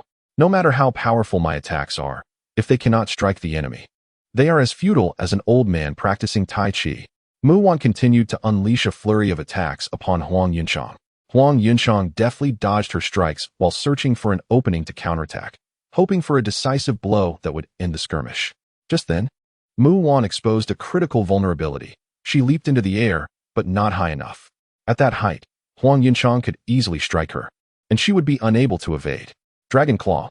Huang Yunchang executed his technique, confident that this time he would land a solid hit. However, to his astonishment, Mu Wan spun in a full 360-degree rotation mid-air, performing multiple turns. How is this possible? Even with acute reflexes, one cannot time their movements so precisely. Just at the moment I unleashed my Dragon Claw, she began her aerial rotation. Hiki, Uncle, you're in trouble. As Mu Wan continued her spin, she suddenly halted and kicked towards Huang Yunchang's abdomen. Caught off guard by the sudden attack, Huang Yunchang failed to evade. Though the blow was not particularly forceful, it still landed with considerable impact. Huang Yunchang staggered backward, clutching his stomach. How does that feel, Uncle? Not bad, right? Your intentions were rather malicious. defending against my attacks while searching for weaknesses. Since you are so eager to discover them, I shall oblige. I intentionally created an opening during my assault for you to exploit, and when you attacked, I deftly evaded and countered. You cannot blame me, uncle. Blame yourself for dodging all my previous strikes. I merely turned the tables on you. Mu-Wan revealed her strategy with a triumphant grin. Your intellect is far beyond that of an ordinary girl. It surpasses many. Coupled with your innate abilities, you can effortlessly evade almost any physical attack, Huang Yunchang mused, astonished by the depth of her cunning. He had been deceived by her appearance and had underestimated her capabilities. Well, Liang Tian, did you see that? I told you Mu-Wan can easily dodge my attacks. She is an astute girl, capable of turning an enemy's strategy to her advantage. This is why I have always desired her to join our Taihua gang. But unfortunately, she has yet to agree. If this continues, your friend Huang Yuchang may very well lose. Li Jifeng, witnessing Mu-Wan gain the upper hand, felt a sense of elation, especially since Li Xiao and Qin Yin had already been defeated. Liang Tian remained perplexed as to how Mu-Wan could so effortlessly evade Huang Yunchang's strikes, especially since Huang Yunchang was focused on finding her weaknesses. How could she be so aware of his intentions? Could she possibly read minds?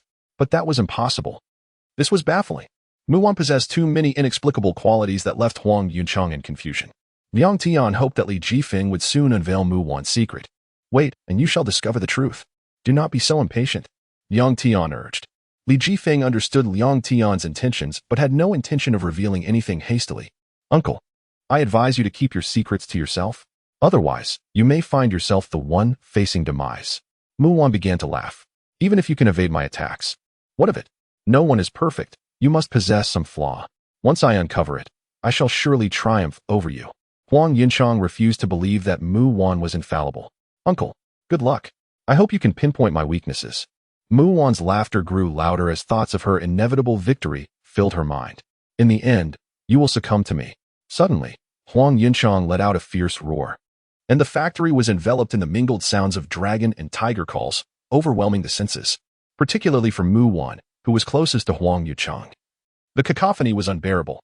Covering her ears, Mu-Wan winced as Huang Yuchang ceased his roar and lunged towards her with a dragon claw strike. In an unexpected turn of events, Mu-Wan was struck by Huang Yunchang's attack. What is happening? How could Mu-Wan be hit?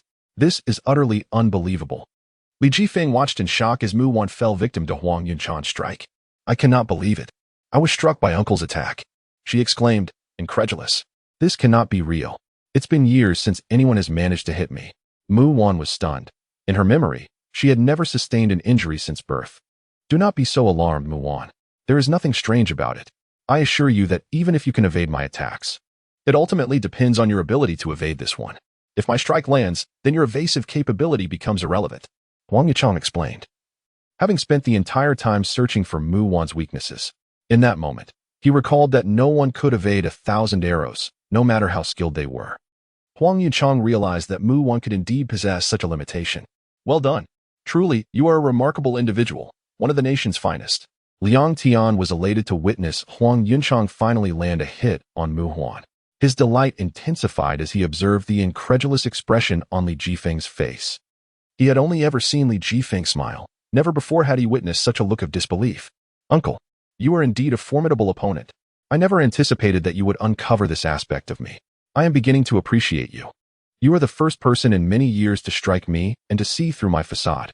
At that moment, Mu-Wan developed an interest in the imposing figure of Huang Yuchang, yet she was acutely aware that he was her adversary, regardless of the circumstances.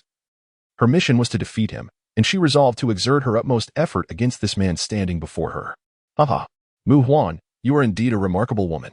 Your skills are not only impressive, but your intellect surpasses that of many. Huang Yuchang found himself starting to admire Mu-Wan as well. Uncle, do you know why I've been able to evade your attacks from the very beginning? Mu-Wan, having endured Huang Yunchang's strike, struggled to rise. What do you wish to convey? Huang Yunchang discerned that Mu-Wan had something significant to express. Uncle, I am not an ordinary person. My ears, like the claws of a silver harp, are mutations. However, I am distinct from them. The claws can extend and are sharp, while my ears possess an acute sense of hearing. Every time you strike, I can discern the direction and force of your attack, and much more. When I wish to hear your innermost thoughts, I am capable of doing so. This is why I can perceive your intentions and evade your assaults with such ease. Mu-Wan divulged the details of her auditory abilities in one breath. What? This is utterly astonishing. I never imagined that someone could possess such power in their hearing. If one possesses such prowess, they are undoubtedly a master. Huang Yunchang, upon hearing Mu Huan's revelations, could scarcely fathom that this girl before him was a mutant, and a remarkably terrifying one at that. Her mutation would surely incite envy in many.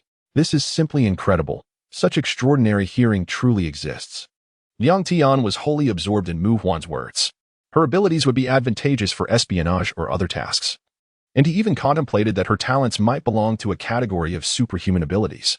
Is that so, uncle? I can sense your genuine admiration for my ears. Thank you. Uncle, you are the first person to regard my mutation as a positive attribute without ulterior motives. At that moment, tears welled in the corners of Mu Huan's eyes. Your possession of such abilities is inherently something to be envied. What is there to find strange about that? Huang Yuchang began to suspect that Mu Huan must have endured a significant story. Is that so, uncle? You cannot possibly comprehend what I feel. You have never experienced the pain that this ability has inflicted upon me. The tears in the corners of Mu Huan's eyes began to accumulate. Chapter 48. The True Battle Uncle. Do you know? I was born into a harmonious family. I should have had a childhood as blissful as any other child. Cherished by my parents, growing up in a cocoon of affection. Yet, everything changed when I turned 4, all because of my ears. From that age, I began to realize that my hearing was distinctly different from that of other children. I could perceive sounds that were inaudible to them, such as the gentle fluttering of a butterfly's wings, sounds that everyone around me could not hear, yet I could discern with clarity. As Mu Huan recounted this, tears began to well up in her eyes, and she started to sob. Initially, I thought my heightened hearing was merely a slight advantage over other children. However, I soon realized how naive I was. When my parents discovered my unique ability, they laughed uncontrollably. At first, I felt proud and happy that I possessed a special talent. But their intentions were far from pure. My parents sought to exploit my extraordinary gift for financial gain. They instructed me to listen to the combinations of neighbors' safes. And upon obtaining those codes, they resorted to theft. In no time, they amassed a fortune. Yet, human greed knows no bounds.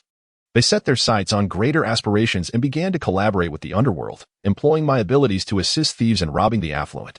As word of my talent spread, more and more criminal elements sought to kidnap me for their own profit. Naturally, my parents resisted. During one such attempt, as they fought against the gangsters, they were brutally murdered. I was merely 5 years old. At this moment, Mu Huan's eyes were filled with sorrowful tears. After my abduction, I was passed around among various factions of the underworld. They punished me if I disobeyed, so I learned to feign compliance. This pretense has shaped my hypocrisy to this day. For an entire year, I endured this life of captivity until I was rescued by the leader of the Longmen gang, Qinyan's father. He was unlike any other. He never demanded anything from me, and instead cared for me and taught me martial arts. I regarded him as a father figure until his untimely death a few years ago. Mu Huan began to wail inconsolably, her cries echoing her profound grief. Huang Yichang rushed to her side, embracing her tightly. Given the suffering of your childhood, why do you still dwell on it? You should strive to forget. You are an incredible woman now. Even though you possess a facade of hypocrisy, it is merely a remnant of your past. Huang Yichang held Mu Huan close, no longer perceiving her as an adversary, but as someone dear to him. In that moment, Mu Huan savored the warmth of his embrace. Yet she understood that she and Huang Yichang were still opponents. As rivals, they must ultimately determine a victor. Realizing that Huang Yuchang had uncovered her vulnerabilities, Mu Huan knew she could not contend with him. She picked up the dagger discarded by Li Xiao and thrust it into her abdomen. Mu Huan! Mu Huan! Huang Yuchang cried out in horror, tears streaming down his face. Uncle, this is a duel between us. We must ascertain a victor. Only then can I honor the legacy of the Longmen gang and my late father. Uncle, I am not your match. I must confront my fate. With those final words, she collapsed.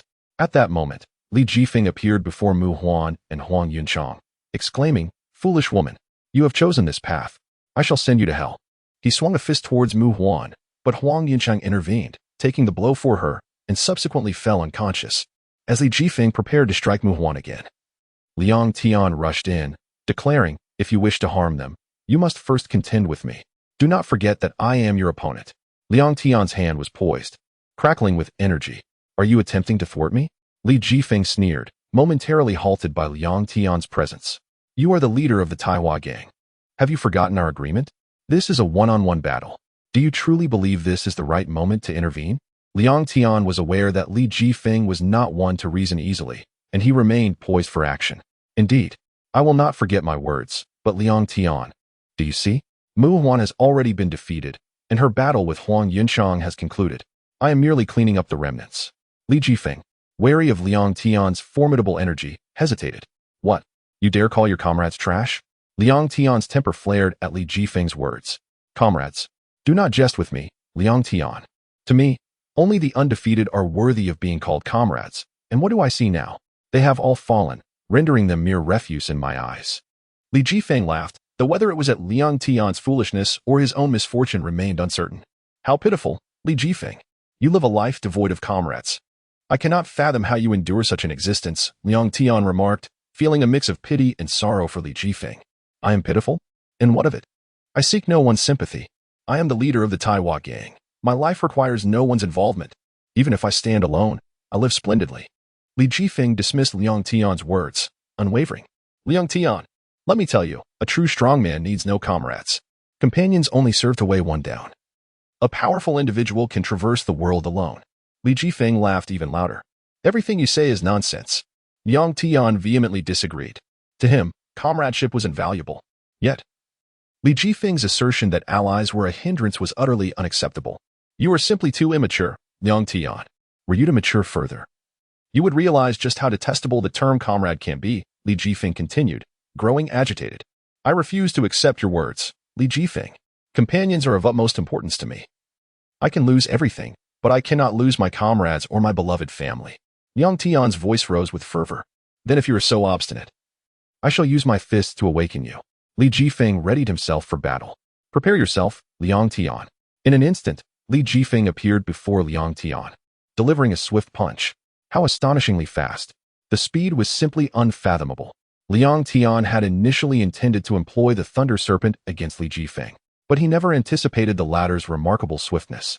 Before Liang Tian could react, he was struck squarely by Li Jifeng's punch, causing the Thunder Serpent in his grasp to dissipate without landing a single blow on Li Jifeng. How does it feel, Liang Tian? Is the sensation enlightening? Li Jifeng retreated step by step. Your speed is astounding. Even I cannot contend with it. Liang Tian grimaced, clutching the spot where Li Jifeng had struck him. As the impact inflicted considerable pain, Liang Tian, let me enlighten you. The martial arts I have mastered since childhood revolve around speed. Not only am I the current leader of the Taiwan gang, but my father is also the master of the Cat Spirit Fist. My father is quite the skeptic, which makes me the sole practitioner of the Cat Spirit Fist. Li Jifeng continued his retreat. Cat Spirit Fist? What is that? Liang Tian had never heard of such a technique. Liang Tian, you have never heard of the Cat Spirit Fist? Allow me to demonstrate its formidable prowess today, for it may very well be the last time you witness it, Li Jifeng proclaimed, abruptly halting his steps before charging at Liang Tian with the same incredible speed. Liang Tian had intended to gauge Li Jifeng's aura, but there was simply no time. Just as he prepared to sense Li Jifeng's presence, the latter's fist connected with him once more, striking the very spot that had already been injured. Liang Tian, you must comprehend the sheer terror of the Cat Spirit Fist. It is the fastest and most agile technique among all martial arts. Unlike other styles with formidable offensive capabilities, its true strength lies in its unparalleled speed.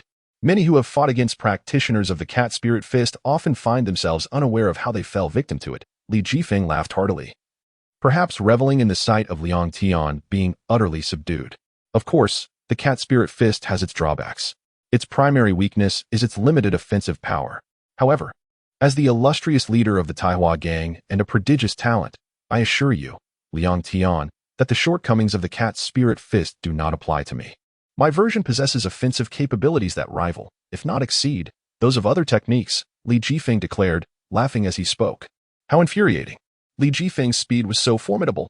Was Liang Tian destined only to endure these blows? He refused to perish here. Not only was he alone, but also down were his companions Huang Yuchang, Shang Guanhaluo, Long Minin, and Kushuelin. If Liang Tian were to fall, it would mean the demise of them all, including the one he sought to rescue, Li Qianqian. Therefore, victory was paramount. Activating the full power of the Thunder Shadow, a vast magnetic field enveloped Liang Tian. As the Thunder Shadow surged to its maximum potential, lightning crackled incessantly around him, filling the factory with an overwhelming cacophony of thunder. Chapter 49, the true power of the cat spirit fist despite the circumstances. Li Jifeng appeared undaunted, his laughter growing increasingly arrogant. That's right, Liang Tian. Unleash your full power. Otherwise, you shall meet your demise. I wish to experience the extent of your true strength and understand how you managed to defeat the leader of the mighty Thunder Palm. As Liang Tian became serious, Li Jifeng's laughter intensified. Thunder Serpent. Just as Li Jifeng reveled in his mirth, Liang Tian had already unleashed the Thunder Serpent he had gathered in his hands. Its speed now markedly faster than before. What? The speed has increased so dramatically. Li Jifeng had anticipated evading Liang Tian's attack with ease. But he was taken aback by the sudden surge in speed, leaving him momentarily stunned. Nevertheless, he managed to evade, though it was no longer effortless. Indeed, Liang Tian is no slouch. His speed has increased significantly. Li Jifeng's excitement grew, yet he too began to focus. Damn it! The Thunder Serpent is already so fast. Why can't I take him down? Liang Tian had hoped that the speed of the Thunder Serpent would deliver a powerful blow to Li Jifeng. Yet he found it failed to connect. Liang Tian, my blood is boiling. Can you hear the sound of it? Li Jifeng suddenly lunged towards Liang Tian. He continued to attack the same spot where he had struck Liang Tian twice before. However, this time, his progress was thwarted. As Li Jifeng drew near, Liang Tian had entered the maximum state of Thunder Shadow, causing the surrounding lightning to become a formidable barrier. As Li Jifeng closed in, the electric energy coursed through him, impairing his speed. With his movement hampered, Liang Tian sensed Li Jifeng's approach. He raised his fist to block the impending attack, augmenting it with a surge of electricity. Li Jifeng found himself ensnared by Liang Tian's lightning, unable to escape, while Liang Tian endured Li Jifeng's strikes. Eventually, both were forced apart. Liang Tian, I truly did not expect your seriousness to enhance your strength so significantly. Now that you are earnest, I too shall cease to play around. Liang Tian, brace yourself. I am about to get serious, and we shall see if you can still strike me. Li Jifeng charged once more. But this time his speed was markedly different, much faster than before, transcending any prior comparison. Liang Tian could barely perceive Li Jifeng's presence. And just as he prepared to defend himself, Li Jifeng was already upon him, targeting his previous injuries. This time, Liang Tian took the hit. The pain distinctly more intense than before. He could feel the severity of the damage he had sustained. How does it feel? Does it hurt the most now? Liang Tian. Your current agony stems not only from my newfound seriousness but also from my relentless assault on the same spot. Humans are peculiar creatures.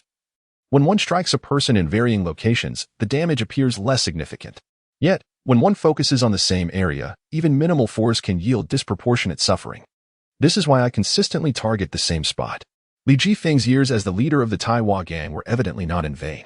Curse it. So that's how it is. No wonder my wounds worsen with each strike. It's because of this tactic. Liang Tian stood up, having been knocked down by Li Jifeng's previous blow.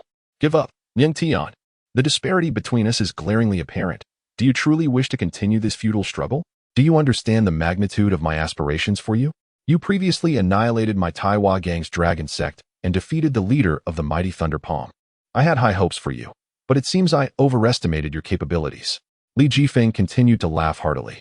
I will not allow you to underestimate me. I bear the lives of many, and Li Tianqian is still waiting for me. Liang Tian, no matter how powerful your cat spirit fist may be, I will undoubtedly defeat you. Liang Tian was far from conceding defeat. He had already prepared to counter Li Jifeng's relentless assault. Liang Tian, I am speaking to you reasonably. Yet you seem to be praying for mercy. It appears my lessons have yet to suffice. You will have to endure my punishment once more. Li Jifeng took several steps back, knowing that this retreat would amplify the force of his subsequent charge, given his newfound speed. Even a few steps would yield a significant impact, explaining why he had previously retreated before attacking Liang Tian. Prepare yourself, Liang Tian. This next assault will eclipse the last. Li Jifeng's attacks were as swift as ever. Even Liang Tian found it challenging to discern whether Li Jifeng's speed was consistently increasing. All he could sense was a faint presence, yet this time was starkly different. As soon as Liang Tian noticed Li Jifeng vanish from view, he too sprinted with all his might. Liang Tian, even if you can run, what difference does it make? Accept your fate. You cannot evade my assault. Li Jifeng pursued Liang Tian, laughter echoing through the factory, creating an eerie ambience. Yet, Li Jifeng seemed to have overlooked Liang Tian's thunder shadow, which had been activated to its fullest extent. Each step Liang Tian took was accompanied by numerous illusions, all crackling with electricity. His movements were deliberate, encircling the factory while the illusions were strategically dispersed, forming a grand circle. Simultaneously, Liang Tian delayed time, as the thunder shadow was healing him at an accelerated rate. However, no matter how swift Liang Tian became, he could not outpace Li Jifeng's relentless strikes. Li Jifeng rapidly closed the gap. Yet he seemed to forget that in pursuing Liang Tian, he continuously endured the minor injuries inflicted by the illusions, which, although negligible, significantly impeded his speed. Li Jifeng was well aware of this fact, thus, he was diligently adjusting his speed to increase it, determined not to let the effects of the lightning hinder his pace. However, despite his efforts, he ultimately succumbed to the harm inflicted by the lightning.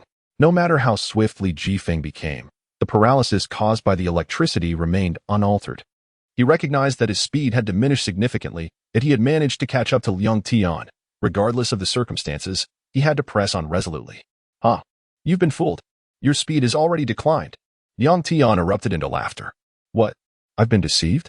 Upon hearing Liang Tian's words, the smile that had adorned Li Jifeng's face vanished abruptly. Lightning Serpent. Liang Tian had been gathering the energy of the lightning serpent in his hands while running, waiting for this very moment. The instant Li Jifeng attempted to strike him, he aimed directly at Li Jifeng, and all the lightning serpents struck their target. Li Jifeng had not anticipated such a move from Liang Tian. He intended to evade it, but escape was no longer feasible. With Liang Tian so close and Li Jifeng still paralyzed, avoidance was impossible. Li Jifeng was completely ensnared by Liang Tian's lightning serpent, which danced violently within him. His body was now enveloped in crackling electricity, and these bolts continued to inflict harm upon him. As the lightning serpent dissipated, Li Jifeng collapsed to the ground. "I told you, I will not perish." Liang Tian gasped for breath, having consumed considerable energy in their previous encounter. Yet, Li Jifeng swiftly rose to his feet, his face devoid of any trace of a smile. The current Li Jifeng exuded a starkly different aura from the one who had laughed moments before. "I never anticipated you would awaken so swiftly. I expected you to remain down for a considerable time." Liang Tian had planned to heal and regain his strength while Li Jifeng was incapacitated, but he was taken aback by Li Jifeng's rapid recovery. "Liang Tian, is this the secret of the cat spirit fist? In this vast world, there is only one who wanders alone, mastering the 3, 5, 7 fists, one lethal strike." Li Jifeng began to utter phrases that left Liang Tian utterly perplexed. At that moment, Li Jifeng suddenly vanished once more. Just as Liang Tian strained to sense his presence, Li Jifeng reappeared right before him. Cat Spirit Slash. Although Li Jifeng had emerged in front of Liang Tian, this time, when Liang Tian attempted to retaliate, he noticed that Li Jifeng's form began to shimmer, as if becoming somewhat transparent, resembling a mere apparition. Just as Liang Tian was bewildered, Li Jifeng's appearance solidified again. But this time, his hands transformed, they became razor-sharp. Li Jifeng's attack sliced through the air like a blade, and Liang Tian felt a searing pain as if knives were grazing his sides, resulting in blood flowing from his arm. Chapter 50, A Sacrifice for Another's Suffering. Liang Tian. "You forced my hand. I didn't want to resort to this, but if I don't, I fear I'll perish." The incantations I recited earlier were from the very essence of cat spirit fist techniques. The cat spirit severance I just employed is but one manifestation of its power. Rest assured, the offensive capabilities of the cat spirit fist are unparalleled, surpassing many other martial arts. A sinister grin crept across Li Jifeng's face. "What? So this is your true, earnest combat? I never imagined you possessed such latent strength. I can no longer afford complacency. I must not falter." Blood streamed down Liang Tian's arm. He was grateful that his arteries and nerves remained intact. Otherwise, even with Thunder Shadow, he would have already collapsed.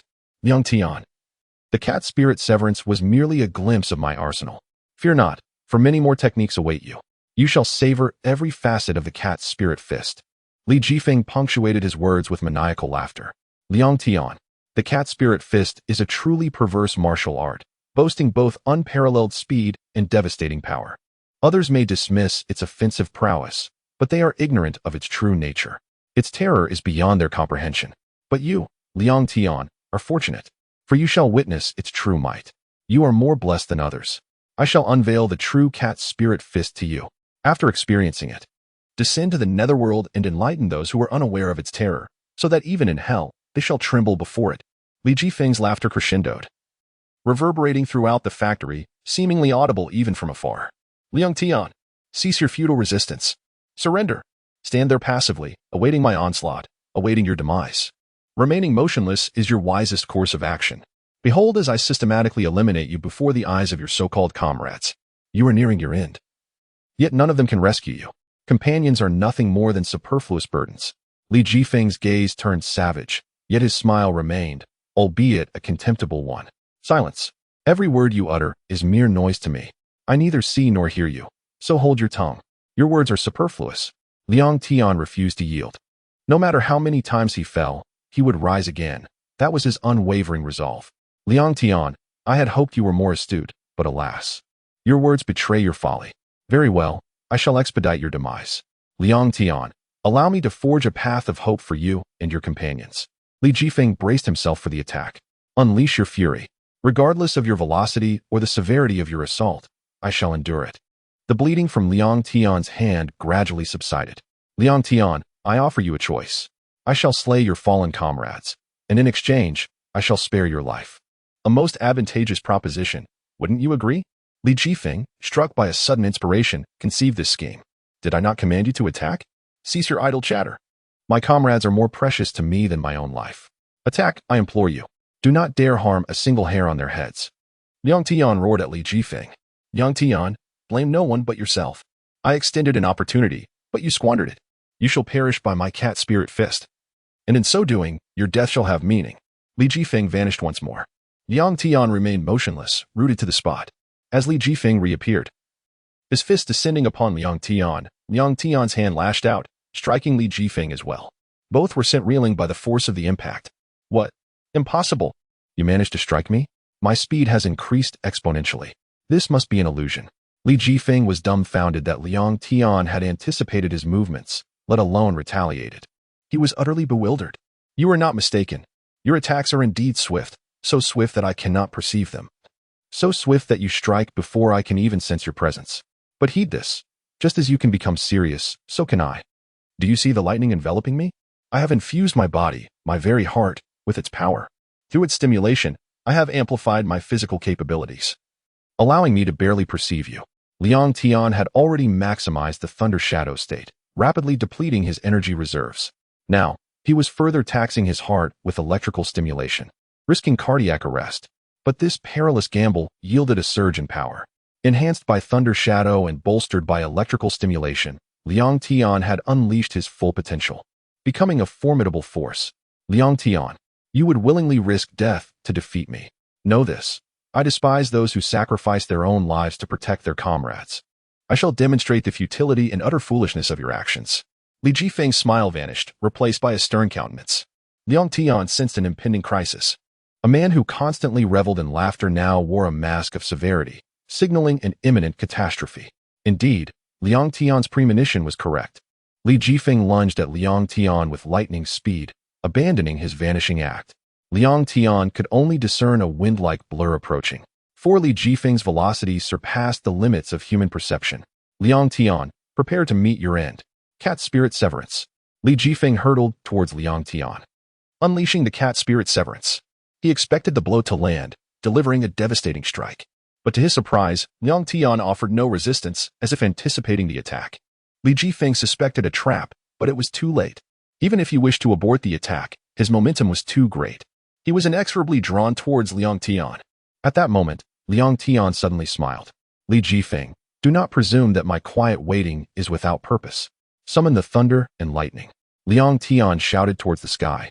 And then his body became enveloped in crackling electricity. This was dire. Li Jifeng could not cease his assault, yet now Liang Tian was surrounded by bolts of lightning.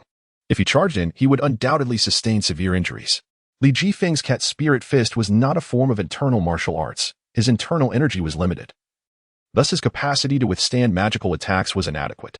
If he were to be struck by Liang Tian's lightning, he would surely be harmed. You cannot evade this. Come forth. Liang Tian, overwhelmed, had no other recourse. Li Jifeng's speed was astonishing, so much so that Liang Tian could not hope to land a hit on him. Therefore, he decided to let Li Jifeng approach him. What did it matter if he sustained a few injuries? In doing so, Li Jifeng might also suffer. Liang Tian commanded the thunder. As long as he could see Li Jifeng, the pain he endured would be trivial. If he could not see Li Jifeng at all, he would be unable to accurately time his lightning strikes. If he acted too quickly, Li Jifeng would halt his assault.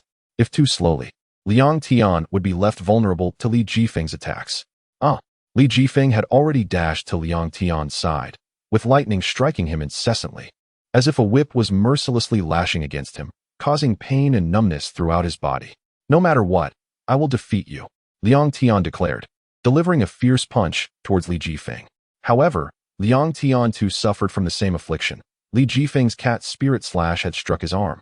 Fortunately, this time the attack did not further wound the injury that Li Jifeng had previously inflicted upon him. His bleeding had only just ceased.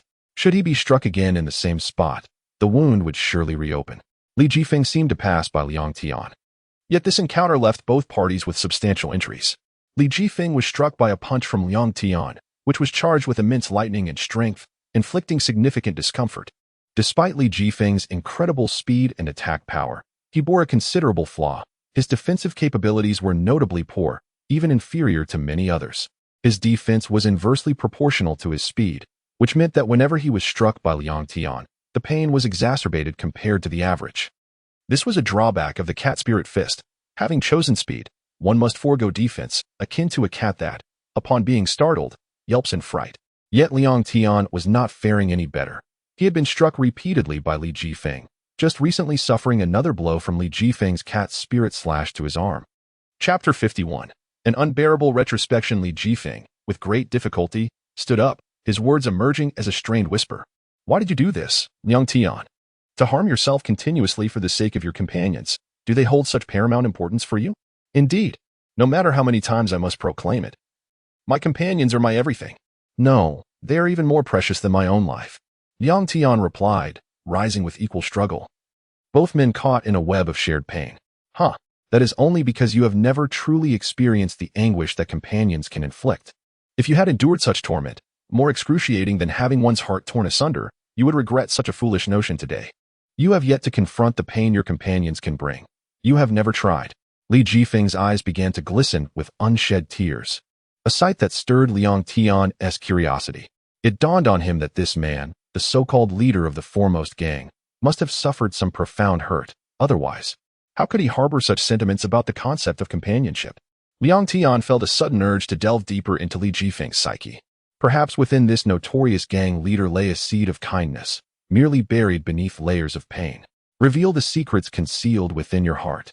You are a man of many secrets. There is no need to stifle them. Attempt to embrace a little joy within yourself. Do you believe that harboring these secrets will bring you happiness? He endeavored to guide Li Jifeng, coaxing forth the hidden truths locked within. I possess no secrets. Li Jifeng retorted vehemently. I am the leader of the Taihua gang, the foremost gang in the capital. You are in no position to speak to me. You are but a mere pretender, seeking to make a name for yourself in the underworld. Do not presume you are anything extraordinary. You are merely a dog enamored with wolves. Li Jifeng's anger flared, his voice rising to a roar. He charged at Liang Tian. Though his movements were now erratic and unstable, yet Liang Tian remained unfazed, his focus solely on the two-tier streaks on Li Jifeng's cheeks. Liang Tian braced himself, anticipating a lethal blow. Cat's claw. Li Jifeng unleashed the formidable technique, transforming into a feline-like form, claws extending menacingly as he lunged at Liang Tian. Expecting the worst, Liang Tian shut his eyes, ready to accept his fate. However, when he opened them again, he found that Li Jifeng had not struck him. Instead, a deep gash marred the ground beside him, with Li Jifeng kneeling in front of it, sobbing uncontrollably, understanding that his words had struck a chord deep within Li Jifeng. Liang Tian approached him step by step, each movement a laborious effort due to the toll of previous injuries. Nevertheless, he pressed on, standing silently behind Li Jifeng, knowing the latter was on the verge of confession. As anticipated, after a moment of quiet sobbing, Li Jifeng rose, though he turned his back to Liang Tian. Do you know, Liang Tian?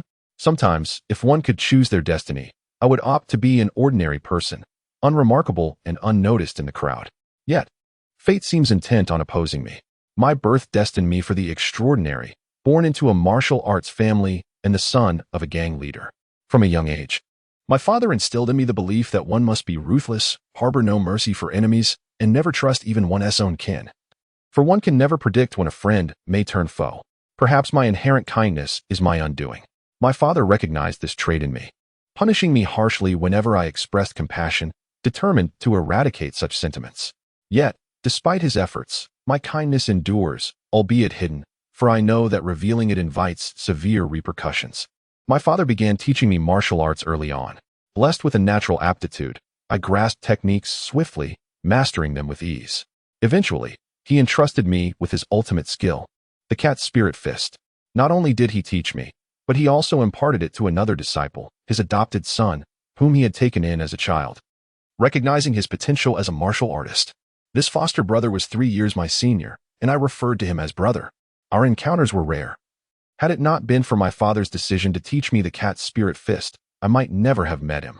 As my father prepared to teach me this technique, he did so in a secure room, a place where my grandfather, the founder of the cat spirit fist, had once practiced. This room was filled with wisdom and secrets of the art, making it the perfect sanctuary for our training. The rigorous training sessions tested us, but my brother and I understood that our father's strictness stemmed from a desire for us to excel. We bore the hardship without complaint, forging a deep bond during our time together. Over 3 years of training, we shared countless hours under our father's watchful eye, our relationship deepening to that of true brothers. He was always there for me, aiding me in times of trouble and sharing his treats. When we finally completed our training in the cat spirit fist, my father began assigning us tasks. Thus, my brother and I became companions, bound by a deeper connection than that of mere allies. Just when I believed we would continue this way indefinitely, I was blindsided by his betrayal, turning against the Taiwan gang, the very family that had nurtured him for years, and the brother who had once stood by my side. On that fateful day, we proceeded with our tasks as usual. However, upon completing them, we returned to meet our father. My father retained my brother, stating that he had matters to discuss with him. Yet, it was the simplicity of those few words that irrevocably transformed my brother. As I grew impatient, wondering why my brother was conversing with our father for so long, I went to seek them out. To my horror, upon arrival, I found my father sprawled on the ground, his body marred by numerous wounds. I recognized all too well that these injuries were inflicted by the cat spirit fist, yet I dared not accept the truth. It would imply that my brother was the cause of our father's downfall. Struggling, my father managed to rise to his feet. He attempted to speak, but the extent of his injuries rendered him weak. Nevertheless, he persevered to utter a few poignant words. Jifeng, go, retrieve your brother. He has taken the essence of the cat spirit fist. Within it lies the supreme technique of the cat spirit fist. You must hasten to reclaim it. Father is no longer his match. I have been defeated, yet I believe in you. You can vanquish your brother and reclaim the highest technique of the cat spirit fist, as your understanding surpasses his. Jifeng, remember my words. Harbor no mercy towards any foe, even when faced with kin, for your brother has now become your enemy. As my father uttered his final words, he succumbed to death. I absorbed his counsel, acutely aware that my brother, too, bore injuries from his confrontation with our father, blood staining his clothes. I concealed the blood on the ground, step by step searching for my brother. Though swift, I ultimately located him and confronted him. Why would you do this? Why did you kill our father? He raised you for over a decade and taught you martial arts. Why did you take his life? I implored, my heart heavy with sorrow. Why do you question me, Li Jifeng? If it were not for your words, I would not have descended to this point. My brother bellowed in response. Because of me? Spare me your excuses. Quickly teach me the supreme technique of the cat spirit fist. Return with me. I will plead for mercy on your behalf to the Taiwan gang. They should not execute you. I protested, reluctant to engage in conflict with him, for he was my only brother and companion. Return? Li Jifeng, do not jest. If it were not for your words, I would not have reached this juncture. Do you understand? When father spoke to me, do you know what he revealed? He felt he was growing old. He resolved to relinquish his position as the leader of the Taiwan gang. Do you comprehend how elated I was when I heard him say this? I believed he finally understood my aspirations, how fervently I yearned for the leadership of the Taiwan gang. Yet, he declared his intention to pass the mantle to you. Chapter 52. Li Tian's successful return. When I heard those words, Li Jifeng, can you comprehend the depths of my sorrow? My father, in an astonishing turn of events, has decided to bestow the position of the Taiwan gang leader upon you. The title of the foremost gang leader is to be yours, rather than mine, the eldest son. The rationale is painfully simple. I am not his biological son. I am merely a stray he took in and raised, holding little weight in his heart. My brother's shouts grew increasingly fervent, urging me to mentor you, to guide you diligently. Do you understand the anguish that washed over me as he uttered those words? My gratitude towards him was immense. I was grateful that he took me in, that he taught me martial arts. I had always regarded him as my true father, even more significant than my biological father. Yet, after all my relentless efforts on his behalf, all I received in return was a plea to assist you. My patience had reached its limit. In that moment, while my father was speaking to me, I unleashed the cat claw technique. Its potency was formidable. My father would never suspect that I would strike him. The cat claw struck true, and due to his age, it was sufficient to bring him to the ground. When I heard my brother's words, my heart shattered completely. I had never anticipated that my brother could be such a person. At that moment, he felt like a stranger to me, entirely unlike the brother who once shielded me from harm and saved treats for me. Li Jifeng. The ultimate technique of the cat's spirit fist rests in my hands now, an art your father had concealed, refusing to reveal it. At last it is mine, signifying that I possess the highest form of the cat's spirit fist. With this power, I shall become formidable, capable of establishing a gang even more powerful than the Taihua gang. My brother erupted into laughter, declaring, "No, I will not allow your scheme to succeed. I was unaware of your plot before, but now that I see it, I shall thwart it. Hand over your technique and return to the Taihua gang. I have no desire to fight you." My heart ached profoundly, and I fought against the tears threatening to spill. Li Jifeng, since I have already erred, I will not return with you. Now that you have come to pursue me, our battle is unavoidable. My brother braced himself for combat, clenching the technique fiercely in his grasp. Thus, we commenced our battle. My brother had already expended considerable energy with his earlier use of the cat claw. And given my superior mastery of the cat spirit fist, I maintained the upper hand. Yet, I held back, choosing not to deliver a fatal blow. I brought him down but spared his life. He had succumbed to unconsciousness. Just as I prepared to seize his technique, my brother suddenly leapt up, employing the cat spike from the cat spirit fist. I was completely unprepared for this hidden move, and I fell right into his trap. The cat spike struck me, yet he seemed relentless, attacking me as if he were a hunter pursuing its prey. My heart shattered further. I had shown him mercy, fueled by our deep bond. Yet he sought to eliminate me. I steeled myself, engaging in earnest combat, and ultimately, he perished at my hands. With the highest technique of the cat's spirit fist in my possession, I returned to the Taihua gang with my brother's lifeless body. As the sole son of my father, I ascended as the leader of the Taihua gang, a position I had never desired. This event inflicted profound wounds upon me. From that moment, I could no longer trust anyone, harboring suspicion towards all. I concealed the remnants of my kindness deep within my heart. It was then that I began to embrace laughter, for it allowed me to better mask the unbearable memories and pain. As Li Jifeng concluded his tale, tears streamed down his face. He had never anticipated revisiting such memories, believing he had buried them entirely. Yet, upon speaking them aloud, the floodgates opened, and he could not stem the tide, despite his attempts. Upon hearing Li Jifeng's words, Liang Tian's perception of him transformed profoundly. He had never fathomed that the man before him bore such a significant secret. Liang Tian found himself no longer desiring to win the match against Li Jifeng, yet he was unwilling to concede defeat. He sensed that Li Jifeng had lost all will to fight. "Liang Tian, you should leave now. I have no intention of killing you. Take your companions and depart while my resolve remains unaltered." Li Jifeng had no desire for bloodshed. He wished to repay Liang Tian's kindness. Due to Liang Tian's presence, Li Jifeng unveiled the secret he had long concealed, feeling an immense relief as if a monumental weight had been lifted from his heart. He felt lighter, yet struggled to express his gratitude to Liang Tian. Consequently, he urged Liang Tian to take his companions and leave, deeming it a form of repayment. In this moment, Li Jifeng felt remarkably unburdened, devoid of any fighting spirit. He simply wished to rest, for he had endured considerable trauma. Liang Tian, too, bore heavy wounds. Fear coursed through him. His energy reserves were nearly depleted. He questioned whether he could prevail against Li Jifeng in continued combat, realizing that he could just as easily perish at Li Jifeng's hands. "I will bring Li Qianqian to you. Wait here." Li Jifeng almost forgot about Li Qianqian. The reason he initially captured her being to draw Liang Tian out. Now, having decided to spare Liang Tian, he resolved to rescue her. With a sudden disappearance, he was not attacking Liang Tian but rather seeking to liberate Li Qianqian. Liang Tian, too, wished to discuss this matter with Li Jifeng. Knowing how crucial Li Qianqian was to him, his heart raced with concern, having not seen her for some time. He fretted over her well-being, wondering if she had suffered at the hands of the Taihua gang.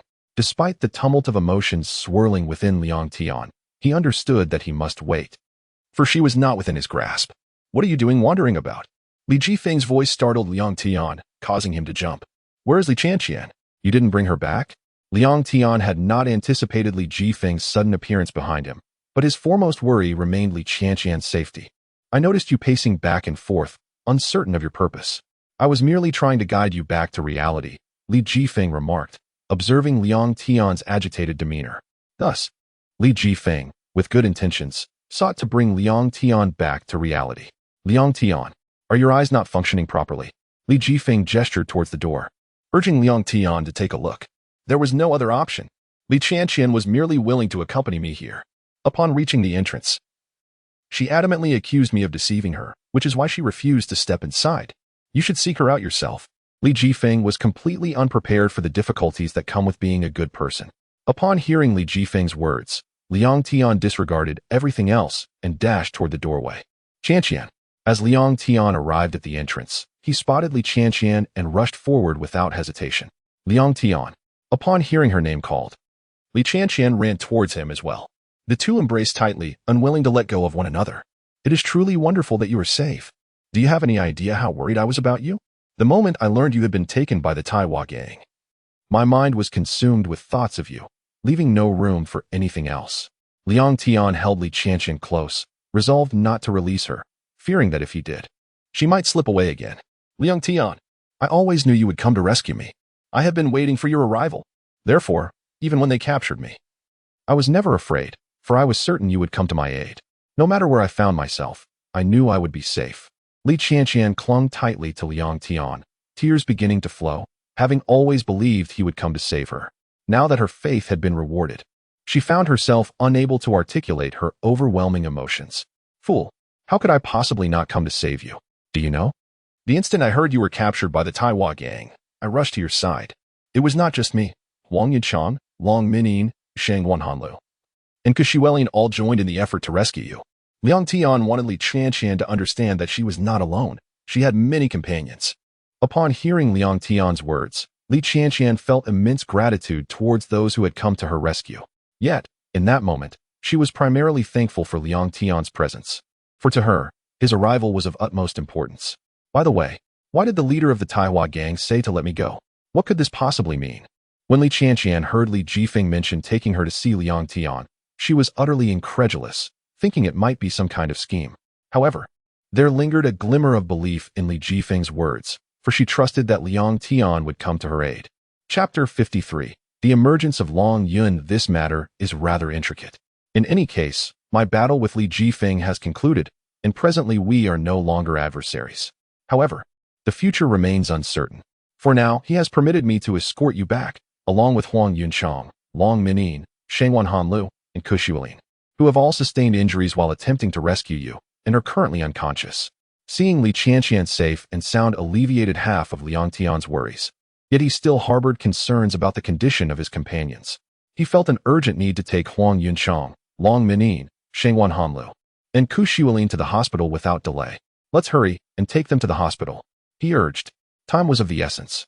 Li Tian understood that Huang Yunchang, Long Minin, Shangwan Hanlu, and Kushuelin had been injured while saving her, which weighed heavily on her heart. She quickly entered the factory, determined to get them the treatment they desperately needed. Her brothers were not meant to perish. As Li Tian stepped into the factory, she spotted Li Jifeng.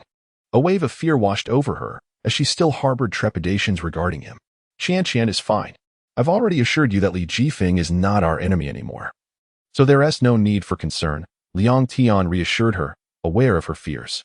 Li Tian, however, could not afford to dwell on such matters. With her companions lying unconscious on the ground, they had to reach the hospital swiftly. Any delay could prove disastrous. She rushed past Li Jifeng, lifting Long Minin and Huang Yunchang. How is it possible for such a frail girl to possess such strength to carry both a woman and a large man? Li Jifeng thought in disbelief, unable to comprehend how someone so slight, with no martial arts training, could muster the power to bear two individuals. This is the power of camaraderie. Li Jifeng acknowledged that he had been deeply hurt by betrayal, yet not all companions are destined to betray. After falling, do not fear to rise again and trust in your current companions. Liang Tian recognized Li Jifeng's perspective and sought to draw him out of his shadow. What? This is the power of companionship. Li Jifeng was astonished by the extent of this strength, while Liang Tian's words echoed in his mind. Come, Tian, we must leave. Liang Tian had already lifted Shangwan Hanlu and Kushuelin onto his back. Let us hurry, Liang Tian. Time waits for no one, Li Chanqian declared, her focus solely on the hospital.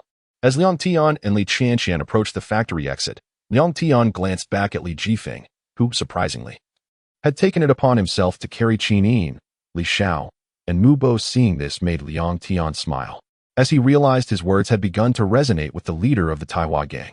Upon arriving at the hospital with Huang Yunchang, Long Minyin, Shengwan Hanlu, and Ku Shulin, the doctors grew concerned upon assessing their conditions, recognizing the severity of their injuries. They swiftly took them into the operating room. Liang Tian and Li Chanqian waited anxiously at the doorway, praying for the safety of their friends. Otherwise, they would bear guilt and sadness for a lifetime, as their plight stemmed from their actions. Do not worry. Everything will be fine. With today's advanced technology, there is no cause for fear. Liang Tian hastily comforted Li Chanqian, who had been consumed by guilt. Yes, you're right, Liang Tian. They will be fine. I must believe in them. All we can do now is cheer for them, Li Chanqian replied, feeling slightly reassured. Time passed, and they continued to wait at the operating room door. Finally, the surgery lights dimmed, and they eagerly awaited news from the hospital. Li Chanqian was terrified that Huang Yunchang, Long Minyin, Shengwan Hanlu, and Kushuelin's once bright lives might flicker out like those lights. Doctor, how are the patients? Liang Tian and Li Chanqian rushed forward as the doctor emerged. Rest assured, the surgery was successful. The patients are currently resting and will soon be moved back to their rooms, the doctor explained, removing his mask.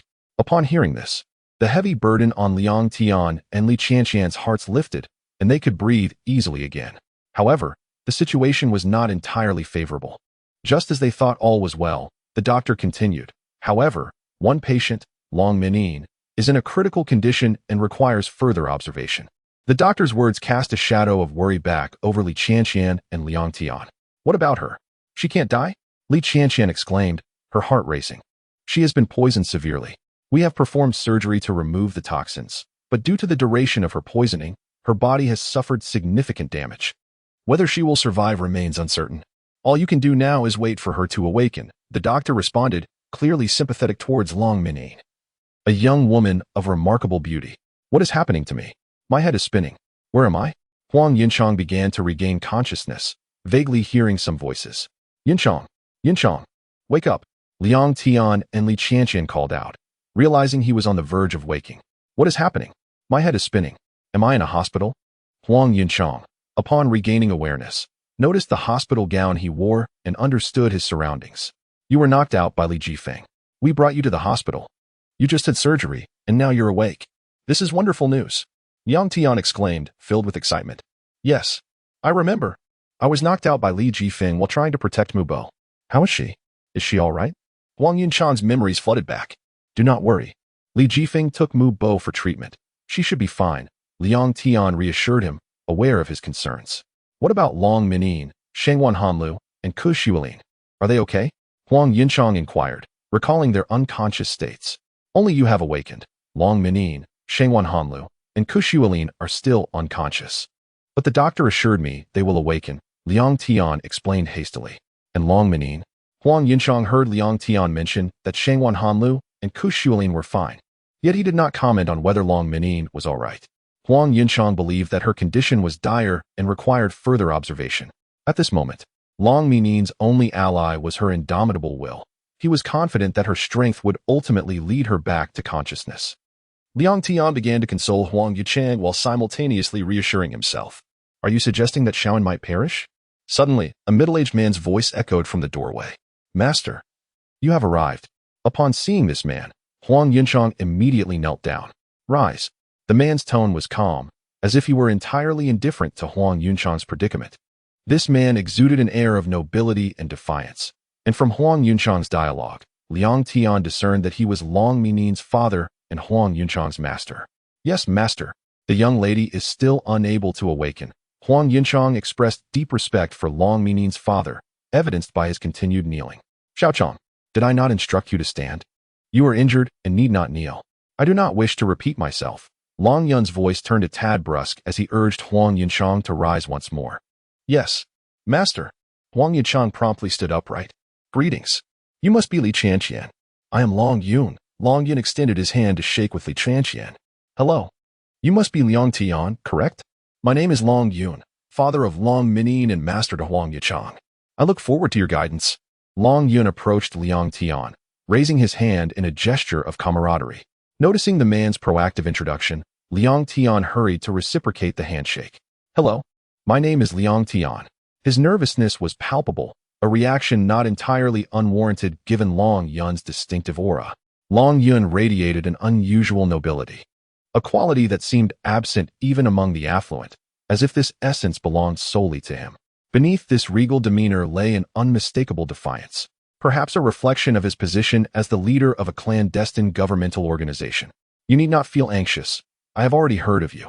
You single-handedly eradicated the Long faction of the Taihua gang and triumphed over the master of the formidable Dali Pilai Palm in a martial arts competition. It is worth noting that Dali Pilai Palm is a prestigious internal martial art. Your name has long circulated among us. Liang Yun's voice resonated with a deep, magnetic quality unique to men, fully harnessing its potential.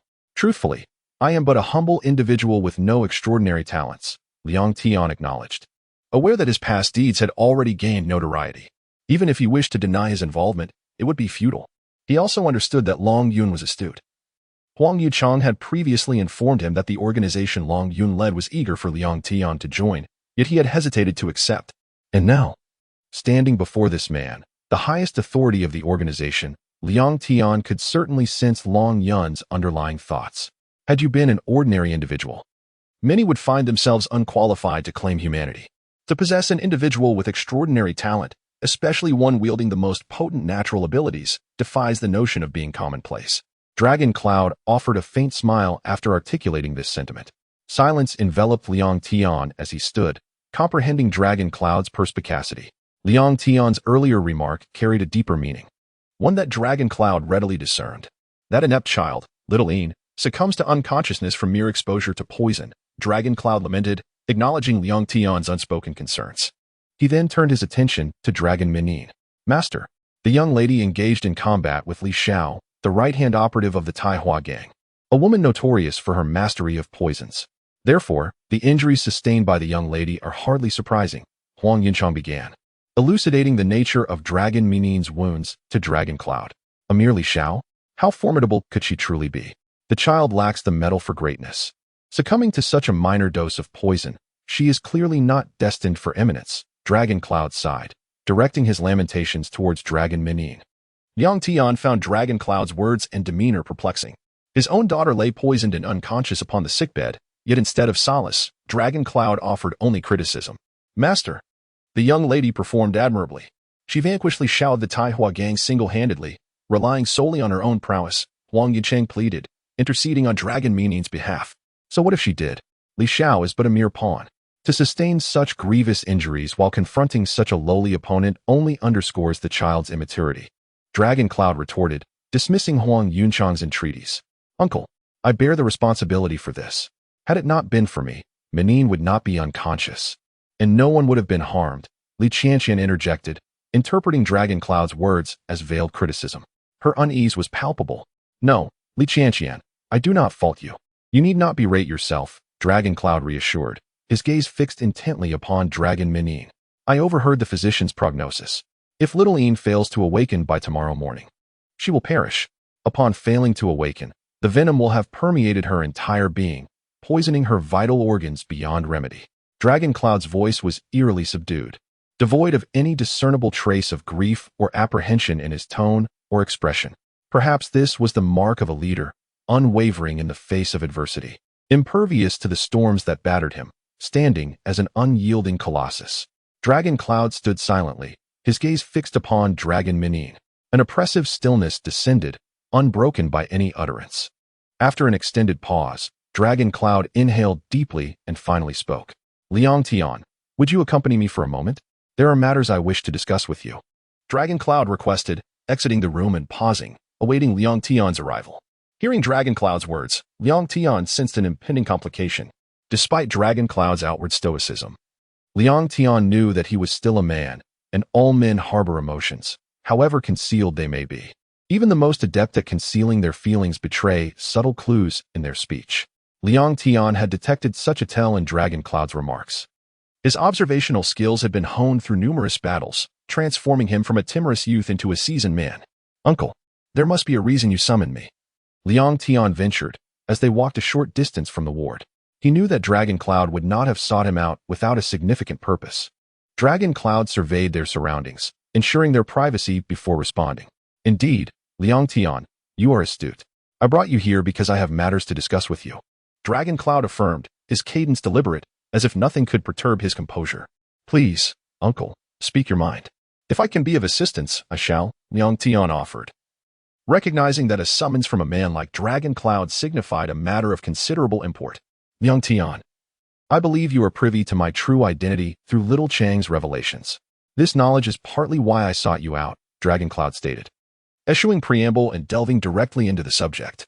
"Uncle, I am aware that you are affiliated with a clandestine organization, one established and overseen by the government," Liang Tian confessed, still struggling to reconcile the notion of state-sponsored clandestine operations. "Indeed, the organization to which Little Chang and I belong is highly secretive and directly administered by the state," Dragon Cloud confirmed, turning to face Liang Tian directly. "Uncle, surely, you did not summon me merely to ascertain whether I am aware of your and Yun Chan's affiliation with a secretive, state-run organization," Liang Tian surmised, sensing that Dragon Cloud was circling a central point and seeking to expedite the conversation. "Liang Tian, you are indeed a perceptive young man. You intuit that I have a specific purpose in seeking you out," Dragon Cloud acknowledged, deciding to dispense with circumlocution and address the matter directly. "Liang Tian, while you may be aware that Little Chang and I are affiliated with a clandestine organization, do you truly comprehend the nature of our organization and its operations?" Dragon Cloud inquired, his gaze unwavering. Liang Tian felt a tremor course through him under the intensity of Dragon Cloud's stare. Dragon Cloud's gaze was unlike any he had encountered, exuding an immense pressure that threatened to suffocate him. Dragon Cloud's words prompted Liang Tian to reflect. While he knew of the organization's existence, Huang Yunchang had never divulged its true nature, leaving Liang Tian unfamiliar with its inner workings. Dragon Cloud discerned the answer in Liang Tian's expression.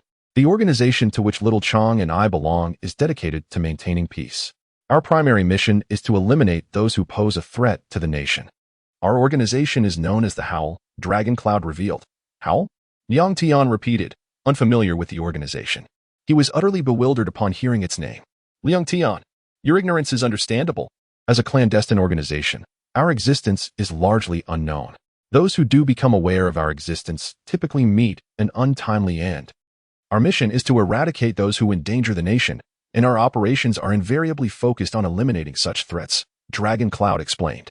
Upon hearing Long Yun's words, Liang Tian was immediately drenched in cold sweat. He was well aware of the existence of this organization, and now, understanding that those associated with it typically met a grim fate, he pondered whether Long Yun's intentions towards him were indeed sinister. Liang Tian had only recently recovered from his injuries, and merely gazing into Long Yun's eyes filled him with an indescribable sense of oppression. This alone convinced him that he would not be a match for such a man. Noticing Liang Tian's worried expression, Long Yun's lips curled into a subtle smile. "Do not fret, Liang Tian. Even though you are aware of this organization, your life is not in jeopardy. Your existence poses no threat to the nation. In fact, you have contributed significantly, such as eradicating the Longmin Gang and the Huadai Gang, both of which were major threats. However, due to their formidable strength, our organization has yet to neutralize them. Now that you have accomplished what we ought to have done, we are indeed grateful, and your safety is assured." Feeling a weight lift from his heart upon hearing Long Yun's reassurances, Liang Tian realized that if Long Yun truly intended to eliminate him, his only recourse would be to confront him. Yet, deep down, he knew such an endeavor would be futile, as his inner voice constantly reminded him that he was no match for this man. Should a conflict arise, death would be his inevitable choice. "Uncle, there is no need for gratitude. My involvement with these two gangs stemmed from my own concerns. I had no desire to assist you. Thus, there is no need for thanks," Liang Tian remarked, beginning to suspect that Long Yun might be coercing him into joining the organization. "Liang Tian, regardless of the circumstances, you have aided us. Therefore, we must express our gratitude. Additionally, rest assured, from our conversation in the hospital, I discerned your response. If you are unwilling to join our organization, I shall not press you. After all, a reluctant alliance bears no sweetness," Long Yun asserted. a seasoned individual who undoubtedly understood the source of Liang Tian's apprehensions. In that case, uncle, let us depart. There are still those in the ward who require my care. Liang Tian concluded, perceiving Long Yun's visit as merely a gesture of thanks. Acknowledging Long Yun's seniority and status as a leader, he realized that such individuals often value their pride. Thus, he assumed Long Yun wished to express his gratitude in private, away from others. Now that the formalities had concluded, Liang Tian longed to return to the side of Shangwan Hanlu and Kushuelin, especially since Long Minin had yet to awaken. Wait, Liang Tian. Just as Liang Tian prepared to leave, Long Yun called out to him. Chapter 55. Long Yun's Heart. Liang Tian, I have other matters to discuss with you. I did not come to this place solely to express my gratitude. Long Yun spoke with a hint of urgency, a stark contrast to her previously measured tone. Liang Tian sensed that this matter must be of considerable importance. For someone as adept at concealing their emotions as Long Yun had now revealed a significant crack in her composure. Uncle, is there something serious you wish to convey to me? Liang Tian, having already perceived the change in Long Yun, felt a growing apprehension that something grave might indeed be afoot. You are aware, Liang Tian, Long Minin and Huang Yunchang are my children. Although Huang Yunchang is not my biological son, having been brought into my home when he was but a child, I have always regarded him with the affection of a true father. I have never once considered him an outsider. Never. Long Yun endeavored to regain her composure, realizing that her previous outburst had been driven by emotion. Uncle, I understand this matter, but you called me over for this reason. Liang Tian sensed that Long Yun had more to articulate. Having spent years within the organization, where I hold the highest leadership position, I have devoted nearly all my time to its affairs, leaving scant moments to accompany Long Minin and Huang Yunchang. Although they understand my commitments and do not blame me for my absence, their expectations are modest. They simply desire a fleeting glance from me, a few exchanged words. For such moments, assure them of their father's love. Huang Yunchang is a remarkably intelligent child, exceptionally gifted in martial arts. Thus, I made the decision to nurture his talents within the organization, yet Long Minin's situation was entirely different. As a child, she was frail, often requiring medical attention, receiving infusions almost weekly. The martial art I practice, Long Hu Quan, is an art suited only for those of robust constitution men. To be precise, thus I refrained from teaching her any martial skills, imparting only the most basic techniques. Due to my commitment to teaching Huang Yunchang the Tiger Fist, I devoted every spare moment to him, placing immense expectations upon his shoulders, confident that he would one day uphold my legacy and advance Long Hu Quan. Unfortunately, this meant that my attention towards Long Minin diminished over time, until it was nearly non-existent. I recognized the damage this could inflict upon her, yet I felt powerless, consumed as I was by my dedication to Huang Yunchang. In truth, my heart has always harbored love for that child. I have perpetually cherished Long Minin. Time, however, became our greatest barrier. As the years slipped by, both Huang Yunchang and Long Minin matured. I brought Huang Yunchang into the organization, making him my right-hand man. Yet I did not extend the same invitation to Long Minin. I feared for her safety, aware that the life we lead within the organization is fraught with peril. While Huang Yunchang's martial prowess would shield him from danger, I worried for my beloved daughter, dreading the possibility of losing her to the hazards of our world. I wished for her to lead a tranquil life, free from threats, unlike her brother, who constantly faced the anxiety of potentially witnessing his last sunrise. Yet Long Minin failed to comprehend my intentions. She believed I was neglecting her, that as her father, I favored my adopted son over her. This misconception filled her heart with discontent, gradually transforming her demeanor towards me into one of coldness, which she extended to Huang Yunchang as well. Knowing I would not teach her martial arts, this resolute child sought out others to impart their knowledge, undeterred by hardship, dedicating herself to the arduous study of martial arts. Despite her frail constitution, she persevered, facing challenges far greater than those of her peers. Her resolve was unwavering. She aimed to prove to me, her father, that she was equally capable of mastering martial arts and deserving of a place within my organization, convinced that she was not inferior to her brother. Thus, no matter how arduous the journey, Long Minin endured, suppressing her physical suffering in pursuit of martial excellence. Aware that her path was fraught with greater difficulty than others, she devoted countless hours to practice, willing to invest 2 days if a single day was insufficient. Her heart was resolute. She was determined to show me, her father, that she was not at all lacking compared to her brother. The child's efforts have finally borne fruit. She has been diligently practicing martial arts, and her skills have gradually improved. Due to her unwavering determination, her martial prowess has surpassed that of many others, a fact that even astonished her instructor. As her abilities grew stronger, she began to surpass her mentors, igniting a greater ambition within her. She decided to challenge the headmaster of her dojo, for her dedication had yielded remarkable rewards. Perhaps it was divine favor, or perhaps it was the loving influence of her mother watching over her from above. But she consistently succeeded in her challenges against the dojo masters. As her strength increased, her physical condition also improved significantly. The frail child began to regain her health, becoming increasingly robust. However, she still retained a certain vulnerability. Her circumstances were inherently different. She was destined to start her life from a point behind others. I once lamented the perceived injustice of fate towards my child, questioning why she had to endure such unfairness. In moments of despair, I even contemplated extreme measures. If the universe had dealt my child such a cruel hand, why should I adhere to notions of fairness? I considered administering a powerful serum to her, one that could triple a person's strength but came with severe side effects. Nothing in this world is perfect, yet I was willing to overlook the consequences. Driven by a desire for her to be like everyone else, I resolved to give her this serum, but her mother vehemently opposed it, persistently preventing me from doing so.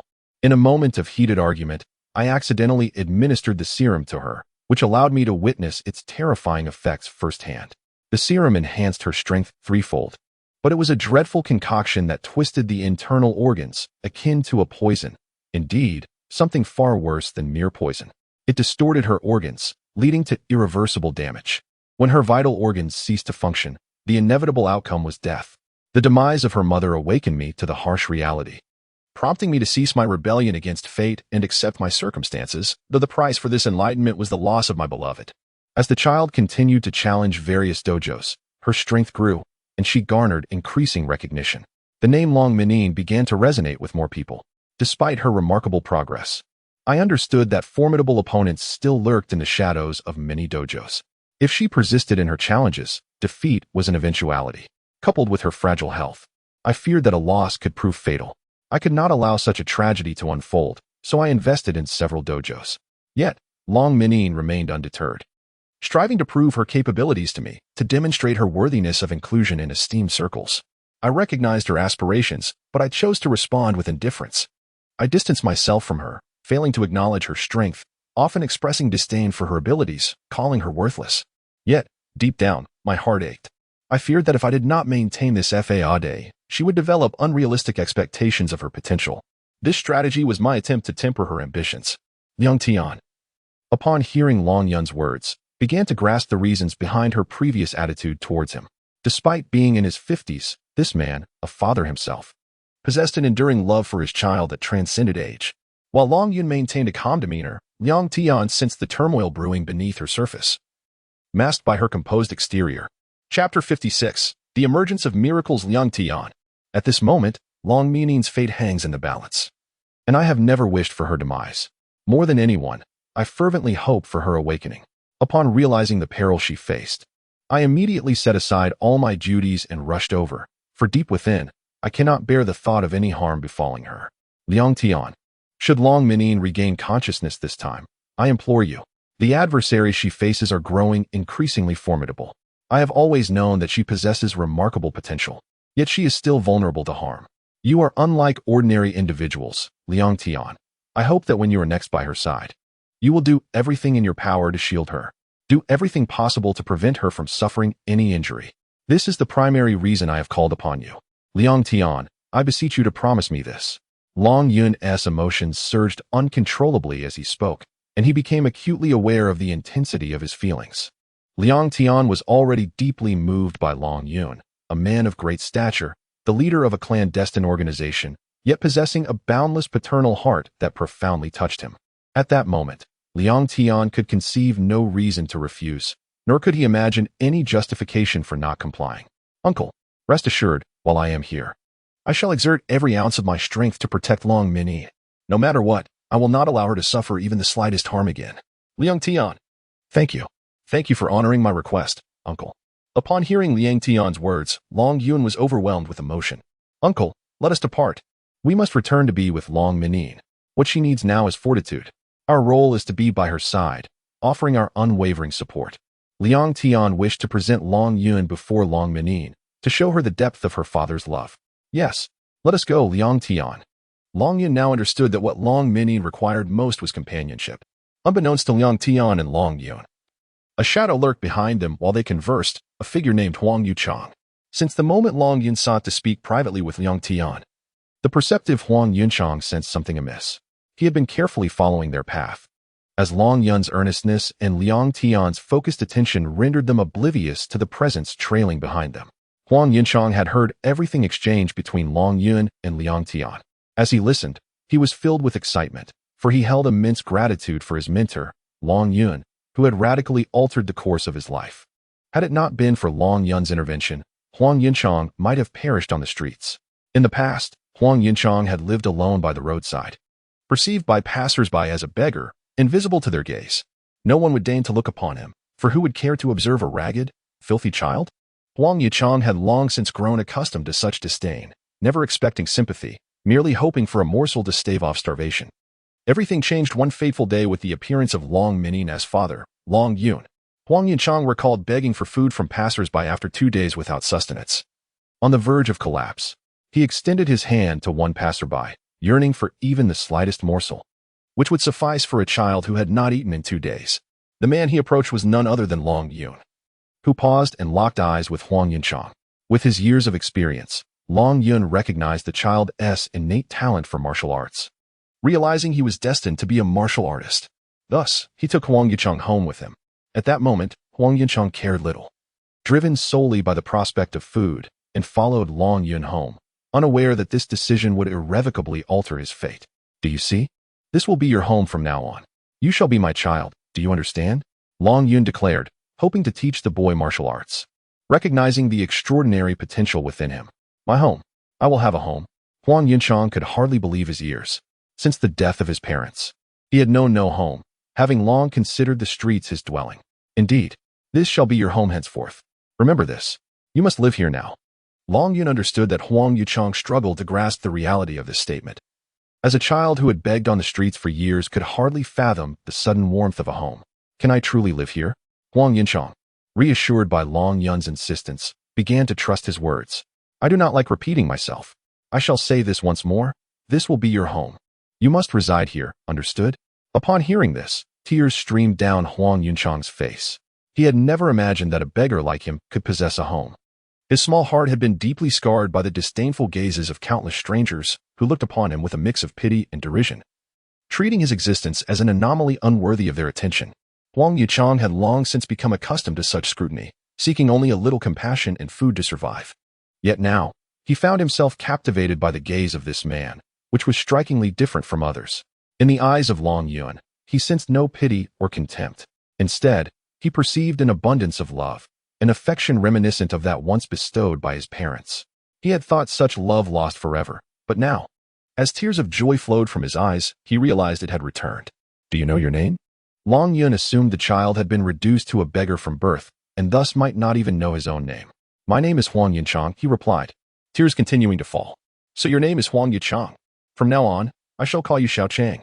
Remember, I am your father now. I am your dad. Your mother is delayed due to some matters. Long Yun understood that the child had not been abandoned, for he still knew his name. Father? My father has long since passed away. No one could have anticipated that anyone would wish to adopt Huang Yunchang, an idea that had never crossed anyone's mind. Upon hearing Huang Yunchang's words, Long Yun grasped the child's situation. It turned out that this boy had become a beggar because both of his parents had died. Child, listen carefully. I am now your father, your sole father from this moment on. Do you understand me? I have already said this once, and I do not wish to repeat myself. Long Yun fixed his gaze upon Huang Yunchang, believing that this child had the potential for greatness in the future. As Huang Yunchang absorbed Long Yun's words, tears streamed down his face. Papa, he uttered softly, completely astonished that he could utter such a word again. Very well. From now on, I shall call you Xiao Chang. Do you understand? When Long Yun heard the child refer to him as father, he felt a surge of emotion within him. He had never imagined that 2 simple words could touch him so profoundly, and he decided not to change the child's name. Whatever it would remain as it was. Huang Yuchang wept uncontrollably, his heart overwhelmed with feelings that words could not express. He simply wished to cry, as everything had come upon him so suddenly. Just yesterday, he had been a beggar, and today he found himself with a family. He felt an overwhelming urge to weep. For these tears were filled with happiness. Long Yun did not hinder Huang Yunchang's tears, understanding that this was all too sudden for the boy. How could a child possibly be prepared to bear such a weight? Even an adult might struggle, let alone a young child. Xiaochang, come with me. I will take you to eat. You must be starving after a day without food.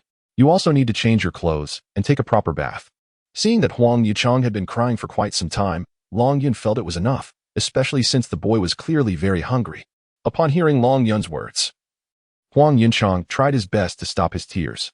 Truth be told, he was utterly famished, and after his recent outburst of crying, he could feel himself growing faint. Thus, Huang Yuchang began to live with Long Yun, and later, when Long Minping was born, Huang Yuchang cherished her as if she were his own sister. Chapter 57. The Awakening of Shangwan Hanlu. Huang Yunchang diligently followed Long Yun in his martial arts training. Long Yun's judgment of character proved correct, as Huang Yunchang exhibited remarkable innate talent for martial arts. Regardless of the style Long Yun taught him, Huang Yunchang mastered it with remarkable speed and proficiency, including the Dragon Tiger Fist that was introduced later. This pleased Long Yun immensely, affirming his discerning eye for talent. Recognizing Huang Yunchang's potential, Long Yun welcomed him into his organization, where Huang Yunchang became Long Yun's right-hand man, achieving success in all endeavors. Huang Yunchang felt a deep sense of gratitude towards Long Yun, acknowledging that without him, he might have perished from hunger. He was determined to repay Long Yun's kindness, ensuring that he would never disappoint him in any task assigned. Uncle, let us go back. I want to see Kushualin, Shangwan Hanlu, and Long Minpeng. Liang Tian expressed his desire to return and check on his friends. Yes, Liang Tian, let us depart. Long Yun shared Liang Tian's eagerness to witness Long Minpeng's recovery, wishing for his safety above all. Qianqian, have Kushualin, Shangwan Hanlu, and Long Minpeng awaken?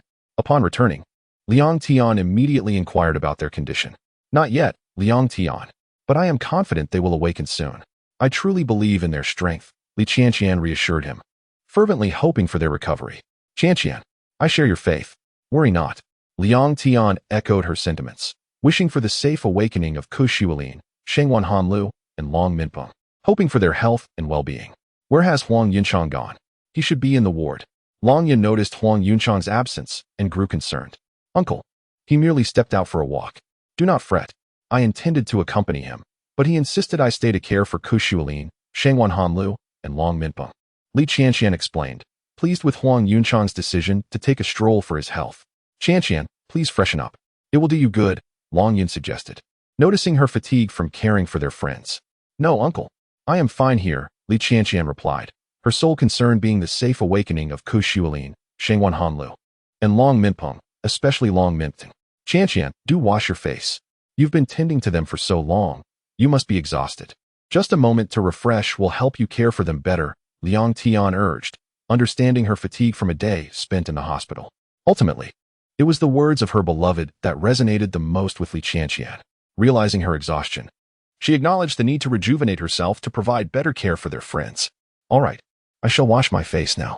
Just as Li Qianqian prepared to leave the ward, a miracle unfolded, bringing joy to everyone present. You despicable Qin, do not think I fear your mere nails. I shall clip them all. Such defiance could only come from Shangwan Hanlu, who had just awakened from a deep slumber, dreaming of a relentless battle against Qin, ultimately emerging victorious. Startled by her own excitement, she leaped from her dream state. No one reproached Shangwan Hanlu. Their greatest wish was for Kushualin, Shangwan Hanlu, and Long Minpeng to awaken safely.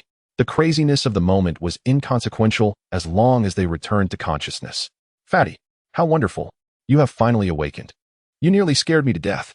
Liang Tian exclaimed joyously, rushing to embrace Shangwan Hanlu. What is wrong with you, little Tianzi? Why are you hugging your brother so tightly? I am perfectly fine. Are you not worried that Qianqian will take your head and serve it to the dogs? Shangwan Hanlu, still bewildered, teased Liang Tian as he found himself in an unexpected embrace. Fatty, if I did not see you just awaken, I would have unleashed a fierce strike upon you. Liang Tian initially intended to express his relief, but was cut short by Shangwan Hanlu's teasing. Yet, he held on tightly, grateful for her recovery. Little Tianzi, I just defeated the perverted Qin. You should be thanking me instead of threatening me. Shangwan Hanlu remained oblivious to her surroundings, believing they were still in the factory after her exhausting battle. Why am I in the hospital? What happened to Long Minping and Shaolin? Why are they all lying in beds? And why is Qian crying? Who is this man before me? Shangguan Hanlu has now finally grasped the situation. He found himself clad in a hospital gown and noticed that both Long Minping and Ku Shiwelin lay unconscious on adjacent beds. Tears streamed down Li Qian's face. And a middle-aged man stood beside him, adding to his confusion. Just as Li Qian was about to leave, Shangguan Hanlu's voice reached her ears. Recognizing the sound, she understood that Shangguan Hanlu had awakened, which filled her with an overwhelming sense of joy. Tears continued to flow as she struggled to articulate her emotions. Fatty, you truly remain oblivious to the circumstances. Listen carefully, we are currently in a hospital. After the recent battle with the Taihua gang, we were all injured and are now receiving treatment here. Do you comprehend? You and Huang Yichang have both regained consciousness. The gentleman before you is the master of Long Minping and Huang Yichang. Do you understand now? Liang Tian explained to Shangguan Hanlu, who still appeared dazed. An understandable state given that he had been unconscious until now. Oh, little emperor. So that's how it is. Greetings, uncle. My name is Shangguan Hanlu, and I am a friend of Long Minping and Huang Yichang. He introduced himself, noticing Long Yun's attentive gaze upon him. It is truly wonderful that you have awakened. Long Yun expressed his delight at Shangguan Hanlu's recovery. Qian, please cease your tears. A woman who weeps often does not appear beautiful. Be a good girl and dry your eyes, Shangguan Hanlu gently urged, unable to bear her sorrow. I am just so overwhelmed with joy that I cannot help but cry. Brother Shangguan, you have finally awakened. This is truly splendid. I am so moved that tears have escaped me, Li Qian replied, hastily wiping her tears upon hearing his words. Little emperor, did you see that? Li Qian shed tears out of concern for me. It appears she truly cares for me, Shangguan Hanlu remarked proudly, casting a teasing glance at Liang Tian. Fatty, do not think that because you are ill, I will hesitate to confront you. If you continue to speak, I shall take action. Do you believe me? Liang Tian had initially intended to embrace Shangguan Hanlu a while longer, but upon hearing his words, he promptly let go. Little emperor, you are indeed easily jealous, even over your brother. This is unacceptable, Liang Tian jested, assuming Shangguan Hanlu was genuinely annoyed. I am not angry with you. You have just awakened and must be famished. We have not eaten all day, so let us go get something to eat, Liang Tian suggested, acknowledging that both he and Li Qian had also gone without food for an entire day. Then hurry and go, Shangguan Hanlu urged, realizing he too was extremely hungry. Shangguan Hanlu, how wonderful! You have awakened, Huang Yichang exclaimed as he rushed to Shangguan Hanlu's side. Yunchang, where have you been? You missed the moment I awakened. How unfortunate for you, Shangguan Hanlu replied joyfully, pleased to see Huang Yunchang so alert. Chapter 58. The condition of Ku Shiwelin. No. I merely wished to take a stroll and bask in the warmth of the sun, which is why I was absent. Huang Yunchang had actually followed Liang Tian and Shangguan Hanlu when he had just stepped out. But he had to fabricate a lie to prevent Long Yun from discovering his actions. It's indeed beneficial to step outside and absorb some sunlight. I shall not hold it against you, Yunchang. Upon realizing that she was not the only one awake, and seeing Huang Yunchang in good spirits, Shangguan Hanlu felt a slight relief in her heart. By the way, Liang Tian, why haven't you gone to fetch some food? Do you wish to starve us all? The thought of food struck Shangguan Hanlu, prompting her to hasten Liang Tian's departure. Shangguan, I shall go. I was just about to wash my face anyway, Li Qian, noticing that everyone seemed famished, felt compelled to assist, and volunteered to buy food for everyone. How considerate of you, Qian. Please return swiftly. Otherwise, your senior brother Shangguan may perish from hunger. Hearing Li Qian's intention, Shangguan Hanlu urged her to hurry along. By the way, Xiaochang, if you wish to take a stroll, you should wait for Liang Tian and me to return. Your health is still fragile. If anything were to happen, you need someone to look after you. Long Yun, pleased to see Huang Yunchang in such good health, felt a wave of happiness wash over him. Indeed, I shall remember that next time. Huang Yunchang resolved to address Long Yun as father from now on, having not referred to him as such for a long time since the relationship had grown distant after Long Minping's coldness towards him. Hearing Huang Yunchang finally call him father sent a tremor through Long Yun. He was taken aback by his own reaction, having believed he had mastered his emotions. Huang Yunchang was unaware of how long it had been since he had referred to Long Yun as father. Since Long Minping's indifference, he had exclusively called him master. Now, this single utterance of father deeply resonated within Long Yun's psyche. Despite his internal turmoil, Long Yun endeavored to mask his emotions and maintain composure. Your health is still delicate. You must take care of yourself during this time. Although Long Yun tried to maintain a facade of normalcy, subtle cracks in his demeanor were evident. Huang Yuchang, having been by Long Yun's side for so long, could easily perceive the shifts in his emotions. He chose not to voice this observation, however. Uncle, you shouldn't stand for too long. Please take a seat. This is exhausting for you. Shangguan Hanlu, noticing Long Yun's unwavering stance, felt fatigue for him. No need. I am fine standing. Long Yun replied softly, earning Shangguan Hanlu's admiration for his unwavering demeanor, reminiscent of a personage of great stature. In truth, Shangguan Hanlu was oblivious to Long Yun's reasoning for standing. He positioned himself where he could see Long Minping. Long Yun wished to gaze upon Long Minping. Acutely aware of his failures as a father, feeling a profound sense of guilt for not being able to provide paternal love during his childhood. He understood that it was too late to rectify the past, yet seeing Long Minping in this state ignited a resolve within Long Yun to shower him with affection henceforth. Attempting to make amends for the love he had owed. All right, fatty, you must be weary as well. You just regained consciousness. Do not faint again. Your condition is quite dire. Liang Tian, observing Shangguan Hanlu's exuberance, grew concerned that he might collapse again. Fear not, little prince.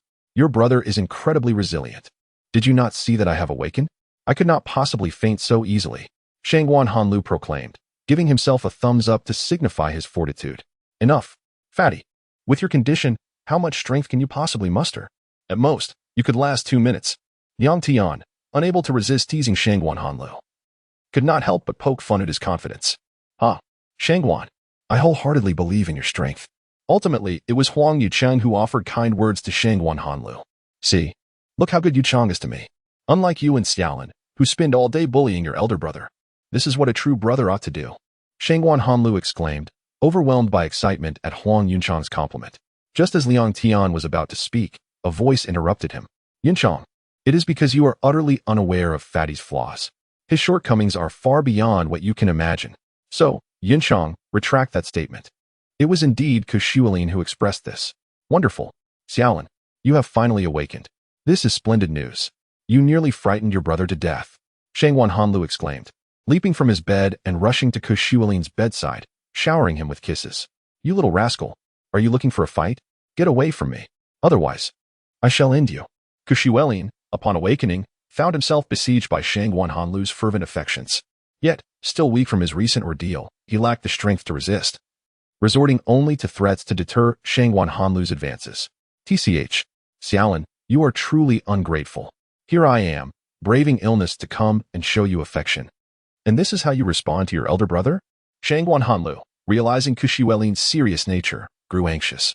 Knowing that Kushualin was a man of his word and did not wish to be struck down so soon after awakening. Shualin, how wonderful. You are finally awake. Do you have any idea how worried I was for you? Now that you are conscious, it brings me such joy. Liang Tian could hardly believe that both Shangguan Hanlu and Kushualin had regained consciousness. Overwhelmed with happiness, he embraced Kushualin as if he were a precious treasure. Reluctant to let go, tears streaming down his face. Liang Tian, you need not worry. I shall be fine. What are you afraid of? Honestly, I am not dead. So why would I dare leave you? Kushualin reassured Liang Tian, sensing his emotional turmoil. Xiaolin, must you be so biased? When Liang Tian hugs you, you respond warmly. Yet when I do the same, you wish to strike me. Xiaolin, that is not fair.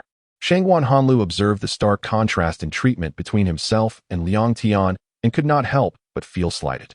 Fatty, do you see how Liang Tian treats you? His embrace is one of brotherly affection, unlike yours, which is a full-on assault. To embrace and kiss me? I have a girlfriend, Fatty. Even if you don't, you shouldn't do that to me. Shouldn't you be secretly rejoicing that I'm not pummeling you? Even now, Kushualin still feels disgusted when she recalls Shangguan Hanlu's actions. Little Linzi, I was just a bit too elated to see you awake. Shangguan Hanluo felt a sense of unease upon hearing Kushualin's words. Wonderful. This is truly wonderful. Now that even you, Shualin, have awakened. This is simply too good. Huang Yunchang was overjoyed to see Kushualin awake. He was still immersed in the exhilaration of Shangguan Hanlu's awakening, and now Kushualin had also awakened. Huang Yunchang was so thrilled that even speaking became a challenge. Yes, Yunchang, I'm awake. You needn't be so agitated. Kushualin noticed Huang Yunchang's excessive excitement. I'm just too thrilled. I was already excited about Shangguan Hanlu's awakening. And now I see you awake as well, so I'm even more excited. Huang Yuchang remained in a state of perpetual excitement. Excuse me, who is that gentleman over there? During her conversation with everyone, Kushualing noticed Long Yun standing there. However, as it was her first time seeing Long Yun, she had no idea who he was. Hello, my name is Long Yun. I am Huang Yunchang, and Long means father. It's a pleasure to meet you. Long Yun introduced himself upon hearing Kushualing's question. So your uncle. When Kushualing heard Long Yun say that he was Huang Yunchang and Long meaning's father, she sensed that he must be someone of significance. Although Kushualing was young, she had considerable experience. She had met many people, but this man gave her a feeling of oppression. Therefore, Kushualing knew he was not as simple as he seemed. Kushualing wanted to get down and shake hands with Long Yun, but Long Yun declined. You've only just awakened. You shouldn't get up yet. It won't be good for you. Long Yun saw that Kushualing still looked strained. Since Kushualing heard Long Yun say that, she decided not to get up. Shualing, how's your body? Still in pain? Liang Tian knew that Kushualing's body was that of an ordinary person, so the injury she sustained would not be the same as those of himself and Shangguan Hanluo. Therefore, Liang Tian was worried about any potential problems. Since I was able to wake up, that means I'm much better. Don't worry, Liang Tian. I won't let anything happen to myself. You don't need to worry. Kushualing knew what Liang Tian was worried about, so she quickly reassured him, not wanting him to worry about her. Little Lindsay, you've been sleeping for so long. You must be hungry. Just wait a moment. Qian is out buying food and should be back soon. Just wait a little longer. Shangguan Hanluo knew that Kushualing must be as hungry as he was, having been unconscious for a day. Fatty, you're the one who's hungry, aren't you? How could Kushualing not know Shangguan Hanluo's thoughts? Little Lindsay, I'm just concerned that you're hungry, so I asked. You've completely failed my intentions, little Lindsay. Shangguan Hanluo looked aggrieved. All right, Fatty. I know you're doing it for my own good. Thank you. In fact, Kushualing knew that Shangguan Hanluo was also worried about her. All right. Both of you have just woken up, so don't exert yourselves too much. Huang Yunchang was afraid that they would faint again if they became too tired. Having just woken up. Chapter 59. Long meaning's well-being. Rest assured, Yunchang. I won't faint so easily again. Trust me. Kushualing dreaded others worrying about him, feeling indebted whenever they did. Conversely, he readily concerned himself with others' well-being. Indeed, your health will undoubtedly improve. Huang Yuchang observed Kushualing and noted his improved condition. Why hasn't Qian returned yet? Liang Tian, you're responsible. Shangguan Hanluo is famished. Why am I responsible? If you're hungry, you should fetch food yourself. Liang Tian dismissed Shangguan Hanluo's complaints. Liang Tian, Qian is, after all, your girlfriend. Aren't you concerned that she hasn't returned yet? Shangguan Hanluo continued to seek justification. I'm not worried. There's nothing to fret about. Liang Tian had eliminated all immediate threats and was confident that Li Tianqian wouldn't be abducted. He eagerly anticipated everyone's recovery, and the awakening of two already buoyed his spirits. Just as Shangguan Hanluo grumbled, Li Tianqian arrived. Excellent. My Qian, you finally returned. Do you know how long I've awaited your food? I nearly perished from hunger. Shangguan Hanluo rushed towards Li Tianqian, his eyes fixed on the provisions she carried. Senior brother Shualing. Upon seeing Kushualing awake, Li Tianqian rushed toward him, ignoring Shangguan Hanluo, who had eagerly approached her. Yes, Qian, I've awakened, and my health is quite robust. Do not fret. See how well I am. Kushualing, eager to alleviate Li Tianqian's worries, flexed his arm to demonstrate his strength. Wonderful. This is truly wonderful. Even senior brother Shualing has awakened. This is splendid. Li Tianqian, witnessing the recovery of both Shangguan Hanluo and Kushualing, found her emotions overwhelming. Tears welled up, even more profusely than when Shangguan Hanluo had awakened. Qian, what's wrong? I told you I'm fine. Why are you still crying? Please cease your tears. Kushualing dreaded causing Li Tianqian distress and witnessing her tears. He had attempted to appear strong, but her continued weeping was his greatest fear. Despite Kushualing's words, Li Tianqian couldn't immediately regain composure. She continued to weep, though she tried to restrain her tears. Qian, I dread seeing others worry about me to the point of tears. If you persist, I might faint again, Kushualing deliberately said, hoping to stop her tears. His words had the desired effect, and Li Tianqian quickly ceased crying. Kushualing was relieved to see her composure. Excellent. Since Qian has returned with food, let's eat. We haven't eaten in so long. If we don't eat soon, I might faint from hunger. Shangguan Hanluo couldn't resist any longer. His gaze fixed on the bags of food in Li Tianqian's hands, drool dripping onto the ground. Indeed. Let's all eat first. We've been hungry for a day and need sustenance. Liang Tian, seeing Kushualing and Shangguan Hanluo awake, realized he was also hungry. Yes. We've been exhausted these past few days. We should eat well and reward ourselves. Huang Yichang also felt hunger pangs. I bought plenty of food. Let's eat. Li Qianqian produced the food she had brought. I'm coming. Shangwan Hanluo dashed towards the food. Everyone, seeing Shangwan Hanluo's eagerness, joined in without hesitation. Only Long Yun remained still, silently watching the barely conscious Long Minyin. Father, don't just stand there. Eat something. You haven't eaten all day. Huang Yichang urged Long Yun to eat. Xiao Chang, you eat first. I'm not hungry now. I'll eat later. Long Yun gently shook his head. By the way, why hasn't Long Minyin awakened yet? Even little Lindsay has awakened. Long Minyin should have awakened by now. Shangwan Hanluo, while eating, noticed that Long Minyin was still unconscious. By all accounts, she should have awakened by now. Shangwan Hanluo's words brought silence. What's wrong with you all? Eat quickly. We've been hungry all day. Shangwan Hanluo noticed Liang Tian, Huang Yichang, and Li Qianqian suddenly putting down their food. Yes, Fatty is right. Eat quickly. We've been hungry for a day. Kushuelin, unaware of Long Minyin's condition, continued eating. Senior brother Shangwan, you eat first. I want to stay by Long Minyin's side. Li Qianqian put down her food and walked towards Long Minyin. I won't eat either. I'll go check on Long Minyin. Liang Tian also grew concerned about Long Minyin and lost his appetite. Shuelin, Shangwan, you two eat slowly. Huang Yinchang also lost his appetite. What's going on? Why are you all acting like this? Kushuelin, sensing the reactions of Huang Yichang, Liang Tian, and Li Qianqian, knew something was amiss. He suspected Long Minyin's condition was serious. Liang Tian, tell me about Long Minyin's condition. Kushuelin wanted to know what had happened to Long Minyin. It's nothing. You eat first. Liang Tian didn't want to worry Kushuelin and told him everything was fine. Liang Tian, we are brothers. You must be honest with me. There should be no secrets between brothers. The more Liang Tian tried to conceal, the more Kushuelin suspected something was wrong. Hearing Kushuelin's words, Liang Tian felt he couldn't hide anything. Long Minyin's condition was unstable, and her life was in danger. What? Liang Tian, what did you say? You said Long Minyin's condition is unstable? What happened? Kushuelin was even more worried about Long Minyin. It's like this. As Long Minyin engaged in battle with Li Xiao, the venom coursing through her veins was overwhelming. Although the doctors had performed surgery to expel the toxins from her body, the depth of the poison had already infiltrated her vital organs. Even with a successful operation, her condition remained shrouded in uncertainty. Now, she could only rely on her sheer willpower. Should she fail to awaken by tomorrow, the toxins would completely compromise her organs, leading to her demise.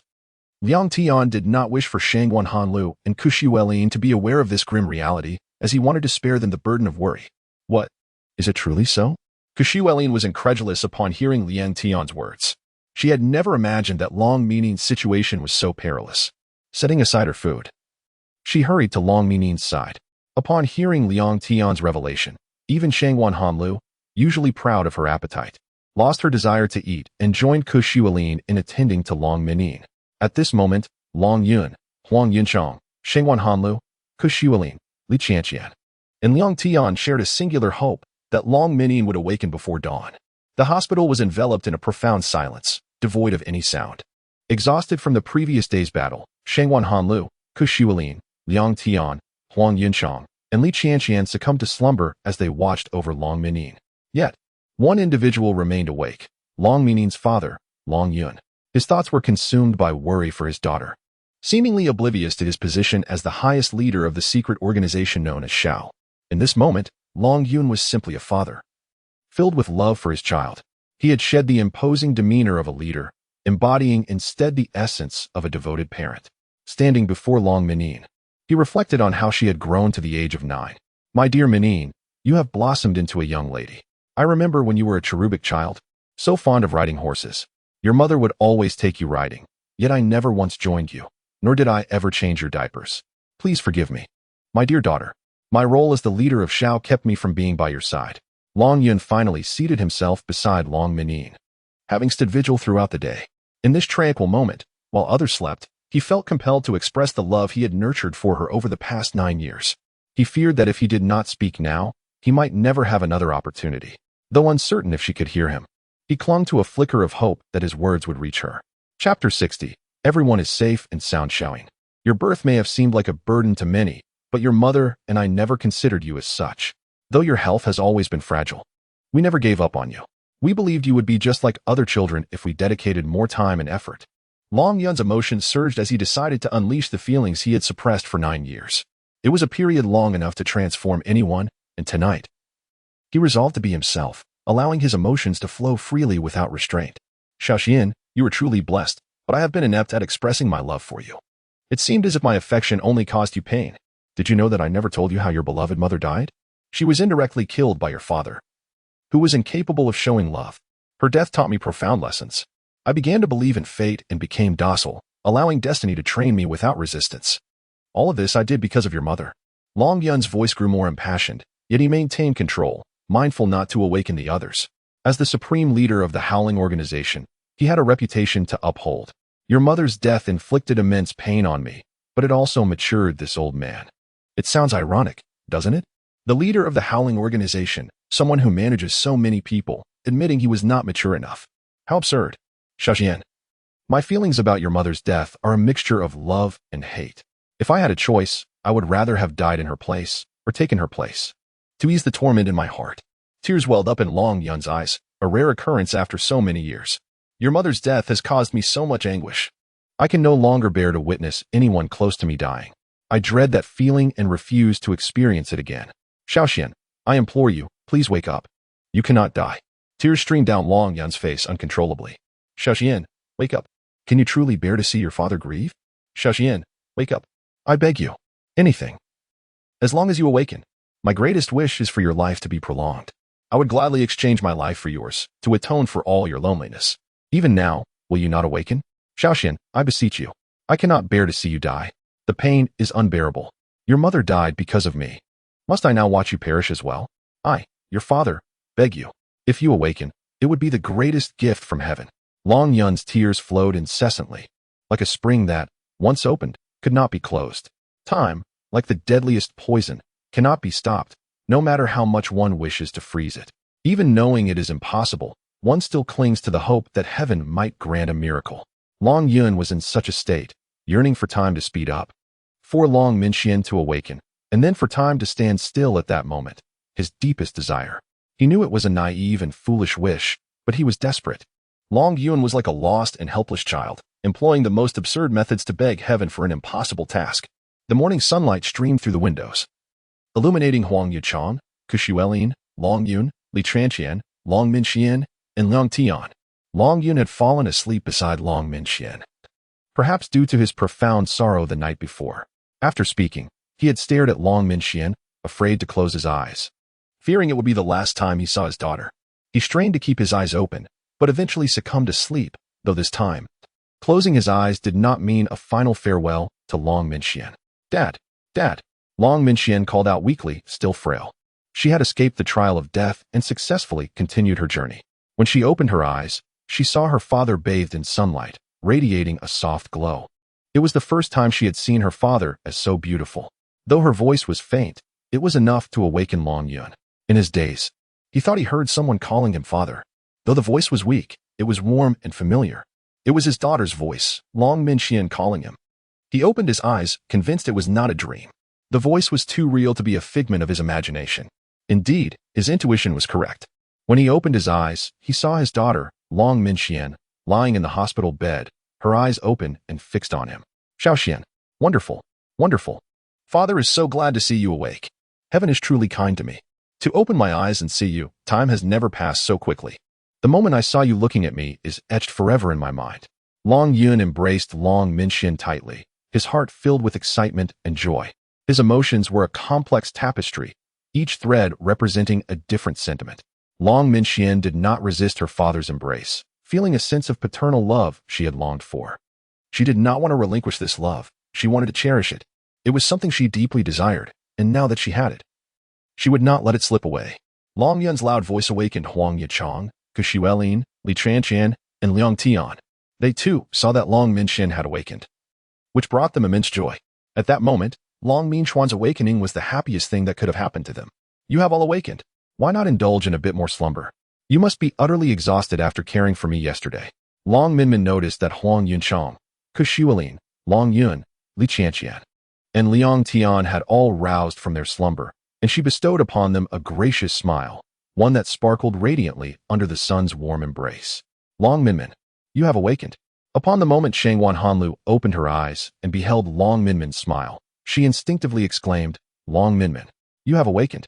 Yet, it was only after she had fully regained consciousness that she realized the significance of Long Minmin's awakening. It was indeed a matter of utmost importance. Little Emperor, little Linzi, Qianqian, and Huang Yunchang awaken. A miracle has transpired. In her eagerness to inform the others of Long Minmin's awakening, Shangwan Hanlu disregarded the hospital setting and called out with her booming voice.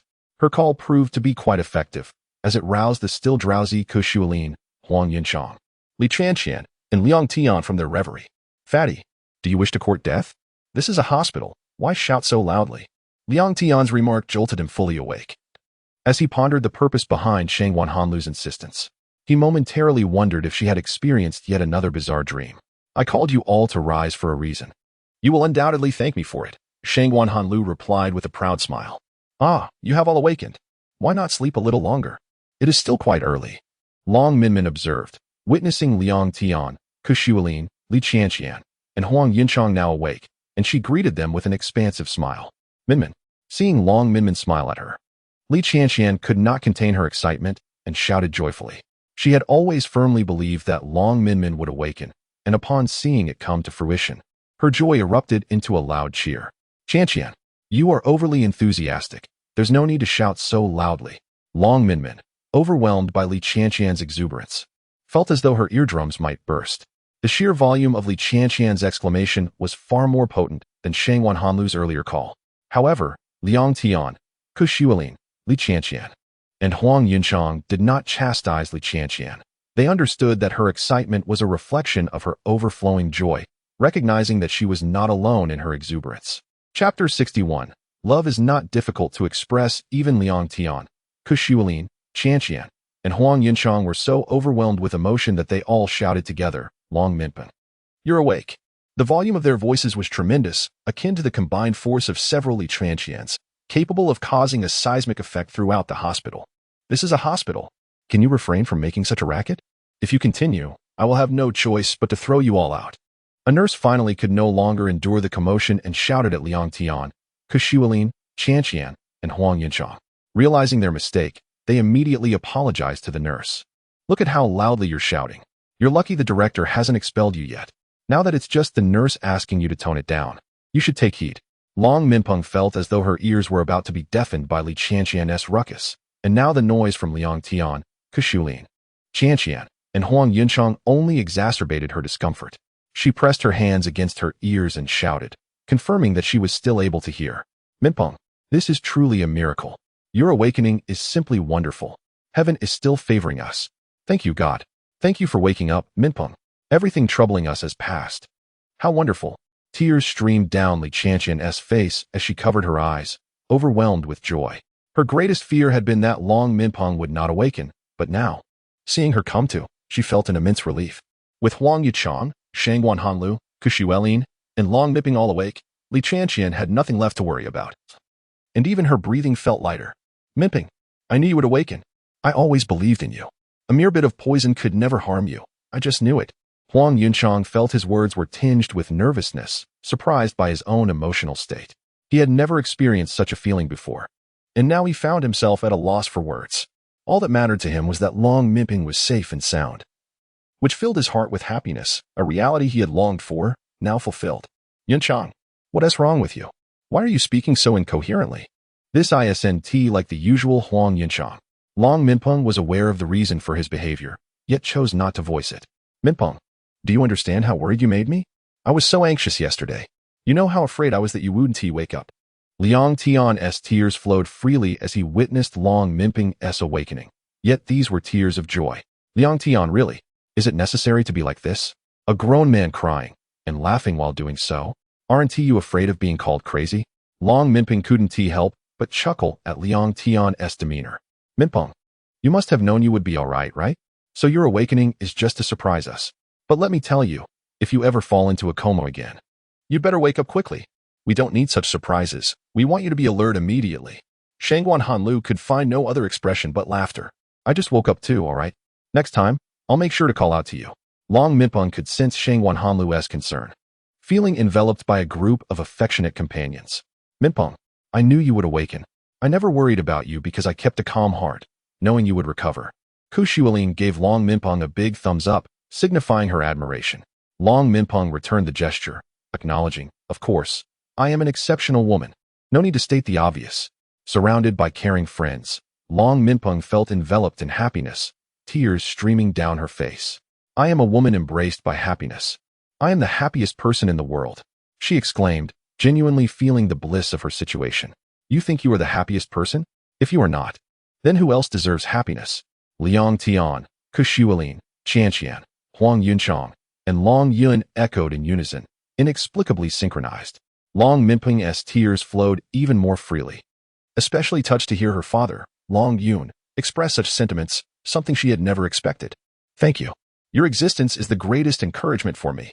Because of you, my life has begun to bloom with color. You are the rainbow of my life. Long Minpeng's tears continued to flow unabated. She realized that expressing love was not a daunting task. As long as one wished to convey their feelings, it could be done at any moment. Long Minpeng now voiced her feelings openly. Xiao Yun, Long Yun, witnessing Long Minpeng's tears, simply wiped them away with his hand. Though age had left Long Yun's hands rough and wrinkled, Long Minpeng was deeply touched by his gesture. She felt immense gratitude for her experiences, recognizing that without them, she would never have understood the depth of her father's love. She gently caressed Long Yun's hand, feeling an overwhelming sense of happiness. This was her father's love. In that moment, she understood that love, though sometimes hidden, was not difficult to express. Surrounded by such affection, Long Minpeng reveled in the love that enveloped her. Huang Yichang, Shangwan Hanlu, Li Chanqian, and Liang Tian observed this poignant scene, especially Liang Tian and Huang Yichang, who played contrasting roles as father and daughter, both united in the same sentiment, a shared love that transcended their roles. Embodying the eternal bond between a father and his daughter, Huang Yinshang, Shangwan Hanluo, Li Qianqian, and Liang Tian were all captivated by the poignant scene before them. They silently observed the tender moment, a father gently wiping away his daughter's tears while she softly caressed his hand. It was an extraordinarily moving tableau, a beautiful occurrence that no one wished to disrupt.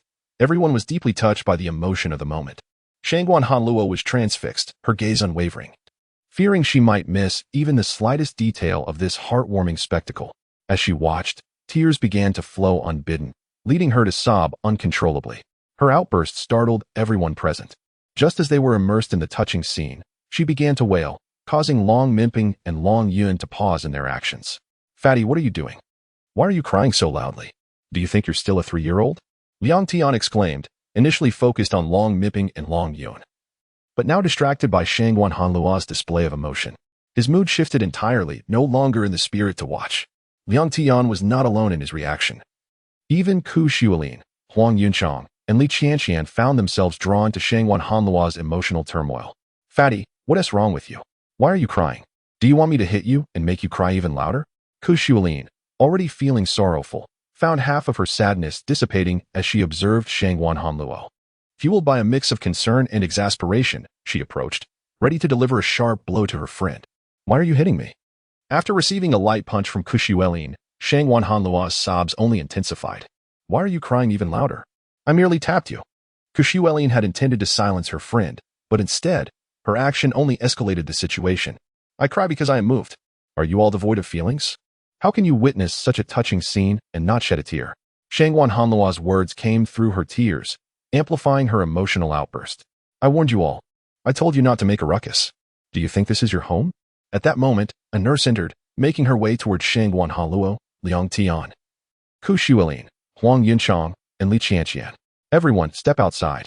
I must provide some proper guidance. You young people need to be disciplined. Why must we leave? We don't need your guidance. Liang Tian, Ku Shuilin, Huang Yuchang, and Li Qianqian protested, incredulous. It was clearly Shangwan Hanluo's fault. Why should they bear the consequences? This felt like an unjust burden. Stop talking back. The first time I warned you, I saw you all making a commotion.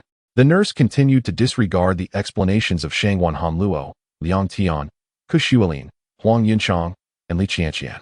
Chapter 62. The Love Between Father and Daughter Indeed. Our initial encounter was marked by discord. However, we have both come to recognize our mistakes. This time, it was not our quarrel. It was entirely instigated by that rotund fellow. If anyone is to be reprimanded, let it be him. Spare us any leniency. Shangguan Hanlu, Liang Tian Kai, Xuelin, Huang Yichang, and Li Tianqian continued to defend themselves. Do you think I am so easily deceived? Let me clarify. I am no fool. Though this man may be slightly portly, can his voice truly be this thunderous? It is capable of shaking the very foundations of the hospital. If you had not intervened, would such an uproar have occurred? The nurse, being somewhat stout herself, was reluctant to speak ill of others in her predicament. Naturally, she felt compelled to defend her fellow portly individual. Enough with your nonsense. Everyone, please exit. Do you think I am an easy target? Spare me your chatter. If you do not leave at once, I shall lose my temper. The nurse's demeanor had turned decidedly irate. Shangguan Hanlu, Liang Tian Kai, Xuelin, Huang Yichang, and Li Tianqian understood their inevitable departure, resigning themselves to their fate. They followed the nurse out, leaving only Long Minpeng and Long Yun in the ward. In truth, Long Minpeng hoped that Shangguan Hanlu, Liang Tian Kai, Xuelin, Huang Yichang, and Li Tianqian would step outside, for she had matters to discuss with her father, Long Yun. However, their presence had rendered her hesitant. Now that they had vacated the room, Long Minpeng could finally converse with her father. Father, there is something I must share with you. Long Minpeng initiated, breaking the tense silence. Speak, my dear. What is on your mind? Long Yun regarded Long Minpeng as his cherished treasure, determined to express the love he had harbored for her over the years. Father, do you know? I have always perceived you as cold and unfeeling. I believed my existence held no significance in your heart, overshadowed solely by Huang Yichang.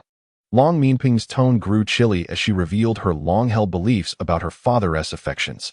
No, my dear, it is not as you think. How could I not cherish you? My heart has always held love for you. It is merely that my responsibilities have prevented me from expressing it. I truly love you. Minpeng, please believe me. Long Yun, filled with trepidation, feared that Long Minpeng might genuinely misconstrue his feelings. He was determined to dispel this misunderstanding. I am aware now, Father. I finally recognize the error in my thinking. You have always loved me. In my youth, I was so naive, incapable of comprehending the depth of your affection. Long Minpeng admitted, acknowledging her father's love, which she had failed to appreciate in her earlier years. Now, she had matured enough to understand the essence of a father's love. Minpeng, can you truly feel it? Over the past 9 years, I have been so distant. My words to you scarcely exceeded 1,000. I have failed as a father. I am a disappointing parent, Long Yun lamented, realizing the immense debt he owed his daughter. Unlike other children, Long Minpeng had grown up devoid of her father's love, compounded by the early loss of her mother. Long Yun regretted his choices that led him to prioritize the organization over his family. Given another chance, he would have chosen to be present for his daughter, ensuring she experienced a father's love. Father, you must know that I have never held it against you. Even when you were busy during my childhood, I longed to see you. Every glance at you brought me immense joy. Long Minpeng expressed her feelings sincerely, revealing her yearning for connection. Minpeng, is that truly how you feel?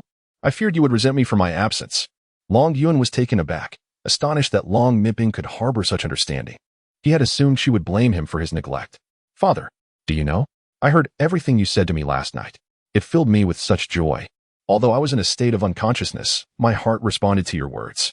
My awakening this morning is proof of the impact you had on me, Long Minpeng declared, her eyes glistening with emotion. What? You heard my words? Long Yun was astonished, his face flushing with embarrassment. As a high-ranking leader of the organization, he had not anticipated that his heartfelt confessions would reach her. Now, he felt as bashful as a child. Father, I never imagined you would speak to me in such a manner. I always viewed you as a serious man, incapable of expressing such tender emotions. I am truly grateful to you. Had it not been for your words, I might not have awakened today. Your love played a significant role in my recovery. Long Minpeng said, tears welling in her eyes. To me, my father resembles a towering mountain, vast and lofty, its summit obscured from my view, rendering the true nature of this mountain an enigma. Thus, my father embodies a riddle, one that I have been unable to decipher, primarily due to my lack of intimate interaction with him throughout my childhood. However, after the conversation we shared last night, I began to realize that my father is, in fact, both approachable and uncomplicated. The riddle I once perceived him to be is not as formidable as I had imagined. I understand now that I possess the ability to unravel it.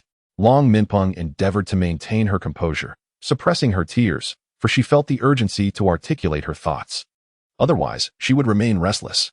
Yet, upon hearing Long Minpeng's words, Long Yun could no longer contain her emotions.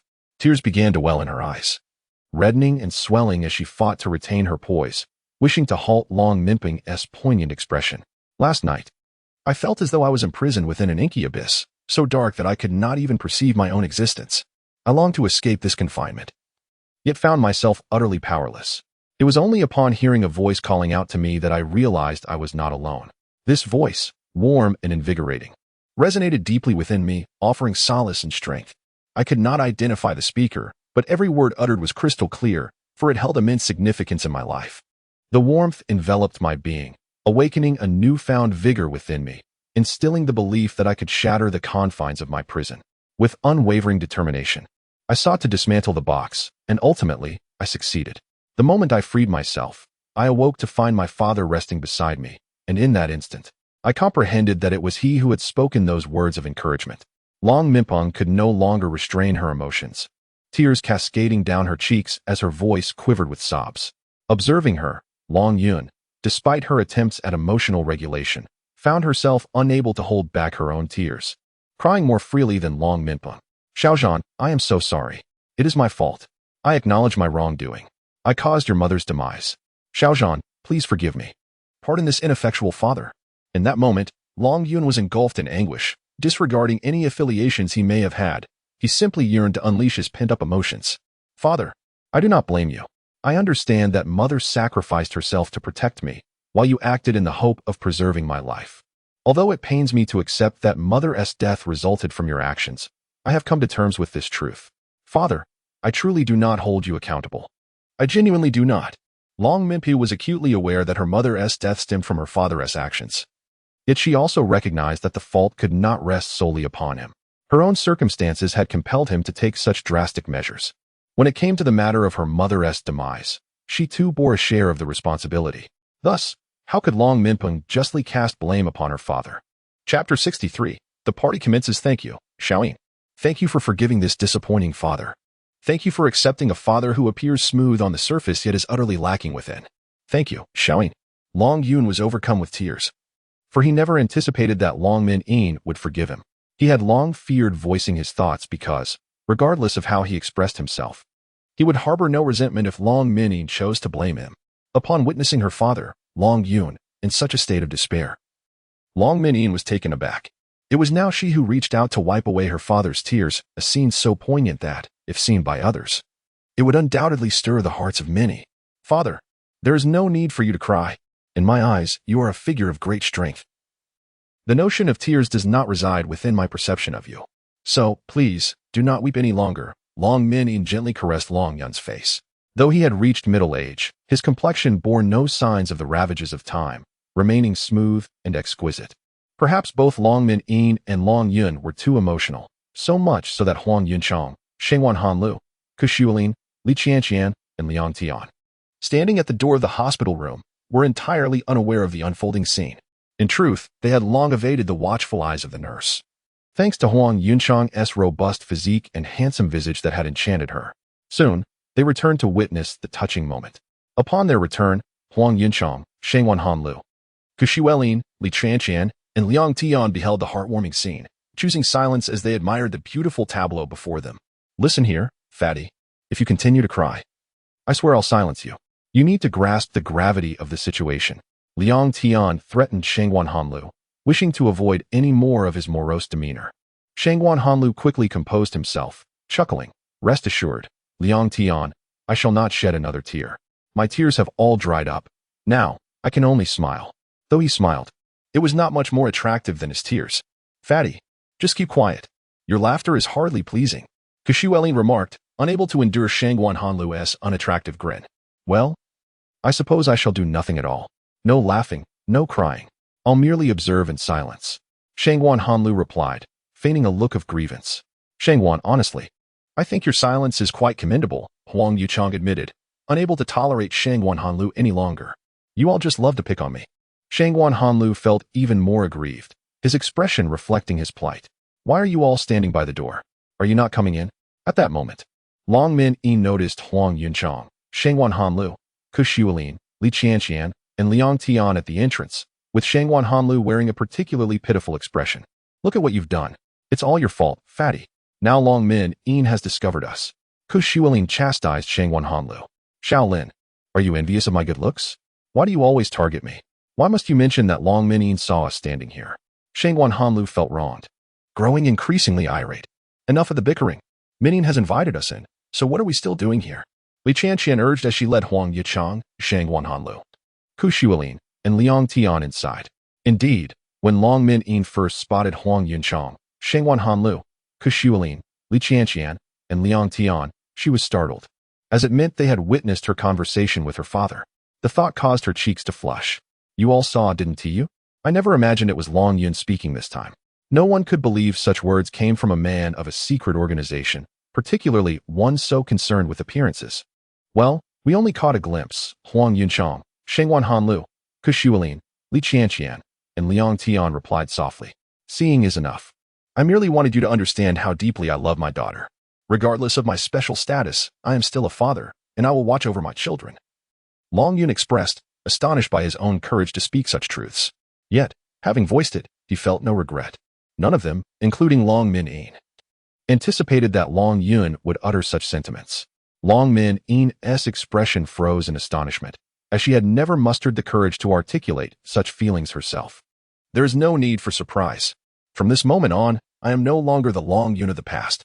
I may not have realized it before, but now I know that I am a man unafraid to express my emotions. I am a person who dares to love and hate. A man willing to articulate his feelings, Long Yun declared, having gained a new perspective after his experience with Long Minyin. He resolved never to hide his emotions again, even as the leader of a secret organization. Father, you truly. Huang Yunchang was at a loss for words, utterly stunned by Long Yun's transformation. Xiao Chong, you need not be surprised. From now on, prepare to embrace a new father. Long Yun smiled at both Long Minyin and Huang Yunchang, a smile that did not go unnoticed by Shangwan Hanlu, Xiuling, Li Qianqian, and Liang Tian. Dad. Long Minyin hugged Long Yun tightly. I love you, Dad. She proclaimed loudly, disregarding the reactions of Huang Yunchang, Shangwan Hanlu, Xiuling, Li Qianqian, and Liang Tian. Her heart solely focused on expressing this sentiment. You are all so moving. I feel tears welling up, Xiuling exclaimed, touched by the heartfelt scene. Xiuling. I too am overwhelmed to the point of tears by the bond between Long Minyin and her father, Liang Tian admitted, unable to hold back his emotions. Li Qianqian had already begun to cry, leaving only Shangwan Hanlu in a daze, staring blankly at Long Yun and Long Minyin. Fatty, can you please show a bit of heart? This scene is so poignant, and your expression is utterly vacant. Don't you realize how cold-blooded that seems? Xiuling remarked, unable to contain herself at the sight of Shangwan Hanlu's vacant stare. Shaolin, what do you know? My tears had long been spent during that profoundly moving moment. I am presently incapable of lacrimation. If it were within my power, I would weep uncontrollably. As for Shangwan Hanluo, her lacrimal glands had been thoroughly exhausted, leaving her to merely observe Long Minyin and Long Yun. Yet, her heart was awash with sorrow. Furthermore, I propose a festivity. Observing the felicity of Long Minyin and Long Yun, Shangwan Hanluo resolved to commemorate the occasion appropriately. Thus, she suggested a party, affording herself an opportunity for unrestrained indulgence and a chance to celebrate Long Yun and Long Minyin. Unexpectedly, no one opposed Shangwan Hanluo's proposition. On the contrary, all endorsed her suggestion. Previously, her words were generally disregarded. Fatty, I never imagined your pronouncements could be so consequential, so efficacious. I am genuinely surprised. Xiuling scrutinized Shangwan Hanluo with peculiar eyes. Little Lindsay, my words have consistently been of consequence. You simply failed to recognize it. Only now do you realize it? You are rather belated, little Lindsay. Upon hearing Xiuling's commendation, Shangwan Hanluo beamed at her. Indeed, let us host a splendid FTE. We have toiled for an extended period. It is time to adequately remunerate ourselves. Let us commemorate our triumph in rescuing Li Qianqian and our felicitous escape, as well as Long Minyin's current state of bliss. It warrants a proper celebration. Liang Tian concurred with Shangwan Hanluo's words, acknowledging their validity. After all, they had labored assiduously for so long, and it was time to reward themselves. Moreover, Li Qianqian had returned safely, everyone had awakened unscathed, and Long Minyin and Long Yun were experiencing such happiness. All of this merited a grand celebration. Very well, let us celebrate lavishly. Huang Yuchang began to exhibit excitement. Let us revel in extravagance. We have exerted ourselves for an extended duration. Now is the time for unrestrained merriment. Let us elevate this party to unparalleled heights. Long Min, upon hearing this, eagerly sought to make the best preparations for the party. Then let us hold this gathering at home. That is what we ought to do. Conducting it at home will allow us to enjoy ourselves more thoroughly. Long Yun, upon hearing the children's desire for a party, offered his enthusiastic support. Then I shall prepare the necessary accoutrements for the party. Li Qianqian began to harbor anticipations for the event. Qianqian, let us prepare together. I shall accompany you. Long Min also desired to make the party as exquisite as possible, as it was only fitting for her. Min, you have only just awakened. Are you capable? Perhaps you should rest a while longer. Li Qianqian was concerned that Long Min, having only recently awakened, might overexert herself and suffer adverse effects.